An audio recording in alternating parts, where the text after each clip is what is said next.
That young man is named Lu Sin. He possesses a warm family filled with happiness. Every evening, in a cozy atmosphere of reunion, the whole family gathers around the meal tray. It is just that occasionally the father flies into an extreme rage, threatening to stuff his wife into a styrofoam box. Meanwhile, his mother sometimes takes scissors to the neighbor's house with the intention of asking for some blood plasma. As for the younger sister, she possesses the ability to crawl on walls with limbs twisted just like a lizard. Often she even hangs upside down from the ceiling, her head tilted back, flashing an extremely adorable smile at him.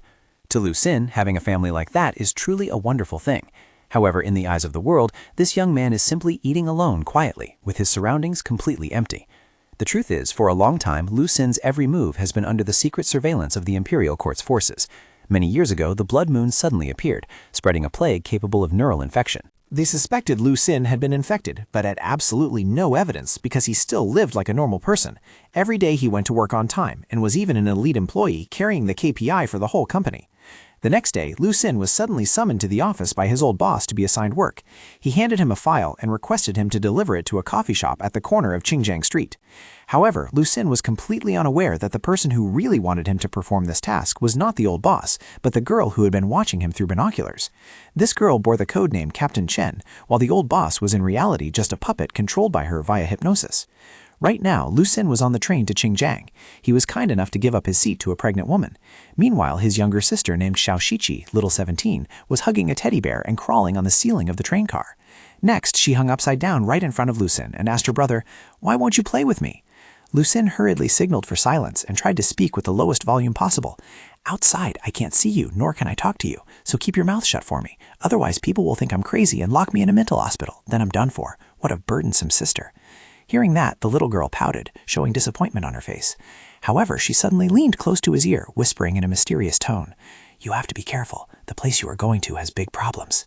Having said that, the little girl immediately disappeared, leaving Lu Sin bewildered, not understanding what just happened. After getting off the train, Lu Sin walked to the coffee shop according to the provided address. This place was situated at a desolate street corner, next to a towering wall dividing the city. From the roof of an opposite building, the reconnaissance team was watching Lu Sin's every move, just waiting for the command to rush in and arrest him. Subject 13 has entered the target area. The detective team is in position.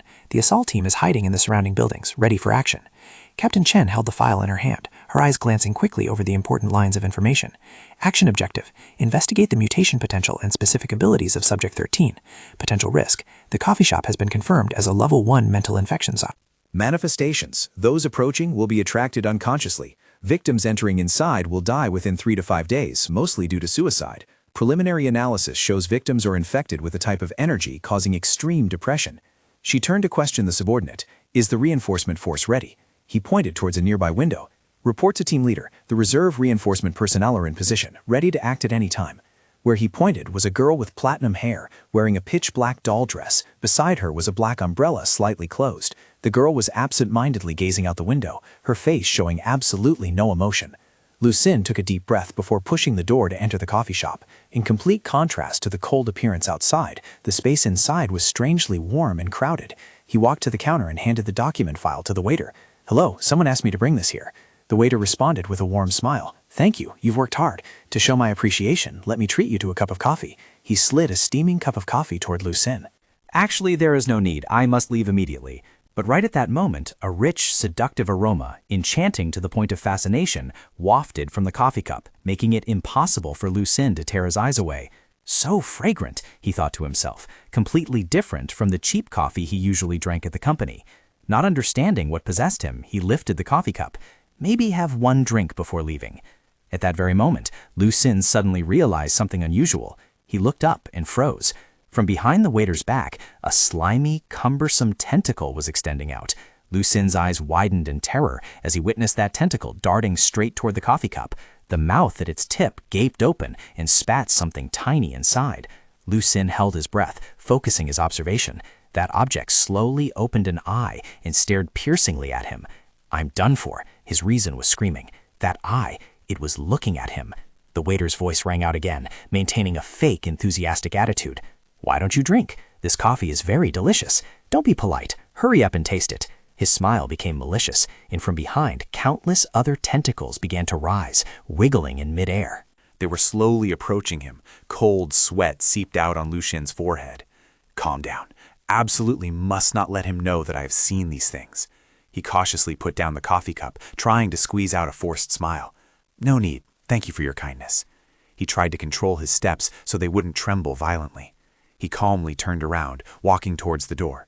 Just getting out of here meant safety. When his hand just touched the doorknob, he recklessly glanced back. All the guests in the shop, without exception, were motionless and staring at him with soulless eyes. That scene completely destroyed Lu Xin's last mental defense line. He let out a terrified scream and rushed out of the shop as if chased by a ghost. The surveillance team outside was completely astonished.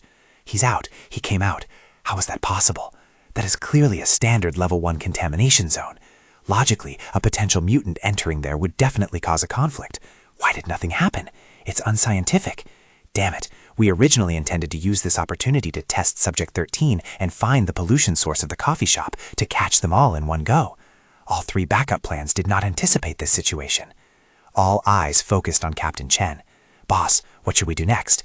She bit her thumb lightly, her delicate brows furrowed in consideration. After a few seconds, she issued a decisive order. Continue monitoring. Immediately activate response plan number 4. Lu Xin ran for his life back to the subway station. His exhausted body collapsed onto the freezing waiting bench. He gasped for air, his chest heaving violently as if about to explode. Escaped. Finally escaped that hellish place. He buried his face in his hands, which were still trembling incessantly. Those people, why were they so grotesque? Amidst his chaotic mind, Xiaoqi's warning suddenly echoed back. Surely the little girl was implying those monsters in the coffee shop. He told himself, ever since the Crimson Moon event, the madmen wandering outside the city walls still bore human shapes after all. But the things he just saw, they were clearly not human. A decision flashed in his mind. Tonight when he gets home, he must ask everyone clearly. Surely they would know something. While lost in thought, Lu Xin suddenly heard footsteps. The two entered the desolate station, followed by several other groups. He looked up in astonishment. Why are there so many people coming here? They moved sluggishly, their shadows blurring under the yellowish lights. Lu Xin's heart felt as if it were being squeezed when he realized these were the customers from the coffee shop earlier. The waiter was mixed in the crowd, his hands still tightly clutching the coffee. He stared at Lu Xin, the corner of his lips curling into a cruel smile as he growled word by word. You are coffee, you haven't drunk it yet. He stepped closer, bringing the coffee cup right up to his mouth. Lu Xin shuddered, a feeling of nausea rising in his throat. Damn it, truly lingering like a ghost. He had to find a way to escape this place immediately. He sprang up, turning to flee, but it was too late. The crowd had silently formed an encirclement, tightening the space around him. Their eyes were completely empty, nothing but a soulless white instead of irises, contrasting with the eerily radiant smiles on their lips. It's over, Lu Xin thought desperately. They had blocked every exit. A few in front rushed towards him. He turned back. The waiter was already right behind him. The coffee cup was only a few centimeters from his lips. Your coffee? If you don't drink it will get cold? The eye inside the cup was still staring fixedly at him. I don't have money. I can't afford it, Lu Xin blurted out. The waiter smirked. Can't afford it? It's fine. It's my treat. Instantly, the eye in the coffee cup sprang up like a spring, shooting straight toward Lu Xian's face. He reflexively dodged by a hair's breadth, his mouth involuntarily blurting out a curse. This damn thing even knows how to find its owner? Cornered, Lu Xian gathered all his courage and charged straight into the crowd ahead. Get lost! He managed to grab the handrail of the escalator, intending to slide down, but an ice-cold hand grabbed his ankle tight. They pulled him back, throwing him sprawling into the center of the circle. Dozens of bodies collapsed onto him, pinning him down. Let me go! You monsters! Get away! Lu Xian screamed in despair, struggling. Don't come here! In the surveillance room, everyone fell silent. What is going on? Why was he subdued so easily? He looks no different from a weak, ordinary person. Captain Chen frowned, speculating. Perhaps he hasn't learned how to control his abilities yet. Do we need backup to intervene and end this test? Captain Chen's eyes glanced at the girl in the doll dress by the window. Backup approved. The girl accepted the order, quietly standing up as the black umbrella in her hand slowly opened. But suddenly, an analyst shouted, Wait! Everyone, look at these readings! On the screen, Lu Xian was being completely overwhelmed. A monster was trying to pry his mouth open, while that eye was bouncing around waiting to crawl in. Right at that moment of imminent peril, a clear, giggling sound echoed throughout the station. It was Xiao Shiqi. The little girl was hanging upside down from the ceiling. Big brother, I told you to be careful, but you didn't listen to me at all. Lu Xin looked up, his eyes filled with a plea for help. Save me. The little girl grinned, her face revealing a mischievous look. You despise me. Outside, you always pretend not to see me, avoiding talking to me. Now you want me to save you? Do you not hate me anymore? Save me. Lucien tried to force his voice out, his inner self screaming.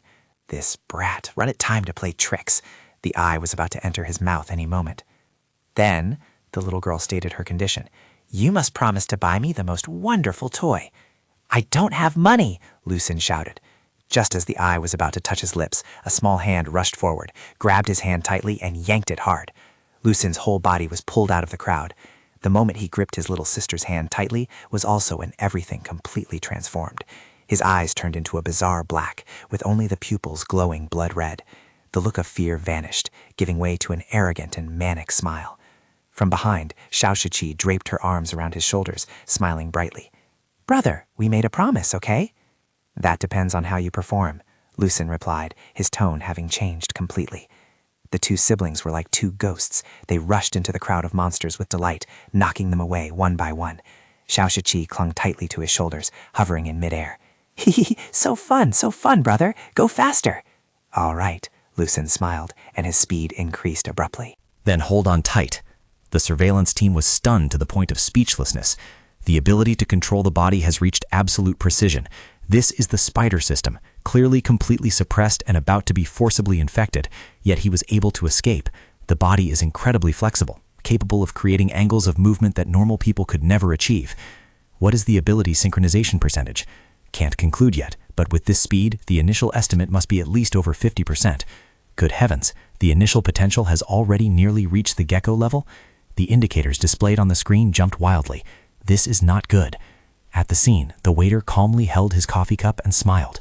Oh my, the speed is quite fast. He laughed until his whole body trembled. But you cannot escape. As soon as he finished speaking, a forest of tentacles exploded from behind his back. On each tentacle were hundreds of hideous eyes. They all rushed towards Lucien simultaneously. He dodged neatly, then vaulted onto the stair railing. He rushed straight to the upper floor.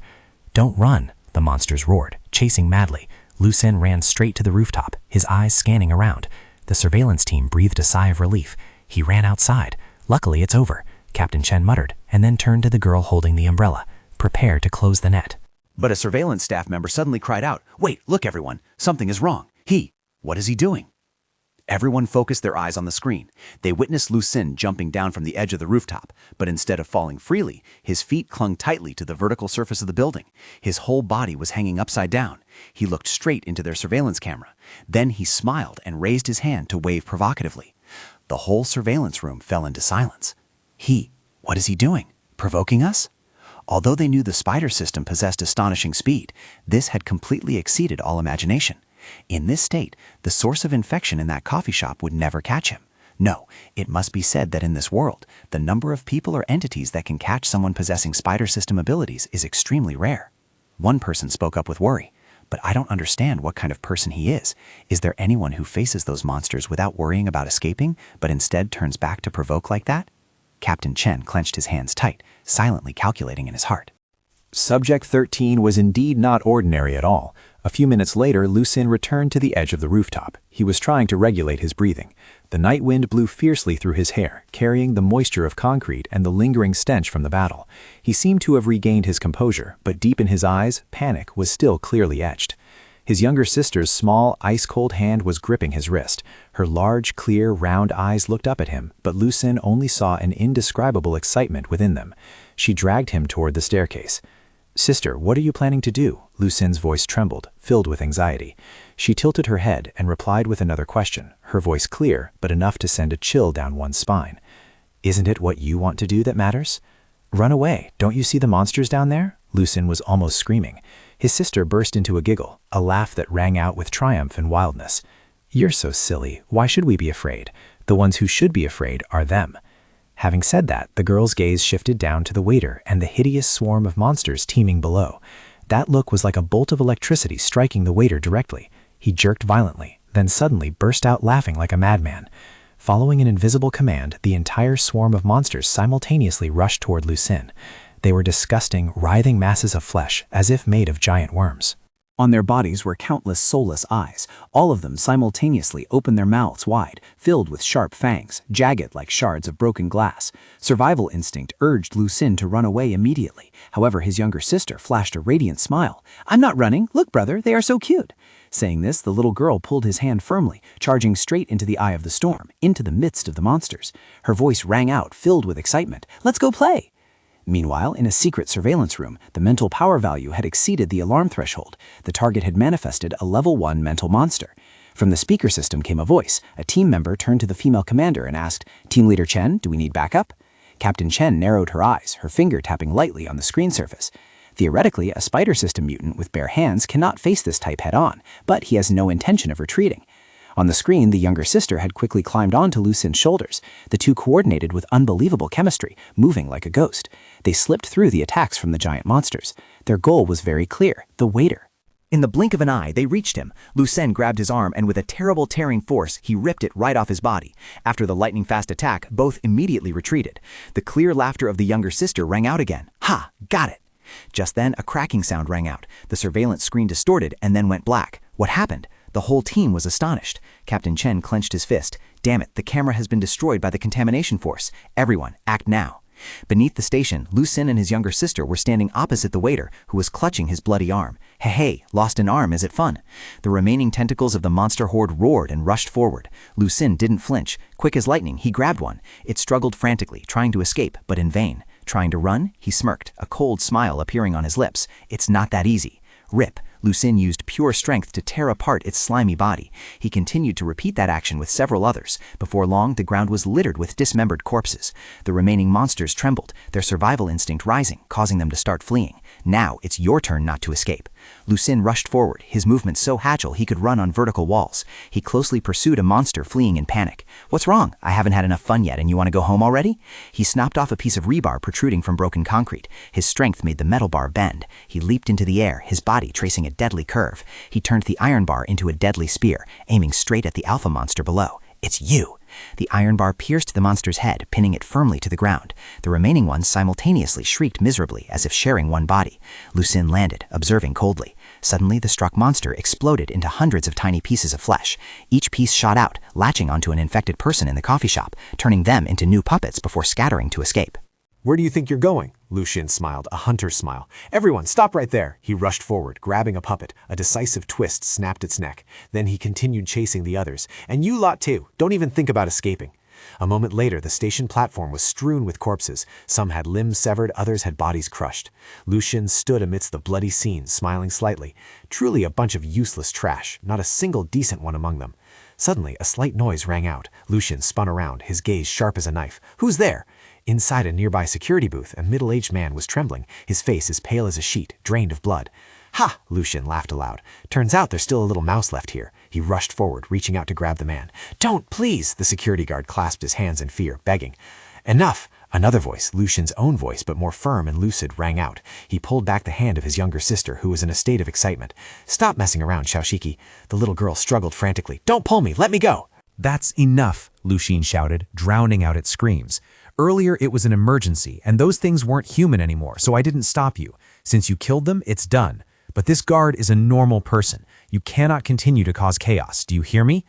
Noticing the unprecedented sternness on her brother's face, the madness in the little girl's eyes gradually faded, replaced by a look of grievance and resentment.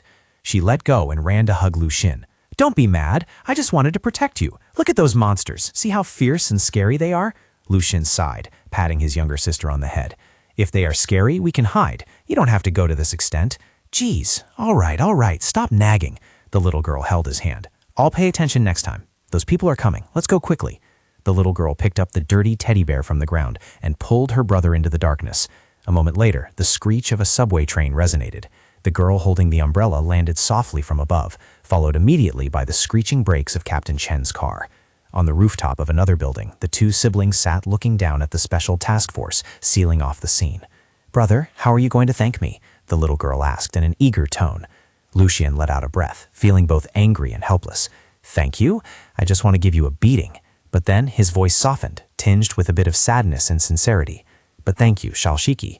The little girl's face immediately lit up. "Then you have to buy me toys?" "Toys again? Didn't I just buy you this teddy bear? Isn't it cute enough? No, the little girl shook her head vigorously. I want a toy that can scream. The more miserable and resentful the scream, the better. Lucien felt a shiver upon hearing that, but still deliberately teased. Miserable screaming? Do you know the screaming chicken? The little girl immediately pulled a long face, giving a sulky, You only know how to talk back. I'm not playing with you anymore. After saying that, she stood up and lightly stepped onto the power line stretching between the two buildings. She walked gracefully, then turned back to glance at her brother, smiling meaningfully. Brother, you must be careful. Someone is targeting you. Lucien was startled. What did you say? Targeting me? Who is it? Hee, it's a secret. The little girl put her index finger to her lips. Goodbye, brother. Having said that, she skipped along the power line and vanished into the night, leaving Lucien calling after her in vain. Hey, you wretched little girl, now that you're gone, how am I supposed to get down? Standing on top of the skyscraper, Lucien cast his gaze down at the tiny stream of people below. He sighed. It seemed that in the end he could only rely on himself. After struggling to squeeze through the checkpoints, Lucien finally made it to the ground, thinking he was safe. Hey, Lucien! A cold female voice rang out from behind, making him jump. It's Chen Qing. Get in the car. I'll treat you to a cup of coffee. Coffee again. Lucien cursed silently. He was wary. In his 23 years of life, no woman had ever actively invited him, especially a woman this beautiful, cold, and powerful. She definitely belonged to the organization protecting the station that had been monitoring him from the start. But this invitation didn't seem malicious. Refusing outright didn't seem right. He scratched his head, pretending to be clueless. Is there anything special about that? I don't really want to drink coffee right now. Chen Qing frowned slightly, silently evaluating. Facing such a terrifying situation, yet receiving a sudden invitation and still maintaining this calmness. Interesting. She turned around and decisively opened the car door. Fine then, we'll go to a bar. The bar was deserted, with no one around except for Lucien and Chen Qing. I am Chen Qing. She placed a card on the table. This is my identification. I have no ill will towards you. She paused for a moment before going straight to the point. But I admit, everything you just experienced was part of my script. Lucien found as he looked at the card. Qinggang City Patrol Department, highest rank, a figure with status in the main city. He had always thought that someone from a satellite city like him would never have the chance to interact with such a big shot. It was only then that he realized the whole incident, from transferring the documents to being attacked by the monsters, turned out to be just a play orchestrated by this woman to test him. This woman was indeed unfathomable. In that moment, Lucien's gaze accidentally swept past and noticed the gun tucked at Chen Qing's waist. His whole body tensed up. Lucien sighed, trying to suppress the shock and panic surging in his chest. So why do you have to do that? Chen Qing didn't rush to answer. She skillfully uncorked a bottle of malt liquor and poured 2 glasses. The lights in the bar reflected off the amber liquid, creating shimmering streaks of light. Let me explain based on what you've witnessed. I belong to the Special Incident Handling Department, an agency specialized in resolving contamination events inside these city walls. You can understand us as a special branch of the government. She pushed a glass towards Lucien. After the Red Moon disaster, the world was restructured into major main cities and surrounding satellite cities. Our main mission is to handle and eliminate the lunatics outside, dealing with opposing forces like the Wilderness Knights or spiritual cults. The construction and maintenance of those towering city walls are also supervised by us. But now, she took a sip of her drink. The greatest threat comes from within. It is the contamination. Contamination? Lucien frowned. You mean the unusual things from earlier? Chen Qing nodded, pushing a thin folder stamped top secret toward him. That's right. Those are supernatural phenomena that ordinary people cannot explain, just like what you encountered at the coffee shop. Go ahead and read it. Lucien opened it.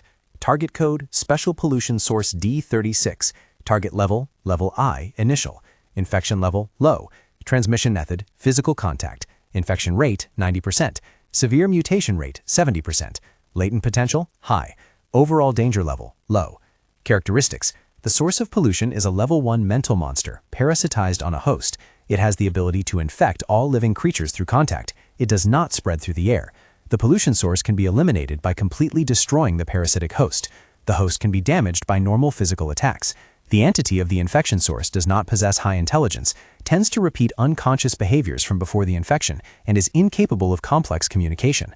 Chen Qing lit a cigarette, the hazy smoke obscuring part of her sharp features. The Red Moon event changed the nature of the world and humanity itself. We are the lucky survivors, huddled together in these concrete fortresses. But survival does not equate to normalcy. Many people have undergone mental mutations. They become invisible sources emitting energy, affecting everything around them. That condition, we call it pollution. Pollution? What kind of pollution is that? Lucien asked, feeling like he was stepping into a completely strange world. What happens if one gets polluted? You get sick. Chen Qing replied, "This type of pollution is essentially like a source of spiritual radiation.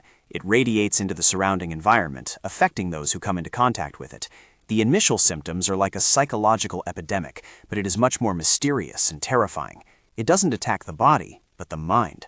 Those with mild cases may fall into depression or anxiety. In more severe cases, they will lose their reason, go mad, and attack others. Some special cases even develop the ability to communicate with invisible entities." She stubbed out her cigarette in the ashtray. "To put it simply, the pollution source creates a contagious mental illness. On the outside, infected people may look no different from us," she continued, her tone becoming more serious. "But inside, they have rotted away. The scariest part is that they are not like the crazies outside the city. They live among us, work with us, and no one knows when they will erupt, dragging in a series of new victims. Just like the 37 people in the coffee shop earlier, all of them were infected. The monster you faced was the host, a severe infection case that had completely lost consciousness. For such cases, there is no possibility of a cure. The only outcome for them is death." "Do they all have to die?" Lucien blurted out, his voice full of astonishment. "Even when the main pollution source has been destroyed?" "That's right," Chen Qing replied decisively. "The spiritual monster is just the fuse. Once it has been triggered, all infected people become potential cancer cells. The ones you killed at the station were exactly those cells. After the host dies, the severe infection cases will lose control and scatter in panic. If just one escapes, it could very likely evolve into a new pollution source, and a greater disaster will begin." "Then why doesn't it leave a copy somewhere so it can revive?" Chen Qing gave a slight smile. "The intelligence of a level 1 monster isn't that high. They only act on instinct, unconsciously infecting others. Severe cases will automatically gather around the host, subject to its control." Only when the host is destroyed can they temporarily regain a bit of individual consciousness, but by then it is already too late. "If it is so dangerous, why did you let me participate? Aren't you afraid I will be polluted too?" "You won't be infected," Cheng Qing said with certainty. "Or rather, you have already been infected in a different way." She pushed another notebook towards him. His name was written on the cover. "Look at this." Lucien opened it. It was a detailed file about him. Complex analytical numbers, capability assessments, a portrait photo, address, age, and a circled line of text. Mental mutation, spider system. Cheng Qing lit another cigarette. "After the red moon, the spirits of some people didn't weaken, but became stronger. They possess immense willpower. That allows them to control their bodies in an extraordinary way, down to every muscle fiber, every joint. You are one of them. Your ability is temporarily classified by us as the spider system, referring to the ability to control the body with absolute precision, just like a spider controlling its 8 legs. This helps you enhance your speed, reflexes, and strength to a superhuman level. In our team, there is a person with the nickname Lizard. His body control ability reaches 80%, enough to dodge bullets, handle firearms perfectly, and even crawl on walls as if there were no gravity. Through observation, your ability is similar." Precisely because he was a mental mutant, he possessed a special sensitivity to the existence of mental monsters. Therefore, he was the most suitable candidate for this job. Lucien remained silent, sinking deep into thought. His entire worldview had just been completely overturned. The announcement from the bus speakers pulled him back to reality. "Dear passengers, we are arriving at East Satellite City Station. Please check your luggage before disembarking." Lucien looked at the thick stack of cash that Chen Qing had stuffed into his hand before leaving. 10,000 yuan. "I never thought I could earn this much money myself." He shook his head, trying to dispel the complicated thoughts. "Never mind, I really need this money right now. Just consider it a new job." He stepped off the bus and merged into the bustling crowd. The speaker's voice still echoed behind him. "East Satellite City Station. Passengers, please disembark." Lucien approached the gate of an old orphanage. The moss-covered walls, imprinted with the traces of time, created a gloomy and desolate atmosphere. The old security guard sweeping leaves in the yard looked up, squinting at him. "You're here? The girl is teaching the kids inside." Lucien nodded slightly in greeting and silently walked inside. From the large room, the immature singing voices of the children echoed out, both naive and clear. "Catch the sparrow, the eagle is hunting. Oh sparrow, where to hide now?" He stood hidden outside. Inside, the girl named Sha Lu seemed to have sensed something. She suddenly turned her head. Who was out there? But behind her, the corridor was as silent as the grave. No one there, she muttered to reassure herself. I must be too sensitive. It's not him. Then she turned back to the children, clapping her hands to keep the rhythm. Kids, let's keep singing. Lucien stood behind the wall, the smile on his lips turning gentle. Being so happy like that, it was best not to disturb. He quietly walked to the donation box, took out a wad of cash, and stuffed it inside. Before leaving, he conveniently picked 2 wildflowers by the road, gently placing them on top of the mailbox as a silent signal. The security guard had been standing behind him for who knows how long. You, just go in and talk straight to the girl. Every time you come back, you sneak around, and you even pick my flowers while you're at it, he grumbled, but there was no blame in his tone. Do you think it's easy for this old man to grow a flower bed? At this rate, they'll all be bald soon. Lu-sin turned around, his smile a bit awkward. I'll come back this weekend, treat you to a few drinks. The security guard waved his hand. No need to wait for your treat. I'll treat you. Homemade rice wine is always available. The unexpected offer made Lu-sin pause for a moment, but then he nodded and smiled, a rare, sincere smile. On the way back, he muttered to himself as he walked. The feeling of having money in hand is truly great. I really need money, a lot of money. There are too many things to worry about. But that woman's gaze. An hour ago, in a dim bar, Lu-sin and Chen Qing were sitting opposite each other. Through this test, your performance has greatly surprised us. Currently, we need people like you to solve the mental pollution problems simmering between Qinggang City and the southern satellite city. You helped us handle a pollution source. This is the remuneration. She pushed a thick envelope towards him. 10,000 yuan. Lu-sin gaped, almost unable to believe his eyes. 10,000 yuan? Before, as a model employee, my monthly salary was only 1,000. Why is it so much? Chen Qing didn't seem to care much about his surprise. This is the amount you deserve. The pollution source this time, strictly speaking, was not destroyed by you alone, because we had set up the scene beforehand. Chen Qing explained the remuneration for a mission of equivalent nature. Therefore, the pay is only 10,000. Normally, a similar mission is worth at least 30,000. Lu-sin was astonished and blurted out the number he just heard. 30,000? Chen Qing frowned, then confirmed. That's right. She added, as long as you know how to utilize your abilities, money won't be a problem in the future. You won't be short of money anymore. Those words stirred Lu-sin's mind, making his heart beat with excitement. I really love this sentence. My time has truly come. Meanwhile, Chen Qing quietly observed his excited expression and noted in her heart, greedy for money, danger index can be reduced by 10%. Suddenly, Lu-sin seemed to wake up from his trance and asked, Wait, I want to clarify something. I am very curious about the job you mentioned, and I truly want to earn extra income, but I must say beforehand, I myself do not possess any abilities at all. The ability you saw was lent to me by my younger sister. The one who just helped me escape the monsters was her. She is always by my side. No, not just my younger sister. There's also Dad and Mom. Our family has always lived together. Hearing this, Chen Xing's eyes immediately flashed with wariness. What did you say? Right at this moment, a voice unexpectedly came from her micro earpiece. Colonel Chen, it is time to give the final assessment.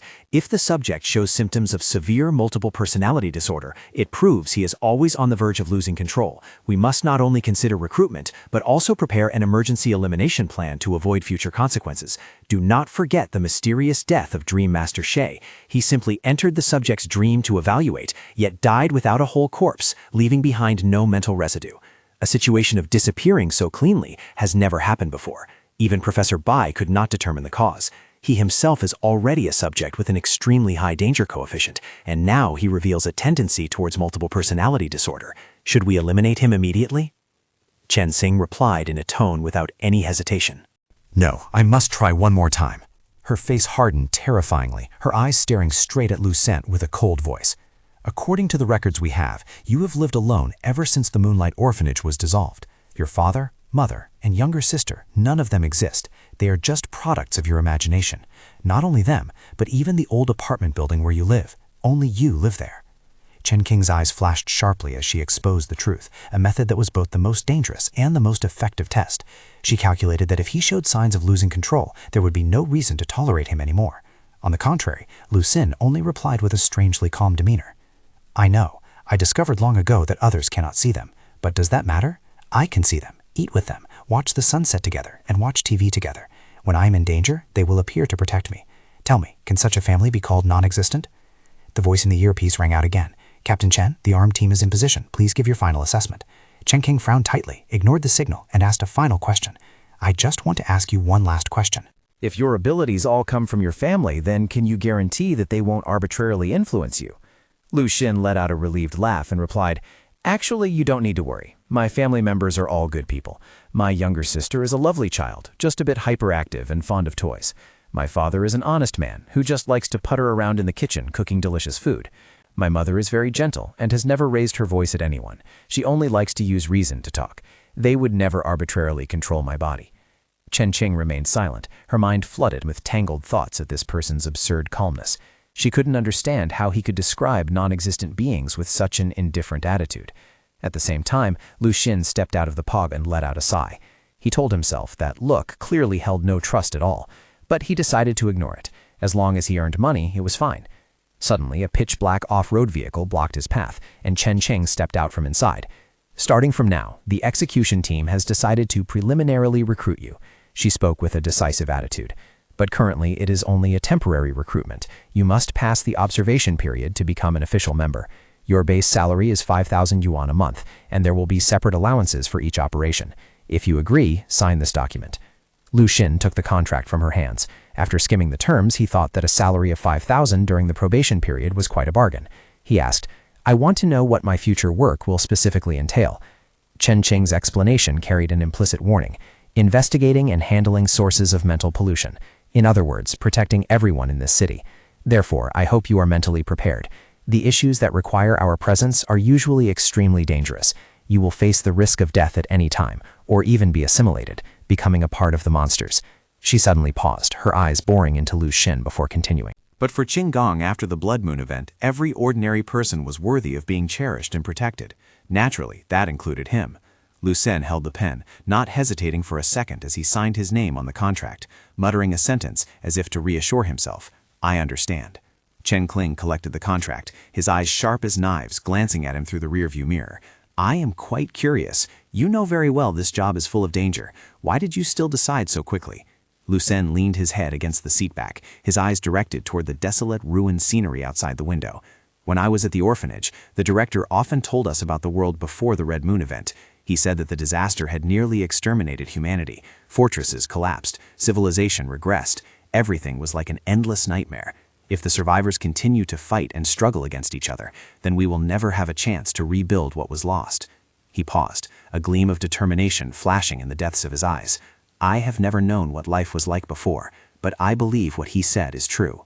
Hearing these words, the icy look on Chen Qing's face melted away somewhat. She nodded slightly, a rare appreciative smile flashing on her lips. "All right, take this box. Inside is the necessary equipment."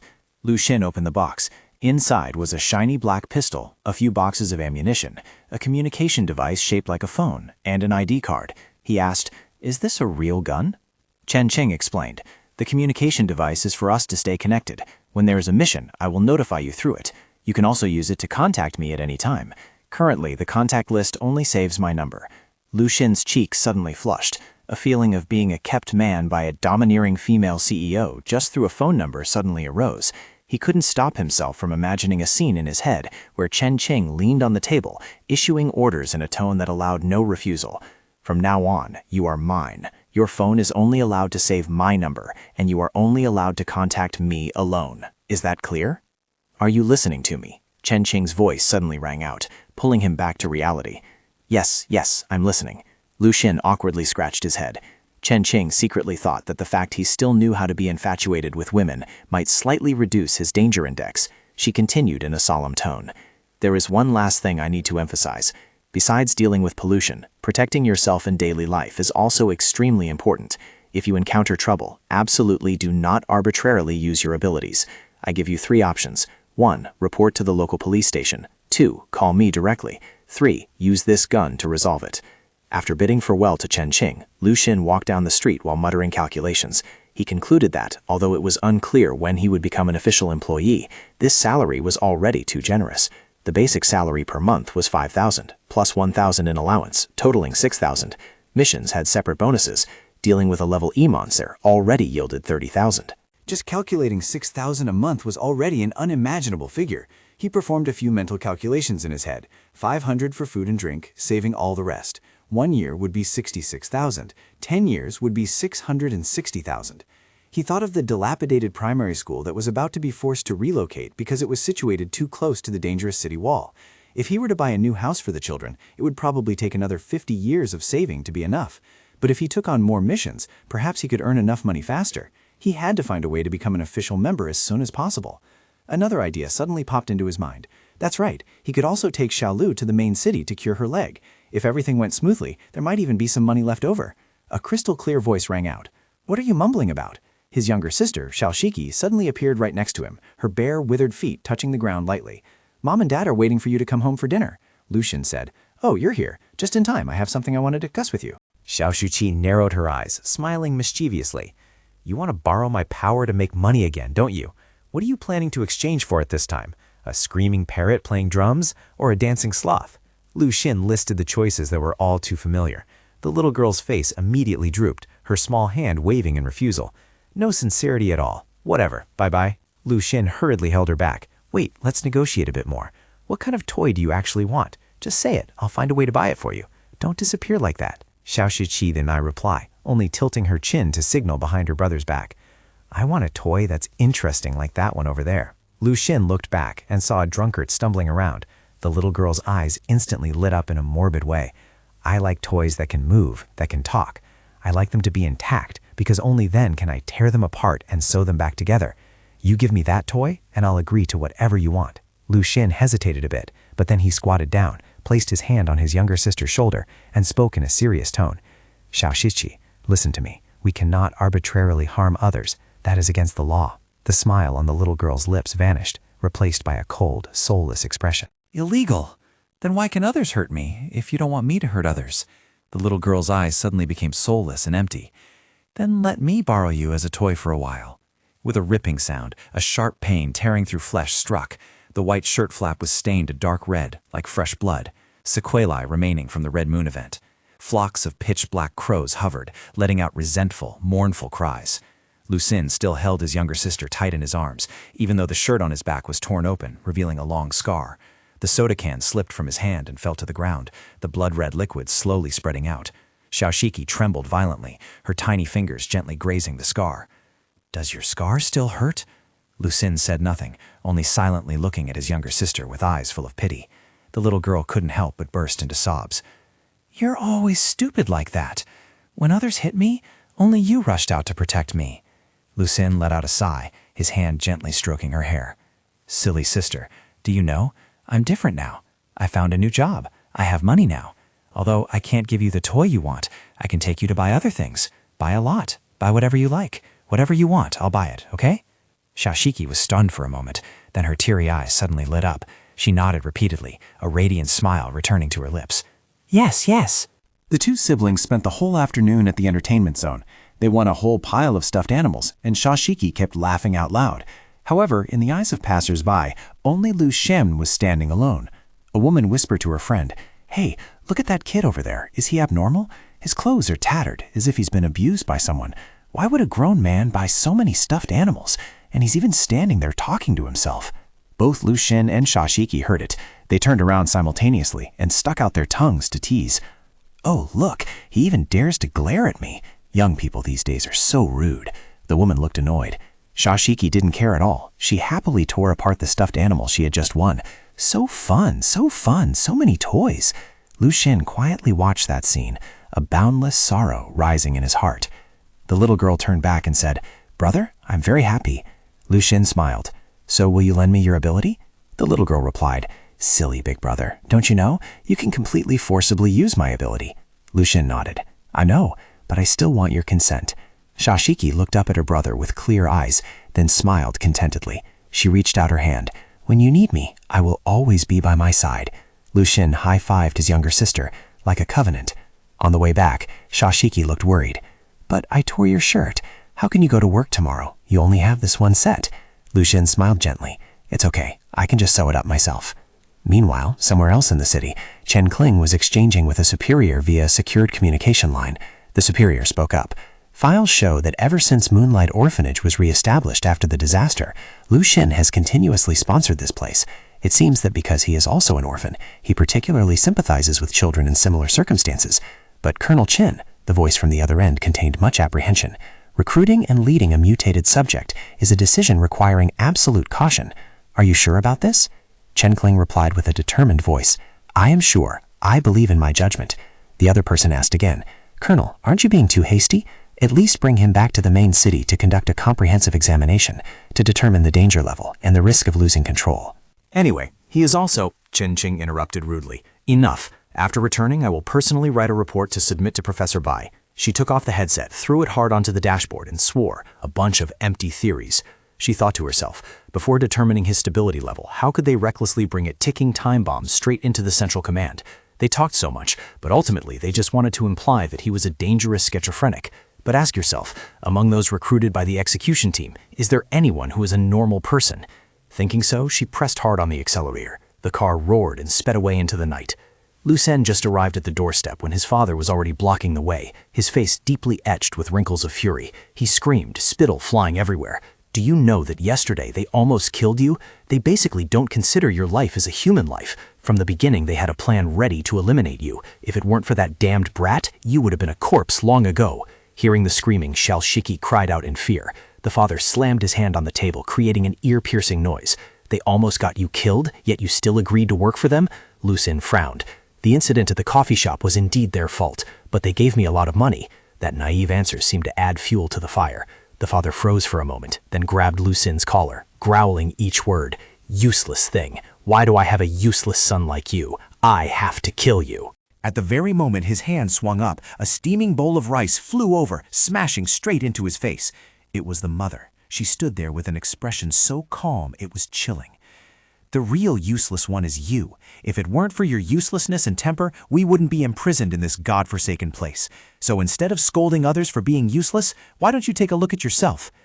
The father let go of Lucien, whipped around to face his wife, his eyes bloodshot. Do you want to die? The mother did not dodge at all. She simply quietly raised 2 fingers and drew a strange symbol on the table surface. The father glared. What kind of trick are you pulling? She smirked arrogantly.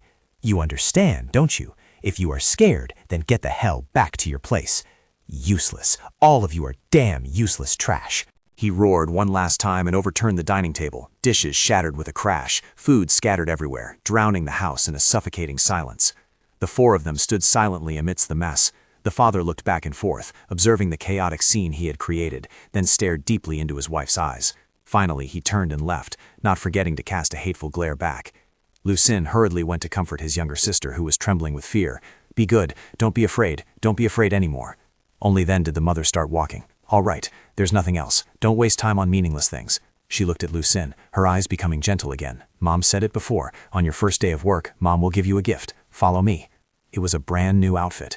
Lucien spoke up hesitantly. Mom, thank you, but doesn't it look weird for me to dress like this? She tilted her head slightly. Weird? Then she approached, gently taking off Lucien's glasses. That's better. As expected, our Xiaolu just needs to groom a bit to become a handsome young man immediately. Lucien turned around in front of the mirror, feeling a bit unfamiliar. I'm still not used to this look, but thank you anyway, Mom, and also for helping me out just now. The mother smiled kindly. Silly child. We are all family. Why say thank you? Do your new job carefully. Remember, no matter who you meet, be polite and speak with reason. You are so gentle, you surely won't harm anyone. She paused, a smile full of hidden meaning flashing on her lips. But if anyone dares to bully you, our whole family will go find him together. At 6:30 p.m. in the old office, as soon as the clock struck, Lucien immediately stood up, packed his things, and left, causing a stir throughout the office. One person spoke up. Hey, isn't he usually the one who works overtime the latest? It's been strange these past few days, disappearing right on time. Another replied, Didn't you notice? His appearance is much smarter too. He must have a girlfriend, right? From his private room, the director watched Lucien's retreating figure, his fat, fleshy face revealing an unfathomable insidiousness, as if nurturing some dark plan. The city was gradually sinking into a ghostly twilight. Even the moon, hanging high above, bore a blood-red hue. Lucien muttered to himself, If not for this patrol job, I might have almost forgotten to appreciate the city scenery. He and his little sister blended into the bustling crowd. He noticed that after the Blood Moon event, it seemed that the lucky survivors within the city walls, having witnessed the dark side, also knew how to cherish the bright side of life more. The crowd passed by. Some were rushing, others were leisurely. He involuntarily smiled when he saw Xiaoshiki mischievously fly up and hug the bald head of a passing uncle. The little girl never left his side by half a step, the only difference being that she didn't walk like a normal person, but swung on power lines or hovered beside him. He thought, at least in the past 30 years, famine had almost ceased to exist inside the city walls. Getting full wasn't hard. As he walked and pondered, the truly difficult thing was how to have a better life. The 2 siblings stopped at a roadside food stall. He said to the little girl, who was engrossed in gnawing on an ice cream, Listen carefully and transcribe all the words in this audio file. Focus on overcoming the background music and the fast speaking speed. This city is truly huge. I have been patrolling for days without discovering anything unusual. he asked himself. If the city remains this peaceful, they won't need me anymore. Is it possible Colonel Chen will revoke the allowance? If so, how will I earn extra money? Xiao Shishi licked her lips and giggled. You, going out to patrol every day but finding nothing. It's really a case of the grass looking greener on the other side. Be careful or you'll lose everything in the end. Closing the lid of the food box, he sighed softly. He hadn't even had time to eat dinner yet. Fine, let's go home early. I still have to work tomorrow. The two siblings stood up together, chatting as they walked. So, are we still going on patrol tomorrow, brother? He answered decisively. Of course. After all, I'm receiving a base salary of 5,000 yuan. If I perform well and get promoted to full-time soon, I could earn tens of thousands then. A few days later, in the director's office, the bald fat man sat arrogantly in his chair, looked at him, and said, Xiao Lu, starting tomorrow, you don't need to come to the company anymore. The company's situation hasn't been very positive lately. We can't afford to keep many people. Your workability and Xiao Lu's are about the same, but Xiao Lu's attitude is much better than yours. Look at yourself lately. As soon as work ends, you're nowhere to be seen. Cold sweat began to bead on Lu Xin's forehead. Xiao Lu, you mean Lu Chen? He hurriedly raised his hand to explain. But I have never left work early before. I just didn't stay back for overtime. Director, can you give me one more chance? The old man took a deep drag on his cigarette. You are an old employee. I also can't bear to do it. He stubbed out the cigarette, his expression becoming unusually serious. But in our company, each position only needs one person. We don't support freeloaders. You have to show a spirit of dedication. Lu Xin walked out of the director's office with an overwhelming feeling of emptiness. He returned to his desk and froze when he saw everything had been cleared away without a trace. All his personal belongings had been packed into a cardboard box placed under the desk. He naively thought, who is so kind? The somewhat fawning voice of Sister Sun, the colleague sitting next to him, spoke up. It was Lu Cheng. He moved to your spot this morning. She stared at Lu Xin's bewildered face. She shook her head in pity. Xiao Lu, it's not that Sister Sun likes to gossip, but you are just too honest. I've told you so many times not to pour your heart and soul out teaching others everything. Now look, he's snatched your rice bowl right away. She leaned close to his ear, whispering as if afraid someone else might hear. That kid isn't simple. He's hooking up with the director's darling daughter. An old fox like the director, why wouldn't he save the good cuts for his own family? It's clear they've set a trap for you for a long time. Seeing Lu Xin standing still as a statue, she frowned. All right, as long as you know, but don't say I told you. In these times, living isn't easy. A fit of rage flared up in Lu Xin's chest. His hand instinctively tightened around the pistol hidden in his pocket. Captain Chen's instructions echoed in his mind. 1, call the police. 2, call me. 3, use the gun. But he thought that shooting and killing someone just because of losing a job would be a meaningless act. He took a deep breath, his hand gradually loosening from the gun. Perhaps it wasn't time to use it yet. Lu Xin silently hugged his box of belongings and left the company. Slumping onto a stone bench by the roadside, he took out his phone. His finger slid across the screen, then stopped at Chen Xing's number. Was it worth bothering her over such a trivial matter? But then, thinking of the job he just lost and the bleak future ahead, he sighed and pressed the call button. Whatever, let's just try. On the other end of the line, Chen Xing saw a strange number calling, but the screen displayed Lu Xin's name. She frowned, wondering why he was calling so soon after joining. She immediately picked up, her intuition telling her something was wrong. Hello, Chen Xing speaking. Did something happen? Lu Xin hesitated before speaking. Captain Chen, sorry to bother you. The thing is, I have a bit of a problem over here. Hearing the word problem, Chen Xing's nerves instantly pulled tight like a string. She shot up, her voice over the phone becoming sharp. What problem? Where are you? The quiet office suddenly became bustling. All eyes turned toward Chen Xing, assuming their new member had encountered danger. Lu Xin heard her reaction and couldn't help but be stunned. Why is the atmosphere so tense? He hurriedly explained. No, it's like this. Because I get off work on time every day to go patrol the streets, I swear I didn't leave early, just left on time after finishing work, yet the company fired me. Chung King was stunned. Patrol? Lu Xin replied. Yes, to see if there are any mental monsters on the streets, just in case. I always go after work, never occupying work hours. But they still fired me. The director wanted to give my job to someone else. Chung King fell silent for a long time while trying to process the information. She thought this must be the first time in her career she received a snitch call from a subordinate. You called me just for this? About being fired from a side job? Lu Xin mumbled, yes. Chung King's entire room felt like it was about to explode with astonishment. She rubbed her forehead, trying to keep herself calm. All right, wait a moment. Lu Xin hung up, let out a sigh, telling himself to wait a moment. She probably has a way. Suddenly, a stream of bone-chilling cold air blew onto the back of his neck. Xiao Shiqi gradually materialized, her feet hovering in the air. Her voice sounded sweet, but concealed a mysterious eeriness. "Brother, did you just call that woman? Will she really help you?" Her small hands slowly wrapped around Lu Xin's neck. Her face pressed close to his, her eyes glowing a brilliant red. "How about I go there and turn the ones bullying you into new toys, okay?" The corners of her mouth slowly curled up, revealing sharp teeth. "They dare to bully my brother. We should kill them all. Mom would certainly be happy to help. Maybe even Dad would lend a hand." Then she flew in front of him again, her voice full of excitement. "How about we wipe them all out?" Lu Xen lowered his head, sighing deeply. "Stop it, Shashichi. Even if they are bad, they are still normal people. Killing is illegal. Let's just wait for Captain Chen's call." Less than 5 minutes later, the old director came running in a panic. Following behind the old man were Lu Cheng and his girlfriend Xiao Jing. The old man was sweating profusely. He eagerly grabbed Lu Xin's hand with a 180-degree change in attitude. "Oh, Xiaolu, I've been looking everywhere for you. Xiaolu, why didn't you say so earlier?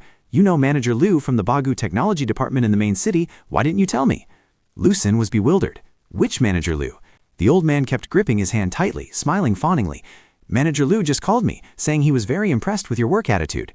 He's also preparing to assign a massive material transport project to our company and specifically named you to be in charge. The chairman of the board just called me as well." Lu Xin felt as if he had been struck by lightning. The old man continued to flatter him. "You see, it really was a terrible misunderstanding. Let's go back to the company. I'll treat you to a lavish meal tonight." Lu Xin helplessly realized that his job had been saved. As soon as the director let go, Lu Cheng stepped forward with a remorseful look. "Brother Lu, I'm really sorry. I didn't mean to steal your job." Lu Xin pulled his hand back, his voice cold. "It's fine, I understand." He thought to himself that everyone had their own difficulties, but this guy was truly skilled at shirking responsibility. Noticing Lu Xin's attitude, Lu Cheng looked awkward. "Brother Lu, can I work on this new project with you?" Lu Xin silently despised this guy for having no shame. He thought, looking at the director's demeanor, this project was definitely not small. If successful, the bonus would not be insignificant. Thinking about enjoying the full benefits by handling it alone, he flatly refused. "No." Xiao Jing stood by the side and shouted angrily, "You!" Just then Lu Xin's phone rang. The director immediately seized the opportunity, pulling Lu Cheng and Xiao Jing back, while signaling Lu Cheng to pick up the box of belongings. "You just take the call, let us take the stuff back and arrange it for you." Haha. Then the old man turned and scolded the young couple. "Are you blind? Can't you see he's busy? Move it." Lu Xin picked up the phone, and Chen Qing's voice rang out from the other end. "Lu Xin, is the problem resolved?" He replied. "It's done. Thank you, Captain Chen." She said, "That's good. You've been recruited by us and the monthly allowance is not low at all. You can quit that low-paying job now." Lu Xin leaned back against the railing, laughing softly. "But your regulations don't say I can't have a side job. Besides, 1,000 yuan is still money." Chen Qing asked, "Then why did you go on patrol on your own initiative?" Lu Xin scratched his head shyly. "Isn't paying me meant for doing these things? If I take the money without doing anything, I feel a bit guilty." On the other end of the line, Chen Qing was completely speechless. She put her hand to her forehead. "Fine, have it your way." She flipped through a file. "Since you are so enthusiastic, there happens to be a mission that needs your investigation. Consider this your first official mission." Her tone became serious. "Listen carefully and transcribe every word in this audio file. Focus on overcoming the background music and the fast speaking speed. I have asked the Bogu Technology Department to arrange a transport contract for your company. Take this opportunity to approach Qin Ran, the boss of the Sifong Transport Company. The Intelligence Department reports that recently there have been at least 7 or 8 murder cases related to this company. I need you to investigate whether these are simple murders or if they involve pollution." Lu Xin swallowed hard. 7 or 8 lives, what if it's just murder?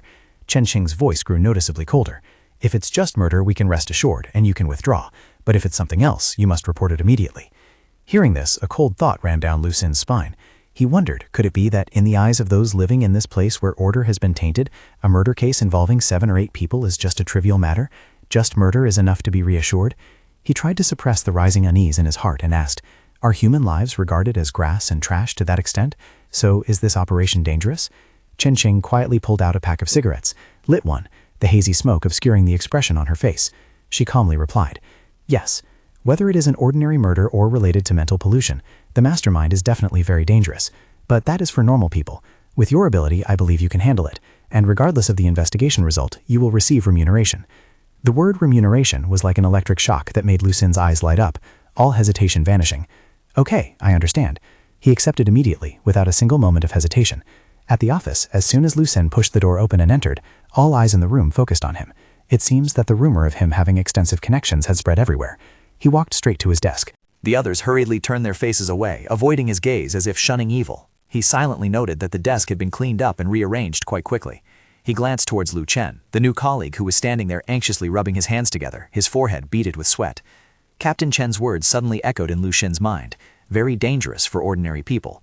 A malicious, dark thought suddenly flashed through his mind. He called out in a tone so friendly it was fake. "Lu Chen." He walked over, patting the shoulder of the colleague who was startled. "I've thought it over carefully. For this project, you should work with me." How could a person who seeks revenge for every grievance like him easily let go of such a wonderful opportunity? Sitting in the rickety car as it rolled along, Lu Chen tremblingly read aloud information from the file. Sifong Transport Company is one of the largest transport companies in the northern region.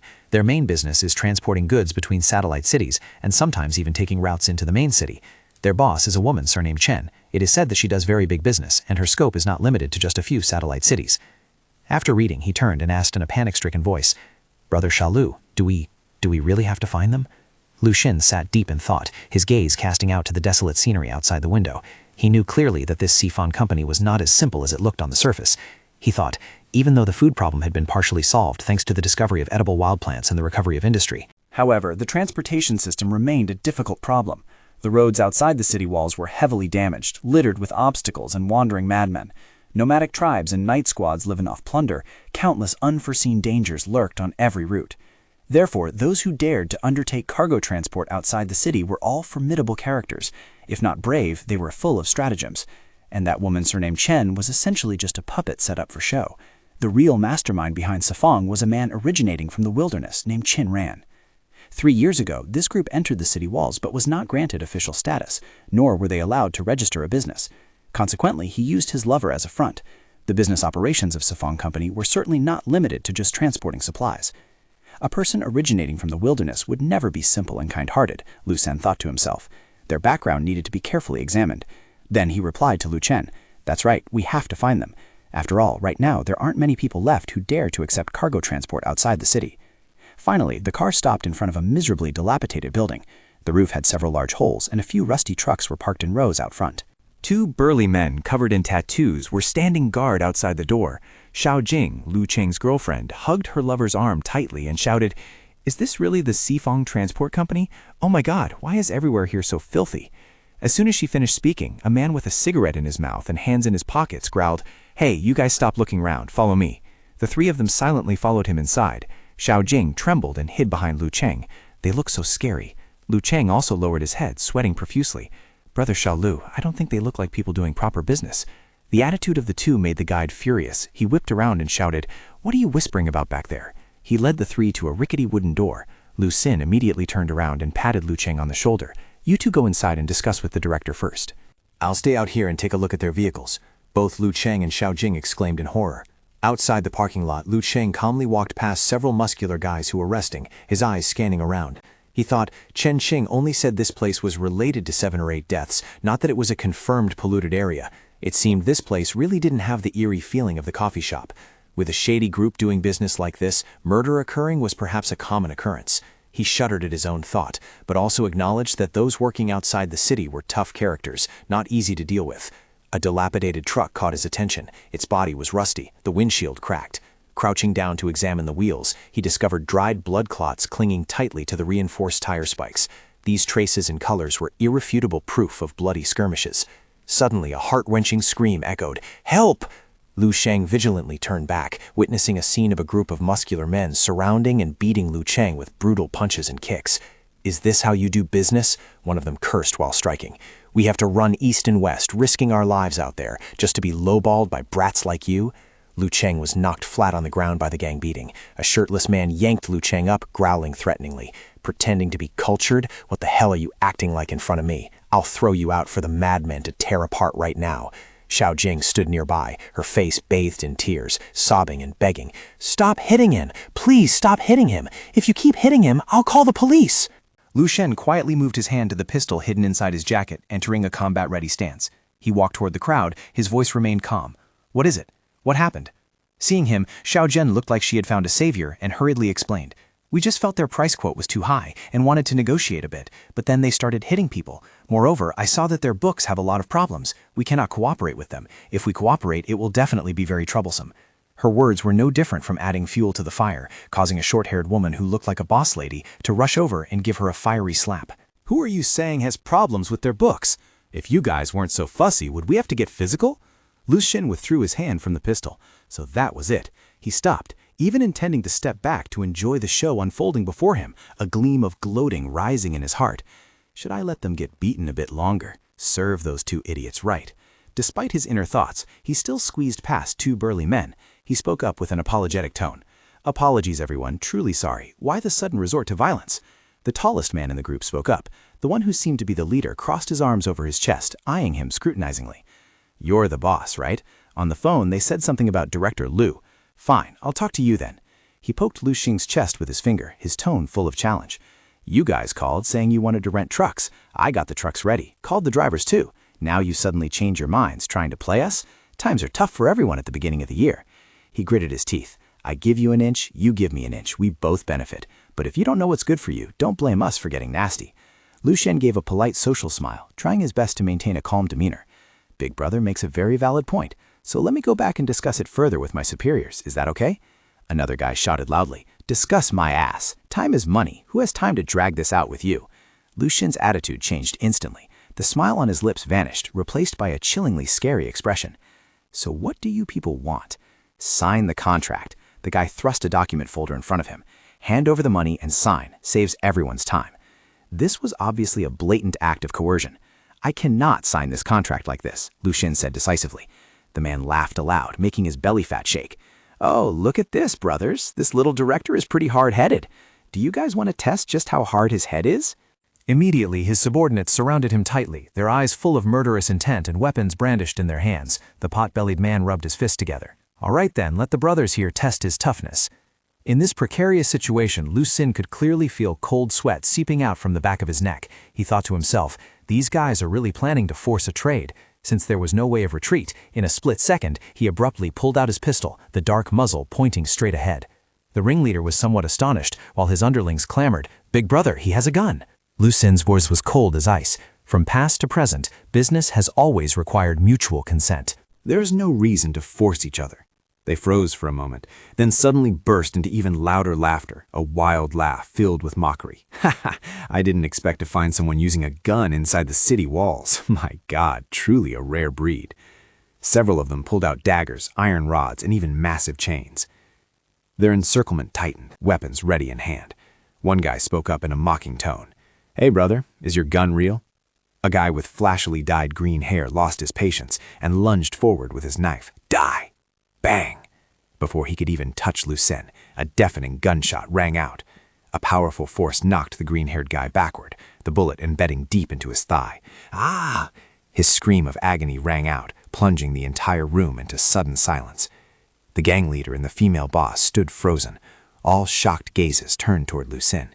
Even Lu Chang stared in stunned silence. The minions' faces were drained of blood. He really fired. It's a real gun." Lu-Sin's expression turned cold, his killing intent blazing. Meanwhile, the muzzle of his gun slowly moved, aiming straight at the forehead of the short-haired woman. "You see now, my gun is real." She slowly stepped forward, signaling her subordinates not to act rashly. "I thought you were just a fearless brat. I didn't expect you to actually dare to fire. We have guns too. We just weren't prepared, so you got one over on us." She curled her lips, trying to maintain her composure. "Consider us unlucky today. We'll let you go." Then a flash of anger flickered in her eyes. "However, if the police come looking for you after this, it has nothing to do with us. And if the police don't come, our paths will cross again in the underworld. We will meet again." A minion obeyed the order and kicked Lu Chang, who was curled up on the floor. "Get out!" The short-haired woman also shoved Xiao Jing away hard.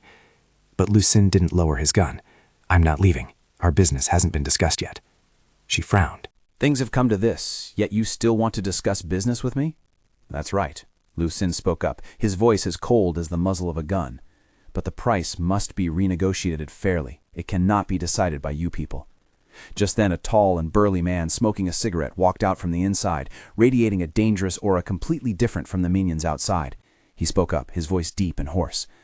The number of times I've pointed a gun at someone's head to discuss business isn't small.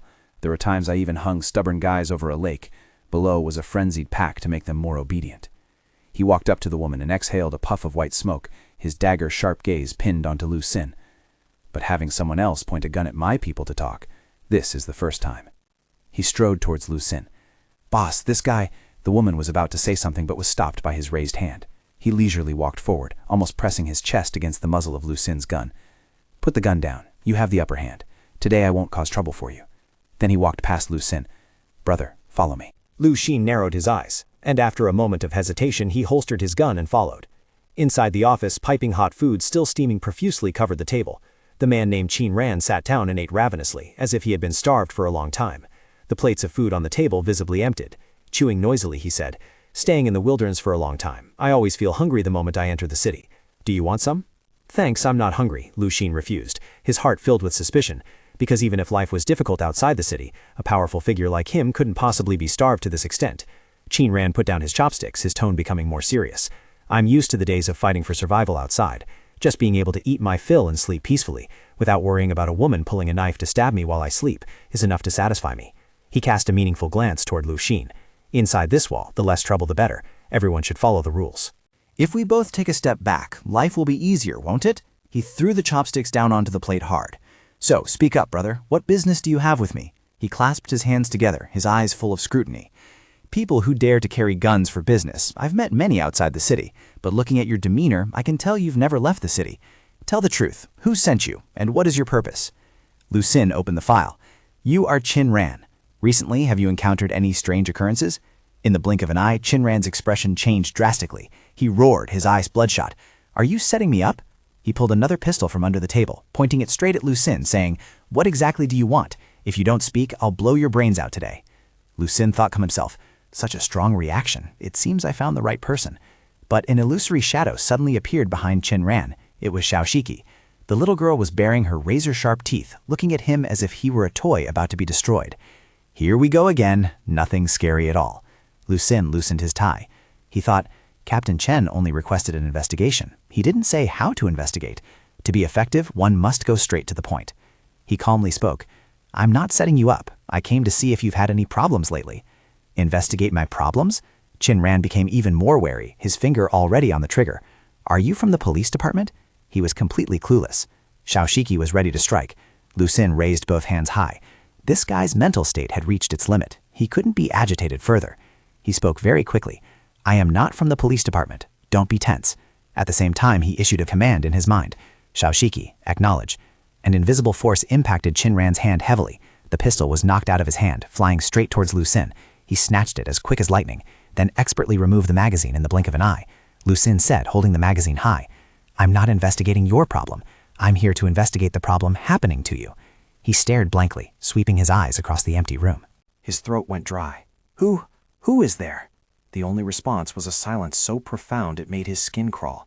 An invisible fear began to gnaw at the mind of the man who usually regarded himself as above everyone else. He gritted his teeth, trying to maintain a facade of calm. How did you do that?" Lu Sin smiled meaningfully, a smile completely incongruous with his youthful face. "Don't ask anymore. Even if you ask, you won't be able to learn it." He leisurely put away the pistol, then drilled his gaze into Qin Ran with eyes sharp as knives. "Now can we talk? What kind of strange things have you encountered exactly?" Seeing Qin Ran still hesitating, Lu Sin added a psychological blow. "If you need it, I can offer a reminder, such as the recent murder cases." That sentence was like a sledgehammer striking directly at Qin Ran's psyche. Hit right at his weak point, he was momentarily speechless, only able to stammer a few meaningless words. He reevaluated Lu Sin once more and told himself, "This kid clearly looks like just a naive young man from the city, so why is his presence so overwhelming? The gun has been controlled by him. If I don't cooperate, I'm afraid." Qin Ran suddenly slammed his hand heavily on the table, spitting out a curse. "So someone really does know about it.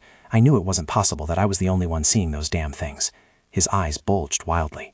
With bloodshot eyes, he pointed at himself. "I don't care whose side you're on, but it's true I encountered it. I saw someone come looking for me for revenge." His eyes were a mixture of horror and resentment. It wasn't a normal kind of revenge. They said things that normal people would only consider crazy upon hearing. He took a deep breath, seemingly to gather enough courage to recount the story. "It all started 14 days ago. I'm not afraid of you knowing either. My job isn't just hauling goods. His eyes grew dark as terrifying memories flooded back. I've dipped my hands into all sorts of dirty business. The police know too, but can't do anything about it. It all started on the day of that transaction. I arranged to meet old Kui in West City to pick up the goods. That bastard's name was Kui Wong, specializing in selling toys. We had cooperated a few times, but I didn't expect him to have the guts to come alone that day. Did he think I was a good person or something? How could I let such a good opportunity slip by? So I took care of him right then and there. I got that shipment, enough for me to make tens of thousands. As for old Kui's body, I tore it into pieces and fed it to the dogs. I thought that was the end of it, but I was wrong.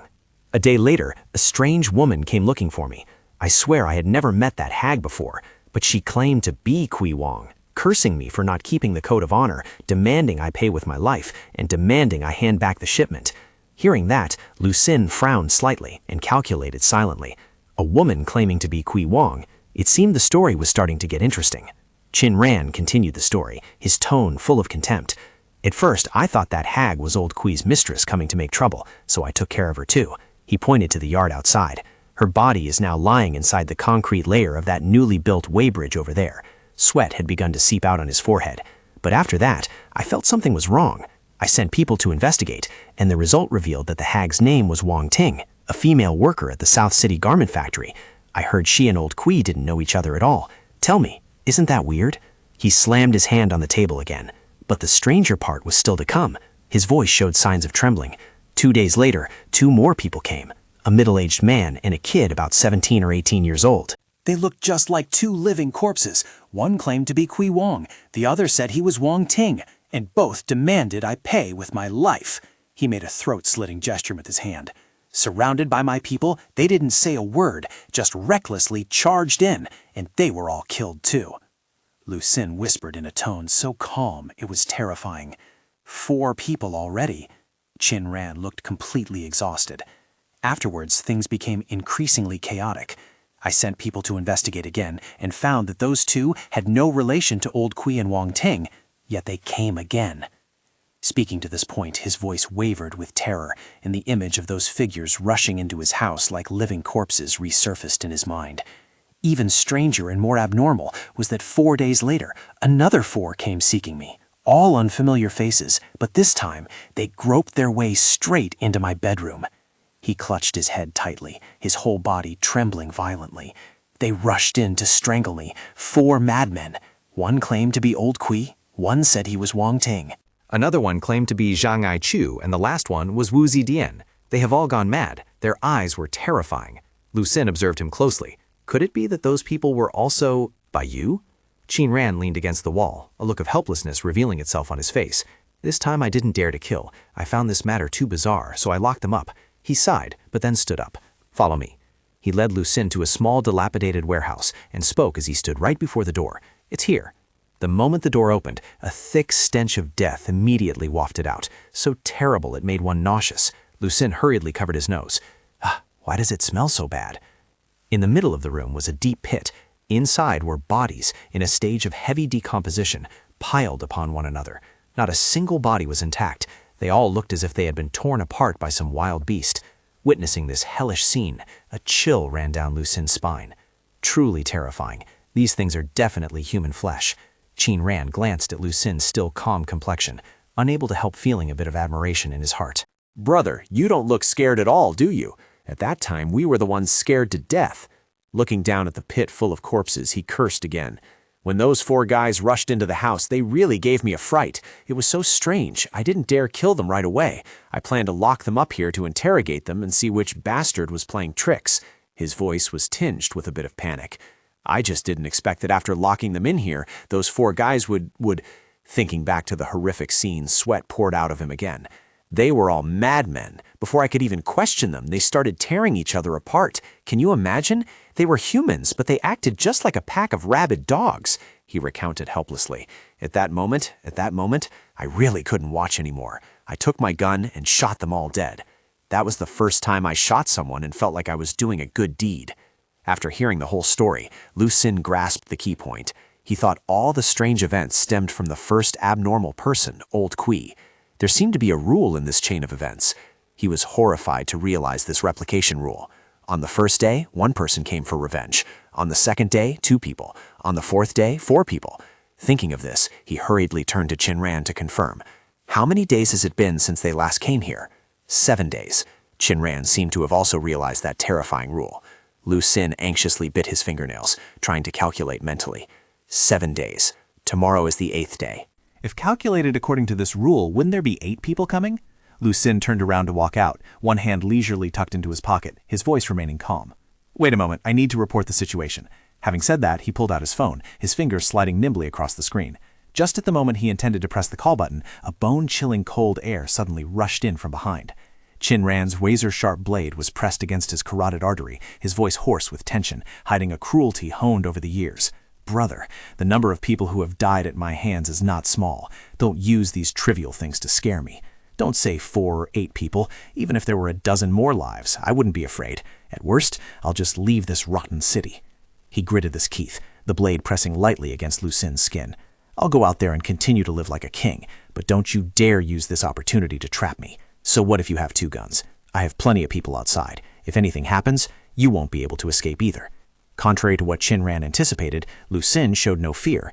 He only slowly tilted his head, his sharp gaze facing the man with extraordinary calmness. Whether I can escape or not is not important. He spoke, his voice neither fast nor slow. The important thing is, if 4 people come, you are not afraid. 8 people, you also don't tremble. So what about 16 people? What about 32? Chinran's confidence began to show signs of wavering. He stammered, "You—" Lu Sin looked straight into his eyes, every word uttered, heavy as a sledgehammer. "Does Old Seven know where you live?" Chinran ground his teeth, his aggressive look replaced by panic. "Why do you ask that?" "You just said it yourself. The first time they came looking was here," Lu Sin analyzed with a voice cold as ice. "But by the 3rd time, they went straight to your house. Have you ever thought that no matter if you hide at the ends of the earth, they will still find you?" This sentence struck straight at Chinran's deepest terror. He howled, his voice breaking. "Impossible!" Lu Sin continued to back him into a corner. "Things are already very bizarre. Who can say for sure what won't happen? Maybe to you, a dozen people is nothing. But what if that number keeps multiplying exponentially? Can you handle it?" The vision of thousands, tens of thousands of soulless ghosts like zombies coming to demand a blood debt appeared in Chinran's mind, making him tremble violently. Lu Sin's voice continued to resonate steadily. Not giving him time to compose himself. Theoretically speaking, is it possible that one day everyone in this world would want to kill you? He looked steadfastly straight into Chinran's eyes, which were dilated with terror.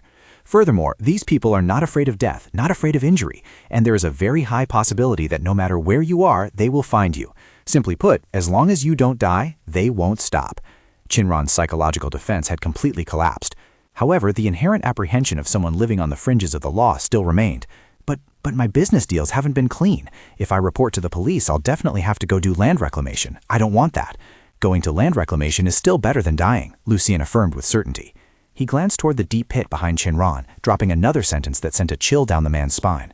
Or being eaten alive by others, just like those lying down there. Chinran looked back at the pit in horror once more. "Is it you?" He decisively threw the knife down, the blade plunging deep into the ground. Chinran clenched his fists tightly. He looked at Lu Sin with a gaze that was both desperate and entrusting. "I trust you." Lu Sin breathed a soft sigh of relief, redialing the number, not forgetting to drop a sarcastic remark. "As if you have any other choice." Then he happily turned away, holding the phone to his ear. "Hello, Captain Chen. I want to report the situation over here." At the headquarters of the Special Action Team, Chen Qing picked up the phone, her voice as decisive as usual. "Not bad efficiency. You've got results so quickly." She listened to Lu Xin's brief report and then issued instructions. "Well done. It can be determined that this is a mental pollution event. I will immediately dispatch an investigation squad to the scene. A support team of 3 will come to rendezvous with you. They are all veteran members with rich experience. But you must remember, you are the one with the mental mutation. Sometimes their experience cannot compare to your intuition." Lu Xin listened silently. "Therefore, future investigation will mainly be led by you. However, for this time, you still have to follow my command first." "Yes, I understand. By the way, Team Leader Chen, about the remuneration, you forgot last time. This opportunity certainly cannot be missed." Beep, beep, beep. The signal from the other end was cut off. Lu Xin put down the phone, his enthusiasm for work diminishing by more than half. He put his hand to his forehead, muttering to himself, "I haven't even talked about the remuneration yet. Is this the sorrow of an employee exploited by capitalism?" About half an hour later, a specialized off-road vehicle screeched to a halt in front of them. The doors flew open, and a special police team quickly disembarked, armed to the teeth from protective armor to modern weapons. The commander, holding a rifle firmly, stepped up to Lu Xin. Mr. Lucian, I am Chang Shi, squad leader of the City No. 2 Special Pollution Investigation Team, here to rendezvous with you under Captain Chen's orders. Their solemn and respectful attitude made Lucien feel a bit unnatural. He scratched his head shyly, thinking to himself, I didn't expect them to call me sir, it's too formal. He waved his hand. You guys don't need to be so polite, just call me Shalu. Chang Hui immediately stood at attention, chest out. He replied clearly, Yes, Sir Lucien. He presented a small box containing an exquisitely crafted communication earpiece. Sir, this is your equipment, please put it on. Lucien took the earpiece, realizing it was identical to the type Chang Hui and his teammates were using. Guessing this was mandatory communication gear for the mission, he put it on his ear.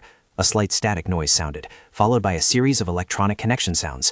Connecting to Investigation Team Channel, successful. Connecting to Information Analysis Team Channel, successful. Connecting to Core Member Channel, successful. Immediately after, a clear, warm female voice rang out from the earpiece. Hello, Mr. Lucien. I am Corporal Han Bing from the Information Analysis Team. My team and I will provide data support for you. That voice made Lucien unconsciously blush, thinking to himself, her voice sounds really nice. Han Bing continued, First, I would like to briefly present the case file. A virtual screen appeared before Lucien's eyes through the communication device. Temporary code, Special Pollution Source Level D41. Target level, pending evaluation. Infection level, preliminary, low. Threat level, preliminary, low. Related subjects, Chinran, Saifong Transport Company, Satellite City No. 2 of Koingang. Han Bing began to explain. Based on your initial report, this might be a new type of mental pollution, never recorded in the database. Proposed measures. 1. Immediately investigate to determine the location of the pollution source and proceed with purification.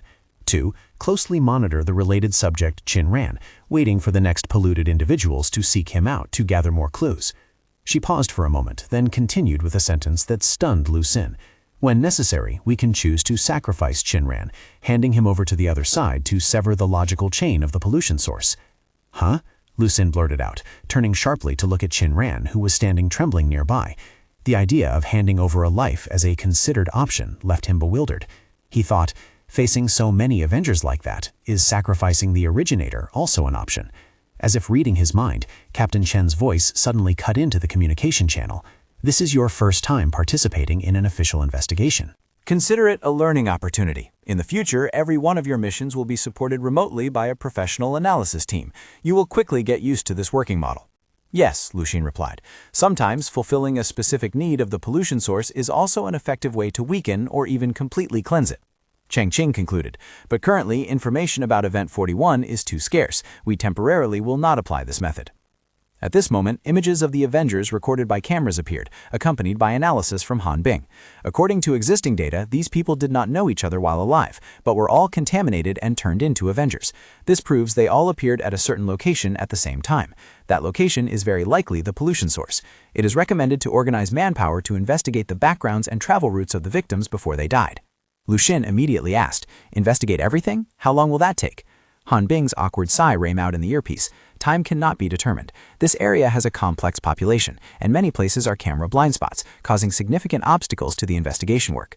Lucien frowned, thinking this method was too passive. He voiced his opinion. I don't doubt the ability of the action team, but is there a faster way? Tomorrow is already the 8th day. According to the old pattern, there might very well be a new victim. Chang Qing nodded in agreement. Lucien is right. The core factor when dealing with a pollution source is efficiency. If the current method takes too much time, the pollution source might mutate again. She immediately issued an order here radio. Narrow the search range. Take the first victim, Kui Wang, as the center, and reanalyze his entire itinerary before death. Her voice was filled with determination. Attention all units. Lock on to Kui Wang's final activities, focusing on the location where he was murdered and the adjacent areas with human traffic. Conduct a rapid and precise sweep. Act immediately. The wind rose, the night covered everything, and the blood moon hovered high in the sky, casting a ghostly red hue over the city. A few hours later, off-road vehicles sped by and stopped in front of an abandoned industrial park. Han Bing held a file in her hand, reporting the situation concisely. Taking the location where Kui Wall was murdered as the center, we have identified 4 suspicious locations: the chemical fertilizer plant in the southwest, the large-scale waste transfer station, the vacant lot near the garbage station, and the marsh in the border area. She flipped to the next page of the document, the latest report. The first 3 locations have been checked. No unusual signs were detected. All eyes focused on the final target, the border marsh. If the pollution source truly existed, it was definitely there. The convoy stopped right next to the edge of the marsh. The air here was both humid and reeked of fishy mud. The terrain was complex, with dense vegetation and jagged rocks. Everyone got out of the cars, activating detection devices that emitted rhythmic beeping sounds. Lu Xun felt that something was wrong. Throughout this evening, Xiao Shiti did not show up at all, but just as he arrived here, a small figure was already sitting perched on a rock by the water's edge. The little girl seemed to have been waiting for him for a long time, her bare feet gently swinging in the air. "You're already here?" Lu Xun was extremely astonished. Seeing him, Xiao Shiti turned her head back. "Brother, come here quickly. There is something very interesting here." Lu Xun walked quickly towards the little girl. What interesting thing? He had a strong premonition that Xiao Shiti's aesthetic taste was always abnormal, and the things she considered fun were actually nightmares for ordinary people. He stood beside the little girl, looking down at the pitch-black lake surface, calm like a broken mirror. "In this lake? What's inside?" Xiao Shiti's face lit up with a ghostly look. "I don't know, but I can feel it. It is a toy that can be played with for a very, very long time." Just that one sentence was enough. "So we found it," Lu Xun said with certainty. He turned to the little girl. "Can your ability be used underwater?" Xiao Shiti bared her sharp teeth, smiling with great interest. "Haven't tried it before, hehe, but I really want to try." "My younger sister is truly brave." Lu Xun patted her head, then returned to the investigation team. People in tight protective suits were holding detectors, continuously scanning back and forth over the lake surface. Lu Xun spoke up. "Excuse me, do your machines work underwater?" He glanced at the machine. It was strange. Just now, Captain Chen had explained its state-of-the-art technology. This device can detect even the slightest mental fluctuations, yet it shows no signal even though his younger sister is sitting less than 5 meters away. A terrifying thought flashed through Lu Xun's mind. Could it be that she isn't a part of the mental power he created? Then what is she? A team member spoke up in reply. "Using it underwater for a short time is possible, but the problem is our protective suits aren't designed for diving." The squad leader added with a serious expression. "Wearing protective suits underwater would be very cumbersome, but taking them off and contacting the pollution source would be extremely dangerous. However, if superiors give the order, we will obey absolutely." "I understand," Lu Xun smiled. "Then let me go down and check first. You guys just wait here." He began to perform warm-up movements, rotating his wrists, twisting his body. For dangerous things like this, someone has to take the lead, right? "What?" The squad leader looked astonished. "You intend to go underwater, sir?" A static noise rang out from Lu Xun's earpiece, followed by the authoritative voice of Chen Qing, confirming one last time. "Have all other locations been thoroughly swept? Is this swamp the only suspicious point?" "Yes, confirmed," Han Bing replied. "The possibility that the pollution source exists in this lake is very high." Lu Xun took off his jacket. "It's fine, let me go down and take a look. Working underwater is a bit dangerous. It is most reasonable for me to go." "The danger is not just a bit." Chen Qing frowned. "Why do you want to take such a risk?" Lu Xun paused. He couldn't possibly say that he had a living detector sitting right beside him. Without waiting for his reply, Chen Qing made a very decisive decision. Immediately called the special support team to the scene. Request to drain the water in the lake within 1 hour for direct inspection. Tonight is a long night. Under the light of the blood moon, convoys of high-capacity pump trucks lined up along the lakeshore. Giant pipes were dropped down, beginning to drain the water at an astonishing speed. Witnessing this majestic and professional scene, Lu Xun couldn't help but exclaim, "Truly the power of the collective. I almost did unnecessary work." Chen Qing stood there with arms crossed, his face full of solemnity. Handling pollution is inherently an extremely dangerous job. A small mistake would not only endanger oneself, but could also lead to unforeseen disasters. Therefore, we always adhere to 2 golden rules. 1. If it can be solved with material resources, absolutely do not use human resources. 2. If covering fire can be used, absolutely do not engage in close combat. Not long after, the vast lake was drained, revealing a layer of black mud and strange creatures. In the middle of the lake, fish with an abnormal green color were writhing in the mud. "All right," Chen Qing's voice rang out. "Support team retreat. Investigation teams start working. Firepower ready to support at all times." "Roger."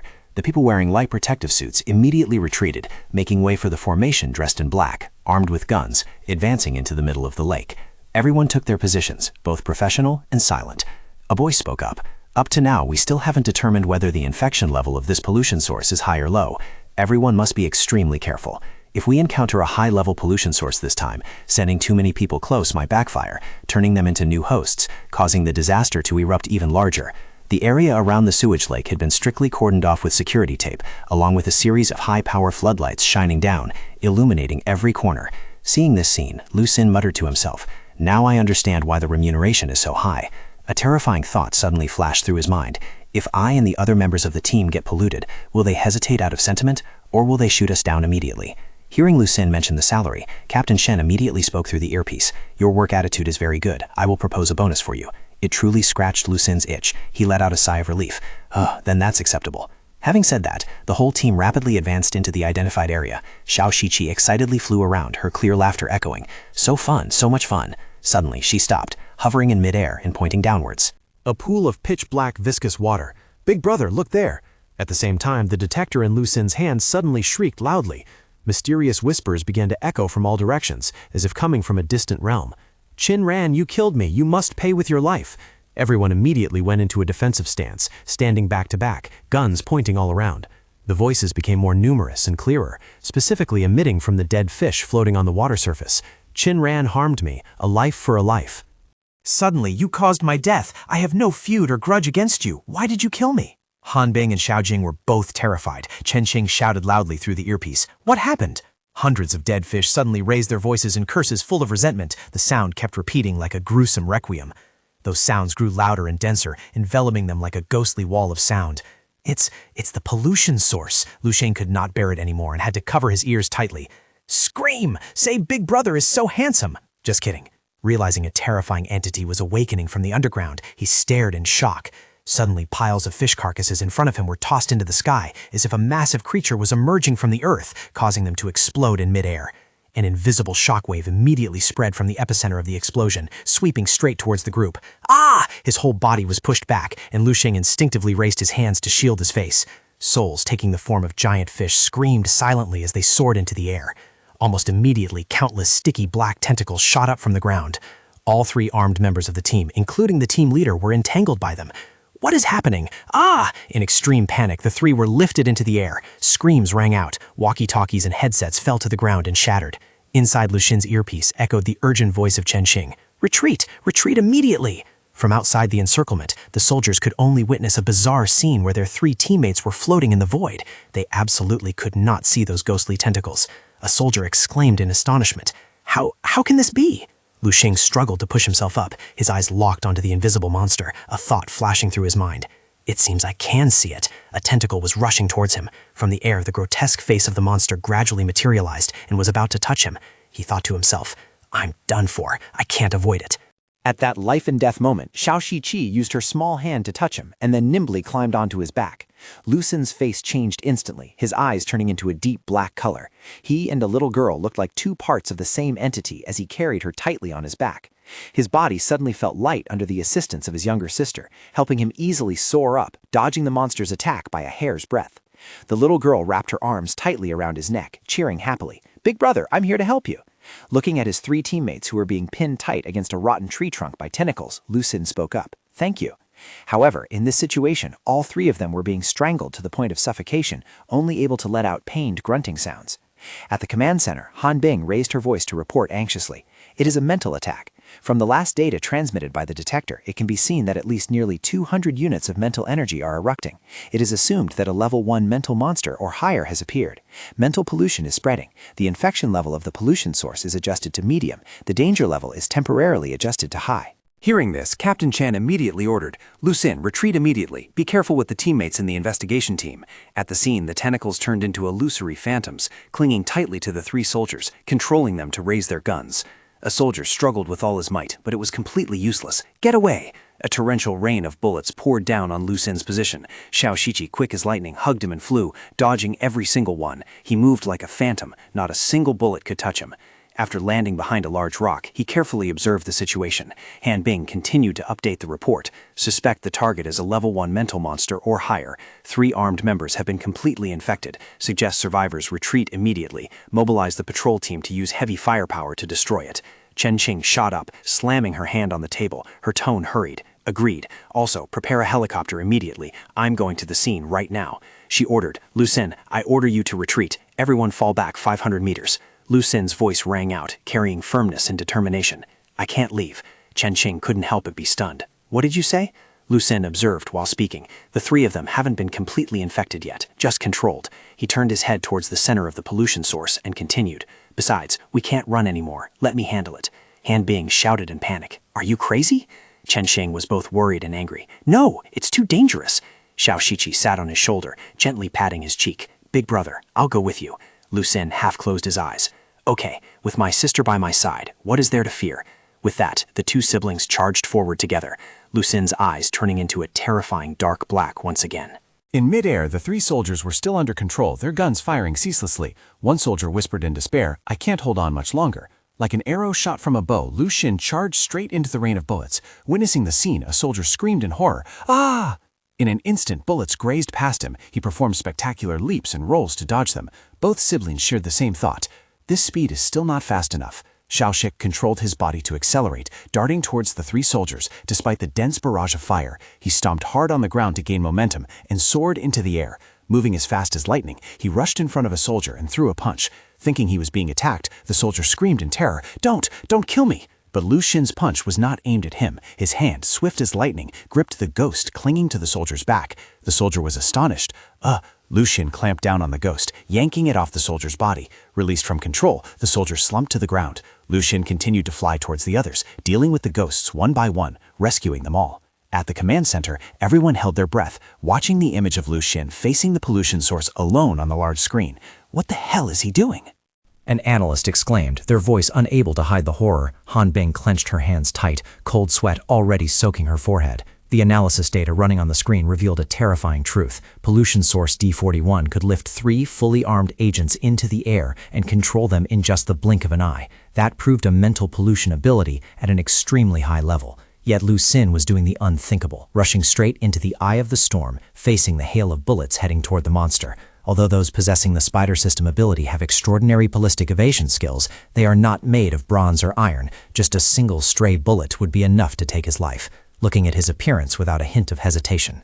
Even Lu Xun's excitement seemed to drift across the screen, sending a cold chill down Han Bing's spine. She thought he was both crazy and an extremely dangerous double-edged sword. Just then, the door to the command room burst open and Chen Cheng walked in with decisive steps. Han Bing hurriedly turned around. "Chief, take a look." All eyes focused on the large screen, where members of the investigation team, after being saved by Lu Xun, had quickly retreated in tactical formation, showing no signs of panic. An officer reported, "They maintain their formation, which indicates the probability of them being mentally infected is extremely low." Han Bing looked at Lu Xun's solitary figure with a gaze full of worry, but he, without a moment of hesitation, Chen Cheng grabbed the communication microphone, her voice sharp as a knife. "Lu Xun, withdraw immediately with the investigation team. This is an order." However, the answer she received was not submission, but Lu Xun's unusually calm voice, echoing in everyone's headsets. "It's your turn." For the first time revealing a loss of composure, Chen Xing shouted, "Lu Xun, what do you intend to do?" He had stopped right in front of it. At the very center of the pollution source, the ground cracked open, and 3 or 4 giant, slimy tentacles were rising from a single spot. Lu Xun and his younger sister stood there, facing the horrifying scene. Instead of being terrified, a wide grin appeared on the little girl's face, revealing sharp teeth. It's finally here." The two siblings only felt extreme excitement at the tentacles that were wriggling madly. Then suddenly, a gigantic, grotesque tree trunk pierced through the ground, reaching straight into the sky like a demonic tower. Countless smaller tentacles sprouted, bristling from the tree trunk. They lashed wildly into the air, creating horrifying screeching sounds. Lu Xun immediately took a defensive stance. Right after that, hundreds of blurry ghost shadows appeared, hovering around the tree trunk and spreading across the ground. Their eyes were bloodshot red, their faces twisted by hatred. All of them fixed their gaze on the two siblings as if they wanted to tear them into pieces. Howl! The ghosts roared and rushed forward in unison. The two siblings looked at them, a glint of interest in their eyes. So enthusiastic. Just as the words fell, Lu Xun took the initiative to charge forward. He didn't just dodge, but also launched a preemptive attack. Under the distant searchlights, people at the command center only saw his figure moving like the wind, grabbing a ghost's head and tearing it apart. Other ghosts opened their invisible mouths wide, screaming and soaring high. At the same time, a team wearing white protective suits carefully entered the area. "What is that thing?" Xiaoxi hugged Lu Xun's neck tightly. The two of them skillfully maneuvered through the swarm of demons. One by one they were caught by him, either having their arms torn off or their throats crushed, dissolving into plumes of pitch-black smoke. Lu Xun thought to himself, if he were surrounded by these shadows first, the unlucky one would definitely be him. But if they were caught by his younger sister first, then the unlucky ones were them. He suddenly noticed something strange. These shadows seemed like a part of that tree, but why did they give him such a familiar feeling? He looked at the little girl with eyes full of trust, but at this moment, that didn't matter. Younger sister, this stage is all yours. The little girl confidently replied, just trust me. At the command center, reports were continuously sent in. A specialist read a report aloud. On-site confirmation, the shadow of the monster is a combination of tentacles and multiple human figures. The human figures on top of the tree are the ones who sought Qin-Ran for revenge. Their bodies were destroyed, but their spirits were swallowed and fused by this monster. Han Bing quickly flipped through the documents, offering her assessment. So those who saw Qin-Ran before were just polluted entities. What we are seeing today is the true body of the mental monster. She looked up at the screen. So what is Lu Sin doing? Chen Kling replied, gaze never leaving the screen. He is using his own method to carry out the cleansing work. However, Han Bing expressed concern. The target has been identified as a level 1 pollution source. It just hasn't reached the level 2 threshold yet. The fact that it actively attacks shows it has a certain level of consciousness. However, draining the lake didn't provoke it, proving its autonomous consciousness isn't high. Chen Kling narrowed her eyes, the sharp mind quickly connecting the clues. Why would an entity with such a complex growth method target Qin-Ran from the beginning? Because Qin-Ran is the source of the hatred that created this pollution event, the first Avenger. Kui Wong is the key, Han Bing concluded. That means we must find Kui Wong's corpse to completely solve the problem. But perhaps Lu Sin's method could directly break that rule. Lu Sin had already reached the base of the tree. Hee. This speed is still too slow, he smirked, his hand tightly gripping a tree branch as thick as a pillar. If you can't catch me, he exerted force to tear the branch apart with an excited roar. Rip! Then the one who must die is you. The tree seemed to have truly gotten angry. It lowered its human-shaped treetop, the glowing red eye upon it staring fixedly at the two siblings. Shao Shahi let out a cry of pure joy. She flew over and took a hard bite right into the tree trunk. Hee, so cute. I really want to eat it. Lu Sin hurriedly pulled her back. Hey, don't eat random things. Watch out for a stomachache. The little girl stubbornly took another bite. I don't want to. I want to eat it. Her eyes narrowed in delight. So delicious. Immediately, the entire giant tree trunk began to tremble violently, as if electrocuted, and the branch the little girl was gnawing on hurriedly retracted at an alarming speed. The entire giant tree began to retract back into the ground, fleeing in a cowardly manner. Shashishi appeared annoyed when her food suddenly disappeared. It ran away.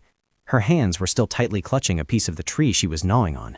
Lu Sin couldn't help but be surprised. It ran away? A mental monster knows how to feel fear? So it's over. Immediately, Chen Xing's voice ran out through the communication channel.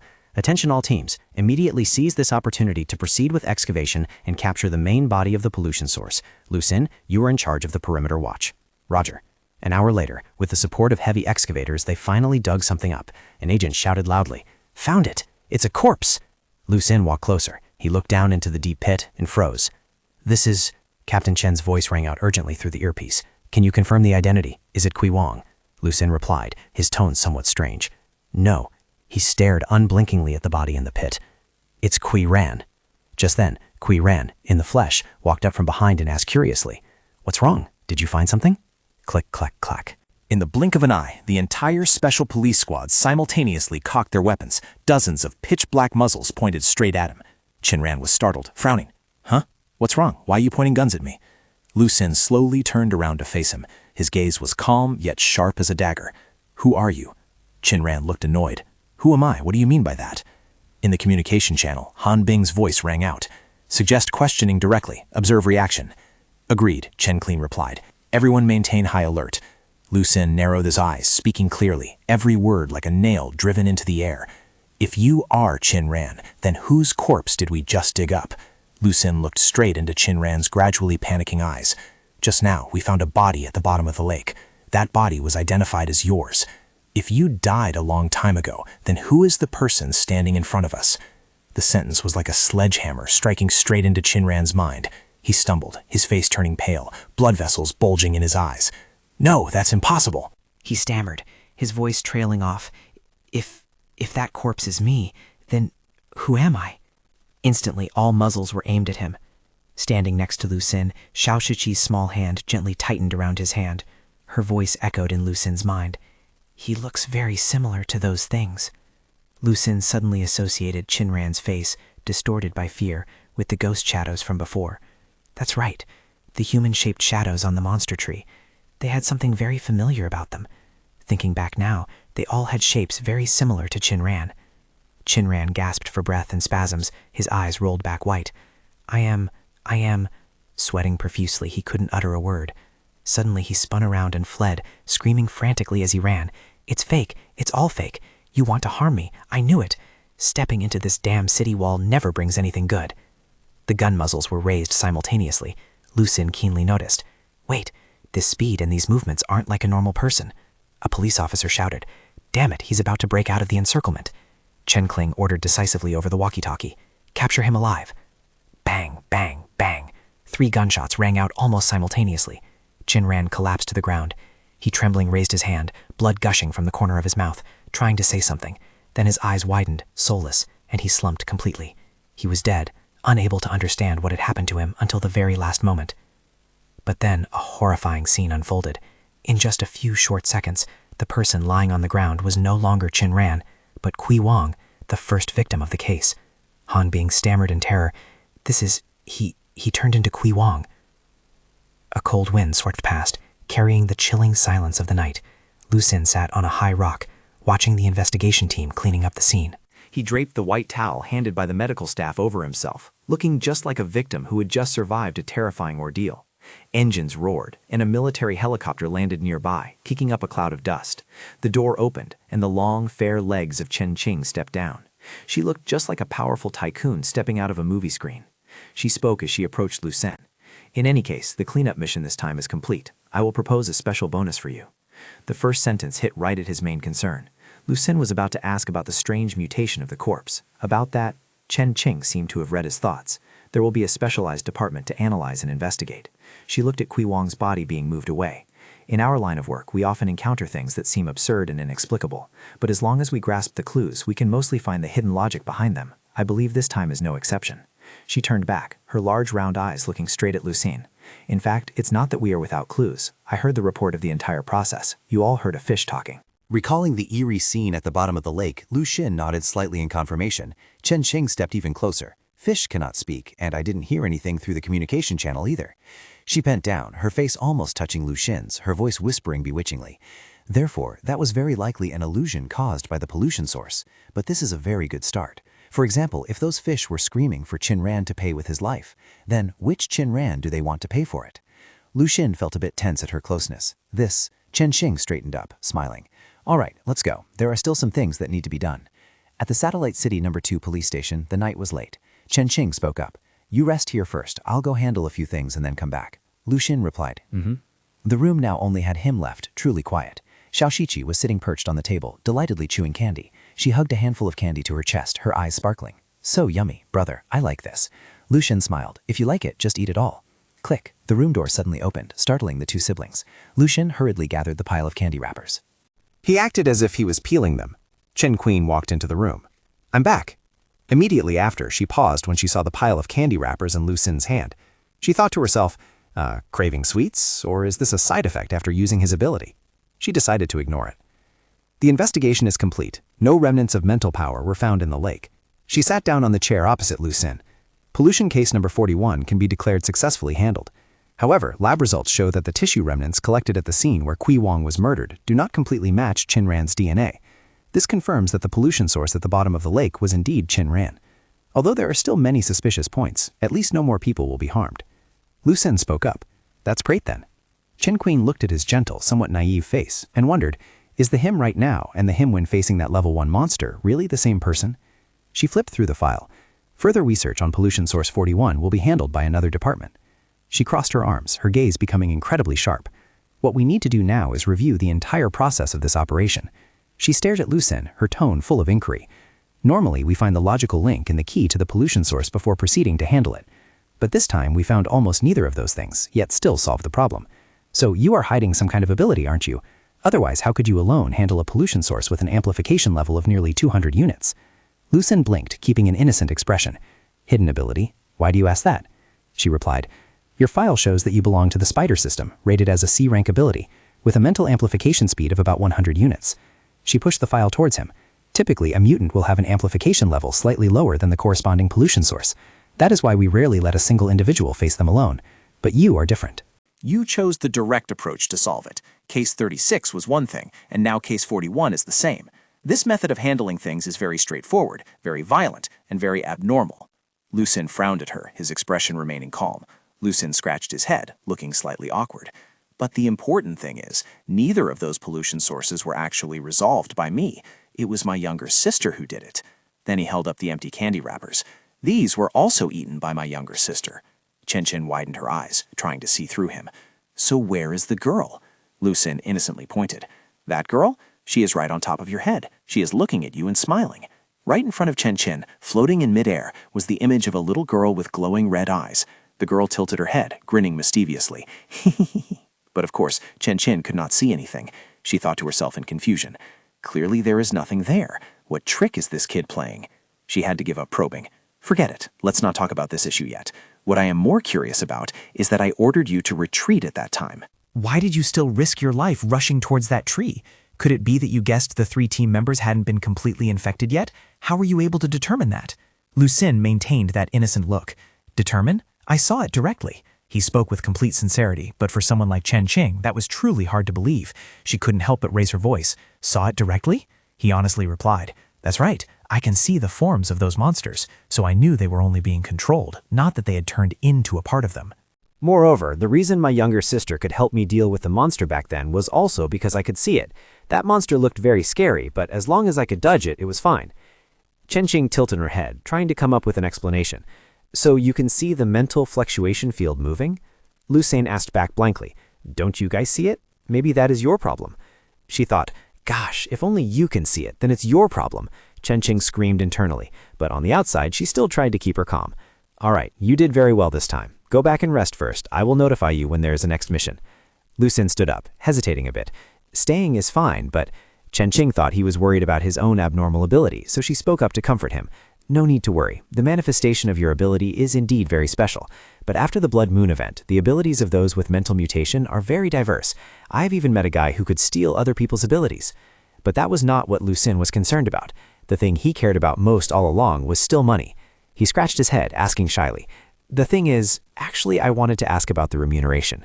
Chen Qing was left speechless. It will be transferred to your account soon. Hearing that, Lu Sin immediately became excited. He turned around and walked straight out. Then goodbye. On the way back, Xiao Shiqi held his hand and said, Big brother, just now there were many people looking at you with unkind eyes. The little girl looked up at him. Even that woman with the mutated chest, she kept luring you to talk.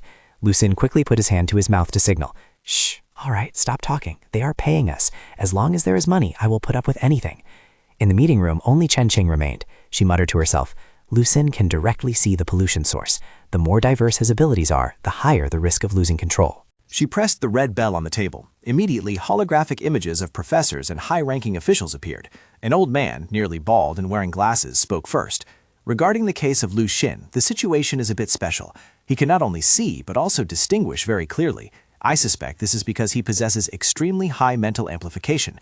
Preliminary judgment suggested is very likely to have reached a level of 300 or more. A younger man in a suit slammed the table. Today's meeting is not for us to discuss academics. The main point is whether recruiting and utilizing a mutant with such a high risk of losing control is actually in accordance with regulations or not. Chen Qing immediately turned to look straight at him. What is not in accordance with regulations? His performance today was excellent. He retorted immediately. But everyone can see that his mental state is not normal at all. He even shows signs of schizophrenia and severe personality disorder. He said solemnly, Have you ever thought about how much danger such a person, once out of control, would bring to Satellite City number 2, or even the main city? Chen Qing frowned. So what do you want? He retorted. With such a person, I want him to always be in a state where he can be monitored and controlled. I'd rather pay to keep him idle than let him have too much contact with pollution sources. He is a patient with an extremely unstable condition. Chen Qing fiercely objected. What you call monitoring is actually house arrest. Have you ever thought that doing so would make him angry and lose control? And then who will bear the consequences? Besides, the patient you mentioned just helped King Gang avoid a disaster. Another elderly man sitting opposite Chen Qing also spoke in a calm voice. Minister Shen's worry is not wrong. The risk of this person losing control is not low, and at the same time, his mental amplification level might be even higher than we imagine. Everyone exclaimed in unison. Professor Bai, this man clearly possessed a very high status. He continued, I know what everyone is discussing. I have also looked through that young man's file. In my opinion, the figure of 80% risk of losing control might still be an underestimation. I have a very important report here. Please take a look. 3 days later, on a deserted street, Lu Xin's phone placed on the table rang. He picked up the phone, walking through the new office, observing the people around him. Everyone was extremely tense. The caller was Han Bing. "Hello, Brother Lucin. I'm Han Bing from the Information Analysis Team of the Special Pollution Handling Department." Her voice was full of joy. "This call is to inform you about the handling method and analysis results of pollution source number 41. Every time a pollution case is handled, we will make a corresponding analysis and handling report." The results had to be notified to the personnel who directly participated. Lucin politely replied, "Thank you, sorry to trouble you." No trouble, it's all part of the job." Han Bing smiled, then switched to a more serious tone. "Regarding the handling of pollution source number 41, the bodies of Qin Ran and Chui Wang have both been transported to Qingang City Storage Center for sealing, and that containment pit has also been permanently sealed off. For the next year, no living creature will be allowed to approach it. The members of the investigation team have also undergone psychological examinations, confirming no signs of infection and are currently on leave." She smiled and said, "Oh right, they asked me to pass on their gratitude for saving their lives." Lucin looked embarrassed. "They want to thank me? That's too polite. It was just what I should have done." Her voice became gentle. "Brother Lucin, in this mission, you have achieved a great merit. 30,000 yuan in remuneration has been transferred to your account. Additionally, team leader Chen Qing also asked superiors to reward you with an extra 6,000 yuan. Oh, Captain Chen has also arranged a comprehensive examination for you." The time will likely be within the next few days, so please be mentally prepared. Hearing the word test, Lucin couldn't help but wonder. Test? What test? Chen Kling's voice rang out from the other end of the line, still steady and full of professionalism. "It is a comprehensive assessment of your mental state and actual combat ability." She chuckled softly, a rare smile that Lucin could imagine. According to regulations, before being officially employed, anyone must undergo a similar test. Lucin was surprised. Official employment? Then a radiant smile blossomed on his lips. "Okay, wonderful." In his apartment, Lucin was still on the phone, exchanging information with Han Bing to clarify the final knots of the case. "So what the hell actually happened?" Han Bing's voice resonated. "After investigating deeper into Qin Ran's body found at the bottom of the lake, which is pollution source 41, we discovered a truth." Her voice was mixed with the sound of flipping papers. "It was originally a corpse wandering in the wilderness. As for the dismembered body, DNA test results show that it completely matches the hair sample collected at Kui Wang's house. In other words, the body that was chopped into pieces was the real Kui Wang. The 4 people closest to Qin Ran at the Transgort Company could only remember him clearly for about the past year. All 3 minions who went with him on the day of the crime testified that it was Qin Ran who killed Kui Wang and they helped him dispose of the body." Han Bing paused for a moment, but there was a strange detail. One of them recalled that after that day, Qin Ran's appetite suddenly increased astonishingly. Lucin involuntarily shuddered as he recalled the partially eaten corpses in the pit. What did this prove? We cannot be entirely certain. For certain types of mental mutation, distorting the memories of others is not a difficult task. Lucin muttered to himself, "Memories can also be distorted? That's crazy." Han Bing continued speaking. "The research department has put forward a bold hypothesis. They believe that the Qin Ran we met was actually just an individual infected to an extremely serious degree. His true identity was Kui Wang. It's just that he himself was completely unaware. His mind fully believed that he was Qin Ran. The mental assimilation monster at the bottom of the pit, after being polluted, created a new personality, a different entity." Lucin asked, "Then what about the Avengers?" "This is the most complex part. Hypothesis 1, the mental bodies captured at the beginning still retained a fragment of their will. Therefore, they hated the pollution source entity and sought it out to self-destruct.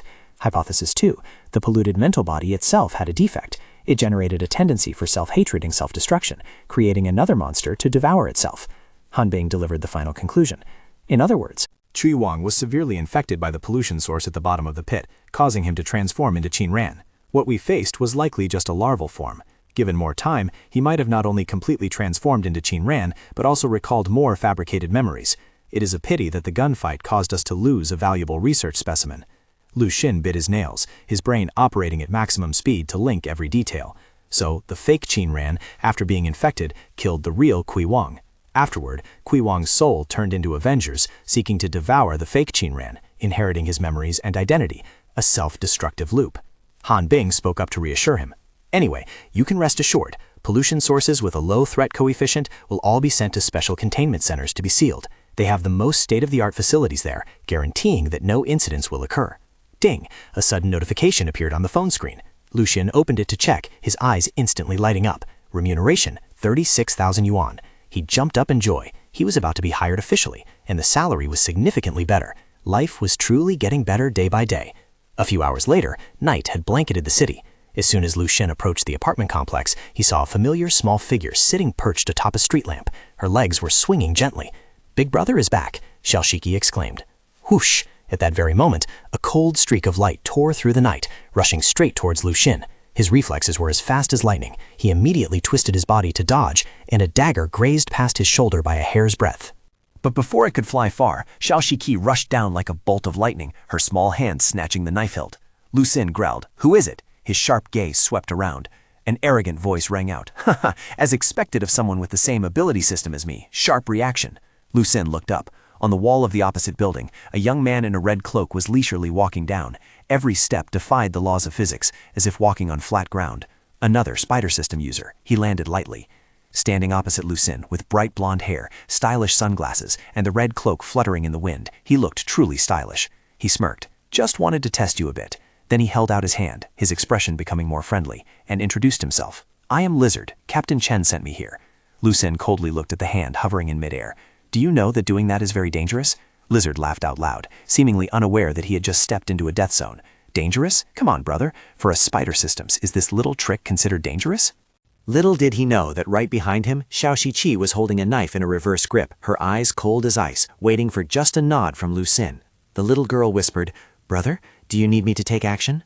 Higher up, on the windowsill of Lu Xun's apartment, his father and mother were standing there, the woman's silhouette flickering under the light. Her hand was clutching a cleaver. If Lu Xun gave the signal, this arrogant young man would be torn into 100 pieces in the blink of an eye. He thought, "It's been a long time since I've seen the whole family so united." Lu Xun thought to himself, normally they fight like cats and dogs, but whenever an outsider messes with a family member, they will definitely band together. Lu Xun hurriedly grabbed Lizard's hand, dragging him forcibly away from the danger zone. "The danger I'm talking about is that you are in great danger. Follow me, quick." He fears that if they stayed for even one more second, his family wouldn't be able to hold back and would dispose of this uninvited guest right then and there. "Hey, brother, surely it's not that serious?" Lizard scratched his head in confusion. "In our group, sometimes we even grade each other with guns. I crossed 2 satellite cities just to find you." "If you don't invite me up to your place to hang out, that's fine, but why get angry?"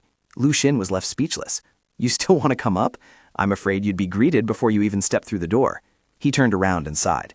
"I'll definitely invite you next time. What did Captain Chen send you here for?" Lizard draped his arm around Lu Xun's shoulder, his expression suddenly becoming extremely serious. "Urgent business, brother. You really are a big shot. Because of your recruitment test, this time the entire 6 monsters of Qing Gang have gathered at Satellite City number 2. Curiosity welled up within Lu Xun and Xiao Shiki. Why would they need monsters for a test? Lizard winked mysteriously and said, "You'll know when you get there." Lu Xun suddenly noticed Xiao Shiki mischievously holding a knife to Lizard's neck. Seeing this, he hurriedly intervened. "Sister, don't slit his throat." The little girl pouted and lazily slumped onto the ground. Meanwhile, Lizard looked around in confusion and asked, "Who are you talking to?" Lu Xun replied with an awkward expression, "My younger sister. It seems she wants to scoop your brain out to play with, but don't worry, she usually listens to me very well." Filled with curiosity, Lu Xun followed Lizard and asked, "And if she's not normal?" Lizard turned around, squinting with a meaningful smile. "Indeed, your reputation is well deserved. No wonder everyone says you're very dangerous." Suddenly, the wristband on Lizard's hand flashed, accompanied by a beeping signal. He glanced at the device and announced, "It's here, the test notification, in 15 minutes at the inspection building, East City District." Lu Xun couldn't hide his surprise. Do things like this always get announced at the last minute? Lizard waved his hand. "Hey, brother." He started climbing the wall of an adjacent building and called down. "The temper of those old monsters isn't very good. They hate latecomers the most, and it's not a short distance from here, so let's see what you've got." As his figure nimbly ascended, his voice echoed down. "Brother, let's race to see who arrives first." Xiao Shiki suddenly appeared, tugging at Lu Xun's hand and asking, "Brother, are we going to chase him?" "Us?" With only a second of hesitation, Lu Xun pulled the little girl toward the nearby subway station. Xiao Shiki's face immediately dropped, her dissatisfaction clearly visible. While sitting on the train, Lu Xun thought to himself, "This guy really is all brawn and no brains. Doesn't he know the last train goes straight to the inspection building? He probably hasn't taken public transport in his entire life." When Lu Xun arrived at the rendezvous point, he saw a lizard nimbly crawling down from the wall, looking exactly like a genuine spider. Still panting, he tried to salvage a bit of dignity. "No, it's not that I lost, okay? I mainly came back to find you. Who would have thought you'd cheat and take the subway?" He draped his arm over Lu Xun's shoulder. "How about we just climb straight up?" Lu Xun looked at the skyscraper ahead, then turned to Lizard with a look reserved for an overgrown child. "No need, you are truly childish." Having said that, he walked straight into the main entrance. Lizard hurriedly followed behind. "Hey, wait for me, I was just kidding, you really can't take a joke." Inside, Chen Qing and a group of scientists in white lab coats were waiting. Beside them was a guard armed to the teeth. Seeing them enter, she spoke up. "You've arrived. These are the experts who will coordinate the examination this time. They are leaders in the fields of neurology, psychology, occult studies, and many other areas." Lu Xun looked around. "So where are the 6 monsters of Qing Gang?" Chen Qing was stunned. 6 monsters? The 6 white-haired professors turned around in unison, bursting into hearty laughter. Ha ha ha, the 6 monsters of Qinggang this kid is talking about must be us 6 old geezers. Director Chen of a special pollution research center, who seemed to be the team leader, stepped forward. We will be in charge of this examination and the subsequent training plan. You don't need to worry, we are very experienced. Hiding in the corner, Lizard muttered to himself. I don't know anything, don't ask me. Chen Qing rubbed her forehead, tiredly introducing. You probably already know this person. He is Lizard, here voluntarily. His ability has many similarities to yours, so he can be used as a reference. Lizard immediately retorted, Hey, calling me a reference sounds really annoying. He turned towards the professors, raising his hand in a salute. Good evening, experts. However, they paid absolutely no attention. An old professor waved his hand, causing him to stumble and slam his face into the wall. Stepping aside, the little girl secretly thought, Serves him right. Who told him to call people monsters? Director Chen led Lu Xin ahead. Let's go. We're heading to the examination room. First, we will test the level of mental amplification. Only with specific data can we know how to guide you, avoiding the risk of losing control. Chen Qing walked behind, explaining more thoroughly. Guidance is to help you upgrade and control your mutation ability. Sometimes just one wrong experiment can push a mutant to the brink of collapse. Hearing this, Lizard just shrugged. This is the annoying thing about you guys, always deducing things that I can't do. He recalled, his face unable to hide a look of suffering. For example, why do you guys think I can turn into liquid to squeeze through a door crack? I'm not a cat. The group moved to the marksmanship testing room. Chen Qing picked up a gun and spoke. First test, shooting ability. You probably haven't had professional training, right? So let's start now. She skillfully loaded bullets, cocked the gun, aimed, and pulled the trigger. Bang! A bullet hit right on the 7-point line. The entire sequence of actions had no wasted movements. Ending the demonstration, she handed the gun to Lu Xin. All right, training is over. Lu Xin couldn't help but be astonished. It's over? What did you even teach me? Lizard patted his shoulder gently. For us spider system users, just knowing how to open the safety catch and point the gun at the enemy means the training is complete. Lu Xin let out a breath, raised the gun and tried to aim seriously. Bang! The bullet grazed the target, almost touching the 3-point line. 3 points. No, barely 3 points, Chen Qing remarked. His terrible shooting skills left everyone present stunned in amazement. Lizard spoke up to encourage him. Don't be nervous. It's like that for everyone at the start. You have to feel the gun first, then use your muscles to adjust accordingly. From behind, Xiao Shiqi curiously reached out and placed her hand on Lu Xin's gun. What is this? The little girl showed great interest, personally adjusting the posture for her brother. Lu Xin took a deep breath and aimed at the target once again. Bang! The bullet hit the bullseye precisely. 10 points! Everyone exclaimed in astonishment in unison. Chen Qing was stunned, a thought rising in his heart. This skill is even more accurate than mine. Lu Xin had just put the gun down when he clumsily started taking it apart. It turned out that Xiao Shiqi was playing tricks. The little girl muttered softly. Shooting isn't fun at all. Taking it apart is okay, though. Lu Xin spoke up. I don't like using this thing very much. Can we test something else? Lizard showed a puzzled expression. Brother, we were born to play with guns. A spider system user who doesn't use a gun? What kind of spider system is that? Director Chen pushed up his glasses. All right. He has already demonstrated his natural talent. Let's try something else. Next is the bullet dodging test. Thanks to the invisible assistance from Xiao Shiqi, Lu Xin stood still yet dodged everything completely. In the 100-meter sprint, his speed was far behind Lizard. When it came to the challenge of squeezing through a narrow space, he shook his head and gave up, telling himself, only Xiao Shiqi can do this. The final test was about mental power. An elderly doctor held an apple in his hand. Come on, try using your thoughts to take this apple. Standing beside him, Xiao Shiqi puffed out her cheeks, her face clearly showing boredom. I am your younger sister, not a laborer. It's right for me to help when you are in danger, but nothing is wrong right now, is there? Having said that, the mischievous little girl dashed towards the bald professor. She cheered with delight. Then I'll start playing, hee. She jumped onto his head, using her small hands to mess with his wig. Lu Xin could only widen his eyes as he watched the respected professor's wig being flipped to one side. His shiny bald head was revealed under the lights. He thought to himself, so this professor is bald. The next part of the test was a psychological evaluation with a long-haired female professor. Meanwhile, in the meeting room, Chen Cheng and high-ranking experts were sitting around a large table. Professors, is there a preliminary conclusion yet? An old man with dark skin spoke up. The manifested ability is at C rank. As for the latent potential, before he could finish his sentence, the female professor pushed the door open and entered. The final test is done. She looked intently at the report in her hand, her face serious. She spoke. The psychological test has a very big problem. She gently pushed up her glasses. Her tone concealed a profound implication. He was too normal, even more normal than I am. The entire meeting room sank into silence. Chen Kling rested his chin on his hand, his face clearly showing suspicion. Normal? The female professor rested both hands on the table and began to explain. He and I mainly exchanged views on his childhood life at the orphanage and his experiences after leaving it. He was very cooperative. Later, I also asked about his family. Through Lu Xin's narrative, a family that was strange yet incredibly warm gradually emerged. She continued, he showed absolutely no sign of resistance, and even described in great detail the manner and circumstances of living with his family. He even discussed deeply and seriously with me about multiple personality disorder and the feasibility of their real existence.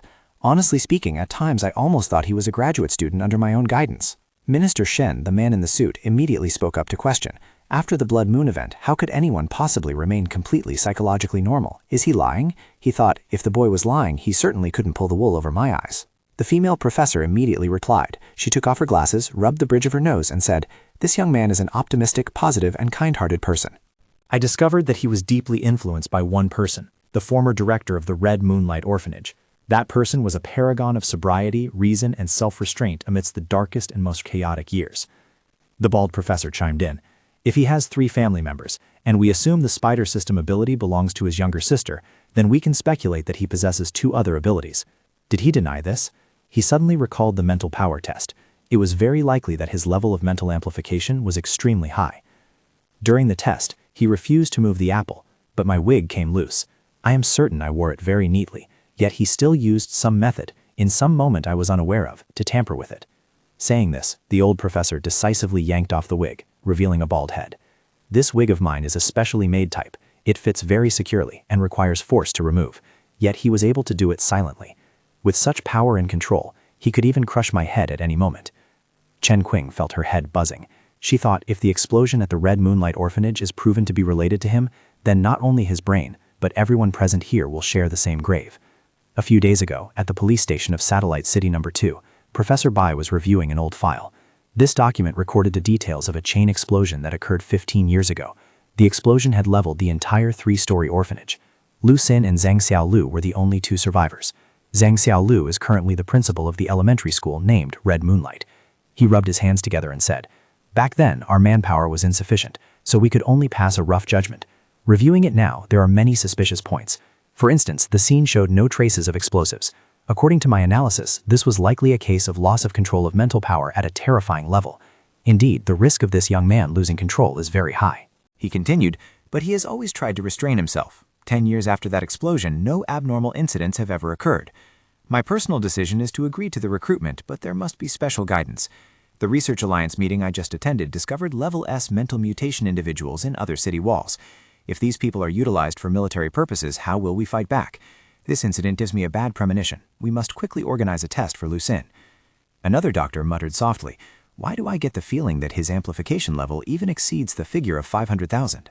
In that case, doesn't it just need 1 or 2 more reinforcements to advance straight to the second stage? Chen Qing looked around at everyone. So, do the professors agree to participate in guiding Lu Xin?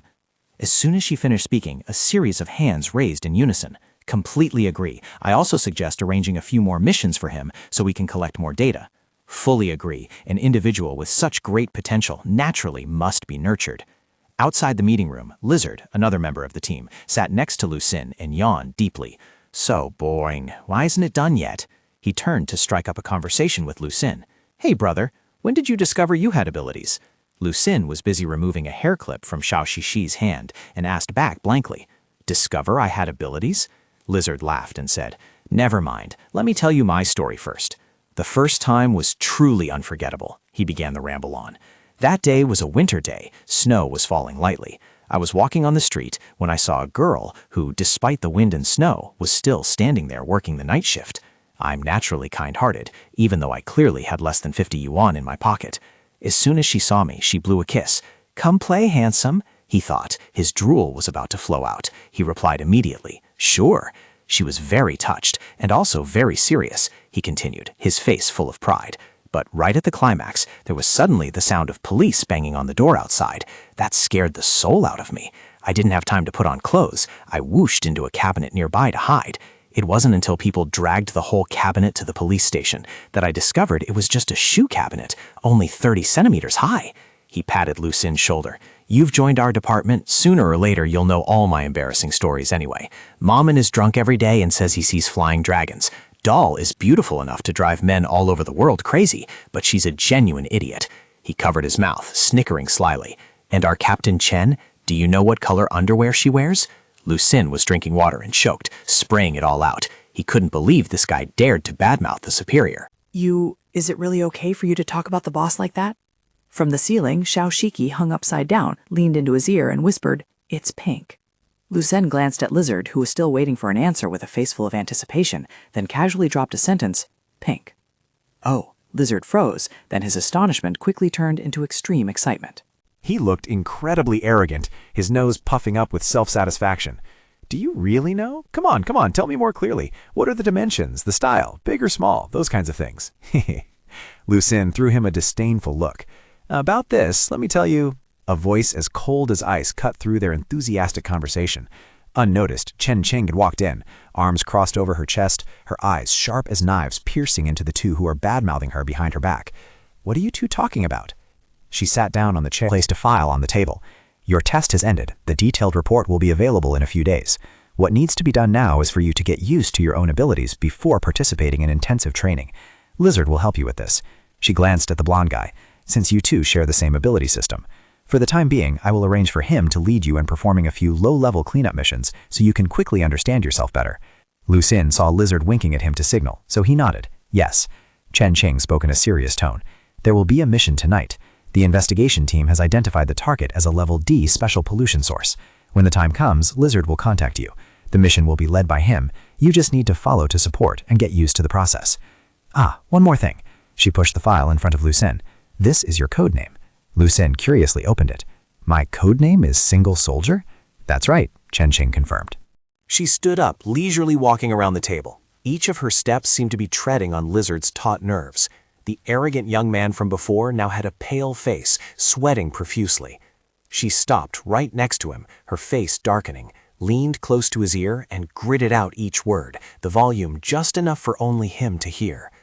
"If you don't want your legs to dance like a spider in the middle of the street until both break, then from now on, you are forbidden from sneaking around bad-mouthing me to newcomers. Understand?"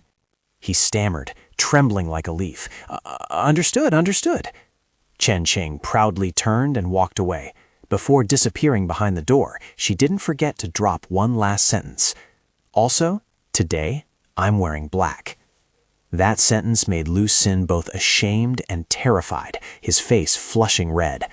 Xiao Shiki pouted, her tone clearly showing unhappiness. "She's lying." That night, on the rooftop of a skyscraper, the wind blowing fiercely, Lu Xin and Lizard were monitoring a target from above. Lizard spoke while handing Lu Xin a headset for communication. "That's the place, brother. Sister Chen has entrusted you to me, so I won't be polite. We Spider System users learn best through actual combat. I don't know how to teach empty theories. Just watch me do it and follow along." Both of them put on their headsets. Lizard whispered with an excited tone, "It's here. This feeling is indescribable." A female voice spoke up from the headset. "Processing team communication channel connection, successful. Information analysis team communication channel connection, successful. Signal check, 1, 2, 3. Immediately, Lizard pouted his lips. His tone changed 180 degrees, becoming incredibly cheesy. "Dear Lisa, I haven't heard your voice for a few days. I miss you to death." The girl's voice replied coldly and professionally. "I am not Lisa. My surname is Tai. My name is Tai Tsui." Lizard frowned slightly, but still refused to give up. "The name Tai Tsui doesn't match your sweet voice at all. I'll just call you Lisa. That name makes my heart itch so pleasantly." The girl replied emotionlessly. "Then you can call me Tai Tsui Lisa." Lizard was speechless. The first attack had failed miserably. The girl continued. "Next, notification regarding the special pollution case file." Lizard hurriedly covered both of their mics, turning to whisper to Lu Xin. "See that, brother? This is the most important lesson I want to teach you. The information analysis team is an extremely important partner of ours." He winked. "Think about it. If we didn't have them to chat with, how boring would it be while doing missions out here?" The flirtatious smugness was evident on his face. Every person in the information analysis team is specially connected to a combat member like us to enhance coordination efficiency. "Do you understand? You can do the mission and bond romantically at the same time. Absolutely do not let her hear these words, okay?" Lu Xin involuntarily thought of Han Bing. A dedicated connection? Corporal Han Bing was very polite before, and her voice was very nice too. I wonder if I will be connected to her in the future. Meanwhile, Lizard was still droning on about his flirting skills. So, for drifters out here like us, picking up girls is an essential survival skill. He casually reopened the channel. Lingjia, you didn't answer me last time. Are you lonely right now? Or... The girl interrupted him ruthlessly. Call me Tia Kui. I'm busy breastfeeding. Lizard shamelessly replied. Stop joking. I know how strictly your unit is managed. There's no way they allow bringing babies to the office. Tia Kui replied calmly. Who said it was a baby? What if that baby is already 20-something years old? This answer made Lizard freeze on the spot. Truly, for every expert, there is another expert to handle them. Unable to continue teasing, he decided to switch to action. Brother, come up here. Having said that, he leaped onto the vertical wall. He clung to it, just like a real lizard. Lucien looked at Shashiki. Sister, let's go up too. The little girl crossed her arms. I want candy. Lucien smiled. Children eating too much candy will get tooth decay. The girl pouted. You treat me like a child? He gently patted her head. You are a child, essentially. A beautiful child? The kind that is stunningly beautiful? The girl asked back, and then grinned broadly, holding out her hand. Not only do I want to eat candy, but it must be the black kind. The kind that's bitter first, then sweet later. 10 pieces. Lucien had to give in. All right, all right. After eating the candy, Shashiki immediately overflowed with vitality, hugging his neck tightly. Brother, let's go. When the two siblings reached the top, Lizard was already standing there waiting. He spoke up in disparagement. Why did it take you so long to get up here? I thought you had to take the elevator. Do you see the pollution source yet? Lucien focused on observing below. Let me see. Beneath them was a manufacturing plant of massive scale. Although it was late at night, the lights in the factory were still blazing, and hundreds of workers were still hard at work. But the scene had something very bizarre about it. Their movements looked like puppets. Their faces were emotionless, mouths ceaselessly muttering a single word. Work, work, work. A worker had his entire foot crushed by a machine, blood flowing profusely. However, he seemed to feel no pain at all, still continuing his work, mouth still murmuring as if chanting a spell. Work, work. Their faces were distorted in a ghostly manner. Clearly they were controlled by some unclean force. Lucien gasped, feeling a cold draft run down his spine. This... Lizard pointed towards the office on the highest floor of the factory, where a dark shadow sat motionless behind the glass. See it yet? The pollution source. Inside the factory, the noise of machinery echoed. A short, chubby old man in a vest stood among the workers, waving his hands madly. Lucien asked, He is the pollution source? What is he saying? Lizard spoke up. Focus. Distinguish carefully what you can hear. Shashiki said, Brother, let me help. Shashiki clung tightly to Lucien's back. A stream of icy energy transmitted into his body. Immediately, every sound became clear. Lucien heard the old man screaming, drowning out the engine noise. Work. You must work. His eyes bulged, blood vessels popping out. We are the lucky ones who survived the disaster. Why did everyone else die while we are still alive? In this city, how many are living, lingering lives like dogs? He glared. And out there, in the wilderness, how many madmen are wandering? Many don't even have rice to eat. What is the reason? It's because they don't work hard like us. Only by trying harder do we have a chance to enter the main city to live. If we don't work, we will starve, just like the bugs outside the city walls. Risk your lives. If we don't work, how are we different from corpses? Lucien frowned. That is the pollution source? Lizard turned and asked. Old Chen said you can see the mental monster form. What do you see now? Lucien shook his head. No, I don't see a monster shape. I only see a man going crazy in there. Lizard replied. Just like me. That chubby old man is the pollution source. To be precise, he is a mentally mutated person who has lost control. And this type is even more terrifying than ordinary monsters. He has already affected nearly 100 workers in this factory. Lin Ya's voice rang out in the earpiece, both cold and clear. Zheng Yuansheng, 40 years old, director of the Yi Yuansheng factory.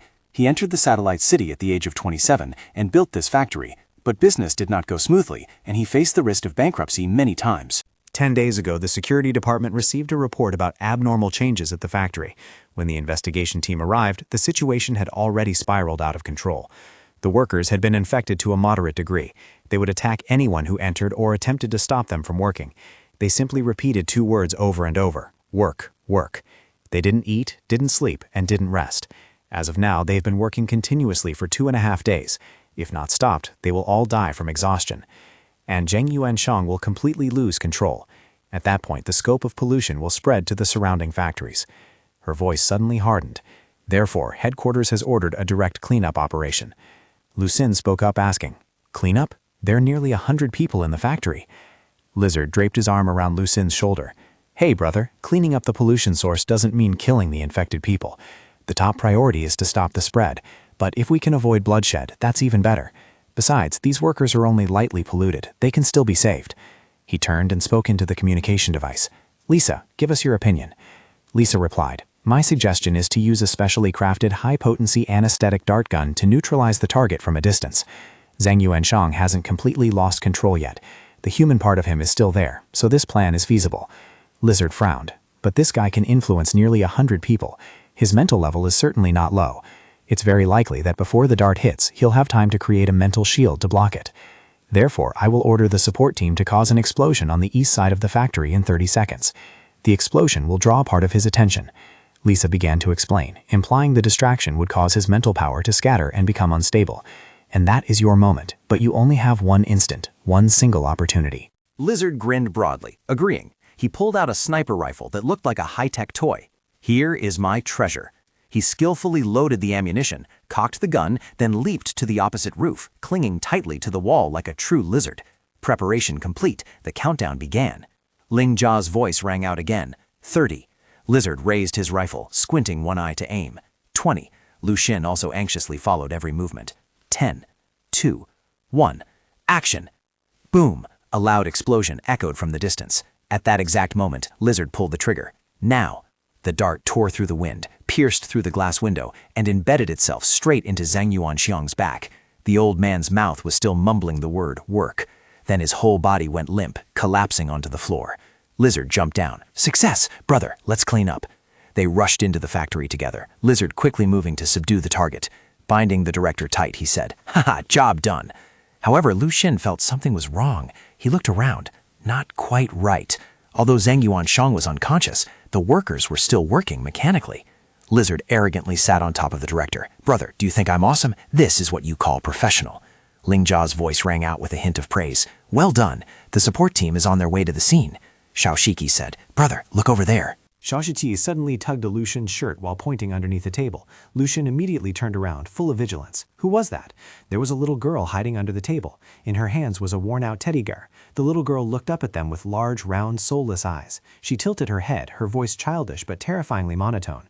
Brother, why isn't everyone working? Her eyes stared strangely, looking like a doll without a soul. Her mouth mumbled, not working, not working. Lizard immediately reported the situation through his earpiece. There's another little girl here, about 6 or 7 years old, with a mole between her eyebrows. Ling Jia's voice sounded slightly surprised. A little girl? After a few seconds of silence, her voice became unusually serious.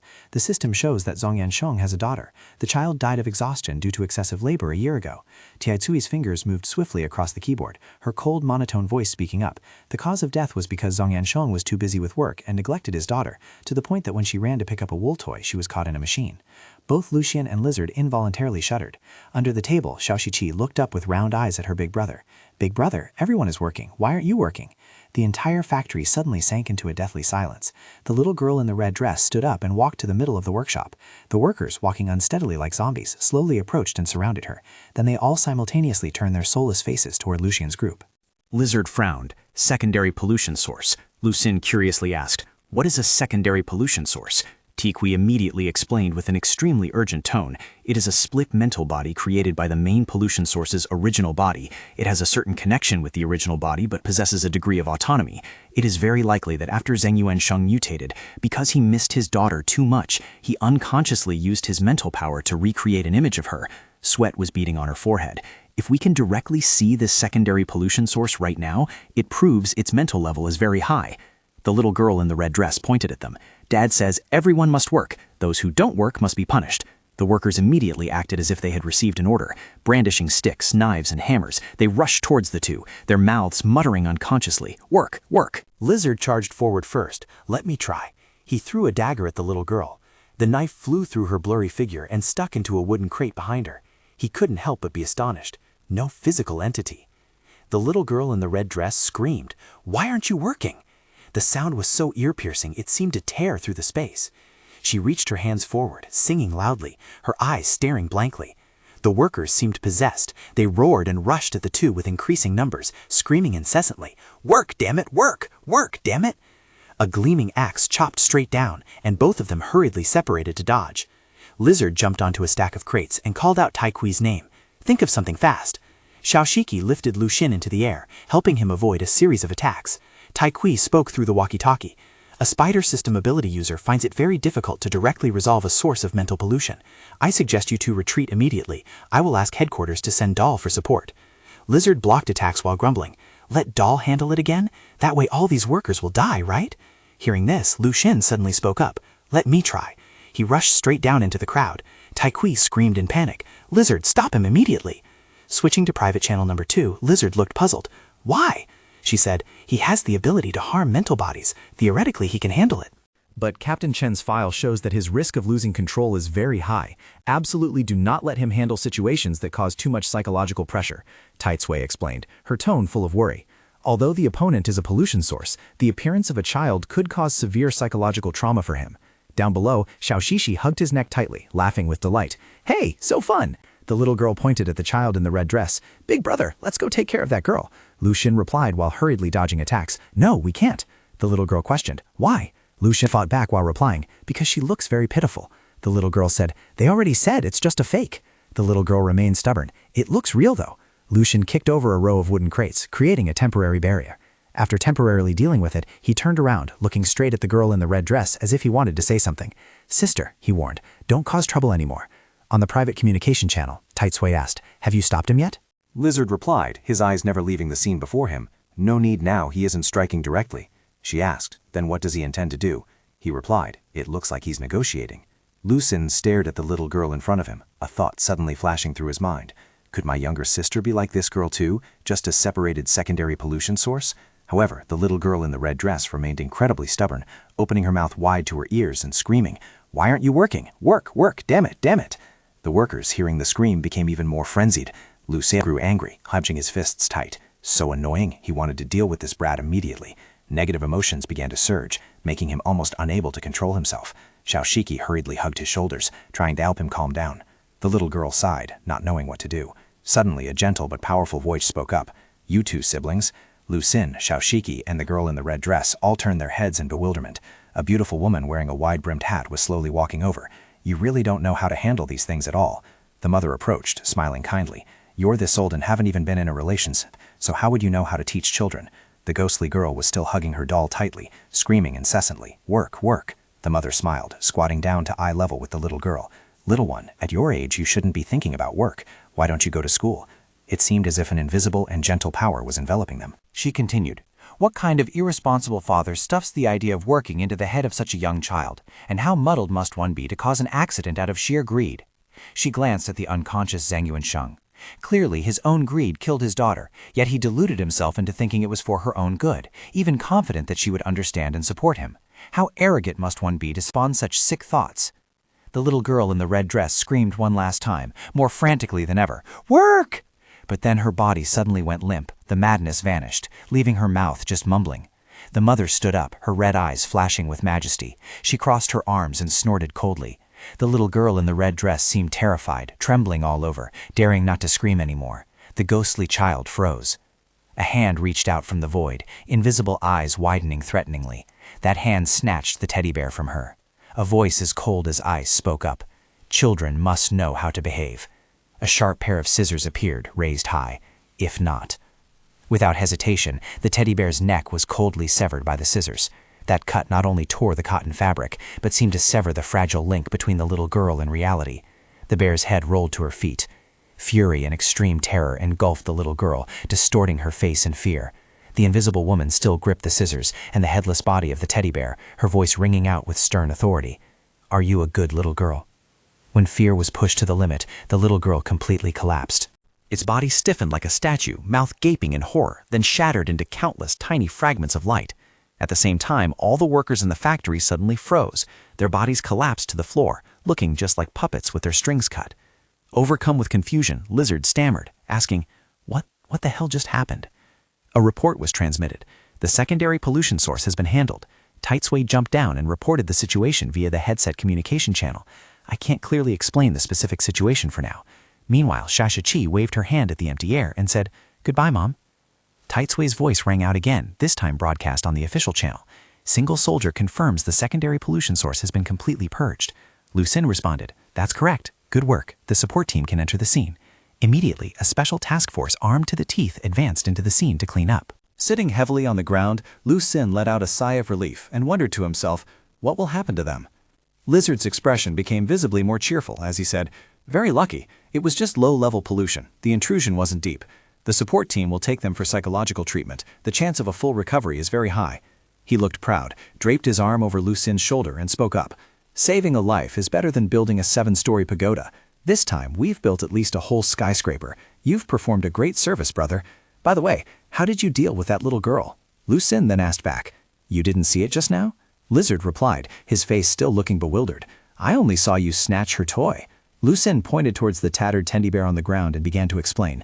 That toy is a real object. I just tried to see if I could scare it. Who knew it would actually work? Lizard scratched his head, his face showing clear skepticism. Wait a minute, you mean you stole the secondary pollution source's toy, tore its head off, and then scared it so bad that it ran straight back to its main body? Lu Sin curled his lips into a smile and replied, That's exactly it. Can't you guys do that?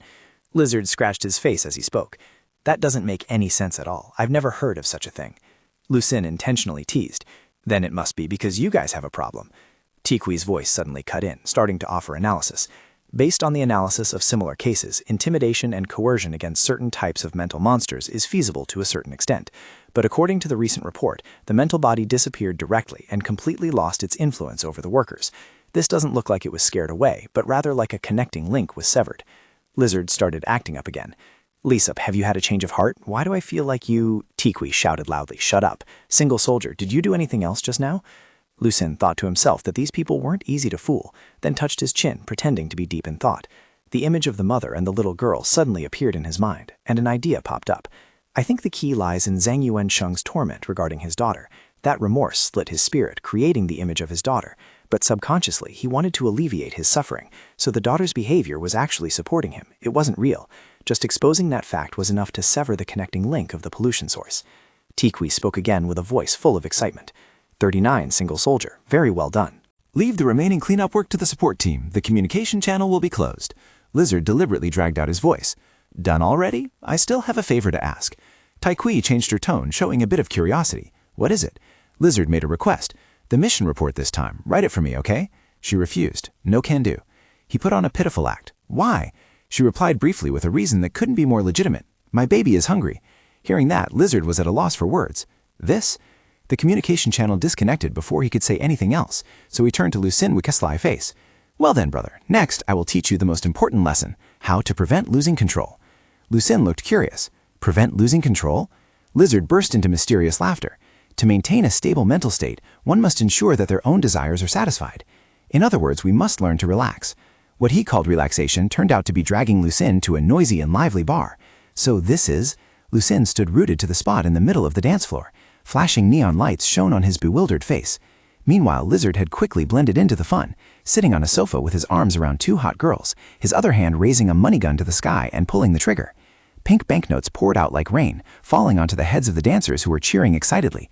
He shouted amidst the noisy revelry. If you don't want to turn into a madman, you have to go crazy a few times while you're sane. Ha ha! Lu Sin thought to himself while watching the guy down a glass of strong liquor. He's really crazy. I wonder if there's a cure. He assumed that perhaps this relaxation was also part of the mission. Could it be that the company would pay for all of this?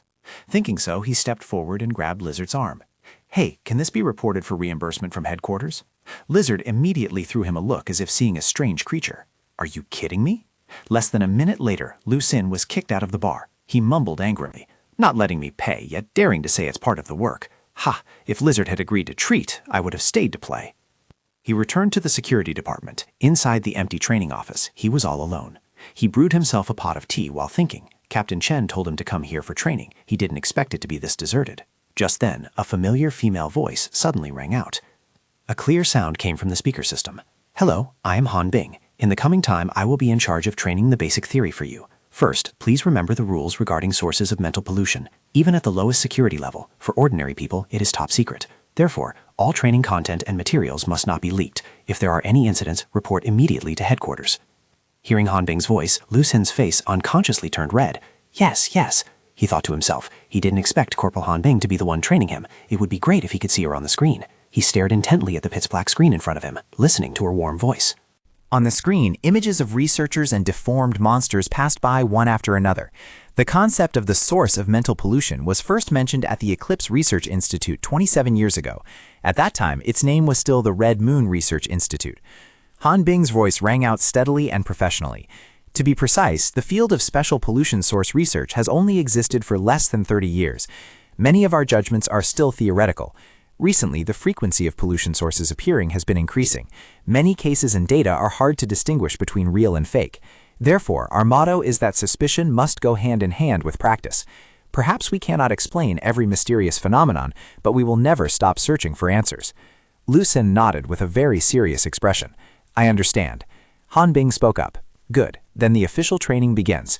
Today's program will focus on two main aspects, mental pollution and mental energy. The blood moon once again dyed the entire sky red. On the way back, the image of the Red Moonlight Orphanage reappeared in his mind. Lu Sin wondered about the event that took place that year, a fragment of memory that was always as hazy as mist. Xiaolu had never mentioned it again. What exactly happened that year? And his family always avoided it whenever he brought it up. Just as he stepped onto the stairs, he heard the father screaming, looking up at the ceiling. Xiaoshuqi was hanging upside down up there, her body swaying back and forth. You brat, get down here right now. Let's see if I don't beat you to death. The little girl let out a giggle. Ha ha, if you're so capable, come up here and hit me. Lu Xun stood frozen, silently sensing the familiar warm family atmosphere, yet mixed with a hint of surprise. It was strange. Today, his younger sister dared to argue with Dad. Usually, she would just slip away or hide without a trace. He roared in anger. Do you want to die? Don't think that just because you sneakily ate a few things outside and got stronger, you can be insolent with me. If you're so great, then get lost and don't ever come back. Xiaoshuqi flipped in the air, lowering her head to face him directly. If you don't come back, then don't. Wait until I grow up. You won't stand a chance. I'll cut you up and make you into a doll. The father shook with rage. Turning around and seeing Lu Xun, he immediately took his anger out on him. You still know how to come back? Lu Xun just smiled, raising the bag in his hand. I bought some food and a bottle of wine. The father's fury instantly subsided when he saw the bottle of wine. Lu Xun asked, Can we eat a meal quietly today? From the window, the mother's voice rang out while she was talking on the phone. Yes, Sis Jack, just move in. We'll be neighbors from now on. You just rest today. Come over to play whenever you're free. She hung up the phone and turned to look at her husband. What are you still standing there for? Hurry up and let the two kids in. Then she looked at Lu Xun and Xiaoshiki, smiling radiantly. Oh my, you bought so much stuff today. How lavish. Come on in. It was so rude to let the guest hear that just now. While Lu Xun was setting the food on the table, his mother asked, How is work lately, son? He secretly thought to himself, Mom often talks to friends, but I have never met anyone. Then he replied, very good. The matter at the factory in the north of the city. She couldn't help but laugh. Oh, silly son. I just happened to pass by at that time. I saw you and your sister standing there dumbfounded, scared witless by a little girl. You looked both silly and adorable. How could I not ask a few questions? Lu Xun broke out in a cold sweat. So that little girl in the factory was real? She replied, It was fake. She answered with a very calm attitude. Silly son, it was just a split mental body. A feeling of unease crept into his heart as Lu Xun looked around at everyone at the dining table. Then what about everyone here? Hearing that question, Father and Xiaoshiki immediately became tense. Only Mom remained calm, looking at him gently. Silly son, whether we are real or not, isn't that decided by you? Our whole family lives together, stays beside each other. Isn't this feeling real enough? He responded, It is true. Lu Xun mumbled to himself, trying to push away the doubts in his heart. Our life is very real. Mom took out an envelope. Oh, right. Just now I saw a letter for you in the mailbox, so I grabbed it. It's from the orphanage. She winked mischievously. I didn't peek at it, okay? Lu Xun looked curious.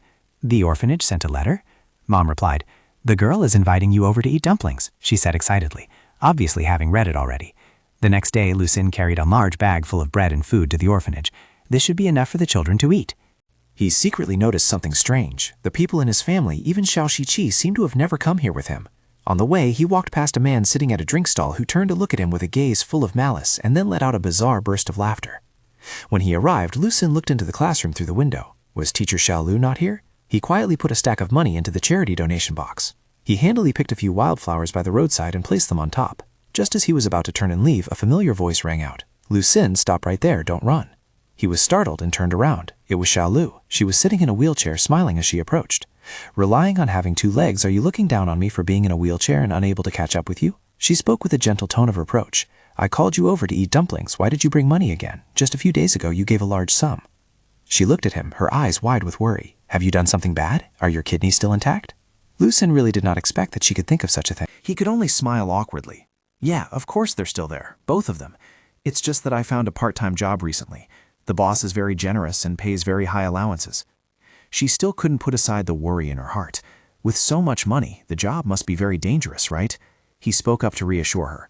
Don't worry, I'm not doing anything bad. The job is also very safe. Their headquarters is even in the main city. The basic monthly salary is already over 5,000, and there are many other allowances. The money I brought is just a small part. Hearing these words, Xiaolu finally breathed a sigh of relief. I believe you, but don't do anything bad, okay? Lu Sin said decisively. Definitely not. I still remember the director's words. Happiness shone on her face.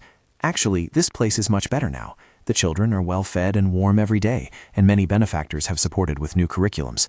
I also obtained a permit from the administrative department. In the future, the children will all have legal status and can go to school.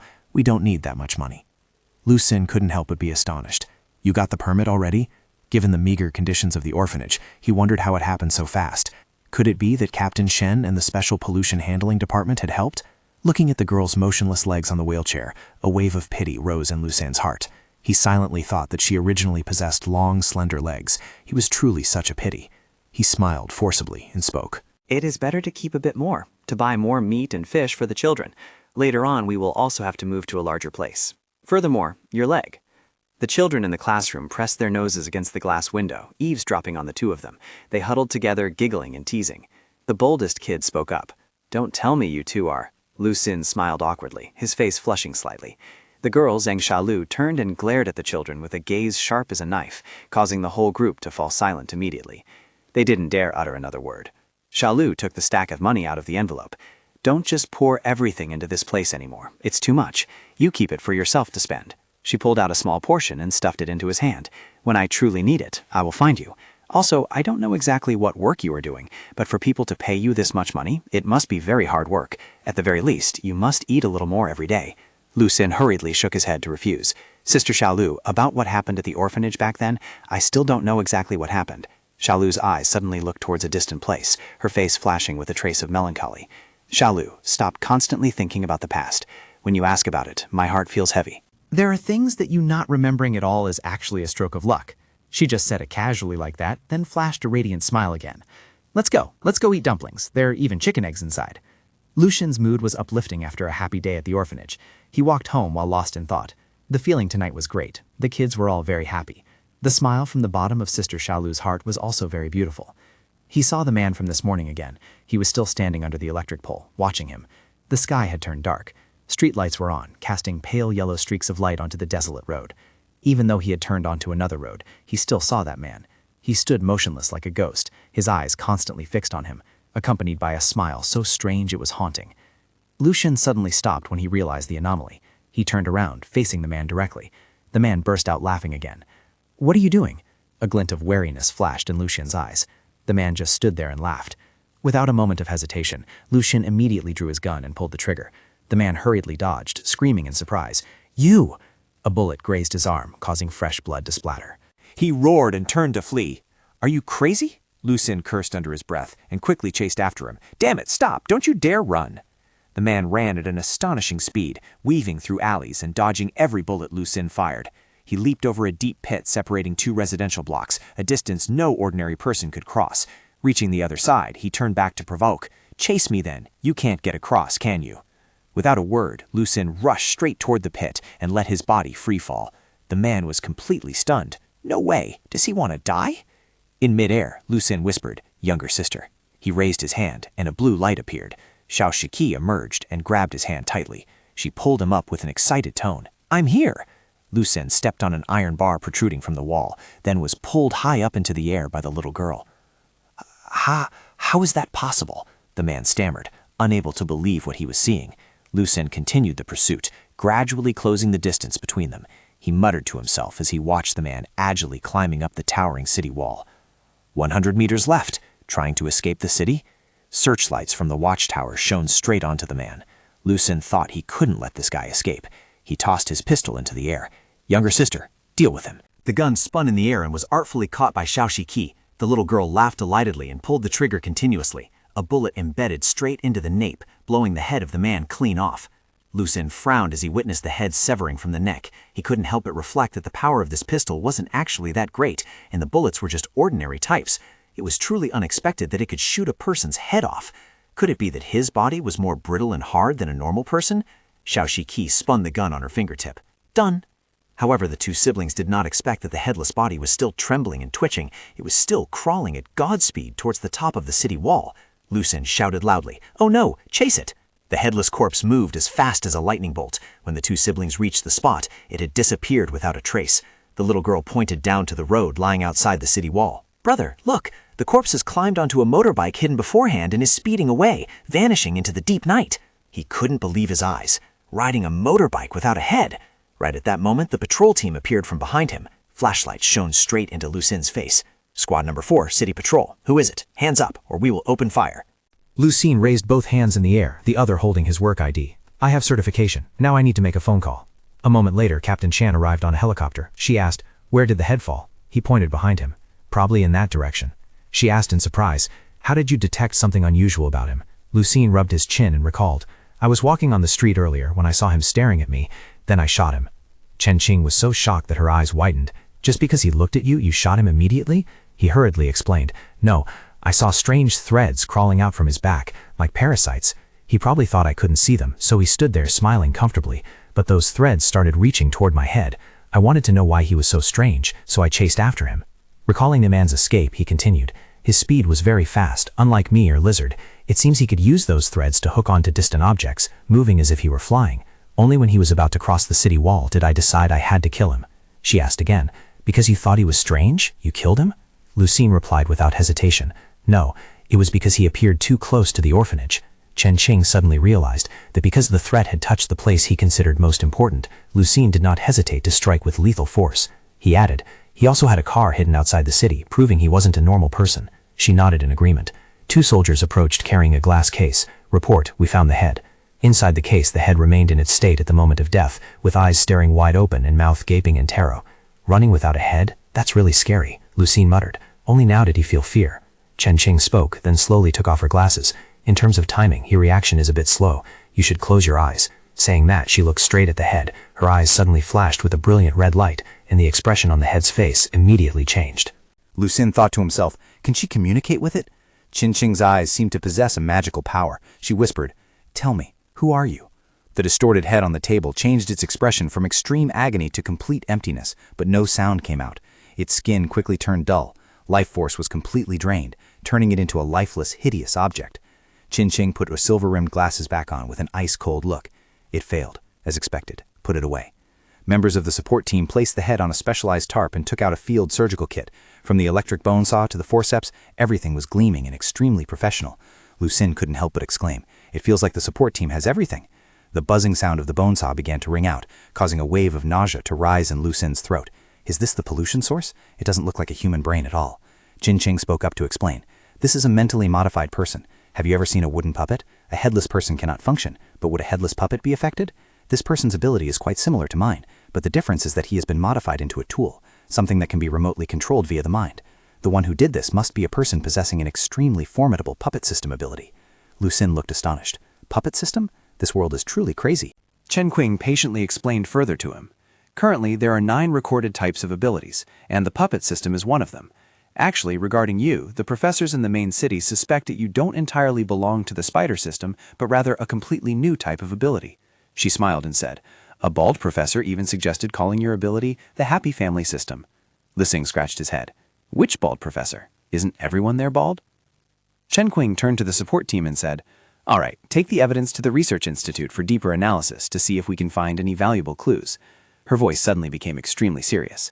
"We must take this matter seriously. The disaster that the Church of Science and Technology caused to Satellite City number 4 4 years ago must absolutely not be allowed to repeat." On the car returning, Lu Xing asked, "So who exactly is playing tricks?" Chen Qing replied, her gaze looking far beyond the high wall. "Besides those who are heavily polluted, there are many organizations. They also recruit mental mutants, and in terms of researching and developing abilities, they are much more crazy and unscrupulous than we are." Lu Xing frowned slightly. "What if they make a move on the orphanage?" Chen Qing picked up her phone. If they have already started acting, it is very likely that the target will affect you. I will arrange for the people at the orphanage to move to a safer place, far away from the high wall. Lucien did not expect her to be so decisive. She immediately made a phone call, her tone commanding and decisive. Immediately process the paperwork. Use demolition and reconstruction as the reason to forcibly relocate the entire C3 residential area in the east of Satellite City No. 2 to Area A4. Pay special attention to Red Moonlight Primary School. Arrange the best location for them. Lucien looked worried. The new place, what about the rent? Chen Kling replied without any hesitation. Of course it's fee. Everything follows the procedure. She thought to herself, really, this guy, is he still planning to ask for a freebie? Hearing money mentioned, Lucien became completely alert. He sighed, thinking it would be great if no rent was collected. A complex thought crossed Chen Xing's mind as she observed his attitude. Were those outside the high walls really targeting the orphanage? She involuntarily asked herself about that strange explosion and the single soldier with immense hidden power. This Red Moonlight orphanage was either completely harmless or harbored a massive problem. She turned around, bringing her face close to Lucien's with a sharp gaze. Starting today, we will launch an investigation and purge campaign across the entire city. All members of the Special Action Team must cancel their days off and stand by for orders, you included. The next day at the company, Lucien came to ask for leave. The bald director looked surprised. Lucien lied with a shy expression. It won't be long, sir. My younger sister is sick. I have to take care of her these days. Hearing this, Xiao Shishi, who was sitting nearby gnawing on candy, froze, her eyes sparking with anger. What?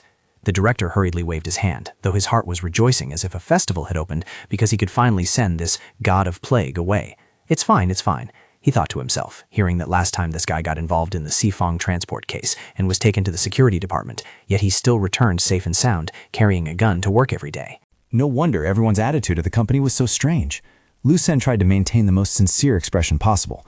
Director, rest assured, once my sister is better, I will come back to work immediately. He tried to suppress the pain as the little girl flew over and bit his head, ignoring Xiao Shishi's burning gaze. Brother, whose sister did you say is sick? The old director hurriedly approved the request. I approve a few more days for you. No need to rush. Look at you, you're in such a rush your head is covered in sweat. 3 days later, at the training center of the city security department, Lucien was enjoying an incredibly sumptuous lunch. He thought to himself, waiting for orders while being this leisurely, eating good food and getting 200 yuan in subsidies every day, it really feels good. A beep sounded from the earpiece while he was gnawing on a chicken leg. Han Bing's voice rang out. Single soldier, there is a case that requires your attention. Suspected special pollution source 72. Location, Building C, Kwangdong Residential Area, north of Satellite City No. 2.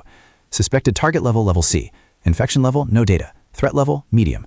Characteristics, centered on the Building C apartment complex, an unknown fear has enveloped the surrounding area and is tending to spread. Still holding a chicken leg in his mouth, Lucien replied, order received. He thought to himself, even thunder shouldn't strike during a meal. I have to finish eating first. Han Bin continued. The source of the incident was a resident reporting being stalked, but the police investigation found no signs and dismissed it as paranoia. However, during questioning, they realized that not only the reporter, but all residents in the subdivision had fallen into a state of abnormal anxiety. They were engulfed in fear, hallucinating, and staring suspiciously at everyone through door cracks and window curtains. In just 2 or 3 days, 2 residents, due to excessive stress, went from petty arguments to knife fights. The result? 1 dead, 1 sent to reformation. This strange phenomenon forced the investigation team to intervene, and they have initially determined the existence of mental pollution. Lucien asked nervously, but what happened? Han Bin replied, even the investigators started feeling fear and could not continue their work. That night, the Kwangdong subdivision was completely locked down. The space was enveloped in a deadly silence. Cheng Hui raised his hand in greeting when he saw Lucien approaching. Single soldier. He took the initiative to introduce himself. Cheng Hui, investigation team of Satellite City No. 2, reporting to you. Lucien nodded in return. So it's you. Vacation is over, huh? Cheng Hui happily explained further. Because the city is about to have an in-depth investigation, all our leaves have been canceled. Last time you saved the whole team, we haven't had a chance to thank you yet. I didn't expect you to be invited to handle the mission this time. Lucien replied, it's all for work. No need to be polite. What's the specific situation? Cheng Hui's expression suddenly became serious. We have detected mental radiation near Building C. The initial mission was to enter and pinpoint the exact location of the pollution source, but we failed. Lucien asked, failed? Cheng Hui bowed his head, his voice full of helplessness. That's right. When we entered the area from the 9th to the 12th floor, an invisible fear engulfed the whole team. The closer we got to the suspected location, the more intense that feeling became, to the point of being unbearable. Some even showed symptoms of dizziness and hypoglycemia. Lucien immediately contacted via the headset channel. Han Bing, what is the cause? Her voice rang out almost instantly. It is highly likely that this is the influence of special pollution source number 72. It has the ability to amplify human negative emotions, especially fear. My recommendation, approach the pollution source, observe its nature, then decide whether to cleanse or seal it. Lu Xin spoke while casting his eyes toward the building, emitting an abnormal stream of energy. All right, I'll go inside and take a look. The elevator stopped at the 6th floor. Just stepping out, Lu Xin sensed a dense fear swirling in the air like invisible tornadoes. I have reached the 6th floor. There is indeed a very strong sense of fear. It makes me hesitate. Han Bing's voice was tinged with a bit of anxiety. The closer you get, the more intense the mental influence will be. If even you feel you cannot resist, retreat immediately. He voiced a reply. It's okay. I'm already used to this feeling. Suddenly, a massive vortex of fear struck unexpectedly, blurring everything before his eyes. A pitch-black, slimy object crawling on the ceiling lunged straight at him. Just as it was about to touch him, a small figure holding a teddy bear appeared, and everything immediately returned to normal. Xiao Shishi pouted. Brother, you've changed. You only care about talking to that sister, didn't wait for me, and even pretended not to see me. Lu Xin breathed a sigh of relief and picked up the pouting little girl. So it was you. Han Bing's voice rang out again. Lu Xin, why have you stopped for so long? Did something happen? Lu Xin stuffed a piece of candy into Xiao Shishi's small hand. Nothing. It's just... The feeling of having the little girl by his side made the fear inside him vanish. He continued speaking with a much steadier tone, naturally feeling a bit more at ease. The two siblings went up to the 10th floor together. Determined that the atmosphere of fear on the 10th floor is the strongest, I will go inside to find the exact location of the pollution source. Xiao Shiki advanced deep into the corridor. I think I found it. The door to room 1031 is covered by the densest swirls of fear. How do we open this locked door? Xiao Shiki huffed and flew up. With just one hand, she gripped the doorknob tightly, crushing the entire thick wooden door into countless fragments. Lu Xin gave a thumbs up in praise. Good job, kiddo. The little girl turned back and grinned broadly. Lu Xin pushed the remaining part of the door inward. An extremely pungent stench rushed straight into his nose. He hurriedly covered his nose with his hand. It stinks. In the middle of the messy room, a decomposing corpse lay with its upper body on the bed and its lower body on the floor. On the windowsill, a faceless, fleshless ghost shadow was sitting curled up in a corner. Lu Xin muttered to himself, "Is that intense fear coming from it?" Xiao Shiki bared her teeth with a look full of craving. "Brother, I want it." Lu Xin hurriedly patted the little girl's head. "Don't bully it." He approached, wondering if he could communicate with it. He reported the situation via the walkie-talkie, confirmed it is just a low-level pollution source. As soon as he turned on the light, the ghost shadow on the window immediately vanished, and the corpse became clearly visible. Maggots had completely covered the corpse. He saw a medicine bottle fallen nearby. It seemed like the person had tried to reach for the medicine before dying, but failed. Han Bing announced, "Found it, room 1031. The tenant is Wang Chu, 23 years old, a worker, living alone with no relatives. Can you determine the cause of death?" Lu Xin picked up the medicine bottle from the ground. "It's nitroglycerin, heart medication. It is very likely that the victim died from a sudden heart attack. The specific cause requires an autopsy. How should we handle it now?" She offered a suggestion. Use a special sealing bag to retrieve the body, cutting off the connection to the pollution source. Then the support team will enter the scene. Lu Xin took out the body bag and carefully placed the medicine bottle along with the corpse inside. The support team can come in now. Standing by the window, Lu Xin asked, "So how was this pollution source formed?" Han Bing explained, "This young man lived alone, no relatives, no friends. He died in solitude. The intense emotions and despair before death caused his spirit to mutate. He had no intention of harming anyone, so he only formed a low-level pollution source, unconsciously diffusing fear." He asked again, "Then why fear?" She replied, "Perhaps because he was terrified of dying without anyone knowing. That is the fear of being forgotten." Lu Xin pondered for a moment, then smiled faintly. That must be it. He glanced at Xiao Shishi, who was happily playing with the teddy bear. "Lucky that I have family by my side." Lu Xin spoke up. "This mission is coming to an end, isn't it? I hope things like this won't happen again." Han Bing asked through the communication channel, noticing he seemed a bit down. Lu Xin sighed. "Actually, I don't like these types of pollution, but since I take the salary, I have to do the job well. This person named Wang Chu, surely he also hoped someone would discover him soon, right?" Han Bing comforted him. "I think so too. The administrative department is looking for more ways to help people relieve mental pressure. Surely things like this will become fewer and fewer." Lu Xin felt more cheered up. "I hope so. So what about the remuneration this time?" Han Bing couldn't help but laugh. "Don't worry, I'm on your side. The difficulty of this mission didn't even reach D rank. Normally the pay is only about 10,000, but I will try to ask for 12,000 for you." Lu Xin's eyes lit up at the mention of money. Thank you," she happily replied. Hey, I should be the one thanking you. This is all what you deserve. At this rate, soon the whole city will know you as a money grubber." Lu Sim awkwardly scratched his head. Anyway, I still have to thank you. She responded, "No, it is I who should thank you. On behalf of the citizens of Qinggong, thank you. I am serious." Xiao Shuqi could not hold it in anymore. She mumbled, "Why don't you go straight to the main city and meet her to say thanks?" Lu Xin was startled and hurriedly objected. "Do I lack a girlfriend? What are you saying? This is a colleague relationship." The little girl stuck out her small tongue playfully, while Xiao Shuqi hovered in the air right beside Lu Xin. She puffed up her cheeks, speaking with the demeanor of a precocious little old lady. "I think you should stop dreaming. Girls in the main city are pampered from childhood. They look beautiful and have good personalities. Rumor has it they are fairies who don't even need toilet paper when using the restroom, and you are just a lowly employee in the satellite city." The little girl's words sounded somewhat valid. However, Lu Xin still found a loophole to retort. "Going to the toilet without needing paper? How can you even say such a thing?"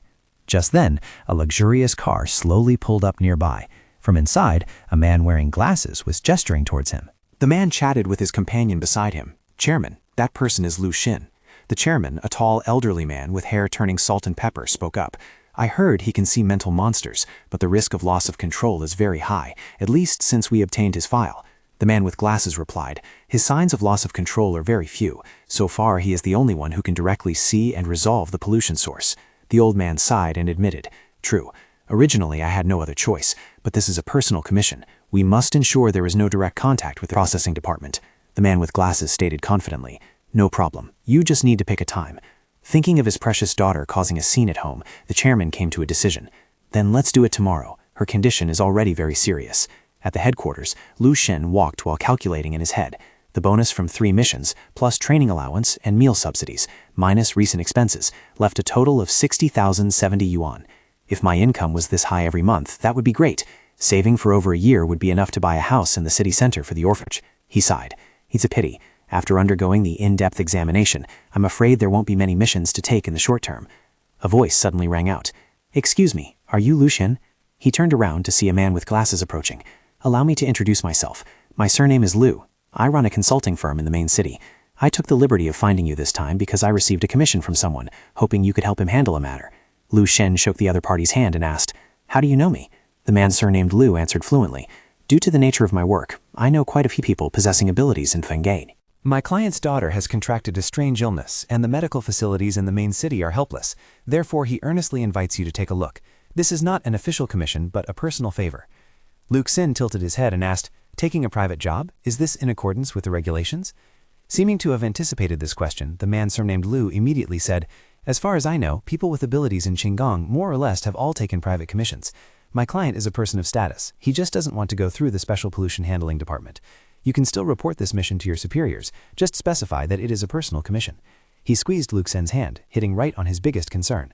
"If you can cure this person's daughter, he is willing to pay a remuneration of 100,000 yuan. Even if you can't cure her, there will be 10,000 yuan for travel expenses." Lu Xin's eyes instantly lit up with a radiant gleam. "Ah, did I hear that right? 100,000? In his excitement, he gripped the man surnamed Lu's hand tightly. "Ah, your grip is really strong. My hand is about to be crushed." Lu Xin hurriedly let go, smiling awkwardly. "Why would I crush your hand? I have to ask for permission from my superior first." Not long after, he was settled in a luxurious car. Seeing couples holding flowers on the street, he unconsciously thought, "Why are there so many couples on the street lately? And they are all holding roses. Those crimson roses seem to harbor a bewitching charm." The car stopped in front of a magnificent villa. "Mr. Lu, we have arrived." The living room was lavishly decorated, with a glossy black piano situated right in the center. Lu Xin looked at the massive property, thinking to himself again, "If I could build an orphanage in a place like this, it would be great. How much does this house cost?" He asked, having heard that someone had offered 5 million, but the owner wouldn't sell. The man surnamed Liu replied, then continued, "All right, here is the entrustment agreement."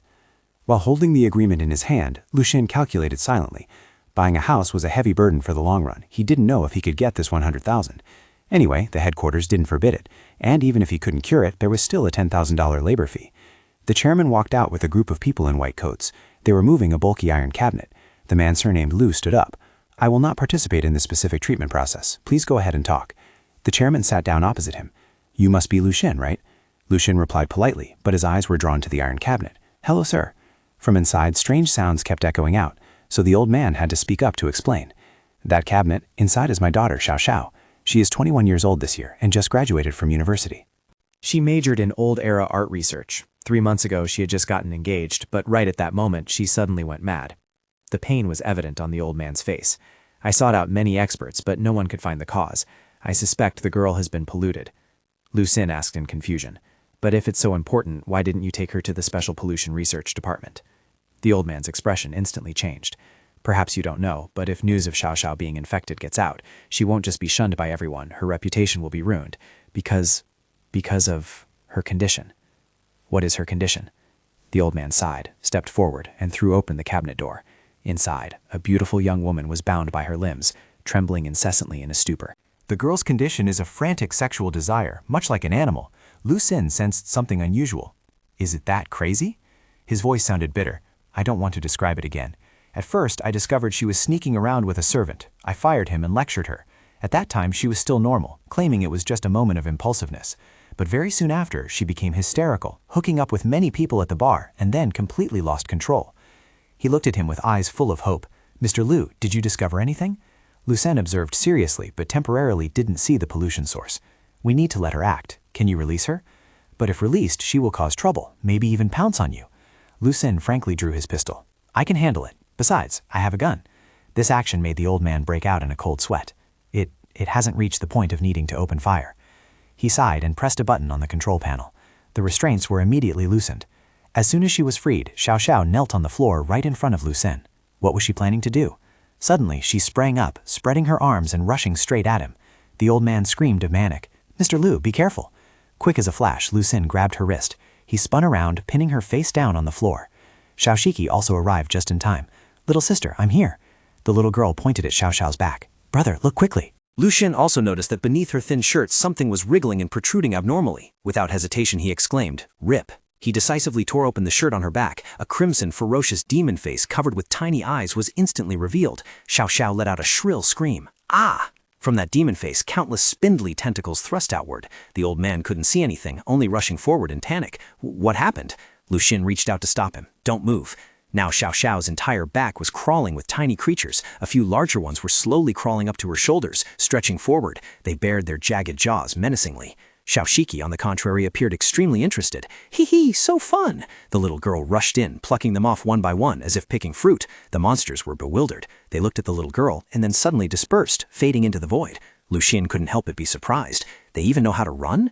The monsters, like a school of tadpoles, scattered chaotically throughout the room, hiding into surrounding objects. The old man had fallen under the spell of hallucinations. What is going on? It seems they've come back to life. Xiao Shiki flew around the room chasing the monsters, while Lu Sin stood in the middle of the house observing. The entire room had become incredibly eerie. He thought, little sister is having too much fun this time. It seems she doesn't need my help. But then, the little girl missed a catch, and all the monsters simultaneously turned invisible. She came back, her face crestfallen as if she had just lost a favorite toy. Brother, I don't see the tentacles anymore. Lu Sin stroked his chin and thought, this isn't good. These things are very cunning. Even knowing how to play tricks on my sister, he muttered. As a big brother, how could I let my sister suffer? Mental power won't just naturally disappear.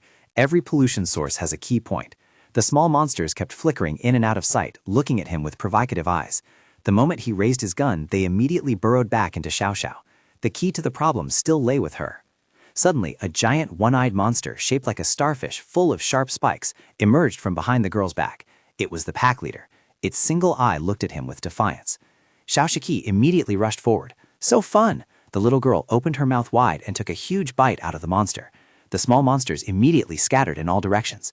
She bit down hard on the pack leader, pinned it down, and devoured it deliciously. Hey, don't you dare run! The old man appeared extremely worried. Pointing towards his daughter, he asked, How is Xiao Xiao? Is she still alive? Lu Sin spoke up in response. I don't know if she is okay or not, but the pollution has definitely been resolved. A moment later, Xiao Xiao gradually regained consciousness. Dad, Xiao Xiao, how do you feel? The girl held her head, then hurriedly gestured towards Lu Sin. That thing. Quick, tell him to go outside first. Lu Sin understood and stepped outside. I'll go out for some fresh air. You two keep talking. The old man called out after him. Thank you, single soldier. When night had completely fallen, Xiao Shiki flew after Lu Sin, whispering into his ear what she had eavesdropped on. They are talking about an oil painting covered with a black cloth. Xiao Xiao said that when she went to receive the goods, the entire art collection group died, as if they had killed each other. That painting was at the scene, but wasn't on the original list. They had to retrieve the painting for research. Lu Sin thought to himself, an oil painting? Could that be the pollution source? The door behind them swung open. The old man, Xiao Xiao, and the man surnamed Lu walked out together. This time, it is all thanks to you, single soldier. My daughter has recovered. To ensure she gets better care, I am preparing to take her back to the main city tonight. Regarding the remuneration, I will definitely. Lucien cut him off. Now is not the time to accept remuneration. The pollution source hasn't been completely dealt with yet. The contract clearly states a complete cure, doesn't it? The old man frowned deeply. My daughter has no more issues. To express my gratitude, I am willing to pay double the remuneration, but I hope this matter ends here. Xiaoshiki pointed her finger towards them. The little girl whispered that they hurriedly went to a place called Baofu Port to pick up items. Lucien silently calculated. Wasn't this framing a good person? If the matter was exposed, the ones to die would not be just the father and daughter. He spoke straight to the point. I just want to thoroughly resolve the pollution source. Xiao Xiao could not keep her composure. She drew a pistol, the muzzle pointing straight at Lucien. Don't think that because we come from the main city, we don't know your tricks. Do you know that even if I shoot and kill you now, I won't be convicted? A clear, immature laugh rang out right behind her. The fingers holding Xiao Xiao's gun were severed. Whoosh! The gun also shattered into pieces. Ah, my hand! Xiaoshitiki muttered. Daring to threaten my big brother requires paying a price. The old man ran in terror to support his daughter. How could you? Lucien shot a cold glare at them. She threatened me first. Moreover, I am trying to protect her. A sniper bullet flew from afar, aiming right for the center of his head. In the moment of life and death, Xiaoshitiki hugged his neck and pulled him to the side. Lucien's pupils turned a blazing red. You brought this upon yourselves. He leaped up, rushing towards the opposite building. The sniper could not help but be astonished. Is it a human or a ghost? Lucien grabbed the guy's face and threw him straight down. Just then, a group of assassins holding guns rushed in. Sister, go! Yes, brother. Xiaoshitiki controlled the ringleader, forcing him to turn his gun and shoot down his own accomplices. So fun! The little girl smiled with satisfaction at the pile of corpses, then looked up at Lucien with a hint of anxiety. He did not scold her at all, only gently stroked the little girl's head. It's okay. The man surnamed Liu stepped forward. Mr. Single Soldier, whatever the matter is, let's discuss it slowly. Let's reason with each other. Lucien calmly replied. Am I not reasoning? She pointed the gun at me first. She shouldn't have tried to bully me just because she lacks ability. Am I right? Do you think joining that department allows you to be lawless? The old man couldn't hold back and roared. Lucien cast a gaze cold as ice at them. I don't think so. I am only saving your lives. The painting you want to hide is absolutely not something you can handle. If something happens, you won't be the only victims. Painting? How do you know? The old man was startled, his voice stuttering. Lucien held up his phone. You don't need to concern yourself with that. I want to make it clear, you are just a private entrustment, but handling pollution sources is my duty. According to regulations, I cannot let you take it away on your own accord. Now I must report to my superiors. Since you refuse to cooperate, I am not violating the contract. Having said that, he immediately dialed Chen Qing's number. Hello, Captain Chen, it's me. The private commission has been resolved, but I discovered a painting. Late into the night, Chen Qing entered the villa. An aura of majesty and coldness radiating from her seemed to freeze the entire space. Where is the painting? Mr. Su, who was supporting his daughter, shouted as soon as he saw her. Captain Chen, I know your power is vast, but this time your subordinate acted too ruthlessly. You must give me an explanation. Chen Qing replied in an uncompromising tone. Mr. Su, I have confirmed that my subordinate's workflow had absolutely no issues. If you find anything inappropriate, you can file a complaint with the headquarters. They will make their own judgment. He was rendered speechless. Chen Qing continued. If he has no issues, then now we should talk about you. I know you people often hire private scavenging teams and use private channels to transport goods into the main city, but there are boundaries that cannot be crossed. You must come with me, hand over that painting, and submit to an investigation. Anyone who breaks the rules must pay the price. That is the bottom line of Qin Gang. Inside the armored vehicle, the atmosphere was as heavy as lead. Chen Qing ordered. Mr. Shu, tell me the whole story again. Don't try to hide anything. You know I have many ways to make you open your mouth. He let out a sigh and had to confess the truth. Periodically, I sponsor a number of scavenger teams to search for buried artworks in abandoned cities. 2 months ago, they reported finding a good item. I was busy at the time, so I let Xiao Xiao go with their leader. Unexpectedly, not long after she returned, something happened. Chen Qing glanced at the daughter sitting motionless. You should be lucky. If she hadn't fallen ill, this thing might have already reached the main city. Her pupils flashed with red light as her ability was activated. Your turn, Miss Su. Tell me everything you know. The girl's eyes were also dominated by the hypnosis, turning bloodshot. She began to recount everything emotionlessly. When I arrived, everyone in the scavenger team was dead, died in a very terrifying way, their bodies full of bullet holes. The shooter was the captain, and then he pointed the gun at his own chin and committed suicide. She trembled. I don't know what happened, but that thing was still there, and there was an extra item they had never mentioned, an oil painting. That painting was very beautiful. I wanted to hide it, not let my dad know. After doing so, my mood became unusually good, a feeling of extreme excitement. I wanted to find someone to share it with. That feeling grew more and more intense. Finally, at midnight, I couldn't take it anymore and called Brother Kwong into the bedroom. After waking up, that crazy feeling disappeared. She whispered, "But it was so wonderful. I want to see that painting again. I don't want to be woken up by you people." Mr. Shu mumbled, "I knew about the existence of the pollution source, but I didn't expect it to be this serious." "That is because of you." Chen Qing's voice turned cold. "Having never witnessed it with your own eyes, in the end, it was still due to your greed. I have grasped the situation. You two get out of the car. Someone will escort you to the headquarters." Now only the two of them remained in the car. Chen Qing spoke up. "You did well this time. We'll go back to the security department first, then take the painting to the research institute." Lu Xin asked, "So what exactly is that painting? I thought only living creatures could turn into pollution sources." She began to explain. "It is quite similar to case 72 that you just handled. If the dead can carry mental power, then certain special items can as well. Research has proven that through certain methods, objects can become vessels for mental power. We call them mental parasitic items." She glanced at him. "Oh right, you should learn how to drive in the future. Why do you always make me drive?"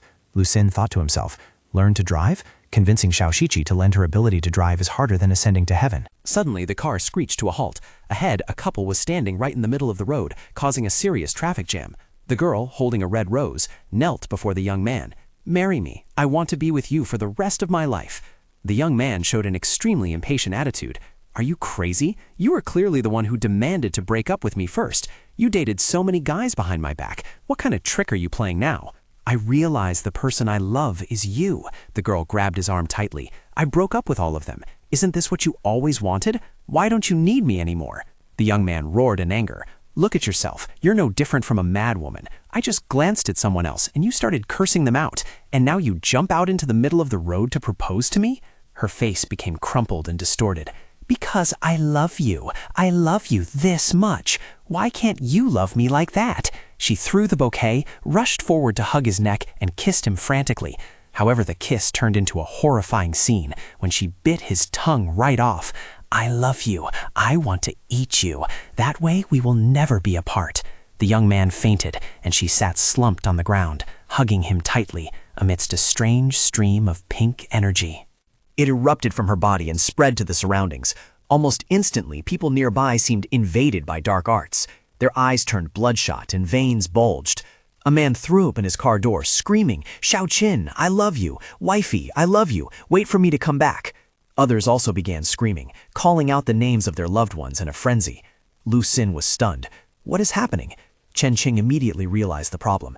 It is an explosive mental pollution. She grabbed the walkie-talkie. "Big S, an explosive pollution outbreak has occurred on Jujiang Road, requesting immediate support." She slammed on the accelerator and swerved the steering wheel abruptly. "Hold on tight." The car roared, made a sharp U-turn, and charged straight into the chaotic crowd. Lu Xin screamed, "Are we going to crash through them? It's the only way." The car rushed forward like a wild beast, knocking aside obstacles and weaving through other vehicles. In the distance, a figure stood on the roof of a building, carrying a cannon on their shoulder. Xiao Shiqi's voice rang out with worry. "Hee, brother, run quickly." Lu Xin's eyes widened in horror. He clearly saw the artillery shell flying towards them. After an earth-shattering explosion, the vehicle was thrown into the air. Boom! Lu Xin groggily opened his eyes and saw the girl's anxious face. "Let me help you," she said, and then he passed out. Lu Xin woke up in a daze. Right before his eyes, a terrifyingly familiar face was staring unblinkingly. Qinran? Hadn't he already? Or was this another Qinran? A voice called out, "Lu Xin." Chen Qing had collapsed beside the twisted wreckage of the car, her tattered uniform soaked in blood as she tried to suppress a groan of pain. She asked, "Lu Xin, are you okay?" He sat down on the ground and replied, "I'm fine." Xiao Shiqi stood beside him, exclaiming in panic, "So much blood, you're hurt." The little girl placed her small hand on the bleeding wound on his thigh. "Don't cry, brother. If there are a few more wounds, it won't hurt anymore." A gentle blue glow radiated from her hand, and Lu Xin's wound gradually closed up, leaving no trace behind. Chen Qing and a few surviving teammates were hiding behind the car. Seeing Lu Xin stand up and walk normally, she hurriedly asked, "Lu Xin, did you see pollution source number 41? Xiao Shiqi clung to his arm and pointed around. "Big brother, look." The space around them had been sealed off. Dozens of heavily armed figures were standing there, their black gun muzzles pointed straight at them. Chen Qing broke out in a cold sweat. When she recognized the weapons they were carrying, she thought in despair, "We're done." M163 heavy rotary cannons. If they open fire, "We will all be torn to pieces." Just as she finished speaking, a metal storm descended. A whole wall of gunfire was poured straight at Lu Xin. He only had time to shut his eyes tight, sweat pouring down like a bath. A gentle silhouette suddenly appeared, embracing both siblings in her arms. You silly boy. A shield bearing the red color of blood, hazy yet solid, appeared and blocked the entire rain of bullets. The bullets embedded themselves into the shield and then fell scattered to the ground like harmless raindrops. The mother's voice was both reproachful and trembling with fear. Didn't Mom say not to let yourself be bullied? Why do you keep pushing yourself into such dangerous situations? Chen Kling could not see the woman. She only felt a terrifying wave of energy radiating from Lu Sen. She stared in astonishment, seeing a hazy female silhouette inside the shield. Mental power shield? Human-shaped? She raised her hand to cover her face. Struggling to resist the immense mental pressure weighing down on her. What level of mental amplification must this be? 10 years ago was the 3-story building of the orphanage destroyed by a power like this? She ordered herself, "Wake up." Chen Cheng's eyes glowed a fiery red. She channeled all her mental power directly at the attackers. You hold the strongest weapons in your hands. With them, you can destroy everything. You feel like the rulers of the world, don't you? But there can only be one ruler. If everyone has such terrifying weapons, why not test whose firepower is stronger? The attackers were instantly hypnotized. The madness in their eyes shifted direction. That's right, I am the ruler of the world. Just like that, they pointed their guns at each other, starting a frenzied massacre. Lu Sin keenly realized that these people were also victims of mental modification. The mother brushed away invisible bullets from her hands. You were really bullied this time. He bowed his head. Yes, I almost died for real. After dealing with the soldiers, Chen Cheng immediately made a phone call. Her voice was urgent. Immediately lock down the entire satellite city number 2. The oil painting retrieved from Baofu port has been stolen. It is suspected that the opposing party is an armed force that planned this in advance. Furthermore, an outbreak of pollution related to roses is spreading on Julong Road. Suddenly, she screamed, "What? Satellite City number 2 has issued a level 1 alert?" Almost immediately, ear-piercing alarms rang out across the city. What is happening? The citizens fell into panic. A crowd with crazy eyes rushed forward. As for those who still retained their reason, screams and the sound of footsteps running in chaos echoed everywhere. Ah, run quickly! At the command center, Han Bing anxiously received the directive, level 1 alert. Chen Cheng looked at Lu Sin, who was still standing motionless. In Satellite City number 2, apart from our location, other areas have also simultaneously experienced widespread pollution without any warning signs. The threat level is above C rank. Lu Sin stood frozen with bloodshot eyes. She asked worriedly, what is wrong with him? In his mind, the mother's voice rang out again. It's all a mess. What do you plan to do now? I'm also thinking about it. His face turned gloomy. His mother reminded him, that guy is very fierce. He stole your painting. He almost killed you and your sister too. Now he has fled far away. He is probably laughing at you guys in his heart for being a bunch of idiots. She bent down to look at Xiaoshiki. The little girl was sitting on the ground, having her legs tightly. Look at your sister. She is still scared like this even now. A feeling of self-loathing surged in Lu Sin's heart. My sister is afraid of me. So annoying. Chen Qing's voice rang out. Lu Sin, can you hear me? She approached, placing her hand on his shoulder. She quickly sensed the anomaly. A sinister aura was radiating from him. Could it be that his emotions had plummeted to the extreme due to excessive consumption of mental power? No, she had to talk to him. The whole city was under threat. Lu Sin, are you still capable of carrying out the mission? Only then did he react. What did you say? The whole city is in chaos? At least 4 mental pollution incidents are breaking out and spreading. Everyone is in danger. The emergency defense system has been activated. Lu Sin interrupted her. But let's talk over the phone. Saying that, he shot off like an arrow. She had no way to react in time. He rushed into the middle of the street, where a man pinned under a motorbike was calling for help. He effortlessly lifted the bike. Thank you, thank you. Lu Sin jumped onto the bike, twisted the throttle, and sped away, leaving the man bewildered. A robbery? Suddenly, Xiaoshiki, holding a teddy bear, appeared right in front of the bike to block him. Big brother. Chen King watched his silhouette and spoke into the phone. Pollution on Zhujiang Road is spreading, suspected to be related to a proposing girl. The contaminated subjects will develop an intense love accompanied by an extreme possessive desire to the point of wanting to devour the other person alive. She immediately issued 2 orders to the investigation teams. Doll and the drunkard were listening to the mission. 1. If you see anyone behaving abnormally, stop them immediately. If the targets rush to find their other halves and cannot be persuaded, you are authorized to eliminate them on the spot.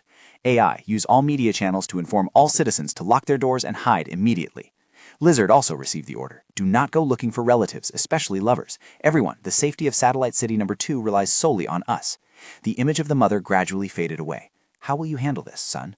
Lu Xin drove with his younger sister on the back. The little girl was no longer afraid. Instead, she let out excited screams. Let's go! He sped like the wind sinking into chaos. A couple madly embraced each other. The girl bit deep into the boy's shoulder. I want to be with you forever. A kind-hearted woman held a loudspeaker and shouted, Everyone, don't panic. Hide inside the rolling door behind me. He drove the motorbike past them like the wind, heading straight to the orphanage. Please let nothing happen to everyone. He arrived and noticed the orphanage gate was guarded by a security team. Mr. Liu, it's you guys. How is the situation inside? Everyone is fine. Captain Chen ordered that if a riot broke out in the city, we must come here to protect this place first. It is close to our headquarters. Lu Xin was secretly grateful. He didn't expect her to be so thoughtful. A soldier handed him a walkie-talkie. Your communication device is broken. Inside here is a new communication set, a camera, and a portable mental testing device. As soon as he put on the earpiece, Han Bing's voice immediately came through. Information analysis team is in position, Brother Liu. He immediately responded, his tone regaining his professional air. Lu Xin, in position. Great, single soldier. Han Bing's voice rang out in the earpiece, hiding no secrets of relief. Please report your situation. My situation? Lu laughed. Right now, I am very at ease. She hurriedly explained. No, I mean your health condition. Are you injured? Can you continue to carry out the mission? That concern made Lu Xin's cheeks unconsciously turn pink. My left leg was injured a bit, but it is already healed. No major impact. She sighed in relief. That's good. The next, synchronizing mission information. The situation is very urgent. Currently, Satellite City number 2 has recorded simultaneous outbreaks of 4 large-scale pollution sources.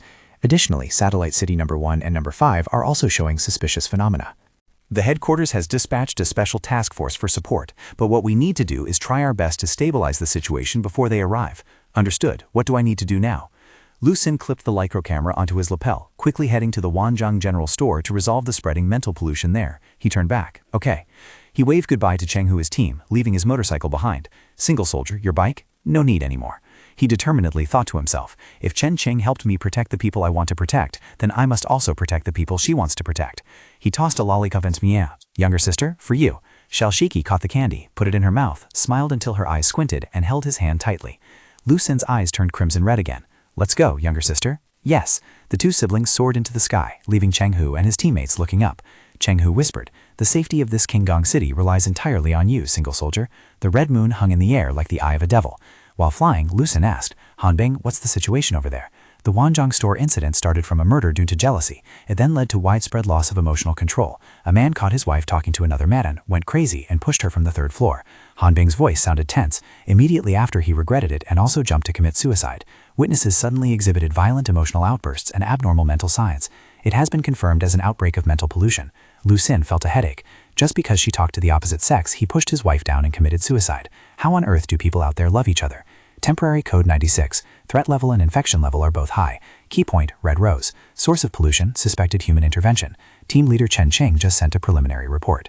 Suspecting this case was related to the proposal event of the girl on Zhujiang Road, Lu Xin suddenly recalled the strange couples he had seen on the street, red roses. Could it be related to Qin Ran's case as well? Team leader Chen Qing had confirmed that the contaminated person at the Zhujiang intersection had received a red rose.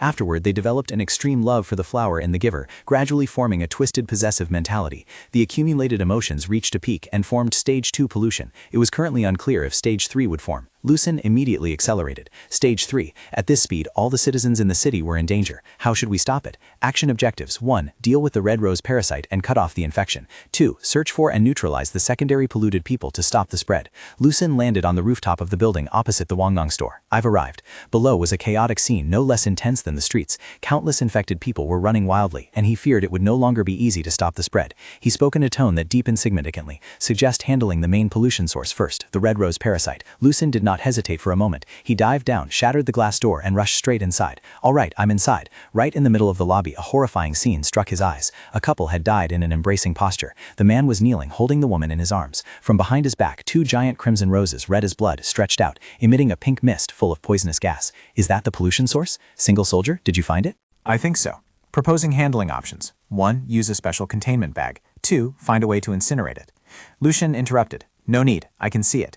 Say what? He responded, his gaze never leaving the grotesque object before him, a rose growing out of a human body, red as fresh blood. He slowly stepped closer, sensing the chaotic stream of mental energy. Hallucinations began to arise. Beautiful, seductive young women surrounded him, whispering sweet invitations. Come to find me? Take me. Completely unmoved, Lu Xin thought to himself, strange. Clearly I have no interest in so many people. He reached out and touched the stem of the rose. The entire illusion instantly vanished.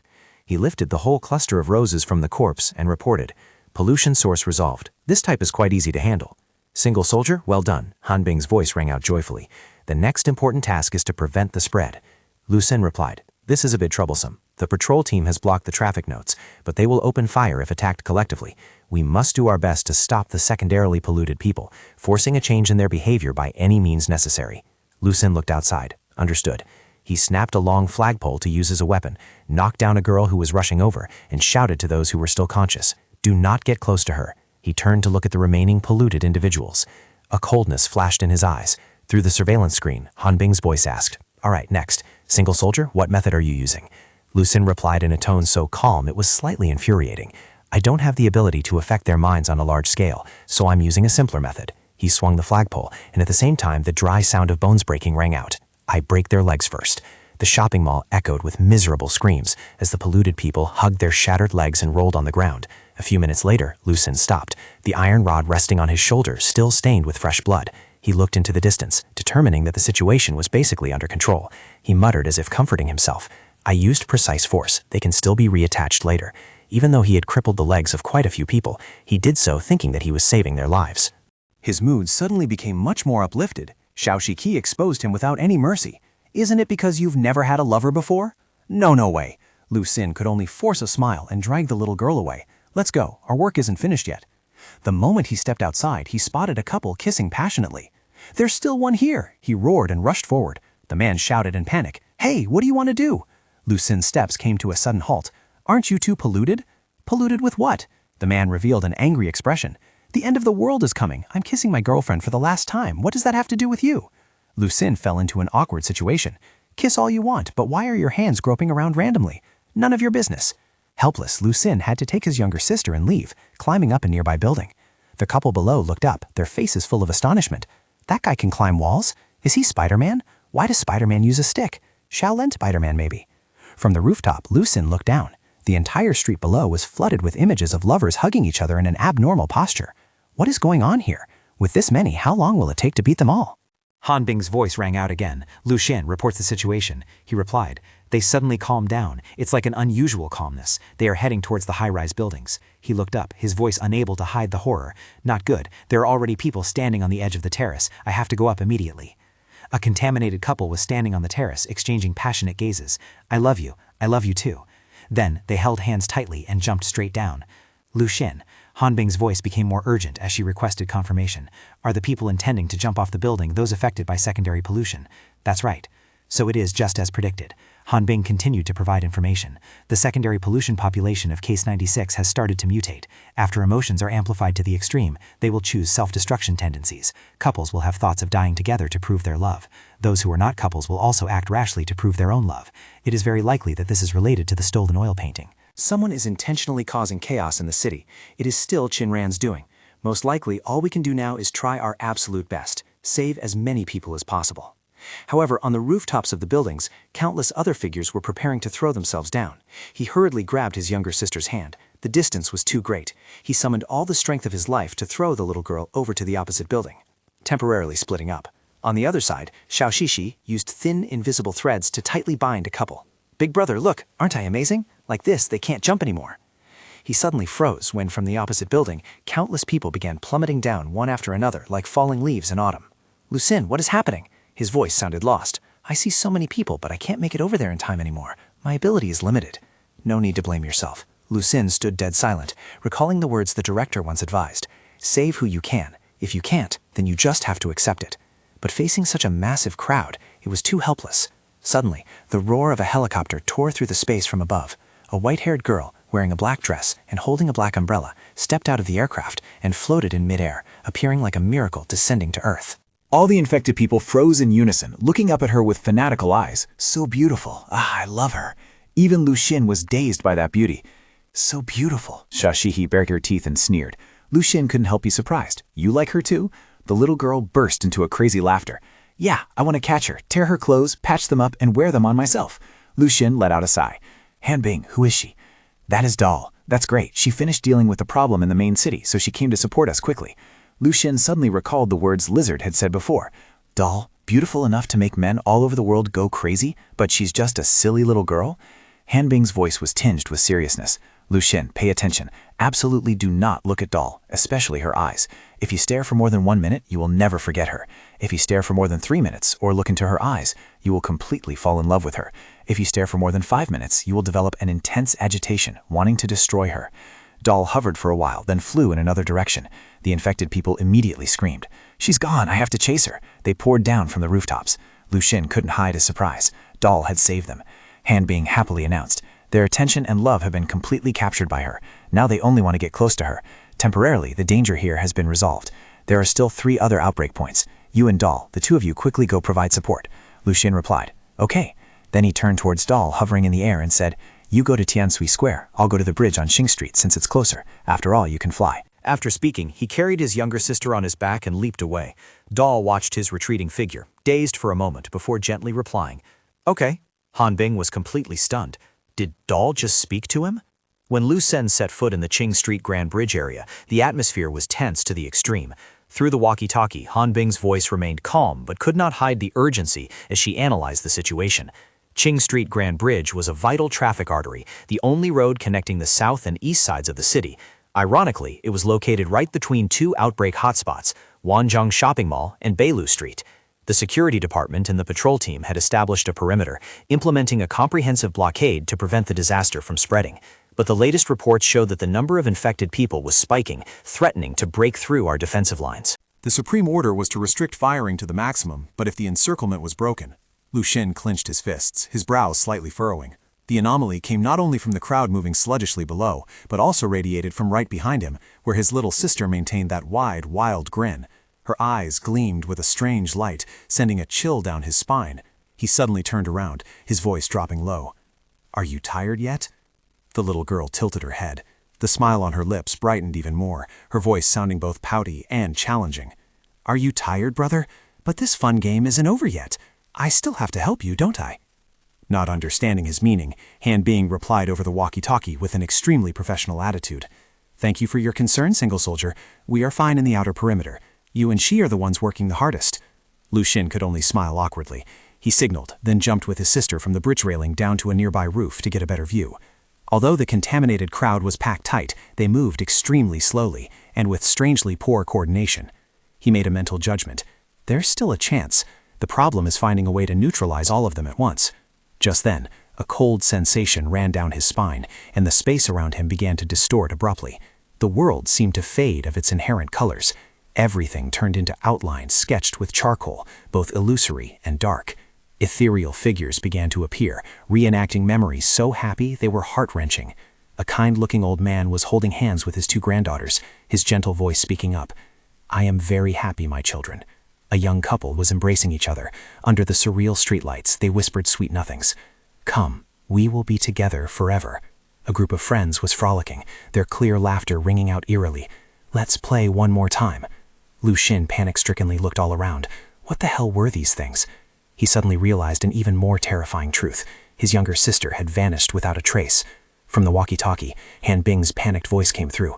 "Single soldier, what's happening? Your signal is unstable. I've suddenly been pulled into a very strange place." Lu Xun gasped for air, trying to maintain his composure. "Do you see anything unusual?" Han Bing replied almost immediately. "Not at all. From my position, everything is normal. What strange world?" Lu Xun was extremely bewildered. A sense of loneliness and helplessness completely engulfed him. At that very moment, from within the hazy mist, the old man from earlier was slowly advancing toward him. He stopped, his lifeless eyes staring straight at Lu Xun, and spoke in a deep, guttural voice that echoed through the desolate silence. "Young man, there are no signs of pollution on you, so why did you step into my world? I am Lu Xun, from the Special Pollution Handling Department." The old man looked surprised. "Oh, a colleague. I just came from Satellite City number 4. The situation here is under control. As long as they enter the range of my ability, they can't escape." He gripped his hand tightly. Strange. Suddenly, the world returned to normal. The old man had turned into a young girl, holding a bottle of wine in her hand. Clearly, my current ability only affects normal people. Lu Xun couldn't help but be stunned. Xiao Qi bit his leg lightly. "Ouch, that hurts! I saw you spacing out just now, so I just helped you wake up." He asked Han Bing. "Who is she?" "Ma Men, 18 years old, but in her consciousness she believes she is a 60-year-old uncle." Lu Xun could only think helplessly. "My colleagues, everyone has issues." Another member, Lisa, reported with an urgent tone. "Doll has resolved the 3rd case, but there is still one place uncontrolled. The South Wall location, Lizard Spot. The contaminated people are attacking the city wall. The south of the city is the orphanage area. I know, I'll go there right away." Lu Sin started the vehicle, pulling his younger sister onto the back. The motorcycle screeched piercingly, then came to a complete stop. Lu Sin could sense a deadly silence, an unnatural quietness covering the street that should have been noisy. Ahead, under the pale yellow streetlights, was a scene that made him freeze. A dense sea of people, perhaps numbering in the thousands or tens of thousands, stood motionless. They stood silently, like sculpted statues, surrounding the foot of the city wall to the south. He whispered, "What the hell is this?" On top of the city wall, a figure was waving frantically. "Brother, up here, hurry up." Lu Sin turned to his younger sister. "It's Lizard, let's go." The moment he set foot on the city wall, Lu Sin saw Lizard and a few others huddled in a corner, their faces pale. Lizard let out a breath, but his tone was still trembling. "Brother, you finally arrived. Just now, I swear I saw you performing motorcycle stunts amidst the sea of people." Lu Sin held out his identification card, his voice unchanging. "Single soldier of the Special Action Team, here for support. The situation is very strange, my friend." Lizard grabbed his shoulder, his voice full of panic. "They just keep crying, and this atmosphere makes me want to cry too. Especially at the beginning, when dozens of muzzles from the security department were pointed at me. I cried like rain. But have you ever seen 10,000 people crying with you at the same time?" Lu Sin cast his gaze down at the sea of people below, his brows furrowed tight. What exactly happened? Lizard almost had to scream in fear. "I wish I knew too. I came here with the mindset of facing a level S pollution source. Who would have thought it would be this ghostly scene? They don't attack, don't move, just stand there and cry." Being stared at like this, I'm about to go crazy. Lu Sin silently calculated. Their forces were incredibly thin, like a drop in the ocean compared to the crowd below. Han Bing's professional voice came from the central surveillance room through the walkie-talkie. "Preliminary analysis. Citizens are gathering at the south wall, influenced by an unidentified will, causing a state of silent weeping and standing still facing the defense forces. There are currently no signs of attack, but the possibility of a sudden outbreak cannot be ruled out. No distinct mental energy fluctuations detected. All methods of communication failed. The key link remained a mystery." Lizard expressed irritation. "Are we just going to stand here and watch?" He threw out a bunch of anesthetic smoke bombs. "Just knocking them all out will finish it." Lin Ya, another member of the team, shouted sternly, "Why don't you knock yourself out first to make it faster?" Lizard immediately switched to a mocking tone. "I don't need to knock myself out because just seeing you makes me swoon." Lin Ya replied with a voice as cold as ice. "I have a child." "Even if you have a child, I accept it. Even if you were a 100-kilogram fat auntie with a 20-year-old son, I wouldn't mind." Han Bing's voice suddenly cut in. "Single soldier, have you discovered anything?" Lu Sin was still intently observing the crowd below with a gaze as deep as an abyss. "Nothing for now. Can we deploy Doll here?" Han Bing responded instantly. "Request denied. We haven't received orders to mobilize Doll. Moreover, her influence is too great and difficult to control. If Doll's ability collides with this mysterious field of will, the consequences could be beyond all our imaginations. The top priority now is to find the logical link of the incident." Lu Sin pondered for a few seconds, then decisively walked towards the edge of the wall. "What are you planning to do?" Lizard asked anxiously. "I can't just stand here watching forever. I'm going down to investigate." "It's too dangerous. There are so many of them." Lu Sin gave a faint smile, a smile devoid of any joy. "It's okay. My salary inherently covers this risk." Lizard stared at him and muttered, "This isn't about salary. Hey, brother, you really are a top-tier madman." Lu Sin hooked onto the cable, ready to descend, and dropped a joke. "Not at all. I just want to get promoted a bit faster than you." The younger sister suddenly appeared right next to him. "You want to do something stupid again." She also prepared to climb down with him. He chuckled softly. The little girl immediately clung tightly to his back, her voice full of grievance. "I'm very tired today. You have to carry me, and you have to buy me toys too." Lu Sin replied, "All right." Both of them landed gently on the ground like a leaf. Amidst the silent sea of people, he turned on his walkie-talkie to report the situation. The surroundings were extremely quiet, with only very faint breathing sounds. They were alive, but showed absolutely no movement. "Now I will try physical contact to test for reactions." Han Bing spoke up to remind him, "Be careful, single soldier." Lu Sin slowly approached a young woman and waved his hand back and forth in front of her face. Almost immediately, she whipped her head around, her eyes bloodshot and swollen. Tears continued to stream down endlessly as she looked straight at him. Through the monitoring screen, Han Bing held her breath. Lu Sin reported the situation. Subject is female, about 25 years old. His voice remained strangely calm. "There is a reaction to my approach. Now testing level 2. As soon as he finished speaking, he suddenly stuck his leg out. He used his leg to sweep forcefully, causing the woman to stumble and fall heavily face first onto the ground. At the same time, a bone-chilling cracking sound rang out as thousands of heads in the crowd simultaneously towards Lu Sin. His voice remained unchanged as he reported, "They are starting to pay attention to me. The test results are ideal." Han Ning could only reply in a helpless voice. Yes. Standing on the city wall, Shenlan was so astonished that his mouth hung open. What the hell is he doing? Did he go down there to investigate, or to see how much of a beating he has to take before that woman fights back? Shut up and focus on observing, Lisa snapped grumpily. Or do you want to go down there and do it yourself? Han Bing couldn't help but speak up and ask, Single soldier, what are you doing? Aside from looking at me, she has no other reaction. Further testing might lead to having to neutralize her, and for now, we shouldn't act rashly. Now I will try to blend in with them. Han Bing still didn't understand. Blend in? Lu Xin began to explain. If ordinary observation and testing methods are ineffective, then blending in with them to feel it from the inside is also a reasonable logic, isn't it? Han Bing felt a chilling draft run down her spine. You mean there's a possibility that this pollution source only targets normal people, so people with special abilities like us can't sense it? Lu Xin spoke softly, his voice revealing a complex emotion for the first time. Exactly, only normal people can sense it. In that case, perhaps I am the most suitable person to try. Actually, I have always felt that I am just a normal person. Their faces were blank and eerily identical. He silently assessed that there must be some invisible energy controlling these people's minds, forcing them into the same mechanical reaction. To solve this mystery, there was no more effective way than experiencing it himself. He muttered to himself, if that's the case, the only way is to merge and become one with them. He had made his decision. He had to directly experience that abnormal power to understand its operating mechanism. Only then could he hope to find a logical clue, trace it back, and pinpoint the pollution source, which was also the key to solving the problem. On a nearby building, Lizard looked down anxiously, his hands waving ceaselessly. What the hell is he doing? He almost screamed over the walkie-talkie. Don't tell me he saw our side was too weak and decided to switch sides to increase the probability of winning. Lisa, his investigation method is truly too unique. Does your department have any new training program that I don't know about?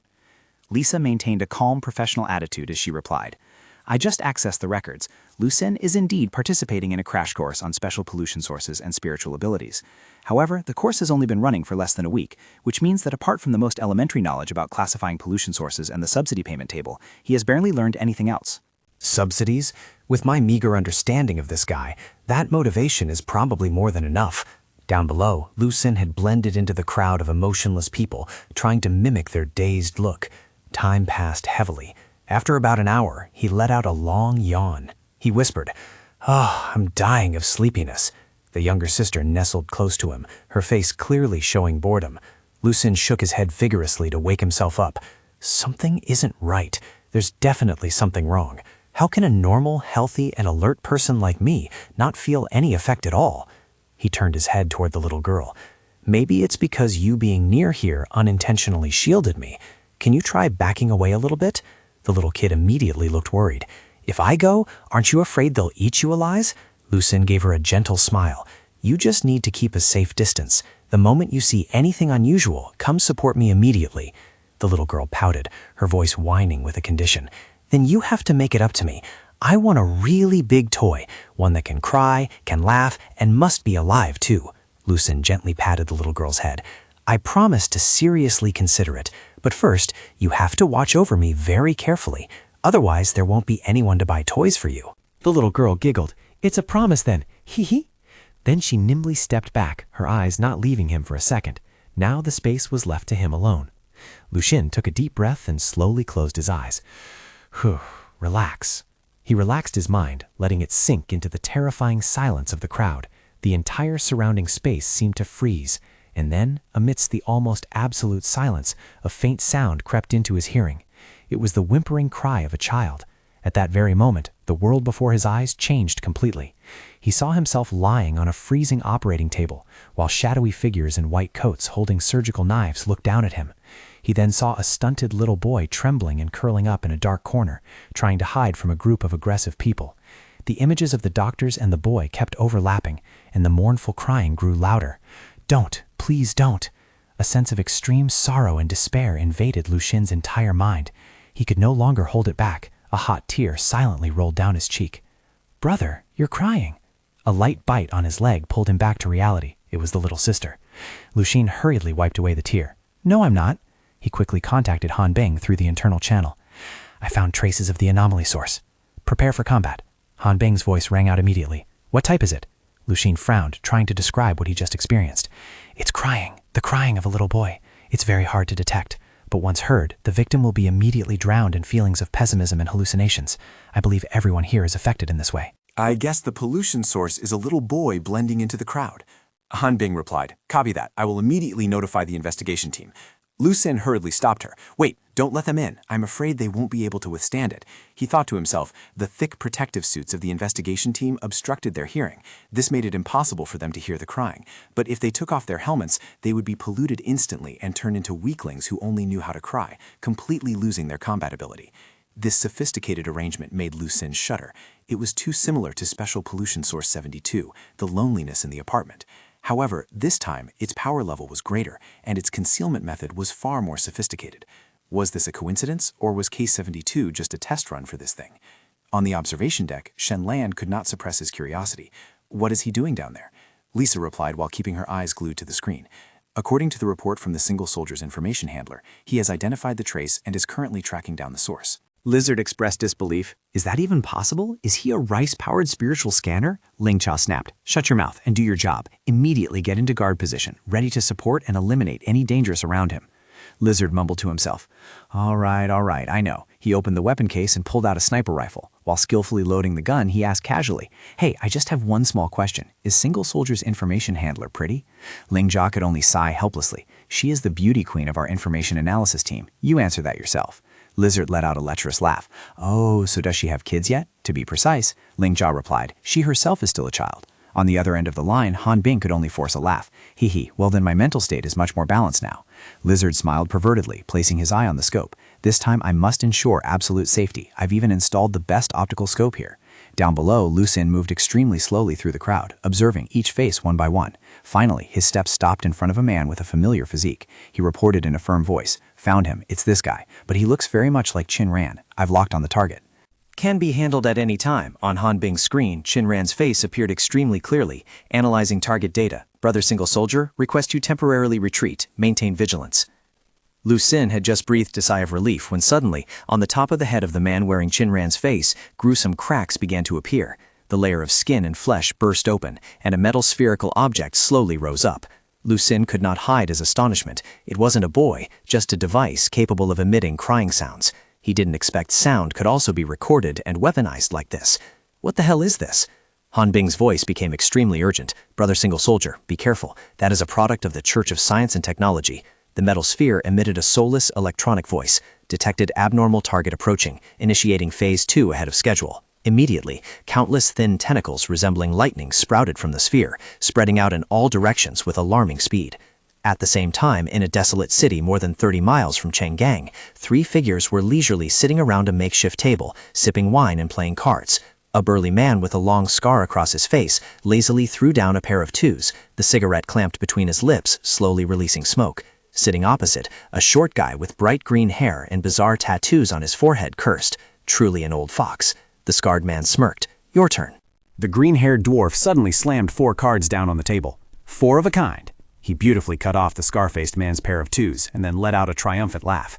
Sorry about that. I only have 1 card left. But his joy didn't last long before the third person, wearing a red cloak and a crow mask, coldly threw down 4 other cards of higher value. The dwarf was stunned. Ah? The scar-faced man couldn't help but burst into laughter. Too bad for you. The dwarf looked annoyed, not happy at all. Let's play another round. I still want to play. The scar-faced man stood up and stretched. No need. According to the custom of the troupe, this hand is enough to confirm that our mental logic is completely stable. The crow mask person spoke in a husky voice, as if there was hidden laughter inside. Truly an interesting testing method. The scar-faced man glued his eyes to the screen of the handheld device, the corners of his lips curling up into a cruel smile. It seems the party has already started. The group simultaneously looked towards the city wall in the distance, where an abnormal glow was gradually forming, a bit earlier than expected. The ringleader wearing a mask spoke up, his voice distorted through the metal layer. Perhaps some curious rat poked the ant nest. It makes sense. Qinggong doesn't lack people who consider themselves heroes. But no matter, the collected materials are more than enough for this test run. The short guy beside him let out a cackling laugh, revealing yellow teeth. This time was truly smooth sailing. The latest goods from the Church of Tech Faith are enough to stop anyone blocking the way.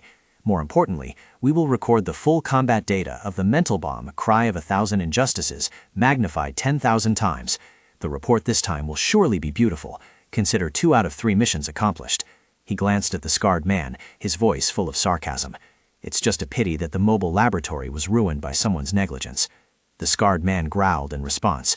That can't be blamed on me. My mission was to coordinate with Big Brother. The masked man interrupted. Enough. No need to blame each other. The painting is the ultimate goal.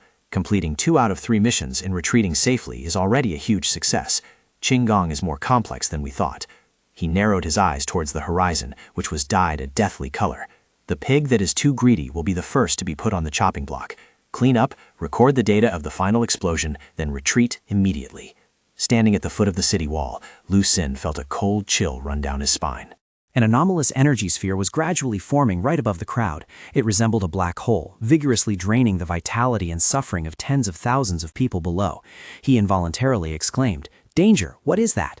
From the walkie-talkie, Han Bing's voice rang out hurriedly, mixed with static. Alert! Detected extremely strong mental energy fluctuations, increasing exponentially. The energy sphere grew larger by the minute, its surface bulging with faces distorted by pain, along with countless skinny arms reaching out as if trying to cling to life. In the blink of an eye, it transformed into a gigantic mental evil entity, a malignant tumor created from the purest despair. All units attention. Confirmed mental evil entity appearing at the south wall, suspected to be a creation of the Church of Science and Technology. On the city wall, Lizard narrowed his eyes to take aim. A bloodthirsty smile flashed on his lips. The main culprit has finally revealed itself. I'm not afraid of you being aggressive, only afraid of you hiding away. He glanced over at Lenya. Is mental suppression ammo allowed? Lenya replied curtly. At critical moments, you don't need to ask for my opinion. Lizard smirked confidently. I'm not asking for an opinion. I'm just reminding you to mentally prepare yourself to witness this. The show is starting. Han Bing urged. Single soldier, the evil entity is formed. Recommend immediate elimination. The younger sister beside Lu Xun grinned broadly, her eyes gleaming with interest. Looks like it's time for me to act, huh? Lu Xun held out his hand to signal, and the little girl immediately understood, jumping onto his shoulders. Both of them shot up like an arrow released from the bow. Deal with it first.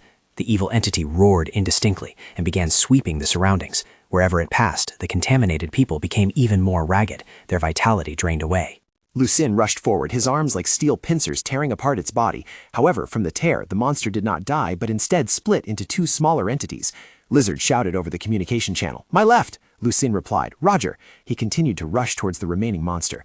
Lizard whispered and pulled the trigger. Let's go, baby! A blue plasma bullet screamed through the air, creating a large charred hole in the left evil entity, causing it to vanish in a silent scream. He gloated. Ah, plasma bullets from the Eclipse Research Institute are truly top tier. Lisa, remember to report that I used 2 rounds when we get back. I need to be reimbursed. Lisa spoke up grumpily. Don't go corrupting the newbie and cheating the budget. Lu Xun, while dodging a giant arm, was a bit confused. Who is the newbie? He secretly thought that, being petite like the little girl, she really should use a gun. It was just a pity she didn't like it. The little girl huffed inside his head. I don't like it means I don't like it. He jumped up high. He once again tore apart the remaining monster, but the old scene repeated itself. The 2 halves of its body writhed again, rapidly developing into 2 completely new monsters. Lu Xun landed on the ground, sensing something was wrong. Han Bing asked, What's wrong, single soldier? It won't stop growing, Lu Xun said, his eyes watching the evil entity, which in just a few short seconds had swelled to several times its size. It was devouring the mental power of the people around it. Lizard looked at the scanner in horror. The energy readings were skyrocketing. Lu Xun jumped onto a high-rise building for a better view. He was horrified to discover that the small monsters were gradually merging into a single entity, becoming increasingly colossal. It was fusing. Han Bing analyzed with a trembling voice. If it matures by absorbing the energy of the crowd, then wouldn't... Lisa interrupted her. Impossible. No evil entity can fuse other people's energy that fast, not even level A pollution. Lizard roared, but it's stuff from the Church of Tech Faith. With their heretical sorcery, any damn thing can happen. Find the cause quickly. I have a very bad feeling. Saying that, he fired 3 consecutive plasma rounds at the monster. The bullets corroded its body, creating an opening for Lu Xun and his younger sister to rush in, tearing apart the agonizing faces on its body. However, as soon as they retreated, the monster sucked energy from the crowd below again. The wounds healed in the blink of an eye, and it became even larger than before. Han Bing's voice became increasingly panicked. Mental amplification level 300, 600, surpassing the 2000 threshold. This number has far exceeded all calculations. Lu Xun looked up at the monster, which now towered into the sky. He listened to Han Bing's analysis in despair. On average, each person has 10 amplification points. The total energy of this crowd easily exceeds the 100,000 threshold. A 10,000 person level mental entity, it will be a level B disaster, or perhaps even higher. Shenlong frantically fired off the remaining bullets. Damn it, I'm out of special ammo. Have you girls found a way yet? The highest level warning has been sent to headquarters, Lisa continued. But reinforcements won't arrive in time. To stop it, we must isolate it from the crowd. We have to resolve this mission ourselves. Shenlong let out a curse. What is the worst-case scenario? Lisa took a deep breath, her voice becoming as cold as ice. It doesn't attack indiscriminately. It only ceaselessly absorbs energy. This isn't a monster. It's a bomb. Its ultimate goal is self-destruction. She paused for a moment to let that horrifying truth sink into everyone's minds. Everyone. A mental bomb with the amplification level of tens of thousands of people. When it explodes, its radiation will wipe out every living creature within a 10-kilometer radius. This entire satellite city would be wiped out. The atmosphere seemed to freeze. Lu Xun clearly felt the weight of millions of lives pressing down on his shoulders. Lin Jia's voice rang out again over the walkie-talkie, cold and decisive, like a death sentence. Therefore, the only remaining solution is to exterminate all the infected people here immediately. Lu Xun froze, an invisible burden pressing heavily on his shoulders. He looked down at the unconscious crowd below, then thought of the nearly 1 million lives safe inside Satellite City number 2. When placed on the scale, which was heavier, which was lighter? The answer was too obvious. But could he really slaughter these innocent people? The thought was like a sharp blade slicing into his conscience. Below, the members of the Special Task Force in airtight protective suits also stood frozen upon receiving the order. What? Wipe them all out? They looked at each other in panic, hands gripping their weapons tight but unable to pull the trigger. Lizard also frowned, a curse word seemingly stuck in his throat. Han Bing's voice rang out, laced with a hint of impatience. "Single soldier, headquarters requests you to withdraw from here right now." Lu Xun fell silent for a few seconds. Then, a bold decision suddenly sprang to his mind.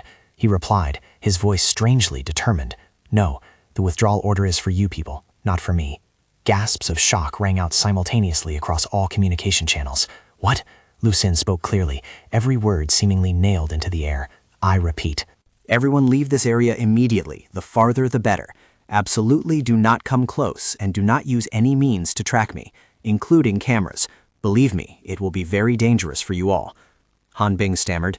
We have to report to the superiors," Lu Xun urged. "All right, but make it quick." At the command center, Han Bing urgently drafted an emergency report targeting a spiritual anomaly that was developing at rapid speed. The current danger level was determined to be C rank, but it was predicted to soon surpass the B threshold. This anomaly harbored the potential to grow to even more formidable levels. The proposed countermeasure was to prepare high-yield amplified plasma ammo. Simultaneously, the Level A combat squad had also moved into ambush positions. Immediately upon receiving the report, the 3 directors of the Special Pollution Handling Department signed off on it. A large-scale destruction plan had been prepared by them in advance. Another letter was sent by her immediately after, updating the latest developments from the large-scale pollution incident at the southern high wall, the location where the mental monster had fully taken form. Single soldier Lu Xun, a contract employee, submitted a proposal requesting the withdrawal of all forces so he could handle the situation at the scene alone. He also requested that no one be allowed to approach or film, and he is currently awaiting orders. Meanwhile, at headquarters, Director Shen of the Qinggong City Prevention Department angrily slammed his hand on the table. After receiving the report, a furious shout erupted from him. What the hell does this madman want to do? At the same time, inside a dimly lit research room, an employee wearing a protective suit hurriedly presented a file to an elderly man. "Professor, this is the latest information we extracted regarding the explosion at the Red Moonlight Orphanage 10 years ago. It has been a long time, so progress is quite slow. But one thing is certain, in that incident, Single Soldier lied." Professor Bai, the head of the Special Pollution Research Institute, was the one who received the document. After squinting to skim the text on the cover, he looked up upon hearing the question transmitted from the command center. "Should we approve Single Soldier's request? Please give instructions, sir." Hearing this, Professor Bai immediately placed the document on the table. Instead of answering immediately, he looked at Captain Chen, who responded with a decisive nod. "I trust him." Only then did Professor Bai speak to the mic. "Agreed." Director Shen's assistant looked concerned and spoke up to persuade him. "Director, no matter what he intends to do, the situation cannot be worse than our plan to fire the Black Naga rounds. Moreover, the casualty count is still rising by the minute." Director Shen fell silent for a long while, his eyes heavy with thought. Finally, a heavy sigh escaped his chest. "I agree, but the Special Task Force must remain in the highest state of combat readiness. We may have to step in to clean up at any moment." After receiving approval from the headquarters, the order was transmitted immediately. All members, including the Special Action Team and the garrison troops, withdraw from the mission immediately. Single soldier, be careful. Lu Xun replied concisely, then without any hesitation he removed the communication device and surveillance equipment from his person. Snap. He looked up at the mental monster expanding before him, with thousands of deformed faces squirming on its body, slowly turning towards him. He threw the communication device hard onto the ground and spoke. "Finally, I'm left alone." The massive monster was slowly crawling towards him. It dragged along the mournful wails of hundreds of souls. Yet Lu Sin only gave a slight smile. He knew full well that even his usually resilient younger sister had become hopeless against this entity. In the distance, the little girl was frantically clawing at the faces on its body, but her actions were like a mantis trying to stop a chariot. She slipped and fell, then turned to look at him, her eyes gleaming with exhaustion. And then, the space around Lu Sin suddenly distorted. He was no longer at the scene. Instead, he was present in his familiar home. From deep within his consciousness, the savage growl of the father echoed, "Damn it! Damn it! I want to get out!" An elegant figure suddenly appeared from behind his back. The voice of the mother, though gentle, was full of authority as she glided past him. "What do you want to do?" "I want to resolve this monster," Lu Sin replied, "and I want to find the ones pulling the strings behind the scenes. I want to ask them why, and after getting the answer, I will deal with them. You won't stop me, will you, Mom?" The mother smiled softly, a smile that was both gentle and concealed unfathomable things. "Stop you? Silly boy. Mom always supports you." He said, "That's great. Thank you, Mom." He turned around, intending to leave, but her voice held him back. "But besides the monster in the masterminds, do you want to deal with anyone else?" Lu Sin couldn't hide his surprise. "No," she affirmed decisively. "Yes, you do. Mom knows you've always wanted to let him out." The roar of the father rang out once again. "But do you know, once he is released, the number of people dealt with will be far greater than you imagine. For example, those contaminated people who are still alive. For example, the entire population of this satellite city." Lu Sin's face darkened. "So what do you think I should do now?" "Do you believe in your family?" she asked again. Lu Sin hesitated for a moment. A wave of memories suddenly surged up. That day, after the orphanage turned into a sea of fire, the three of them suddenly appeared. Their presence was so natural that it felt like they had been by his side for a very long time. Each of them had bizarre habits and sometimes even instigated him to do bad things. He understood clearly that they all had hidden things, secrets they were trying hard to hide from him.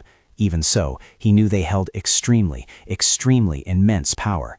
Meanwhile, he was just an ordinary person. How could he place his full trust in such a family? The mother's voice rang out, as if she had read his mind. "You always think you are normal. But son, have you never asked yourself, why can you step into the range of others' abilities and still maintain absolute sanity? Why can you hear the crying that only normal people are affected by? Is it because your mental amplification level is as low as a normal person, or is it actually higher than anyone else?" She slowly walked closer to him. "You always borrow your younger sister's power, but have you ever thought about lending your power to her? Although the little girl is a bit mischievous and has an eccentric personality, she always climbs to you.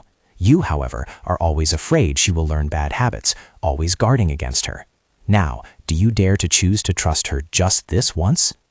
Lu Sin remained silent for a long while. Finally, he took a deep breath, his eyes becoming determined. "I trust you, Mom, and I also trust my sister." Reality returned. Lu Sin looked up to face the giant monster. He pointed straight at it, raising his voice. "Sister, didn't you always want a toy?" The little girl fighting suddenly froze, her eyes lighting up brilliantly. Lu Sin smiled and said, "This monster." His smile at this moment was filled with confidence and authority. "I'm giving it to you." A burst of laughter, both wild and filled with delight, rang out. "Ha ha ha!" The little girl's figure vanished on the spot and then appeared right behind Lu Sin, her hands gripping his shoulders tightly like a small beast finding its master. Behind them, in a space only he could see, the figure of the mother smiled with satisfaction. That's the way it should be. Lu Sin's pupils turned a deep red. The little girl spoke up. "Thank you, big brother, for giving me such a big toy." The two siblings charged straight at the monster simultaneously. Lizard shouted over the walkie-talkie, "I can feel it now, the spirit-twisting vector force field." Linda said, "The spirit-twisting vector force field is an influence ability with the most terrifying range. Normal people covered by it will instantly go mad or become idiots." Those with abilities, if the level gap is too large, will be affected immediately, leading to a loss of control. Han Bing added, "It's best if he doesn't lose control." Lizard couldn't hide his worry. "I don't want to have to deal with a teammate again." At this moment, Lu Sin and his younger sister had closed in on the monster. Right where his hands made contact, its massive body began to mutate and twist. Lizard spoke up.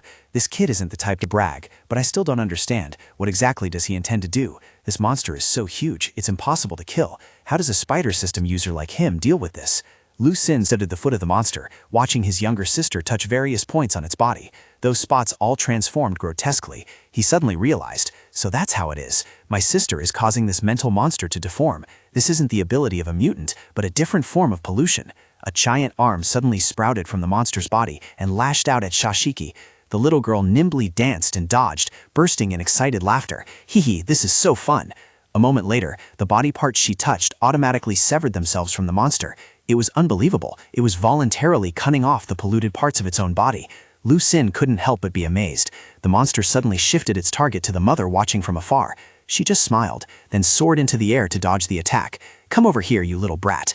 Where Lu Xin was, the discarded body parts had converged into another monster, smaller but no less bizarre. He held his younger sister's hand tightly, standing on top of it. Xiaoshiki spoke cheerfully. Look, big brother, I've controlled the separated part of it. Hee hee, this monster is so stupid. Then the little girl jumped nimbly onto the body of the original mental monster and shouted loudly, "Big brother, let's play together." Lu Xin and Xiao Shiqi stood on top of the two giant mental monsters, looking at each other and smiling. The two monsters roared in unison, "Let's go!" They rushed at each other, biting and tearing frantically. At a secret location, the big brother frowned instinctively. Something is wrong. The mental amplification level had not yet reached the projected estimate, but the data had already begun to destabilize. The masked man smirked and patted him on the shoulder. It's just a test. Big brother is too tense. Do you need me to use a wooden puppet to take a look? The old boss spoke slowly. Take a look, but just one glance, then you must permanently sever the connection. The masked man smiled. You worry too much. I don't think anyone can stop a mental bomb explosion. From his 10 fingertips, invisible mental threads sprouted, piercing through space and connecting with an infected person standing nearby. That person immediately turned into a wooden puppet, their head twisting 180 degrees, eyes fixed on the battle of the two monsters hidden in the darkness. A man raised his camera and whispered, "So spectacular." At another location, a pink-haired girl was observing through binoculars, while an online report was also being conducted. Well then, start mobilizing ability checks in South City. A black-haired girl sitting in a dark room replied, "The invisible mother seems to have sensed something. Looks like there are still disobedient children who dare to peek, huh? Naughty babies must be punished." She pulled out a pair of scissors soaked in glowing red demonic energy and swung them. Snip! The man's camera exploded into pieces. His teammate's voice rang out from the earpiece. What happened? Chuit Dung, what happened? He hadn't even had time to respond. His body was sliced into hundreds of small pieces. The pink-haired girl's binoculars were also cut in half. Her outfit was torn apart, and next was her body. Her signal receiver, the black-haired girl, continued to report. "I see Single Soldier fighting a mental monster. The amplification level is very high. Single Soldier is not alone. Beside him, there seems to exist a cold voice rang out right behind her neck. Go on. Exist what? A slash cut through her throat. All of the mental threads of the masked man simultaneously snapped. He was terrified. Something's wrong. The ringleader asked, "What is it?" "All my puppets have completely lost contact. It's as if the connection between me and them has been permanently severed." The ringleader asked again, "All of them?" "Yes, all of them." "Is it because the distance is too great?" The masked man replied, "Impossible. A 30-kilometer range is the limit I have tested countless times." The ringleader asked, "Before losing contact, did you see anything?" "When I opened my eyes through the puppet, I seemed to see a woman. She was looking at me and smiling." The short guy judged, "Are you crazy for women or what?" The ringleader ordered, "No need to wait anymore. Prepare to retreat." The short guy said, "Big brother, recording data at this level might not guarantee payment." The ringleader turned on his heel and declared the mission failed. He glanced at his two accomplices and asked, "Do you know why I've lived this long? Because when it's time to retreat, I never indulge my greed." Lu Xin exclaimed in admiration, "Younger sister is so good. The monster polluted by her has significantly stronger combat power." The enemy's mental monster was gradually being overwhelmed. "Oh no," Lu Xin suddenly cried out. "It's about to release the final radiation." He called out to his younger sister, but the only response was the little girl's smile. "Hee, it's okay, big brother." The little girl suddenly soared into the sky, her limbs stretching out strangely, embracing both giant monsters. "Brother, look, I've split into many of me." Younger sister intended to sacrifice herself to contain the explosion. An earth-shattering mental explosion occurred in silence. Boom. When the light halo dispersed, only Xiao Shiqi's head remained, hovering in midair and grinning. "Brother, look, I caught it!" Lu Xin broke out in a cold sweat, wondering to himself, "Is this my younger sister's ability? But why do I feel so uncomfortable?" 3 dwarves suddenly jumped down from the roof. "Let's go. The water in this Qinggong city is too deep." The big brother suddenly froze. The cigarette dangling from his lips fell, and cold sweat poured out over his body. He watched the woman standing in front of them, holding a pair of scissors and smiling slightly. Observing from a distance, Lizard reported. Reporting, the mental amplification level is dropping sharply. It is almost 0. Requesting instructions to enter the scene? Lisa replied, approved. Enter the scene for inspection. She instructed, order received, be careful. He asked, are you worried about me? Lizard laughed with delight. Okay, Ling. Lisa replied, shut up. When Lizard set foot on the scene, the 2 monsters were nowhere to be found, and the contaminated victims were unconscious, lying scattered on the ground. Lu Xin sat silently amidst the desolate scene. Lizard cautiously took a tree branch and poked him gently. Brother? Lu Xin's sudden turn made Lizard jump. You're here? It's probably resolved. Please invite the support team in. Lizard asked, what did you do? Lu Xin's eyes welled up with tears, his face full of regret. The earpiece is broken. I also dropped and broke the testing device. The headquarters won't make me pay for them, right? Lizard didn't know what else to say. If you aren't honest enough to report that you broke them yourself, then probably not. He looked at the deep pit around them and asked, how was this pit created?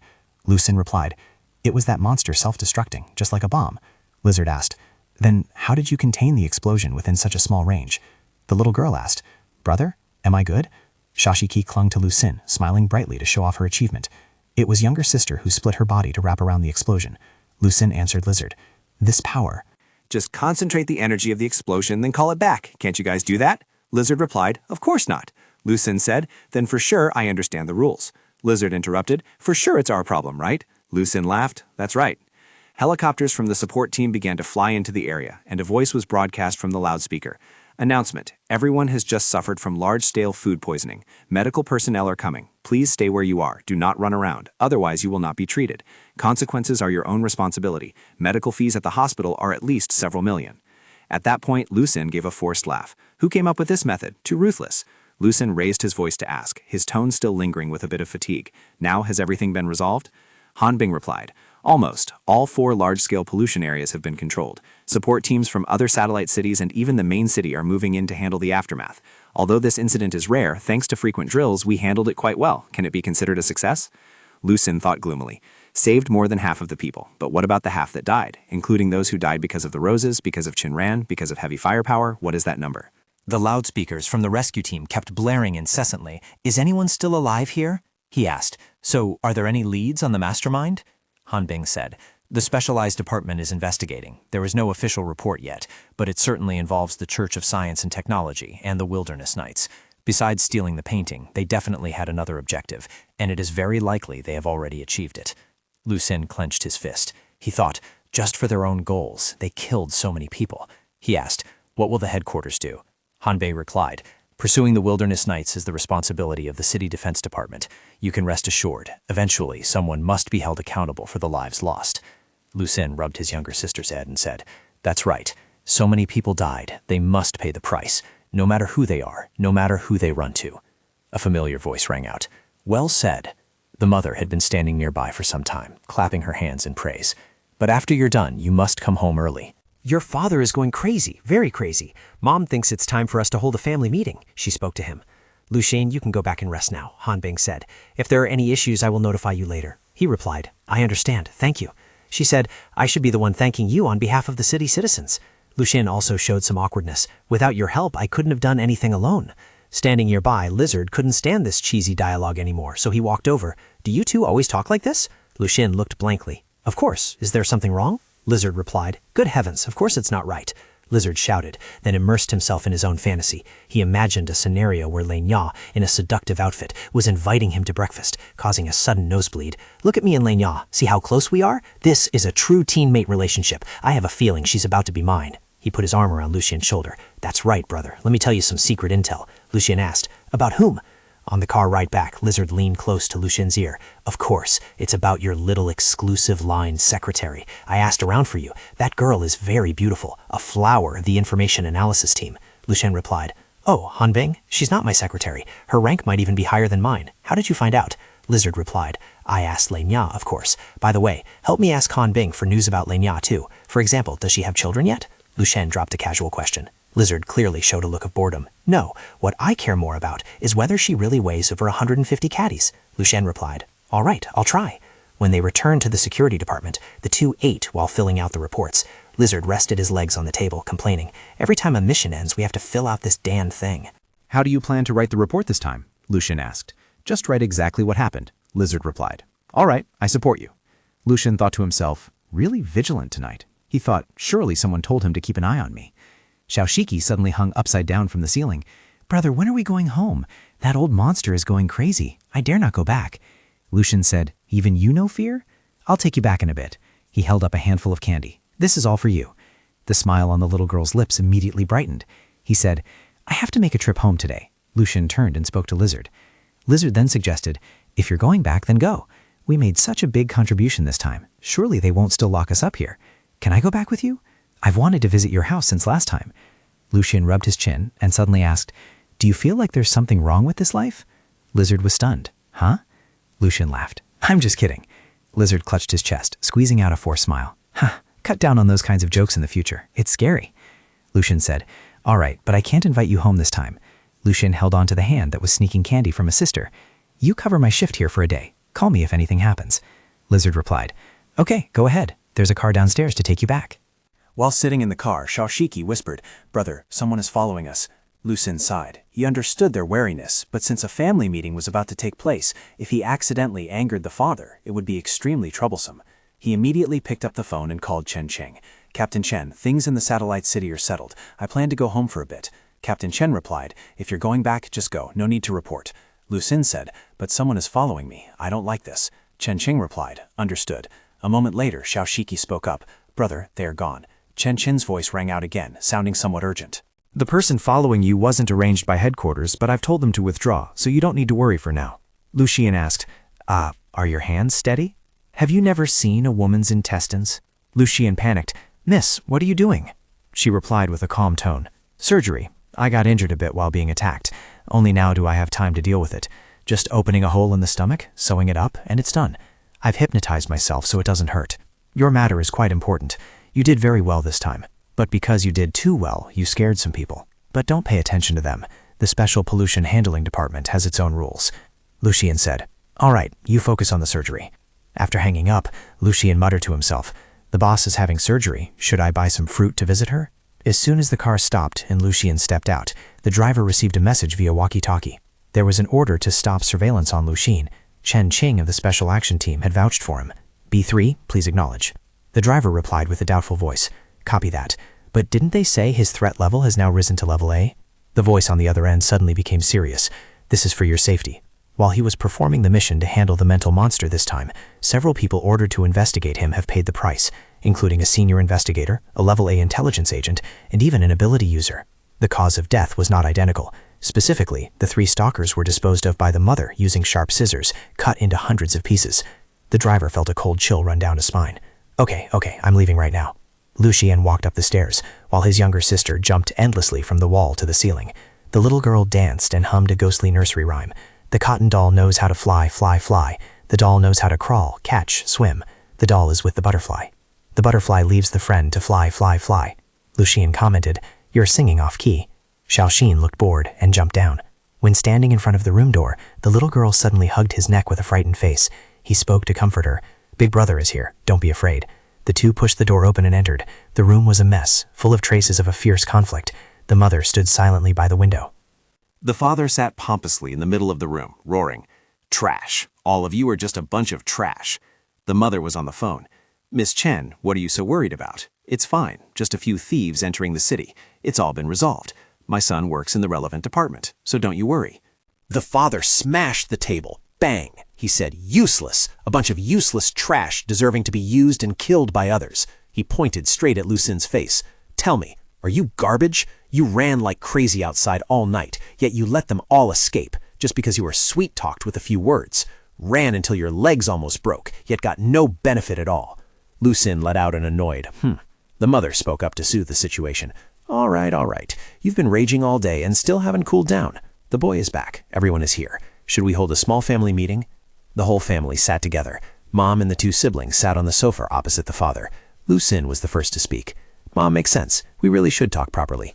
He hugged his younger sister close and said frankly, I don't think I did anything wrong. Since I accepted the salary, I have to help them solve their problems. Just like the director once said, only when everyone performs their duties well can this society operate normally. Moreover, she helped me protect the people at the orphanage, so naturally I must also help her protect the citizens of this city. The father shouted, At this point, you're still spouting those empty principles. You protect others, but who protects us? What job? They are just using you. You help them do so many things, but what was their first reaction? To guard against you, to monitor you. You have to make them all die, otherwise this whole family will be killed by you. The mother smiled. If they all die, who will pay our son's salary? Who will protect the operation of this city? Is an empty city interesting? We can do things others can't, so they have the right to be afraid. Not everyone is like you, only liking to hole up in one place. The father boiled with anger, but couldn't argue back. She turned to Lucien. Of course, I am reasonable. It is true that you revealed your weakness. When those guys ran away, you chose to save people first. I understand, but what now? The father roared. If you're afraid of being killed by others, the only way is to strike them first. You have to let them know not to mess with you. Xiaoshiki pouted and said, Big brother is not wrong. Both dad and mom couldn't hide their astonishment. The father shouted, What? You damn brat! What the hell do you understand? Xiaoshiki reached out her hand to shield Lucien. What Big Brother did was not wrong. Lucien stuck forward to protect his younger sister. Dad, don't scare her anymore. The mother smiled and patted the little girl's head. Of course your brother isn't wrong. He did exactly the right thing. She continued, The matter to discuss now is the future. Those people have stolen the painting. Others think they only targeted the painting. But is it really that simple? Why did a mentally modified person approach us in the beginning? Why did that bomb have to be placed in the south of the city? Xiaoshiki grinned. Besides, outside the city must be very fun. We have never been out there. Lucien lowered his head, his hands interlaced. After a long while, he spoke, What everyone says makes a lot of sense. The father was stunned. You agree this time? He suddenly stood up and said, It should be said that I had already decided before coming home. I sought you all out just to confirm whether you would support me or not. She said, Since it's been happily decided then. The mother smiled softly, a sharp pair of scissors appearing in her hand. Then let's go find those people. The father also burst into a delighted smile.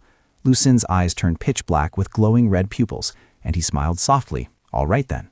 At the headquarters, Captain Chen came to see Professor Bai. He asked, How is your wound? You should pay attention to resting. She replied, No problem, I can't rest right now.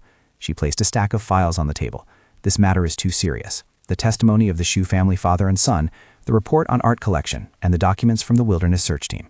There is reason to suspect that those ability users outside the city walls have been searching for this painting for a very long time, and they have infiltrated the city for quite a while.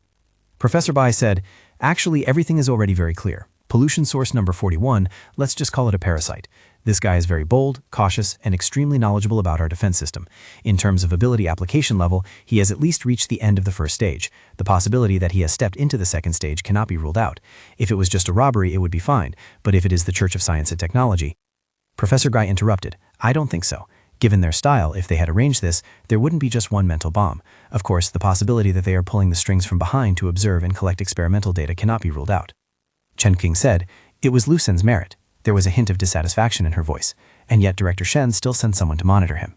Professor Bai said, You understand old Shen's way of thinking. To him, that is normal. Professor Bai stood up from his chair. Actually, I called you here to talk about another suspicious point regarding this mysterious Knights team. He handed her a document file. Previously, they arranged for a mentally modified person to appear near the orphanage with the intention of approaching Lucien. From the samples obtained, it can be determined that this person and the mercenaries who attacked you all came from the same ability user of the wooden puppet system. His voice lowered as he spoke. So people from the Knights have started approaching Lucien a long time ago. Do you know why? Read this document. This is what we have investigated so far regarding the explosion at the Red Moonlight Orphanage. Chen Qing appeared extremely shocked. You suspect he is... Professor Bai cut her off with a sharp look. 20 years ago, the Eclipse Research Institute had a major schism. A laboratory director took the resources and the most important experimental products and left. The Research Institute has been looking for that person for many years. This event is called the Runaway Laboratory. We have reason to believe that this is also one of the targets of the Knights this time, Chen Qing said, cold sweat beading on her forehead. These documents are too few. They prove nothing. Professor Bai frowned. That's right. Everything seems to be intentionally covered up by someone. But if the orphanage is really related to the runaway laboratory, then at least there is still one person who knows the truth. Professor Bai said, Therefore, this matter must be handled by you. Investigating smuggled weapons or extracting information from the Shu family father and son, old Shen does better than you. But regarding the orphanage, only you make me feel at ease. Chen Qing replied, I understand. I will go to the orphanage tomorrow. At the orphanage, night had fallen. Zhang Xiaolu sat by the window. On his lap was a cold pistol. The next day, Chen Qing found the new address. She told herself, luckily the orphanage was not affected. The decision to relocate them was completely correct. She said to an old man reading a newspaper, I am from the security department, here to find Principal Zhang. The old man replied, "Wait a moment, school hasn't ended yet." As soon as the bell rang, Chen Qing walked in and saw Sha Lu happily chatting with the children. She greeted her. "Hello, I am Chen Qing, Lu Xin's colleague." Sha Lu was surprised. "Colleague? Are you the one who pays him such a high salary?" Chen Qing replied, "The work he does is worth that salary." The two went into the office together. Chen Qing looked at the children's homework and smiled. "Do the children here all have such will?" Sha Lu asked, "Do you want some tea?" Chen Qing replied, "No need to trouble yourself. I just wanted to ask, surely you and Lu Xin grew up in the same orphanage back in the day, right?" Sha Lu smiled. "That's right. He left when he was 13, but he still comes back often to help. That silly boy, he's frugal with himself, but always gives all his salary to me. If not for him, this orphanage couldn't have survived."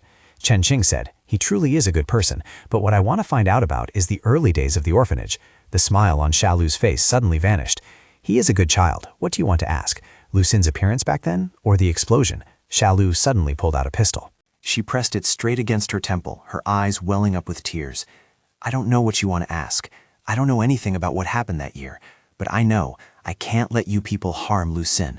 He deserves to have this peaceful life. I know you have many ways to force me to speak, but if you force me, I'd rather die." Chen Qing sighed. "This gun hasn't been maintained. It won't fire. I know what has made you wary of everything, but not everyone is that evil. What I want to do is protect the peaceful life that you cherish." She stood up. "I have achieved my goal today. I wanted to confirm Lu Xin's safety so I could trust him more, and you used this method to tell me that he is someone you are willing to risk your life to protect." Chen Qing left a business card on the table. "This is my number. Call me directly if anything happens." Before leaving, she didn't forget to add, I saw the notice downstairs. The electricity and water bills are due.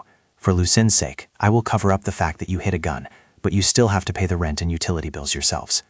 Lu Xin was standing on the street, listening to the news from the loudspeaker. The cause of the chaos was contaminated poisonous mushrooms smuggled into the market, leading to large-scale food poisoning. The administrative department has opened 4 free medical treatment zones. Those involved will be strictly punished. He smiled bitterly. It can even be spun like that? The pollution prevention department really has a lot of experience handling this. Han Bing spoke through the headset. "Is there any news about the painting thieves yet?" She replied, "Headquarters has dispatched 3 Level B special task forces to hunt them down, but the opponents are very professional. We have prepared Shinran's portrait and an arrest warrant, hoping the power of the entire alliance can catch them." Lu Xin asked curiously, "How much is the reward?" "Estimated to be over 3 million yuan. This time they have touched the bottom line of the High Wall City." Lu Xin was stunned. 3 million? Han Bing said, "That's right. Also, regarding your subsidy," Lu Xin interrupted, "those things aren't important. I want to submit a request to headquarters." At the high-level administrative office of Qinggang City, a meeting was in progress. Director Shen slammed the table. "He wants to go out alone to track those guys? Nonsense. He has exposed too many secrets. We need to investigate him right now, yet he demands to leave the city? There must be a problem."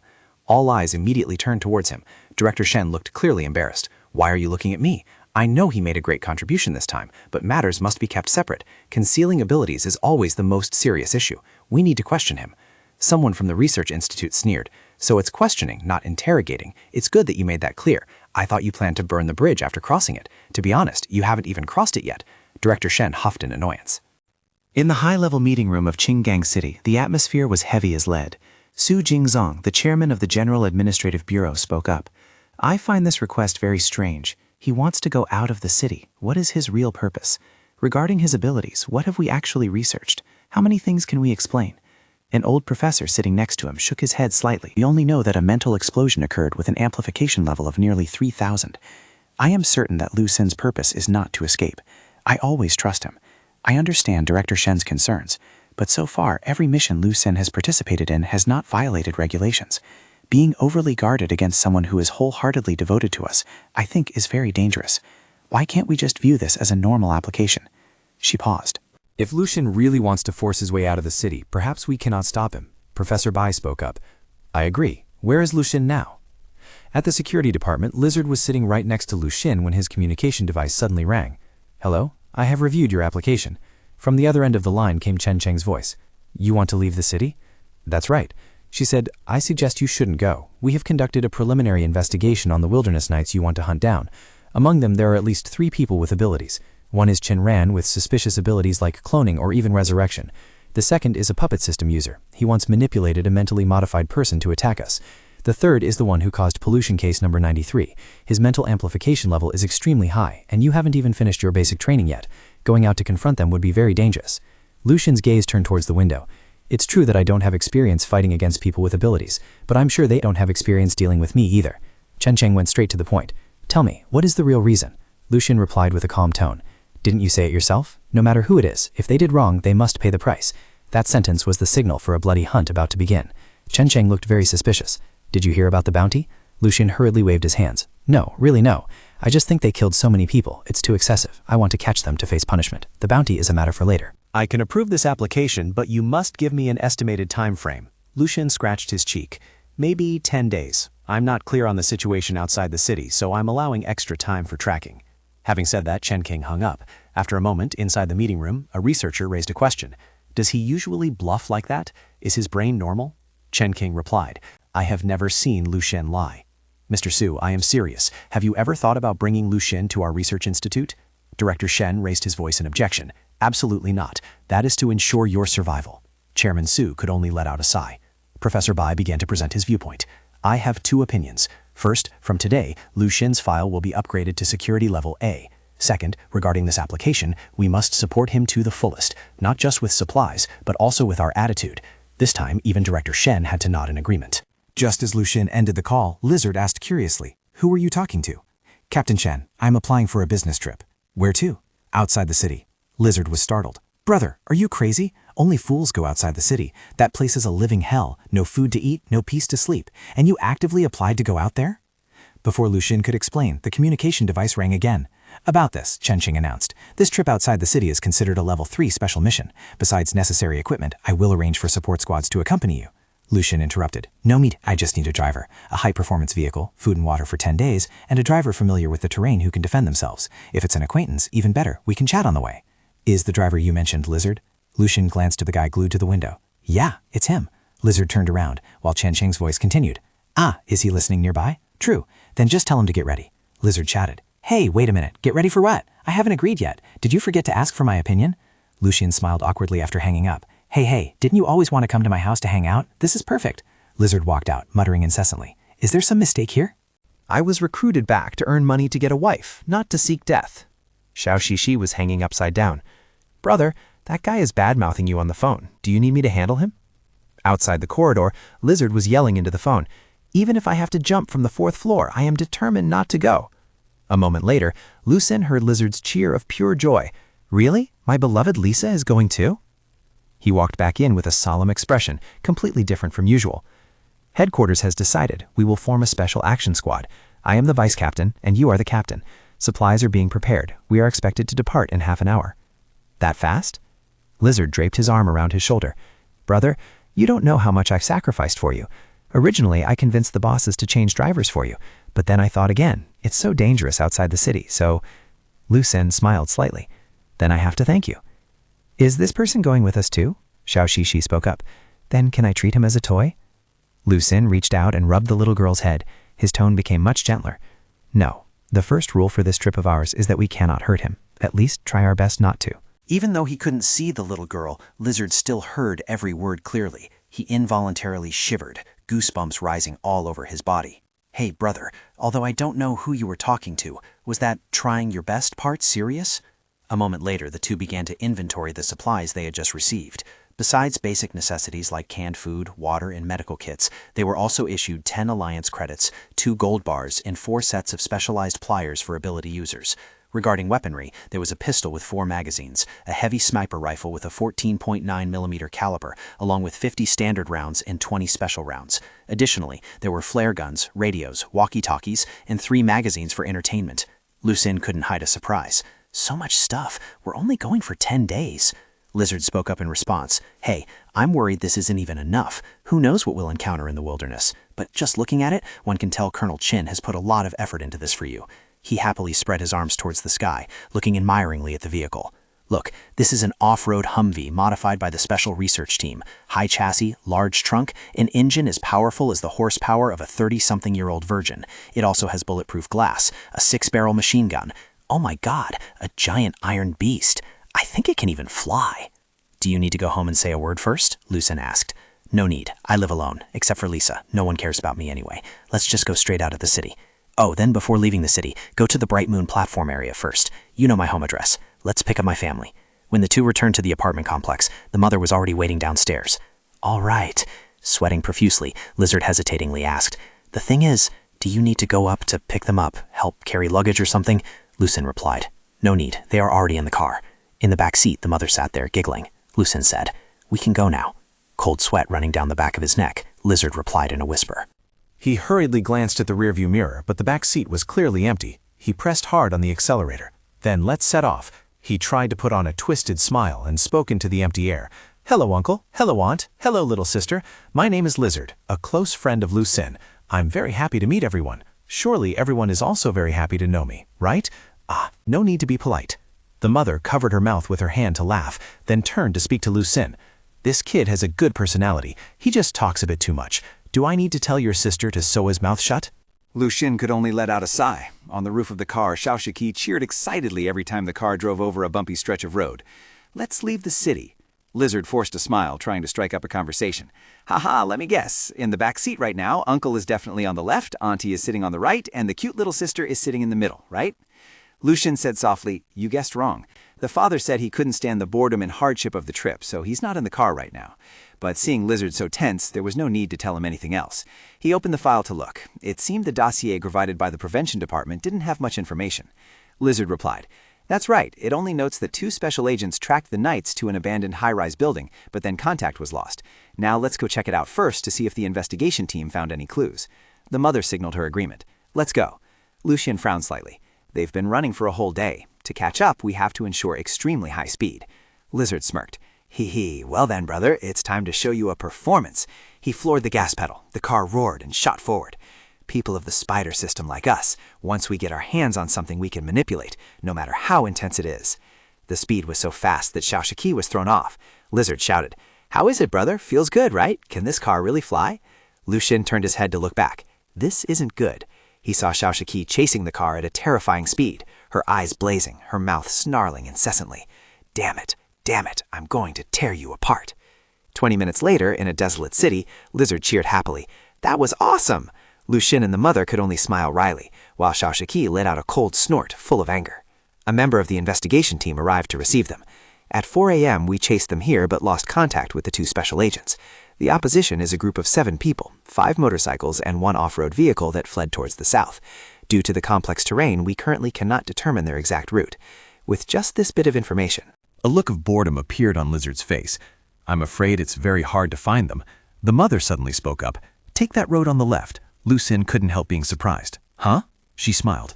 "How come you don't even know where the guests are? Initially, when one of them wanted to look at you, I looked back at him too." Lucien was astonished, hurriedly taking out his notebook to record. "Mom." Hours of driving without rest, Lizard started to get irritable. "These guys really know how to run. They're definitely not." Suddenly, a humanoid monster rushed out to block the car. Lizard didn't slow down at all, slamming straight into it and singing, "Don't look at me as just a sheep." Lucien asked, "Why do you keep singing?" "You're not talking to me either. I'm singing to boost my morale. It's been a few hours. Do you need me to take the wheel?" No need. I'm still fine. Are you worried I don't know how to drive?" Lizard immediately made a throat-slitting gesture. "No, I'm afraid that once I no longer have usage value, I will be by your family." Surprise appeared on Lucien's face. "You're being a bit too unreasonable about my family." Xiao Shiqi grinned, showing her teeth. "Hehe, this kid is a bit tired of living." The mother smiled softly. Suddenly, an extremely pungent stench flooded into the car. Xiao Shiqi cheered happily. "Wow." Lizard frowned and covered his nose with his hand. "What is that smell?" The mother smiled softly. "Found it. It's over there." They got out of the car and headed together toward the source of the stench. Lizard fired a shot into the bushes, probably just a dead wild dog or something. Almost immediately, dozens of grotesque creatures rushed out from inside.